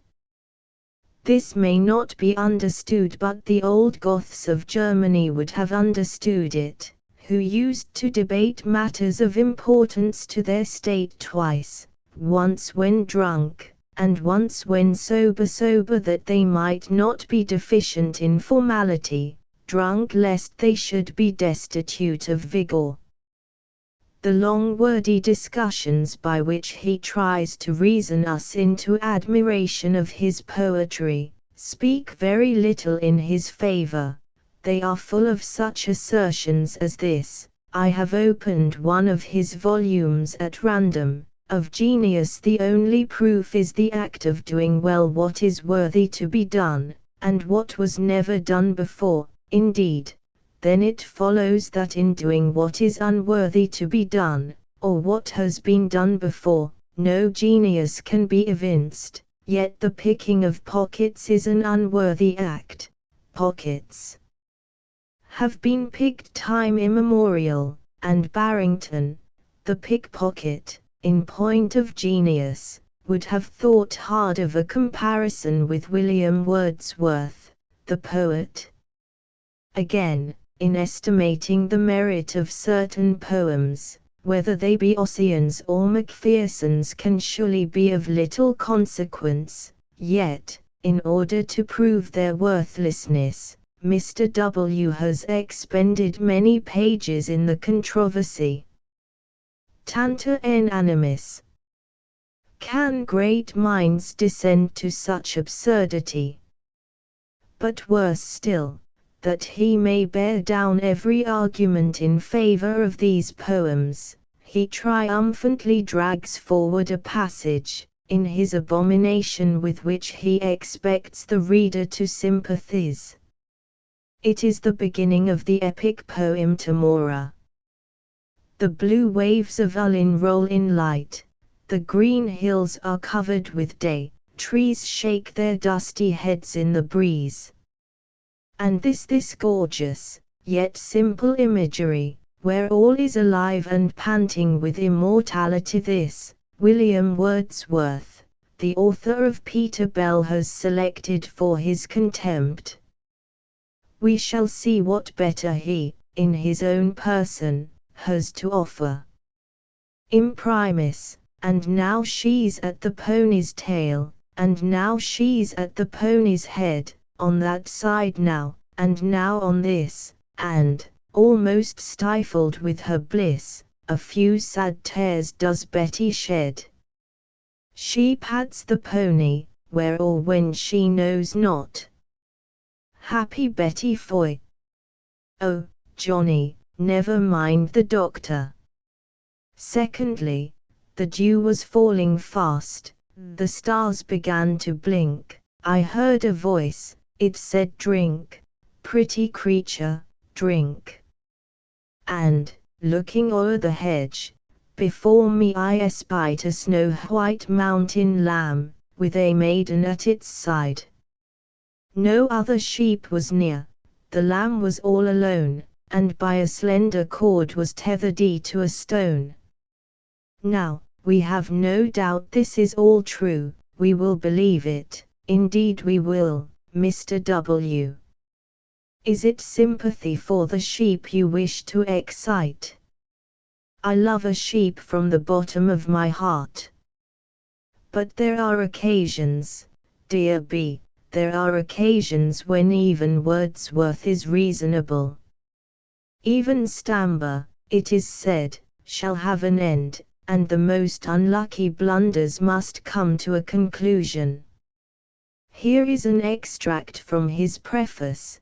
Those who have been accustomed to the phraseology of modern writers, if they persist in reading this book to a conclusion, impossible, will, no doubt, have to struggle with feelings of awkwardness. Ha, ha, ha, they will look round for poetry, ha, ha, ha, ha, and will be induced to inquire by what species of courtesy these attempts have been permitted to assume that title.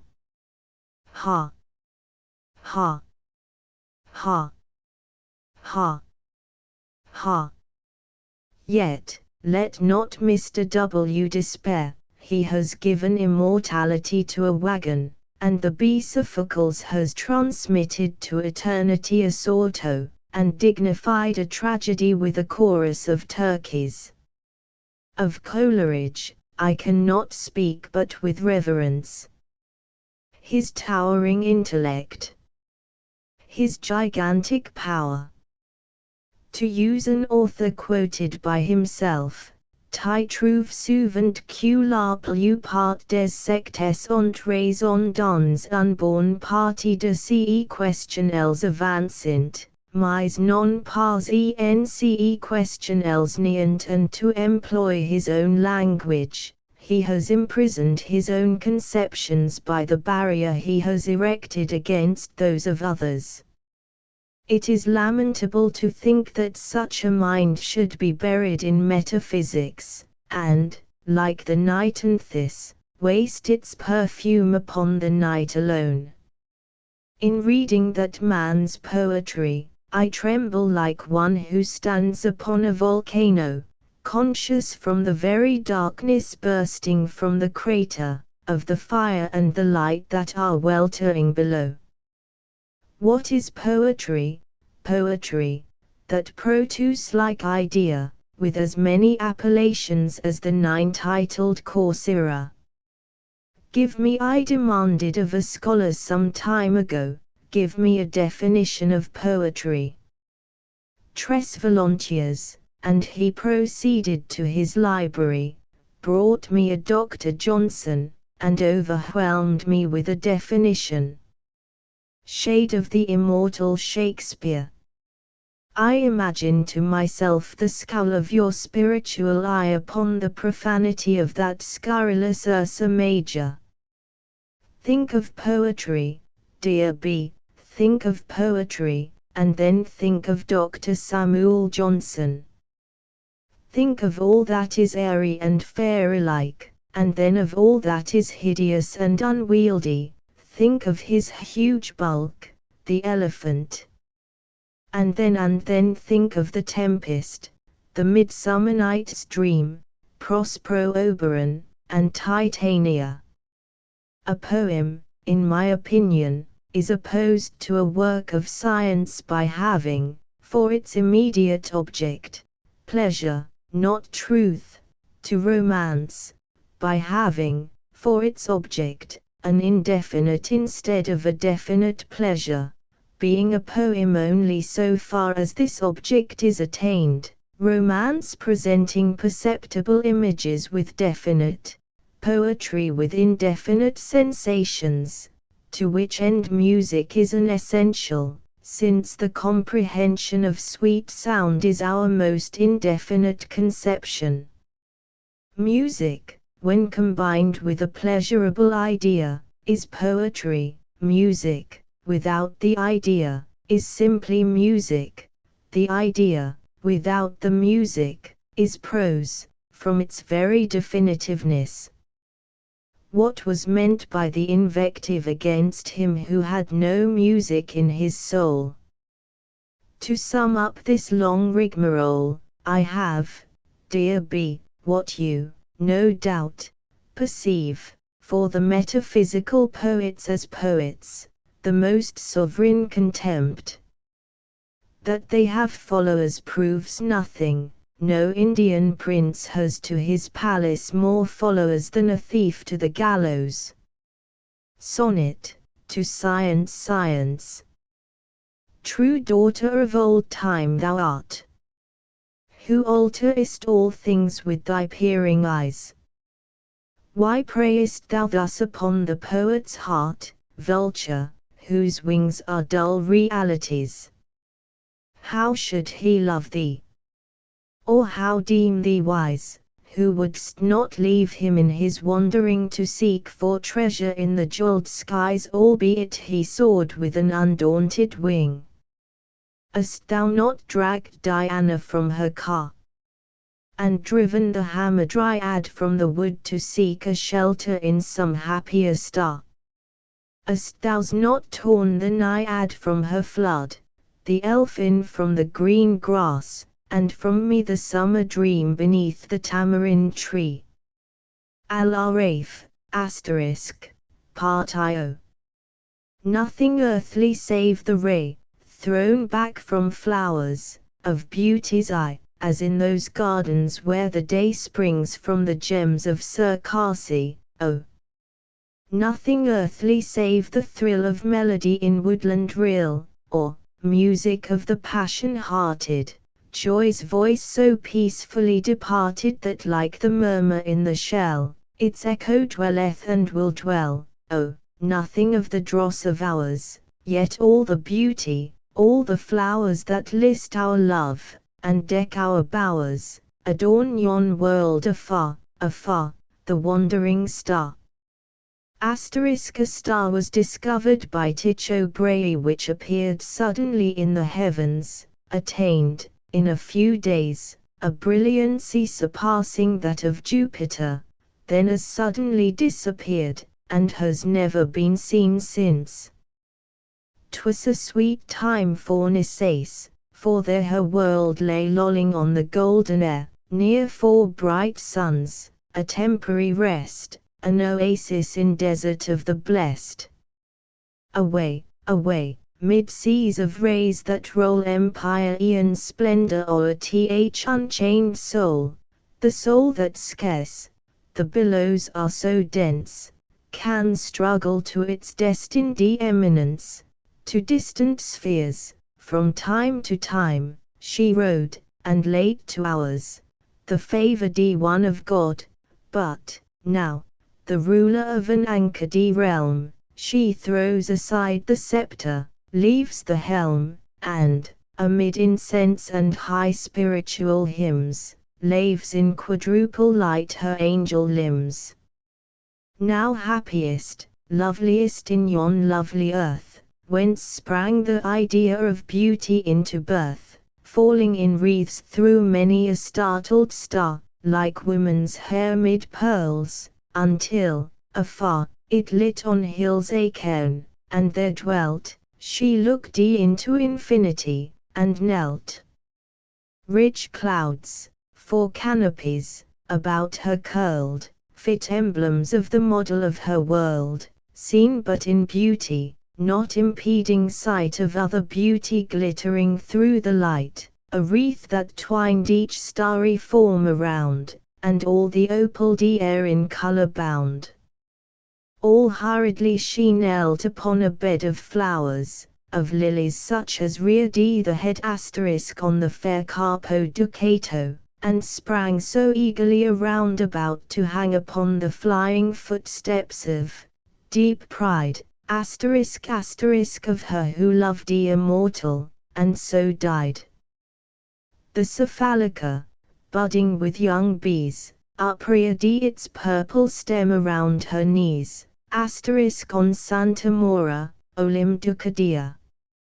And gemmy flower, of Trebizond misnamed, in mate of highest stars, where erst it shammed all other loveliness, its honeyed dew, the fabled nectar that the heathen knew, deliriously sweet, was dropped from heaven, and fell on gardens of the unforgiven in Trebizond, and on a sunny flower so like its own above that, to this hour, it still remaineth, torturing the bee with madness, and unwonted reverie, in heaven, and all its environs, the leaf and blossom of the fairy plant, in grief disconsolate.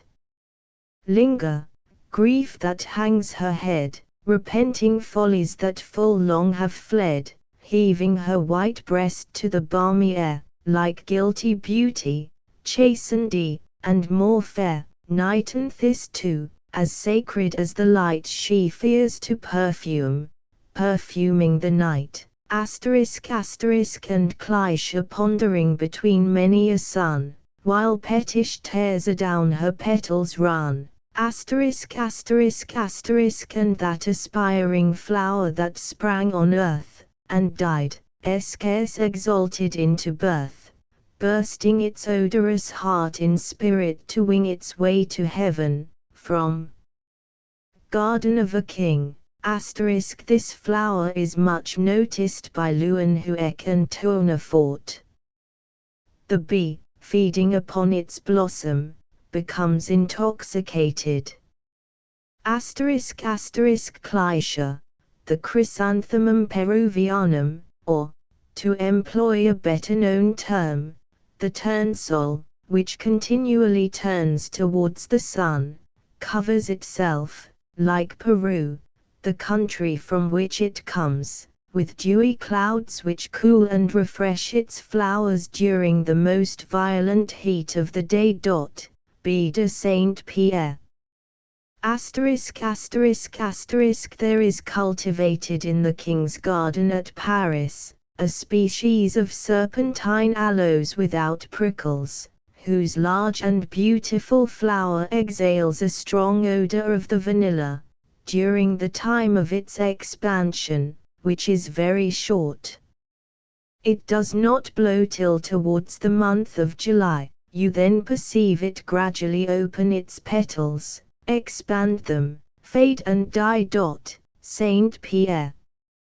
And Vallisnerian lotus thither flown from struggling with the waters of the Rhone, and thy most lovely purple perfume, Zant.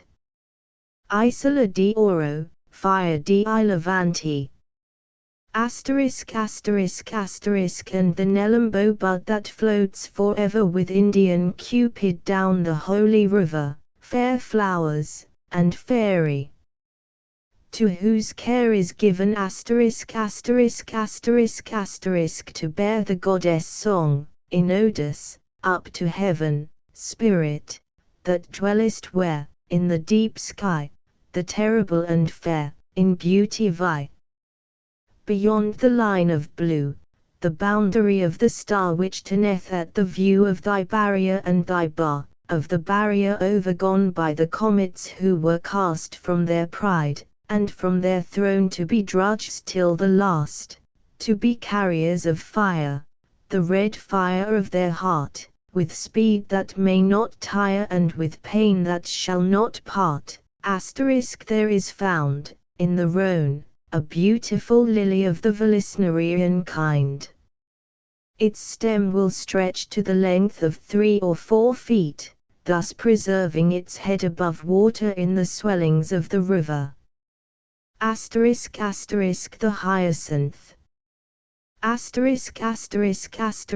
is a fiction of the Indians, that Cupid was first seen floating in one of these down the river Ganges, and that he still loves the cradle of his childhood.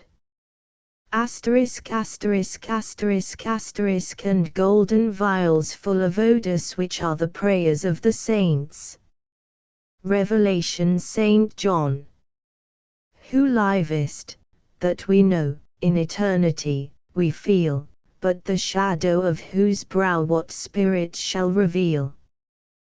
Though the beings whom thine essays, thy messenger hath known have dreamed for thy infinity a model of their own, thy will is done, O God.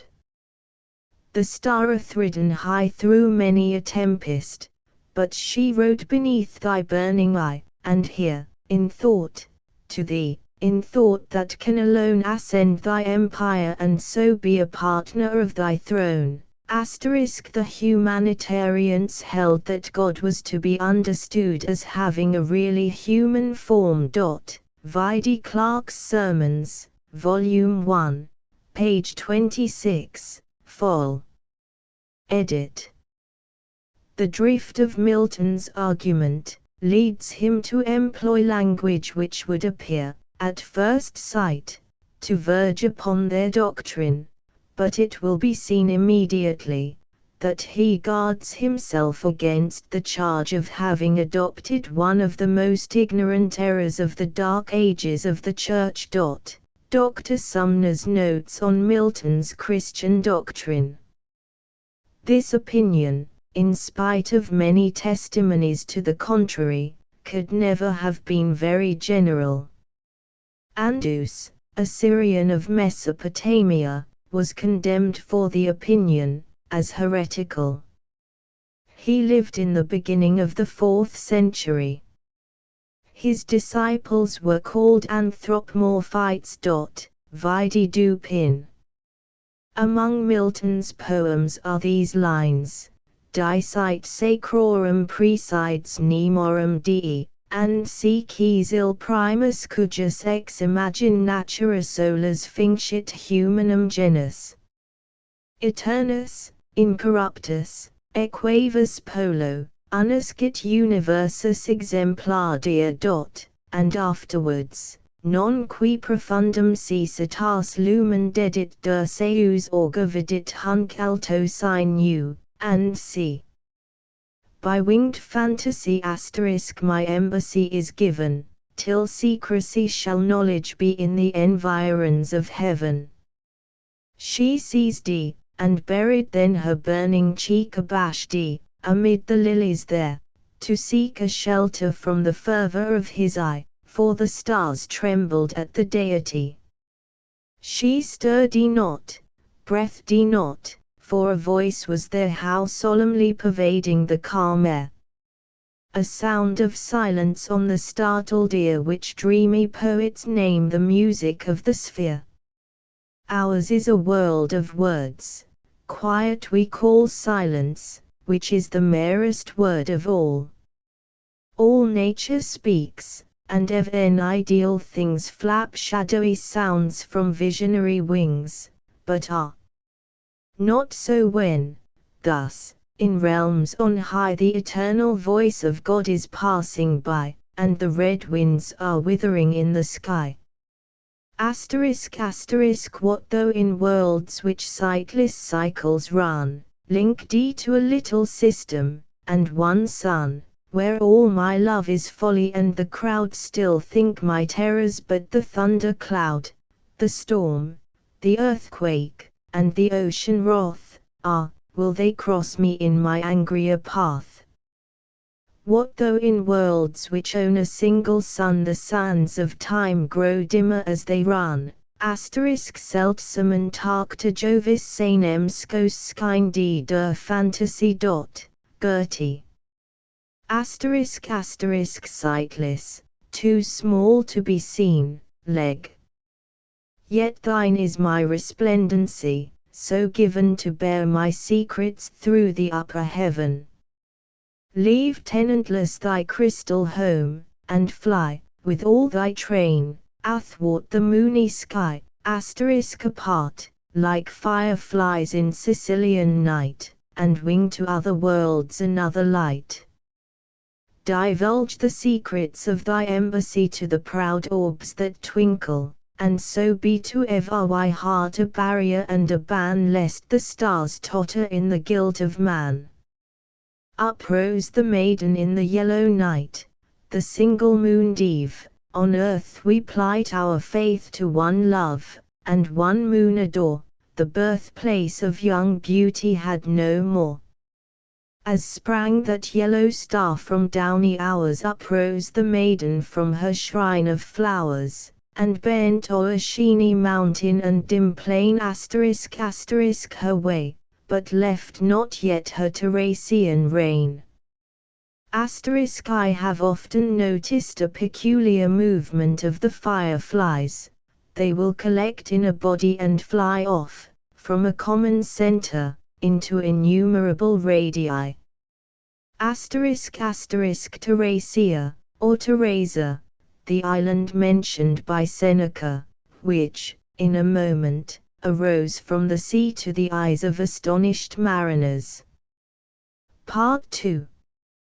High on a mountain of enamelled head, such as the drowsy shepherd on his bed of giant pasturage lying at his ease, raising his heavy eyelid, starts and sees with many a muttered hope to be forgiven what time the moon is quadrated in heaven, of rosy head, that towering far away into the sunlit ether, caught the ray of sunken suns at eve, at noon of night, while the moon danced with the fair stranger light, upreared upon such height arose a pile of gorgeous columns on unburthened air.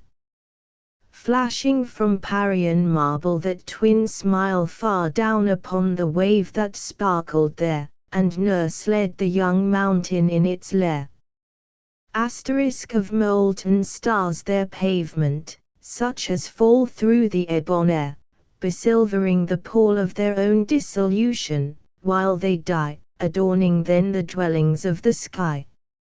A dome, by linked light from heaven let down, sat gently on these columns as a crown, a window of one circular diamond. There, looked out above into the purple air, some star which, from the ruined roof of shark Olympus, by mischance, did fall. Milton. And rays from God shot down that meteor chain and hallowed all the beauty twice again, save when, between empire eon and that ring, some eager spirit flapped his dusky wing.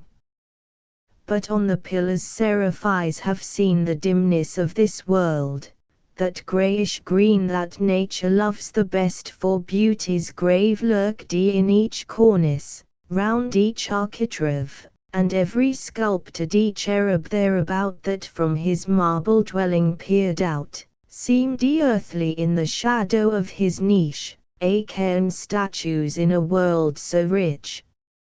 Friezes from Tadmor and Persepolis, from Baalbek, and the stilly, clear abyss of beautiful Gomorrah. Oh, the wave is now upon thee, but too late to save. Sound loves to revel in a summer night, witness the murmur of the grey twilight.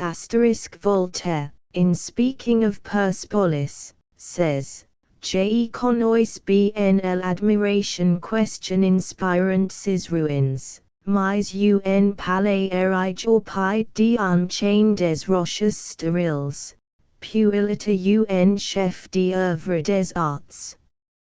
Voilà les arguments de M. Voltaire. ***O. The wave, Uladighasy is the Turkish appellation, but, on its own shores, it is called Baharlot, or Armotanat. There were undoubtedly more than 2 cities engulfed in the Dead Sea. In the valley of Siddim were 5, Adra, Zeboim, Zor, Sodom and Gomorrah.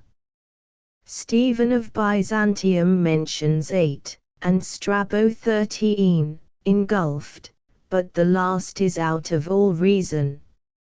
It is said, Tacitus, Strabo, Josephus, Daniel of Saint Saba, now, Maundril, Troilo, D'Arvio, that after an excessive drought, the vestiges of columns, walls, and sea are seen above the surface. At any season, such remains may be discovered by looking down into the transparent lake, and at such distances as would argue the existence of many settlements in the space now usurped by the Asphaltites.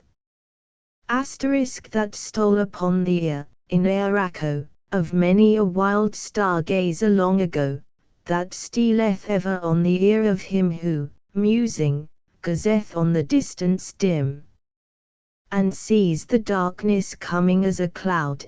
Is not its form, its voice, most palpable and loud. But what is this? It cometh, and it brings a music with it, 'tis the rush of wings, a pause, and then a sweeping, falling strain, and necesses in her halls again. From the wild energy of wanton haste her cheeks were flushing, and her lips apart, and zone that clung around her gentle waist had burst beneath the heaving of her heart. Within the center of that hole to breathe she paused and panted, Xanth. All beneath, the fairy light that kissed her golden hair and longed to rest, yet could but sparkle there. Young flowers were whispering in melody to happy flowers that night, and tree to tree, fountains were gushing music as they fell in many a starlit grove, or moonlit dell, yet silence came upon material things, fair flowers, bright waterfalls and angel wings, and sound alone that from the spirit sprang bore burthen to the charm the maiden sang. Eraco, Chaldea. I have often thought I could distinctly hear the sound of the darkness as it stole over the horizon. Fairies use flowers for their character. Merry Wives of Windsor. William Shakespeare, neath bluebell or streamer, or tufted wild spray that keeps, from the dreamer, the moonbeam away, bright beings that ponder, with half-closing eyes, on the stars which your wondereth drawn from the skies, till they glance through the shade, and come down to your brow like eyes of the maiden who calls on you now, arise from your dreaming in violet bowers, to duty beseeming these starlitten hours, and shake from your tresses encumbered with dew the breath of those kisses that cumber them too. Oh, how, without you, love, could angels be blessed? Those kisses of true love that lulled ye to rest. Up, shake from your wing each hindering thing, the dew of the night, it would weigh down your flight, and true love caresses, oh, leave them apart. In Scripture is this passage, the sun shall not harm thee by day, nor the moon by night. It is perhaps not generally known that the moon, in Egypt, has the effect of producing blindness to those who sleep with the face exposed to its rays, to which circumstance the passage evidently alludes. They are light on the tresses, but lead on the heart. Lygia, Lygia, my beautiful one, whose harshest idea will to melody run, oh, is it thy will on the breezes to toss? Or, capriciously still, like the lone albatross, incumbent on night, as she on the air, to keep watch with delight on the harmony there? Lygia, whatever thy image may be, no magic shall sever thy music from thee. Thou hast bound many eyes in a dreamy sleep, but the strains still arise which thy vigilance keep, the sound of the rain which leaps down to the flower, and dances again in the rhythm of the shower, the murmur that springs from the growing of grass, the albatross is said to sleep on the wing. I met with this idea in an old English tale, which I am now unable to obtain and quote from memory, the very essence and, as it were, springe head, and origine of all music is the very pleasant soundy which the trees of the forest do make when they grow. Are the music of things, but are modelled, alas, away, then my dearest, oh, hie thee away to springs that lie clearest beneath the moon ray, to lone lake that smiles, in its dream of deep rest, at the many stars that enjewel its breast, where wild flowers, creeping, have mingled their shade, on its margin is sleeping full many a maid, some have left the cool glade, and have slept with the bee. Arouse them, my maiden, on moorland and lea, go. Breathe on their slumber, all softly in ear, the musical number they slumbered to hear, for what can awaken an angel so soon? The wild bee will not sleep in the shade if there be moonlight. The rhyme in this verse, as in one about 60 lines before, has an appearance of affectation. It is, however, imitated from Sir W. Scott, or rather from Claude Halcrow, in whose mouth I admired its effect. Oh, were there an island, though ever so wild, where woman might smile, and no man be beguiled, and see whose sleep hath been taken beneath the cold moon, as the spell which no slumber of witchery may test, the rhythmical number which lulled him to rest. Spirits in wing, and angels to the view, 1,000 seraphs burst empire e'en through, young dreams still hovering on their drowsy flight, seraphs in all but knowledge the keen light that fell, refracted, through thy bounds, afar, O death. From eye of God upon that star, sweet was that error, sweeter still that death, sweet was that error, even with us the breath of science dims the mirror of our joy, to them 'twere the simum, and would destroy, for what, to them, availeth it to know that truth is falsehood, or that bliss is woe? Sweet was their death, with them to die was rife with the last ecstasy of satiate life. Beyond that death no immortality, but sleep that pondereth and is not to be, and there, oh, may my weary spirit dwell, apart from heaven's eternity, and yet how far from hell. With the Arabians there is a medium between heaven and hell, where men suffer no punishment, but yet do not attain that tranquil and even happiness which they suppose to be characteristic of heavenly enjoyment. Un no rompido suono, un dia puro, allegro, libra cira, libra de amor, de zelo, de odio, de esperanza, de reslo. Luis Ponce de Leon. Sorrow is not excluded from a life, but it is that sorrow which the living love to cherish for the dead, and which, in some minds, resembles the delirium of opium. The passionate excitement of love and the buoyancy of spirit attendant upon intoxication are its less holy pleasures, the price of which, to those souls who make choice of al-Araf as their residence after life, is final death and annihilation. What guilty spirit, in what shrubbery dim, heard not the stirring summons of that hymn? But too, they fell, for heaven no grace imparts to those who hear not for their beating hearts. A maiden angel and her seraph lover, oh! Where, and ye may seek the wide skies over, was love, the blind, near sober duty known. Unguided love hath fallen, mid tears of perfect moan. He was a goodly spirit, he who fell, a wanderer by moss-mantled well, a gazer on the lights that shine above, a dreamer in the moonbeam by his love. What wonder? For each star is eye-like there, and looks so sweetly down on beauty's hair, and they, and every mossy spring were holy to his love-haunted heart and melancholy.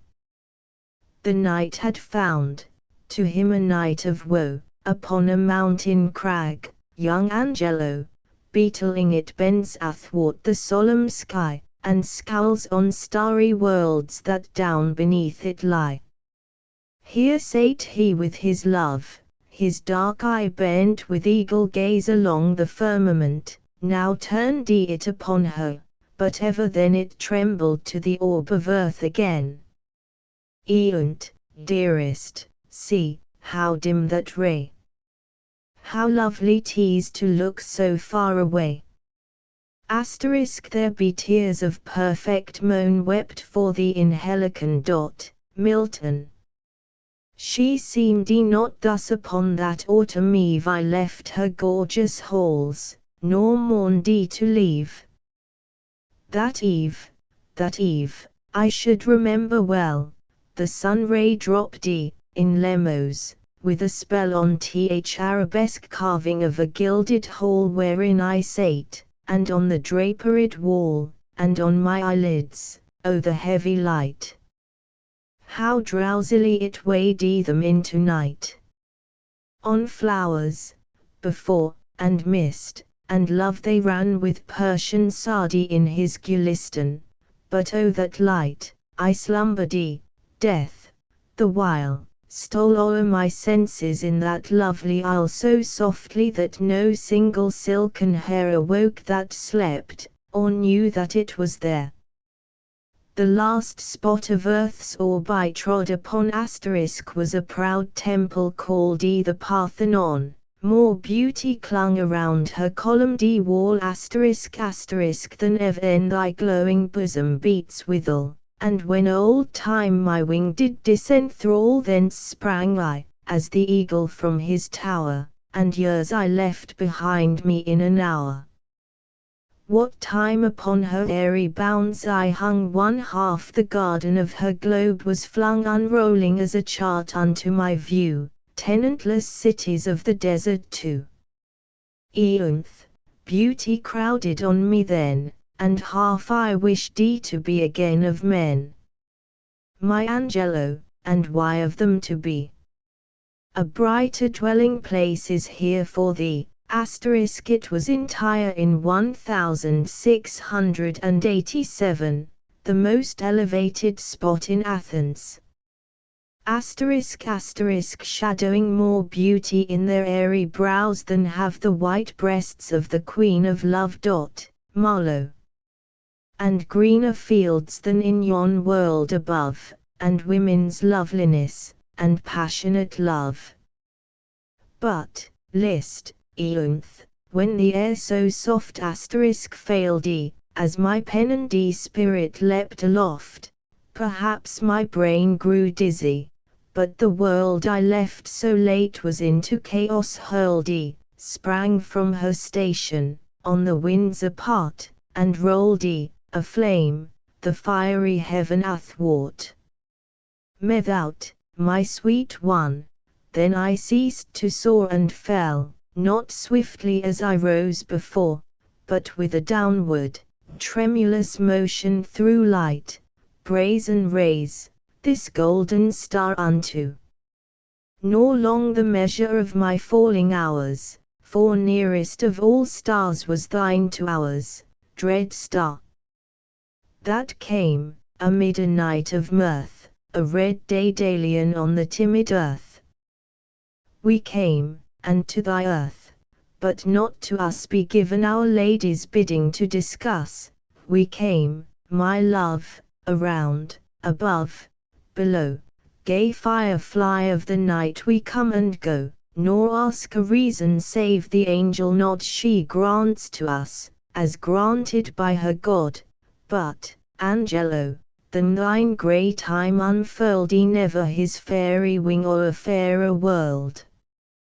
Dim was its little disk, and angel eyes alone could see the phantom in the skies, when first Elarafe knew her course to be headlong thitherward o'er the starry sea, but when its glory swelled upon the sky, as glowing beauties bust beneath man's eye, pennon, for pinion. Milton. We paused before the heritage of men, and thy star trembled, as doth beauty then. Thus, in discourse, the lovers whiled away the night that waned and brought no day. They fell, for heaven to them no hope imparts who hear not for the beating of their hearts. Tamerlane kind solace in a dying hour. Such, Father, is not, now, my theme. I will not madly deem that power of earth may shrive me of the sin unearthly pride athrevelled in. I have no time to dote or dream. You call it hope, that fire of fire. It is but agony of desire, if I can hope, O God. I can, its fount is holier, more divine. I would not call thee fool, old man, but such is not a gift of thine. Know thou the secret of a spirit bowed from its wild pride into shame. O yearning heart! I did inherit thy withering portion with the fame, the searing glory which hath shone amid the jewels of my throne, halo of hell. And with a pain not hell shall make me fear again, O craving heart, for the lost flowers and sunshine of my summer hours. Undying voice of that dead time, with its interminable chime, rings, in the spirit of a spell, upon thy emptiness, a knell. I have not always been as now.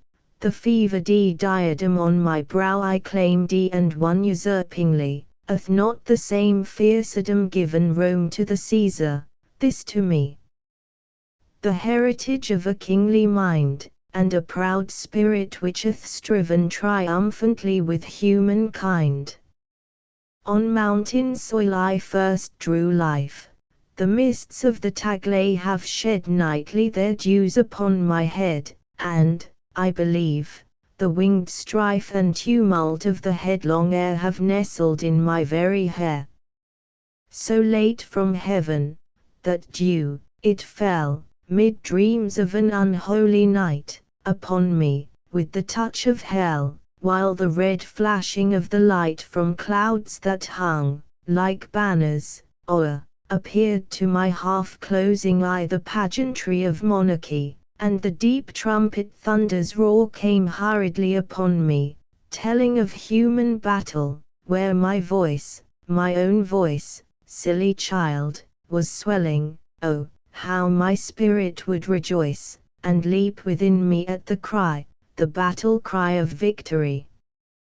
The rain came down upon my head unsheltered, and the heavy wind was giant-like. So thou, my mind, it was but man, I thought, who shed laurels upon me, and the rush, the torrent of the chilly air gurgled within my ear the crush of empires, with the captive's prayer, the hum of suitors, and the tone of flattery round a sovereign's throne.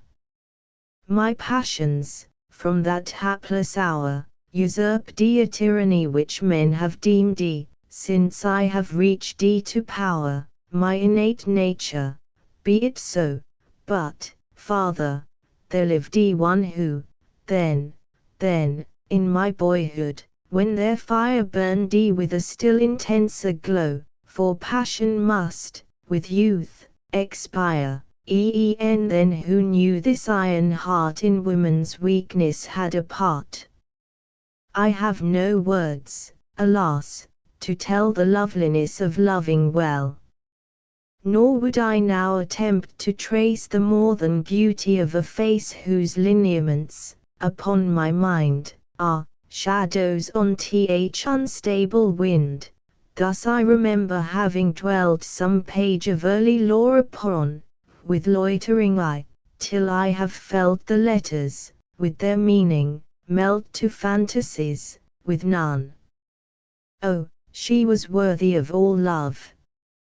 Love, as in infancy was mine, 'twas such as angel minds above might envy, her young heart the shrine on which my every hope and thought were incense, then a goodly gift, for they were childish, and upright, pure, as her young example taught. Why did I leave it, and, adrift, trust to the fire within, for light? We grew in age, and love, together, roaming the forest, and the wild, my breast her shield in wintry weather, and, when the friendly sunshine smiled and she would mark the opening skies, I saw no heaven, but in her eyes. Young love's first lesson is, the heart, for mid that sunshine, and those smiles, when, from our little cares apart, and laughing at her girlish wiles, I'd throw me on her throbbing breast, and pour my spirit out in tears. There was no need to speak the rest, no need to quiet any fears of her, who asked no reason why, but turned on me her quiet eye. Yet more than worthy of the love my spirit struggled with, and strove, when, on the mountain peak, alone, ambition lent it a new tone. I had no being, but in thee, the world, and all it did contain in the earth, the air, the sea, its joy, its little lot of pain that was new pleasure, the ideal, dim, vanities of dreams by night, and dimmer nothings which were real, shadows, and a more shadowy light, parted upon their misty wings, and, so, confusedly, became thine image, and, a name, two separate, yet most intimate things. I was ambitious. Have you known the passion, Father?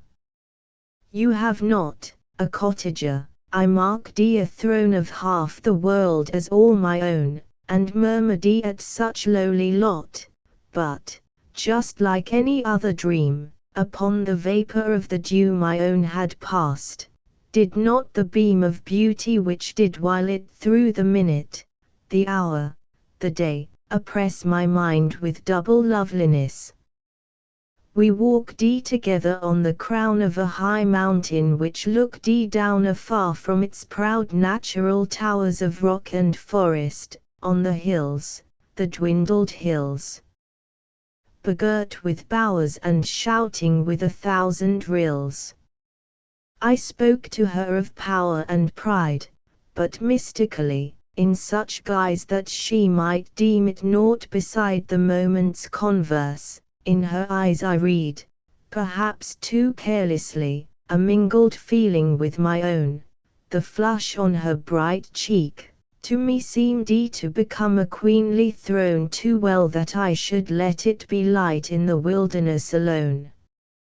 I wrapped myself in grandeur then, and donned a visionary crown, yet it was not that fantasy had thrown her mantle over me, but that, among the rabble, men, lion ambition is chained down, and crouches to a keeper's hand. Not so in deserts where the grand, the wild, the terrible conspire with their own breath to fan his fire.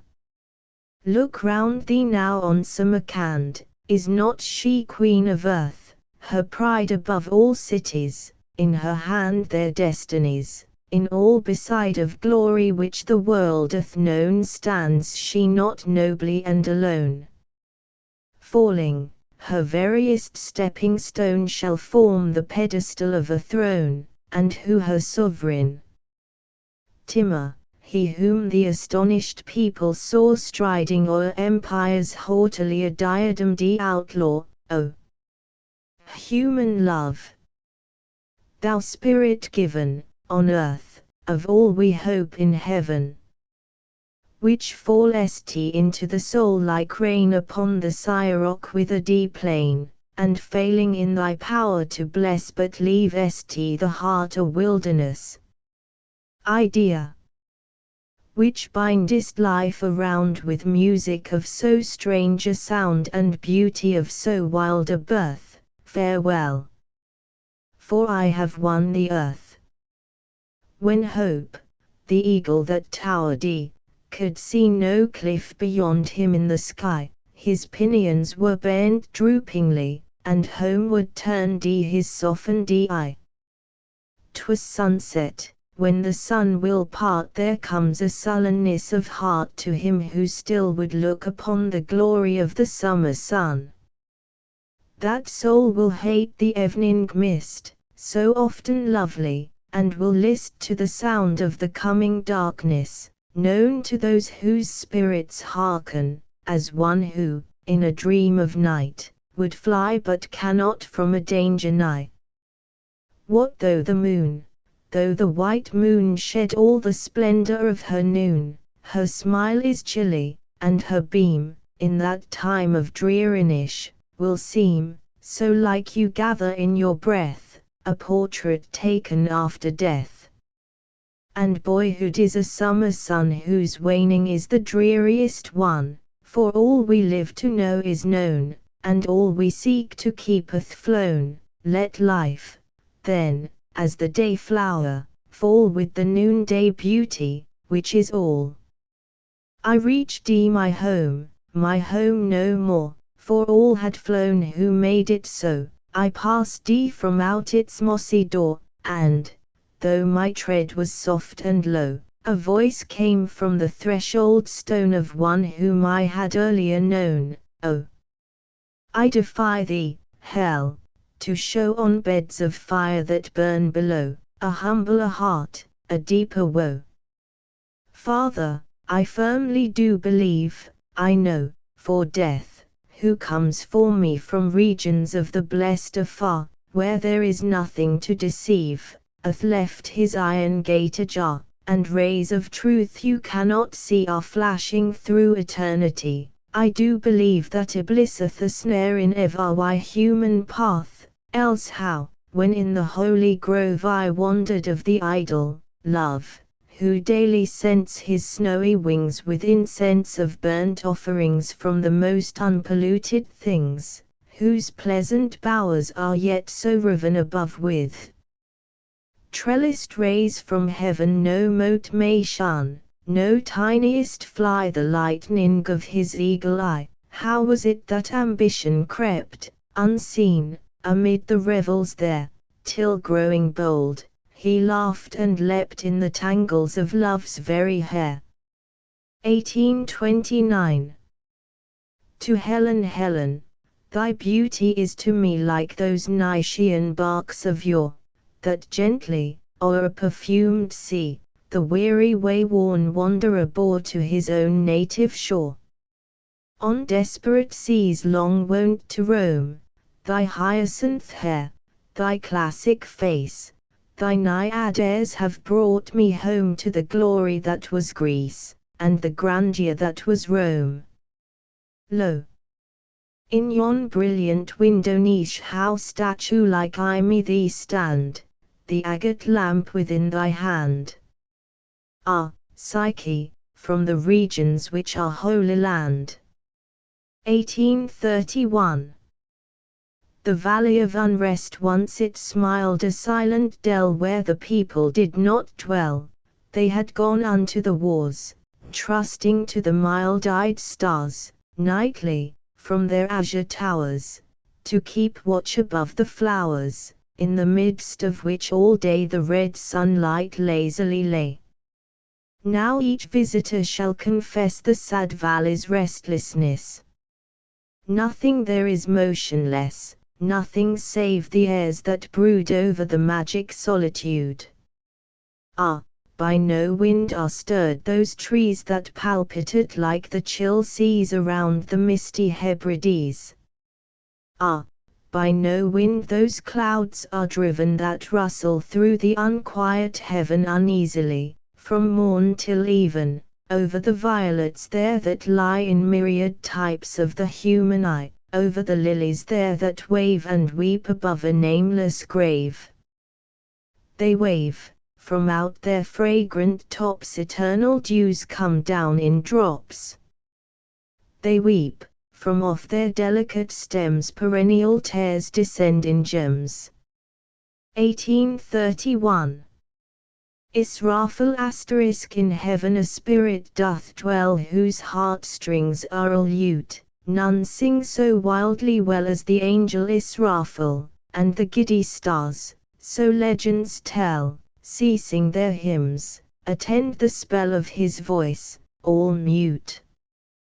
Tottering above in her highest noon the enamoured moon blushes with love, while, to listen, the red levee, with the rapid Pleiades, even, which were 7, pauses in heaven, and they say, the starry choir and all the listening things, that Israfel's fire is owing to that lyre by which he sits and sings, the trembling living wire of those unusual strings.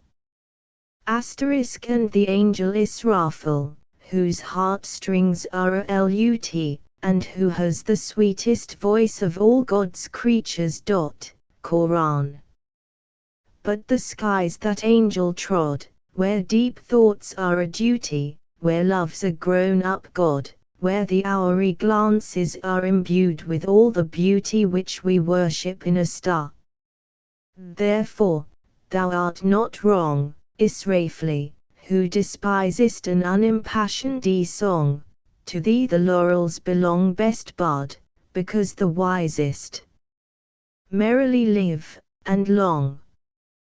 The ecstasies above with thy burning measures suit, thy grief, thy joy, thy hate, thy love, with the fervor of thy lute, well may the stars be mute.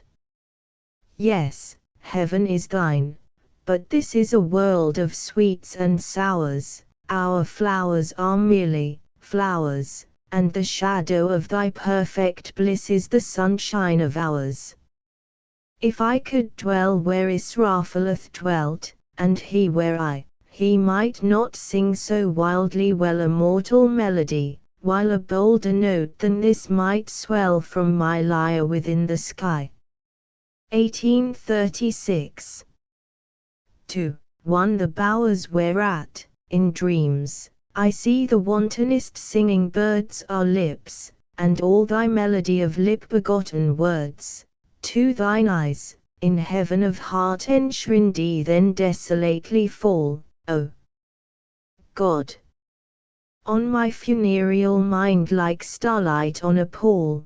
3. Thy heart, I wake and sigh, and sleep to dream till day of truth that gold can never buy, of the trifles that it may. 1829.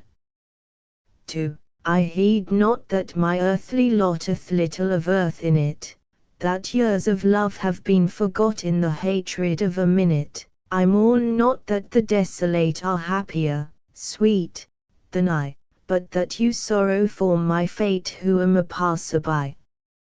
1829. To the river, fair river.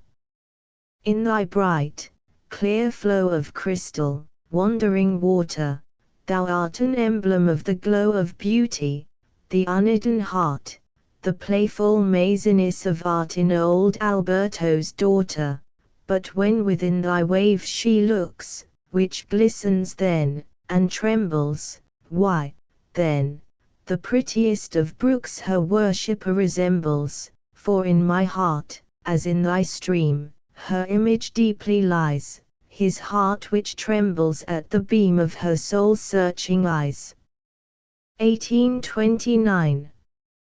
Song. I saw thee on thy bridal day, when a burning blush came o'er thee, though happiness around thee lay, the world all love before thee, and in thine eye a kindling light, whatever it might be, was all on earth my aching sight of loveliness could see. That blush, perhaps, was maiden shame, as such it well may pass, though its glow hath raised a fiercer flame in the breast of him, alas! who saw thee on that bridal day, when that deep blush would come o'er thee, though happiness around thee lay, the world all love before thee. 1827. Spirits of the dead one, thy soul shall find itself alone mid dark thoughts of the grey tombstone, not one, of all the crowd, to pry into thine hour of secrecy, to be silent in that solitude which is not loneliness, for then the spirits of the dead who stood in life before thee are again in death around thee, and their will shall then overshadow thee. Be still, for the night, though clear, shall frown, and the stars shall look not down, from their high thrones in the heaven, with light like hope to mortals given, but their red orbs, without beam, to thy weariness shall seem as a burning and a fever which would cling to thee forever, for now our thoughts thou shalt not banish, now our visions ne'er to vanish, from thy spirit shall they pass no more, like dewdrop from the grass. 5. The breeze, the breath of God, is still, and the mist upon the hill shadowy, yet unbroken, is a symbol and a token, how it hangs upon the trees, a mystery of mysteries. 1827. A dream. In visions of the dark night I have dreamed of joy departed, but a waking dream of life and light hath left me broken-hearted. Ah! What is not a dream by day to him whose eyes are cast on things around him with a ray turned back upon the past? That holy dream, while all the world were chiding, hath cheered me as a lovely beam, a lonely spirit guiding.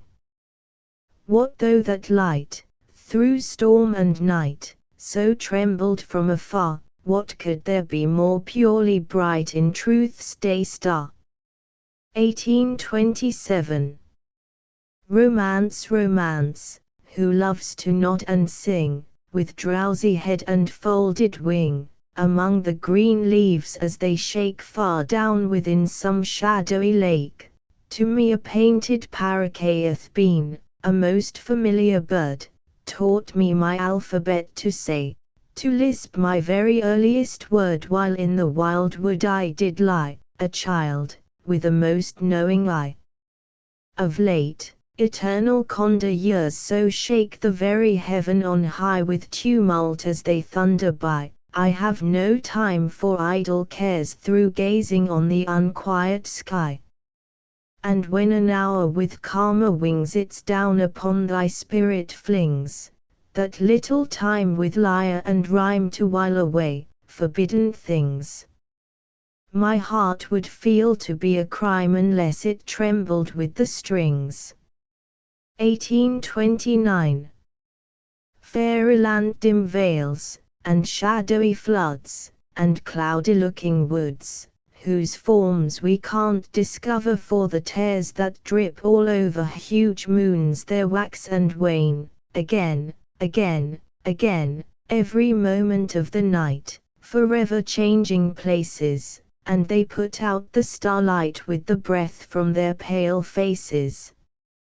About 12 by the moon dial one, more filmy than the rest, a kind which, upon trial, they have found to be the best, comes down, still down, and down with its center on the crown of a mountain's eminence, while its wide circumference in easy drapery falls over hamlets, over halls, wherever they may be, o'er the strange woods, o'er the sea, over spirits on the wing, over every drowsy thing, and buries them up quite in a labyrinth of light. And then, how deep, oh, deep, is the passion of their sleep. In the morning they arise, and their moony covering is soaring in the skies, with the tempests as they toss, like, almost anything, or a yellow albatross. They use that moon no more for the same end as before, videly to tent, which I think extravagant, its atomies, however, into a shower deceiver, of which those butterflies, of earth, who seek the skies, and so come down again, never contented things, have brought a specimen upon their quivering wings. 1831. The lake, too. In spring of youth it was my lot to haunt of the wide earth a spot the which I could not love the less, so lovely was the loneliness of a wild lake, with black rock bound, and the tall pines that towered around.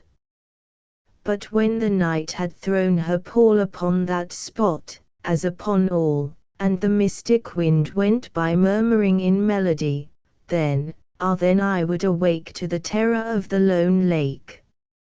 Yet that terror was not fright, but a tremulous delight, a feeling not the jeweled mind could teach or bribe me to define, nor love, although the love were thine. Death was in that poisonous wave, and in its gulf a fitting grave for him who thence could solace bring to his lone imagining, whose solitary soul could make an Eden of that dim lake. 1827. Evening star 'twas noontide of summer, and mid-time of night, and stars, in their orbits, shone pale, through the light of the brighter, cold moon. Mid-planets her slaves, herself in the heavens, her beam on the waves. I gazed a while on her cold smile, too cold for me, there passed, as a shroud, a fleecy cloud, and I turned away to thee, proud evening star, in thy glory afar and dearer thy beam shall be, for joy to my heart is the proud part thou bearest in heaven at night, and more I admire thy distant fire, than that colder, lowly light. 1827.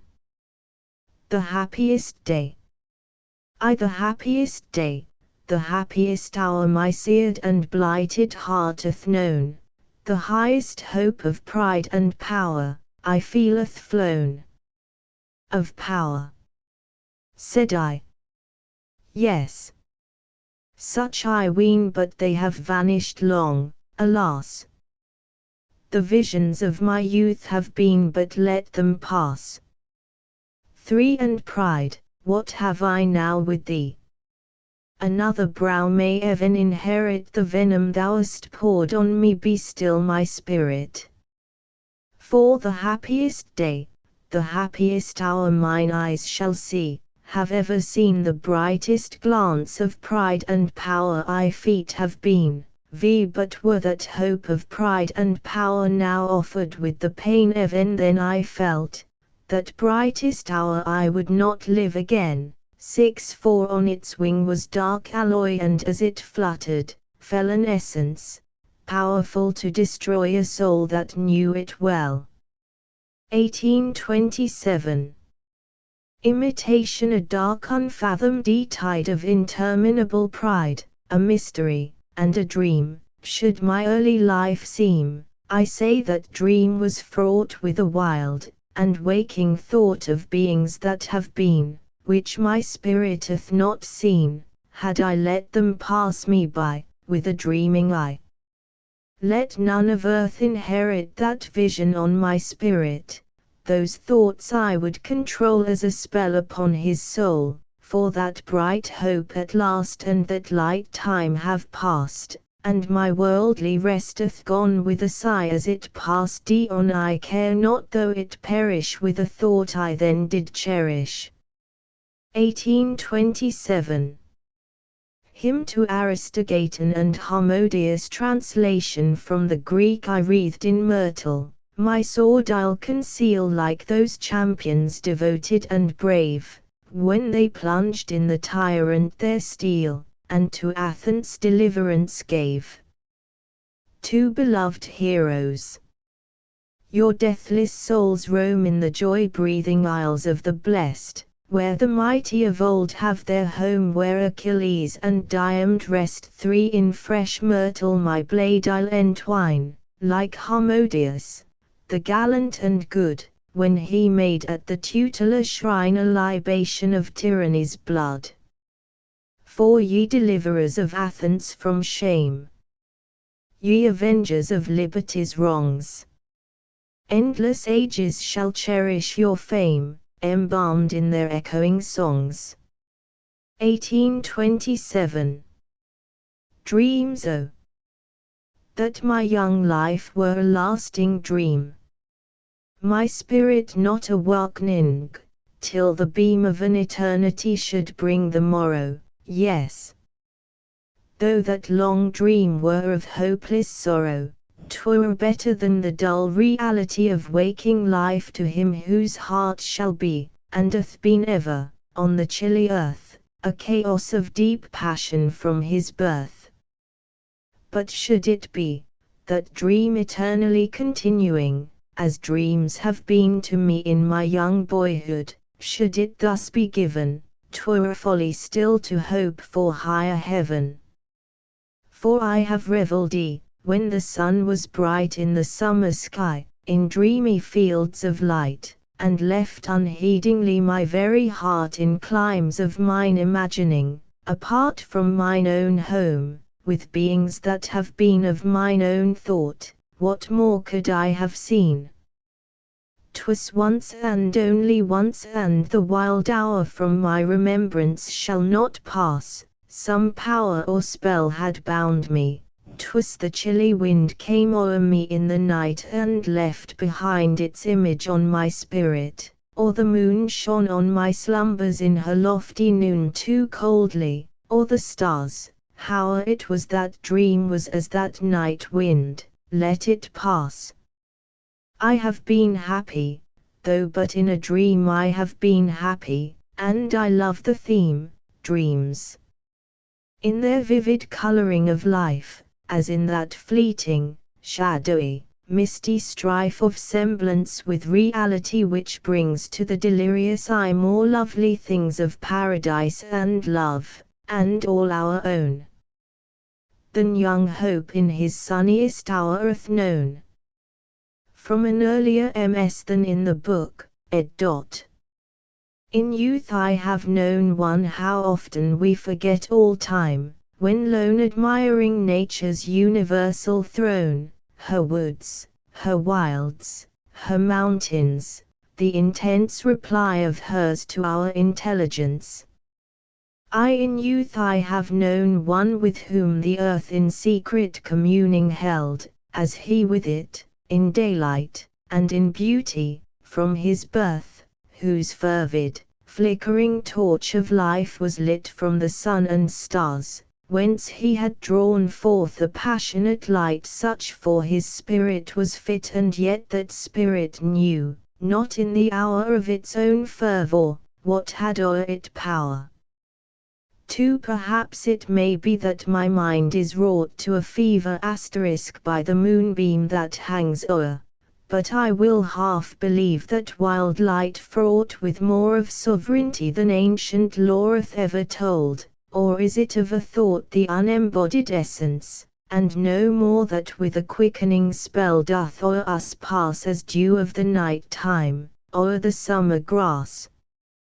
3. Doth o'er us pass, when, as expanding eye to the loved object, so the tear to the lid will start, which lately slept in apathy. And yet it need not be, that object, hid from us in life, but common, which doth lie each hour before us, but then only bid with a strange sound, as of a harp string broken awake us. 'Tis a symbol and a token for of what in other worlds shall be, and given in beauty by our God, to those alone who otherwise would fall from life and heaven drawn by their heart's passion, and that tone, that high tone of the Spirit which hath striven though not with faith, with godliness, whose throne with desperate energy hath beaten down, wearing its own deep feeling as a crown. Query fervor, ed. A paean. How shall the burial rite be read? The solemn song be sung. The requiem for the loveliest dead, that ever died so young. 2. Her friends are gazing on her, and on her gaudy bier, and weep, oh, to dishonor dead beauty with a tear. 3. They loved her for her wealth, and they hated her for her pride, but she grew in feeble health, and they love her, that she died. 4. They tell me, while they speak of her costly broidery pall, that my voice is growing weak, that I should not sing at all, or that my tone should be tuned to such solemn song so mournfully, that the dead may feel no wrong. 6. But she is gone above, with young hope at her side, and I am drunk with love of the dead, who is my bride. 7. Of the dead who lies all perfumed there, with the death upon her eyes, and the life upon her hair. 8. Thus on the coffin loud and long I strike, the murmur sent through the grey chambers to my song, shall be the accompaniment. 9. Thou diedst in thy life's June, but thou didst not die too fair, thou didst not die too soon, nor with too calm an air. From more than friends on earth, thy life and love are riven, to join the untainted mirth of more than thrones in heaven. 12. Therefore, to thee this night I will no requiem raise, but waft thee on thy flight, with a paean of old days. Notes 30. On the poems written in youth little comment is needed. This section includes the pieces printed for first volume of 1827, which was subsequently suppressed. Such poems from the first and second published volumes of 1829 and 1831 as have not already been given in their revised versions, and a few others collected from various sources. Al-Araf first appeared, with the sonnet to silence prefixed to it, in 1829, and is, substantially, as originally issued. In the edition for 1831, however, this poem, its author's longest, was introduced by the following 29 lines, which have been omitted in all subsequent collections. Al-Araf Mysterious Star. Thou wert my dream all a long summer night, be now my theme. By this clear stream, of thee will I write, meantime from afar bathe me in light. Thy world has not the dross of ours, Yet all the beauty, all the flowers that list our love or deck our bowers in dreamy gardens, where do lie dreamy maidens all the day, while the silver winds of Circasse on violet couches faint away. Little, oh little dwells in thee like unto what on earth we see. Beauty's eye is here the bluest in the falsest and untruest, on the sweetest air doth float the most sad and solemn note. If with thee be broken hearts, joy so peacefully departs, that its echo still doth dwell, like the murmur in the shell. Thy truest type of grief is the gently falling leaf. Thy framing is so holy, sorrow is not melancholy. 31. The earliest version of Tamerlane was included in the suppressed volume of 1827, but differs very considerably from the poem as now published. The present draft, besides innumerable verbal alterations and improvements upon the original, is more carefully punctuated, and, the lines being indented, presents a more pleasing appearance, to the eye at least. 32. To Helen first appeared in the 1831 volume, as did also the Valley of Unrest, as the Valley Nis, Israfel and one or two others of the youthful pieces. The poem styled romance constituted the preface of the 1829 volume, but with the addition of the following lines: succeeding years, too wild for song, then rolled like tropic storms along, where, through the garish lights that fly dying along the troubled sky, lay bare, through vistas thunder-riven, the blackness of the general heaven, that very blackness yet doth ring light on the lightning's silver wing. For being an idle boy lang syne, who read Anacreon and drank wine, I early found Anacreon rhymes were almost passionate sometimes, and by strange alchemy of brain his pleasures always turned to pain, his knife to wild desire, his wit to love, his wine to fire, and so, being young and dipped in folly, I fell in love with melancholy, and used to throw my earthly rest and quiet all away in jest. I could not love except where death was mingling his with beauty's breath, or hymen, time, and destiny were stalking between her and me. But now my soul hath too much room, gone are the glory and the gloom, the blacketh melody into grey, and all the fires are fading away. My draught of passion hath been deep, I revelled, and I now would sleep, and after drunkenness of soul succeeds the glories of the bowl, an idle longing night and day to dream my very life away.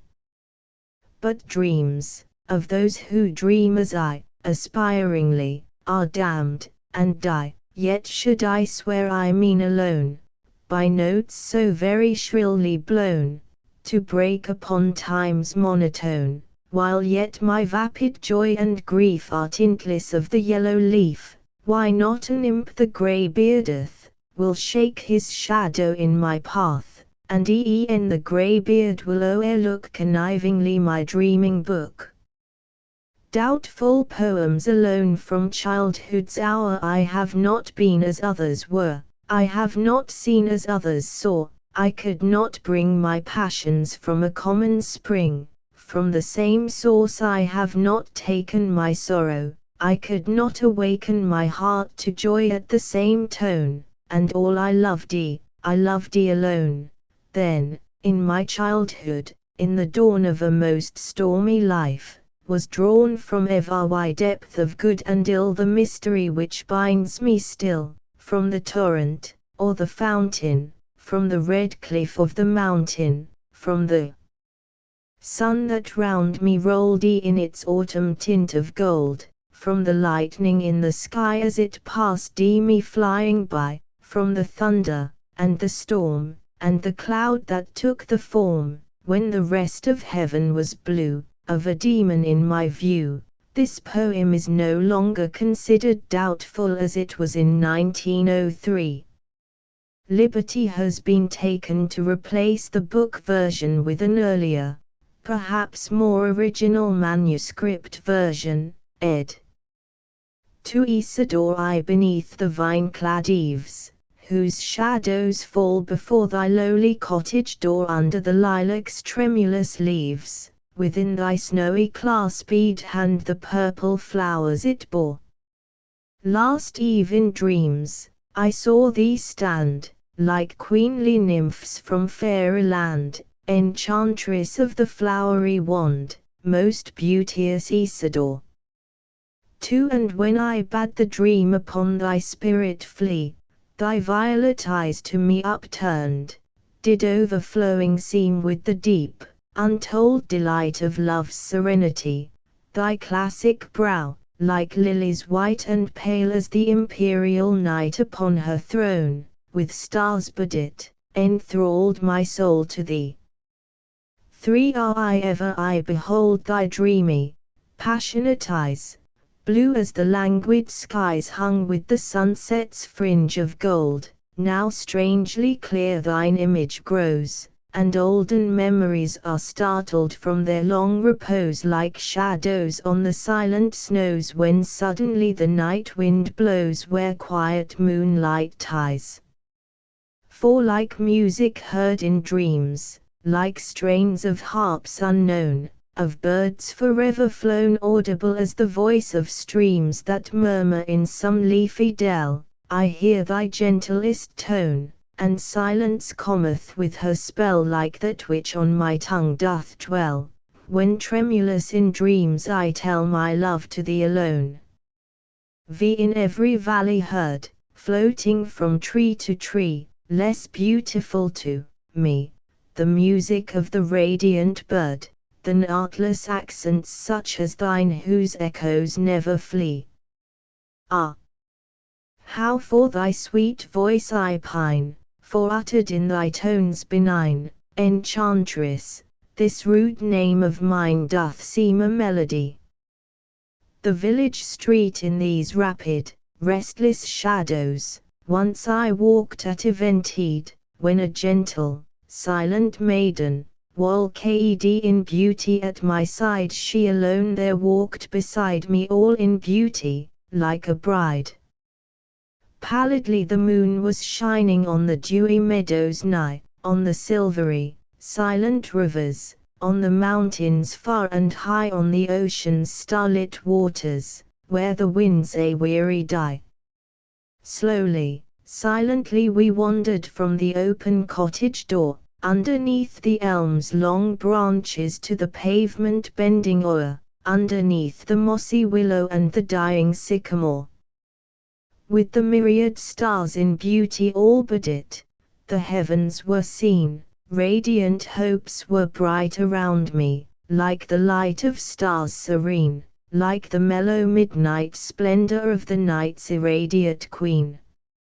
Audibly the elm leaves whispered peaceful, pleasant melodies, like the distant murmured music of unquiet, lovely seas, while the winds were hushed in slumber in the fragrant flowers and trees.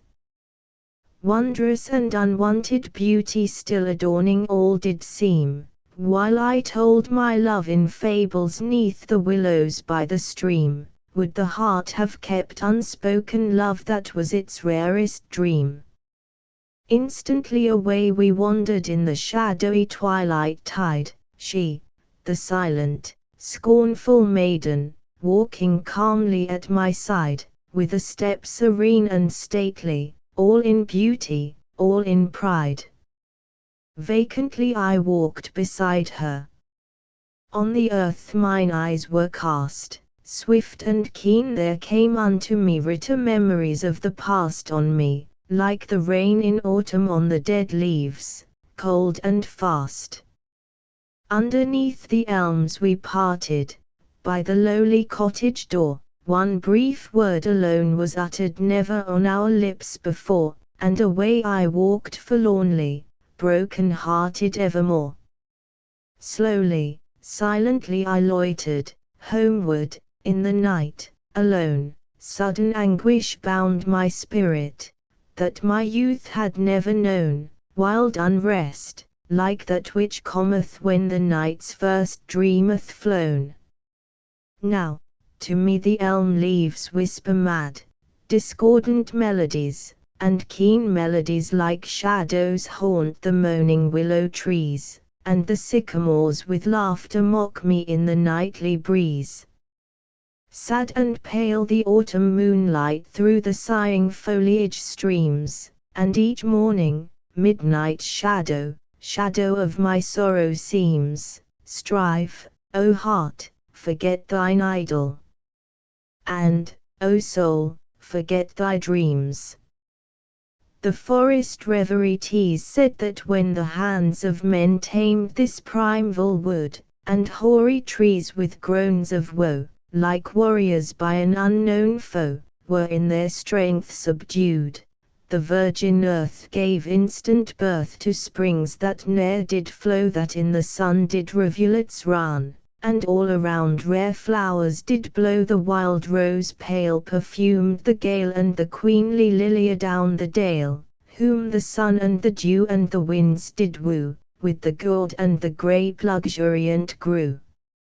So when in tears the love of years is wasted like the snow, and the fine fibrils of its life by the rude wrong of instant strife are broken at a blow, within the heart dew springs up, start of which it doth now know, and strange, sweet dreams, like silent streams that from new fountains overflow, with the earlier tide of rivers glide deep in the heart whose hope has died, quenching the fires its ashes hide, its ashes, whence will spring and grow sweet flowers, ere long, the rare and radiant flowers of song.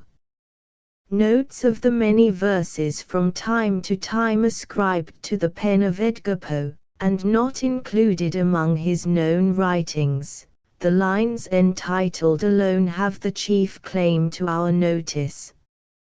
Facsimile copies of this piece had been in possession of the present editor some time previous to its publication in Scribner's Magazine for September, 1875, but as proofs of the authorship claimed for it were not forthcoming, he refrained from publishing it as requested. The desired proofs have not yet been adduced, and there is, at present, nothing but internal evidence to guide us. Alone is stated to have been written by Poe in the album of a Baltimore lady, Mrs. Balderstone, on the 17th of March, 1829, and the facsimile given in Scribner's is alleged to be of his handwriting. If the calligraphy be Poe's, it is different in all essential respects from all the many specimens known to us, and strongly resembles that of the writer of the heading and dating of the manuscript, both of which the contributor of the poem acknowledges to have been recently added. The lines, however, if not by Poe, are the most successful imitation of his early mannerisms yet made public, and, in the opinion of one well qualified to speak, are not unworthy on the whole of the parentage claimed for them. While Edgar Poe was editor of the Broadway Journal, some lines to Isidore appeared therein, and, like several of his known pieces, bore no signature. They were at once ascribed to Poe, and in order to satisfy questioners, an editorial paragraph subsequently appeared saying they were by Ide, Jr. Two previous poems had appeared in the Broadway Journal over the signature of A.M. Ide, and whoever wrote them was also the author of the lines to Isidore. In order, doubtless, to give a show of variety, Poe was then publishing some of his known works in his journal over noms de plume, and as no other writings whatever can be traced to any person bearing the name of A.M. it is not impossible that the poems now republished in this collection may be by the author of The Raven. Having been published without his usual elaborate revision, Poe may have wished to hide his hasty work under an assumed name. The three pieces are included in the present collection, so the reader can judge for himself what pretensions they possess to be by the author of The Raven. ******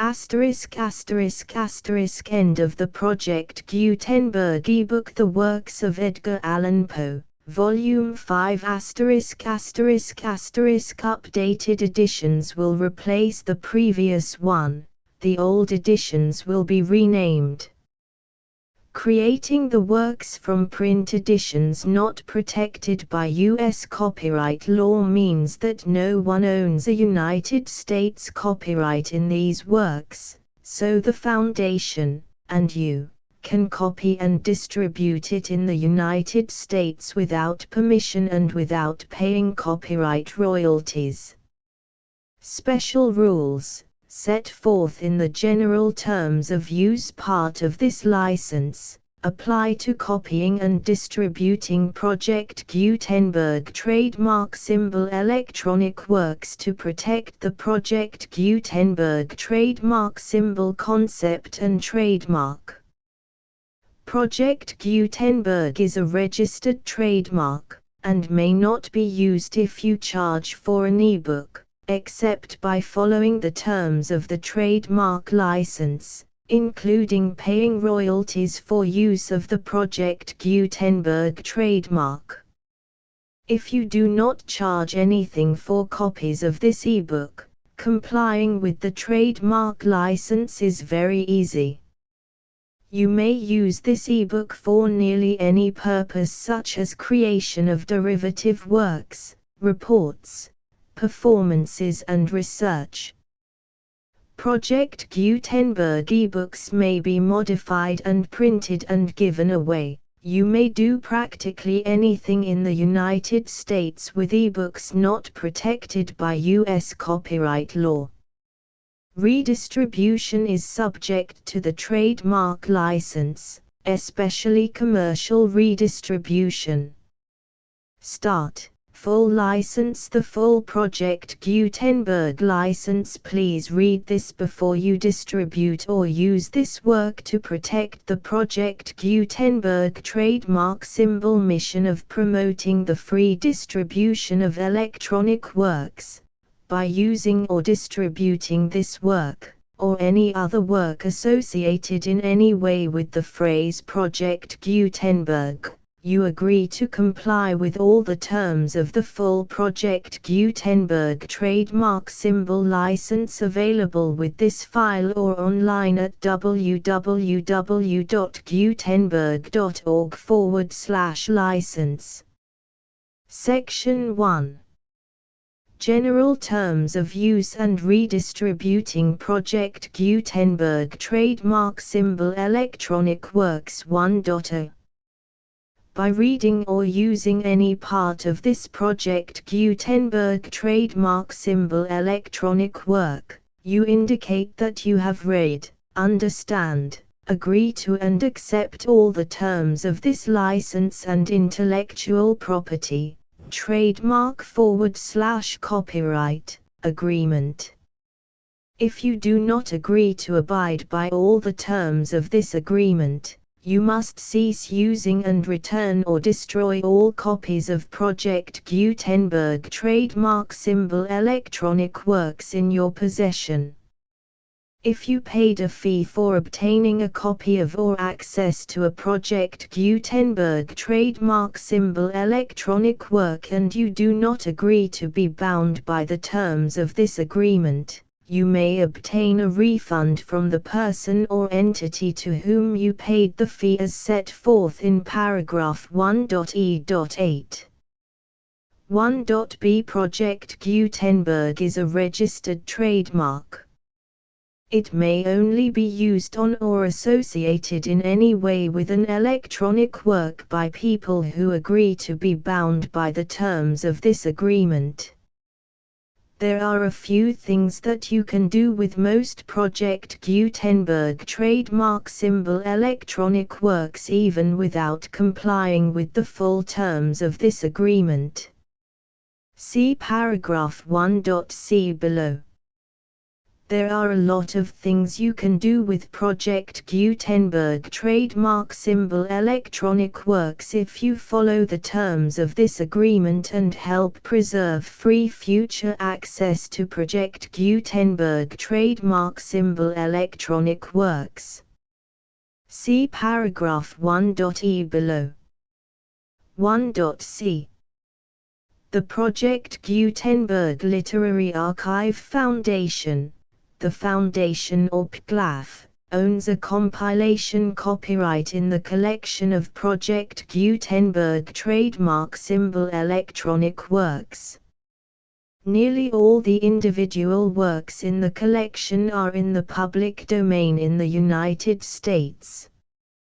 If an individual work is unprotected by copyright law in the United States and you are located in the United States, we do not claim a right to prevent you from copying, distributing, performing, displaying or creating derivative works based on the work as long as all references to Project Gutenberg are removed. Of course, we hope that you will support the Project Gutenberg trademark symbol mission of promoting free access to electronic works by freely sharing Project Gutenberg trademark symbol works in compliance with the terms of this agreement for keeping the Project Gutenberg trademark symbol name associated with the work. You can easily comply with the terms of this agreement by keeping this work in the same format with its attached full Project Gutenberg trademark symbol license when you share it without charge with others. 1.d. The copyright laws of the place where you are located also govern what you can do with this work. Copyright laws in most countries are in a constant state of change. If you are outside the United States, check the laws of your country in addition to the terms of this agreement before downloading, copying, displaying, performing, distributing or creating derivative works based on this work or any other Project Gutenberg trademark symbol work. The Foundation makes no representations concerning the copyright status of any work in any country other than the United States.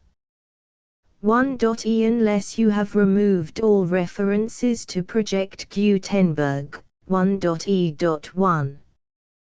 The following sentence, with active links to, or other immediate access to, the full Project Gutenberg trademark symbol license must appear prominently whenever any copy of a Project Gutenberg trademark symbol work, any work on which the phrase Project Gutenberg appears, or with which the phrase Project Gutenberg is associated, is accessed, displayed, performed, viewed, copied or distributed. This ebook is for the use of anyone anywhere in the United States and most other parts of the world at no cost and with almost no restrictions whatsoever.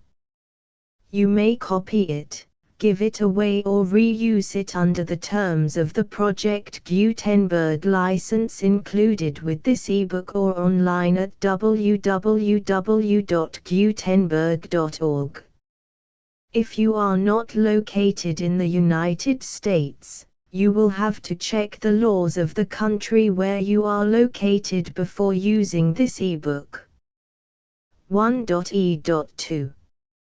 If an individual Project Gutenberg trademark symbol electronic work is derived from texts not protected by U.S. copyright law, does not contain a notice indicating that it is posted with permission of the copyright holder, the work can be copied and distributed to anyone in the United States without paying any fees or charges. If you are redistributing or providing access to a work with the phrase Project Gutenberg associated with or appearing on the work, you must comply either with the requirements of paragraphs 1.e.1 through 1.e.7 or obtain permission for the use of the work and the Project Gutenberg trademark symbol trademark as set forth in paragraphs 1.e.8 or 1.e.9. 1.e.3. If an individual Project Gutenberg trademark symbol electronic work is posted with the permission of the copyright holder, your use and distribution must comply with both paragraphs 1.e.1 through 1.e.7 and any additional terms imposed by the copyright holder. Additional terms will be linked to the Project Gutenberg trademark symbol license for all works posted with the permission of the copyright holder found at the beginning of this work. 1.e.4. Do not unlink or detach or remove the full Project Gutenberg trademark symbol license terms from this work, or any files containing a part of this work or any other work associated with Project Gutenberg trademark symbol. 1.e.5. Do not copy, display, perform, distribute or redistribute this electronic work, or any part of this electronic work, without prominently displaying the sentence set forth in paragraph 1.e.1 with active links or immediate access to the full terms of the Project Gutenberg trademark symbol license. 1.e.6. You may convert to and distribute this work in any binary, compressed, marked up, non-proprietary or proprietary form, including any word processing or hypertext form. However, if you provide access to or distribute copies of a Project Gutenberg trademark symbol work in a format other than plain vanilla ASCII or other format used in the official version posted on the official Project Gutenberg trademark symbol website, www.gutenberg.org, you must, at no additional cost, fee or expense to the user, provide a copy, a means of exporting a copy, or a means of obtaining a copy upon request, of the work in its original plain vanilla ASCII or other form. Any alternate format must include the full Project Gutenberg trademark symbol license as specified in paragraph 1.e.1. 1.e.7. Do not charge a fee for access to, viewing, displaying, performing, copying or distributing any Project Gutenberg trademark symbol works unless you comply with paragraph 1.e.8 or 1.e.9. 1.e.8. You may charge a reasonable fee for copies of or providing access to or distributing Project Gutenberg trademark symbol electronic works provided that you pay a royalty fee of 20% of the gross profits you derive from the use of Project Gutenberg trademark symbol works calculated using the method you already use to calculate your applicable taxes. The fee is owed to the owner of the Project Gutenberg trademark symbol trademark, but he has agreed to donate royalties under this paragraph to the Project Gutenberg Literary Archive Foundation. Royalty payments must be paid within 60 days following each date on which you prepare, or are legally required to prepare, your periodic tax returns. Royalty payments should be clearly marked as such and sent to the Project Gutenberg Literary Archive Foundation at the address specified in Section 4. Information about donations to the Project Gutenberg Literary Archive Foundation. You provide a full refund of any money paid by a user who notifies you in writing, or by email, within 30 days of receipt that he does not agree to the terms of the full Project Gutenberg trademark symbol license. You must require such a user to return or destroy all copies of the works possessed in a physical medium and discontinue all use of and all access to other copies of Project Gutenberg trademark symbol works. You provide, in accordance with paragraph 1.f.3, a full refund of any money paid for a work or a replacement copy, if a defect in the electronic work is discovered and reported to you within 90 days of receipt of the work. You comply with all other terms of this agreement for free distribution of Project Gutenberg trademark symbol works. 1.e.9. If you wish to charge a fee or distribute a Project Gutenberg trademark symbol electronic work or group of works on different terms than are set forth in this agreement, you must obtain permission in writing from the Project Gutenberg Literary Archive Foundation, the manager of the Project Gutenberg trademark symbol trademark. Contact the Foundation as set forth in Section 3 below. 1.f1.f.1 Project Gutenberg volunteers and employees expend considerable effort to identify, do copyright research on, transcribe and proofread works not protected by U.S. copyright law in creating the Project Gutenberg trademark symbol collection. Despite these efforts, Project Gutenberg trademark symbol electronic works, and the medium on which they may be stored, may contain defects such as, but not limited to, incomplete, inaccurate or corrupt data, transcription errors, a copyright or other intellectual property infringement, a defective or damaged disk or other medium, a computer virus, or computer codes that damage or cannot be read by your equipment.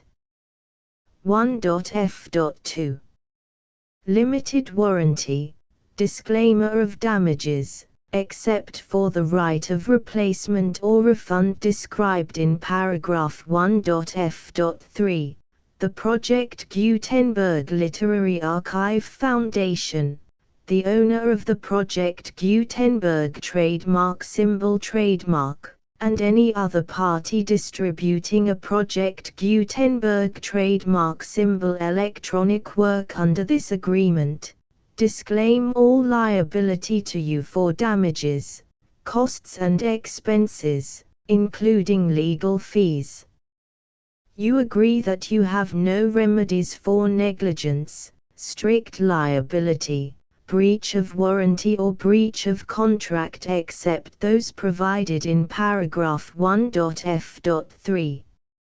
You agree that the Foundation, the trademark owner, and any distributor under this agreement will not be liable to you for actual, direct, indirect, consequential, punitive or incidental damages even if you give notice of the possibility of such damage.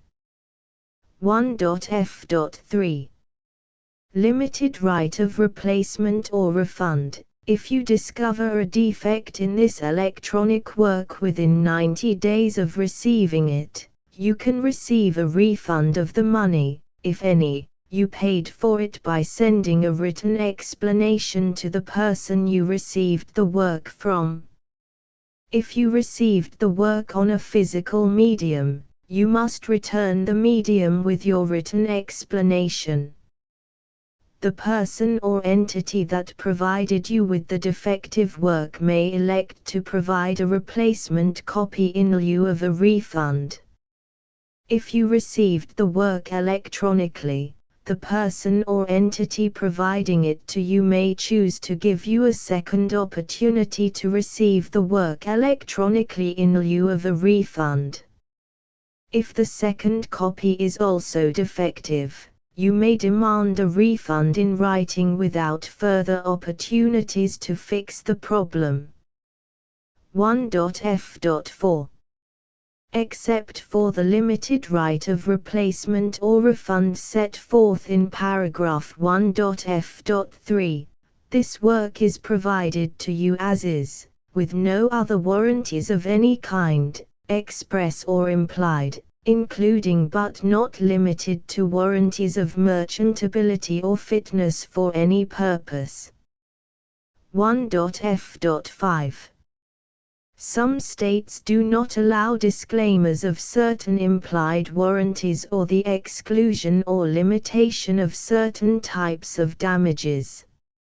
If any disclaimer or limitation set forth in this agreement violates the law of the state applicable to this agreement, the agreement shall be interpreted to make the maximum disclaimer or limitation permitted by the applicable state law.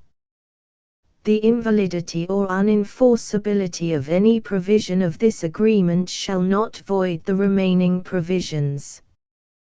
1.f.6 Indemnity. You agree to indemnify and hold the foundation, the trademark owner, any agent or employee of the foundation, anyone providing copies of Project Gutenberg trademark symbol electronic works in accordance with this agreement, and any volunteers associated with the production, promotion and distribution of Project Gutenberg trademark symbol electronic works, harmless from all liability, costs and expenses, including legal fees, that arise directly or indirectly from any of the following which you do or cause to occur.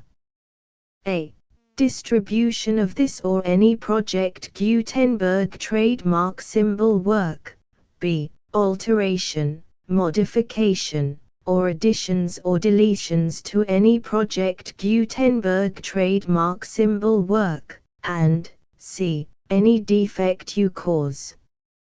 Section 2. Information about the mission of Project Gutenberg trademark symbol. Project Gutenberg trademark symbol is synonymous with the free distribution of electronic works in formats readable by the widest variety of computers, including obsolete, old, middle-aged and new computers. It exists because of the efforts of hundreds of volunteers and donations from people in all walks of life. Volunteers and financial support to provide volunteers with the assistance they need are critical to reaching Project Gutenberg trademark symbol's goals and ensuring that the Project Gutenberg trademark symbol collection will remain freely available for generations to come. In 2001, the Project Gutenberg Literary Archive Foundation was created to provide a secure and permanent future for Project Gutenberg trademark symbol and future generations. To learn more about the Project Gutenberg Literary Archive Foundation and how your efforts and donations can help, see sections 3 and 4 and the Foundation information page at www.gutenberg.org. Section 3.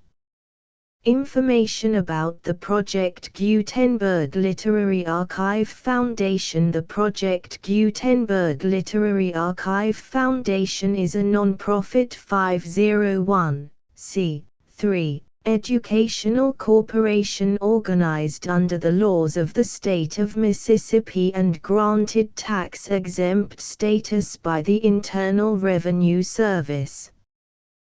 The Foundation's IN or Federal Tax Identification Number is 64-6221541. Contributions to the Project Gutenberg Literary Archive Foundation are tax-deductible to the full extent permitted by U.S. federal laws and your state's laws. The Foundation's business office is located at 809 North 1500 West, Salt Lake City, UT 84116, 801-596-1887. Email contact links and up-to-date contact information can be found at the Foundation's website and official page at www.gutenberg.org/contact section 4. Information about donations to the Project Gutenberg Literary Archive Foundation. Project Gutenberg trademark symbol depends upon and cannot survive without widespread public support and donations to carry out its mission of increasing the number of public domain and licensed works that can be freely distributed in machine-readable form accessible by the widest array of equipment, including outdated equipment. Many small donations, $1 to $5,000, are particularly important to maintaining tax-exempt status with the IRS.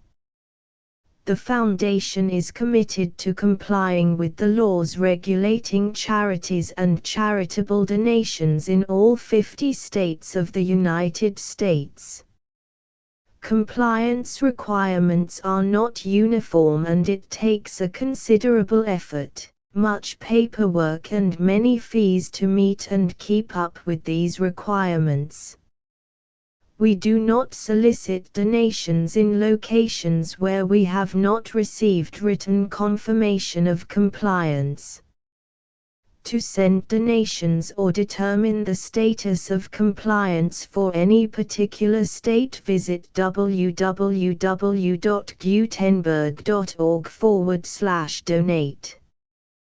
While we cannot and do not solicit contributions from states where we have not met the solicitation requirements, we know of no prohibition against accepting unsolicited donations from donors in such states who approach us with offers to donate. International donations are gratefully accepted, but we cannot make any statements concerning tax treatment of donations received from outside the United States. U.S. laws alone swamp our small staff. Please check the Project Gutenberg web pages for current donation methods and addresses. Donations are accepted in a number of other ways, including checks, online payments and credit card donations. To donate, please visit www.gutenberg.org/donate. Section 5. General information about Project Gutenberg trademark symbol. Electronic Works. Professor Michael S. Hart was the originator of the Project Gutenberg trademark symbol concept of a library of electronic works that could be freely shared with anyone. For 40 years, he produced and distributed Project Gutenberg trademark symbol ebooks with only a loose network of volunteer support. Project Gutenberg trademark symbol ebooks are often created from several printed editions, all of which are confirmed as not protected by copyright in the US unless a copyright notice is included.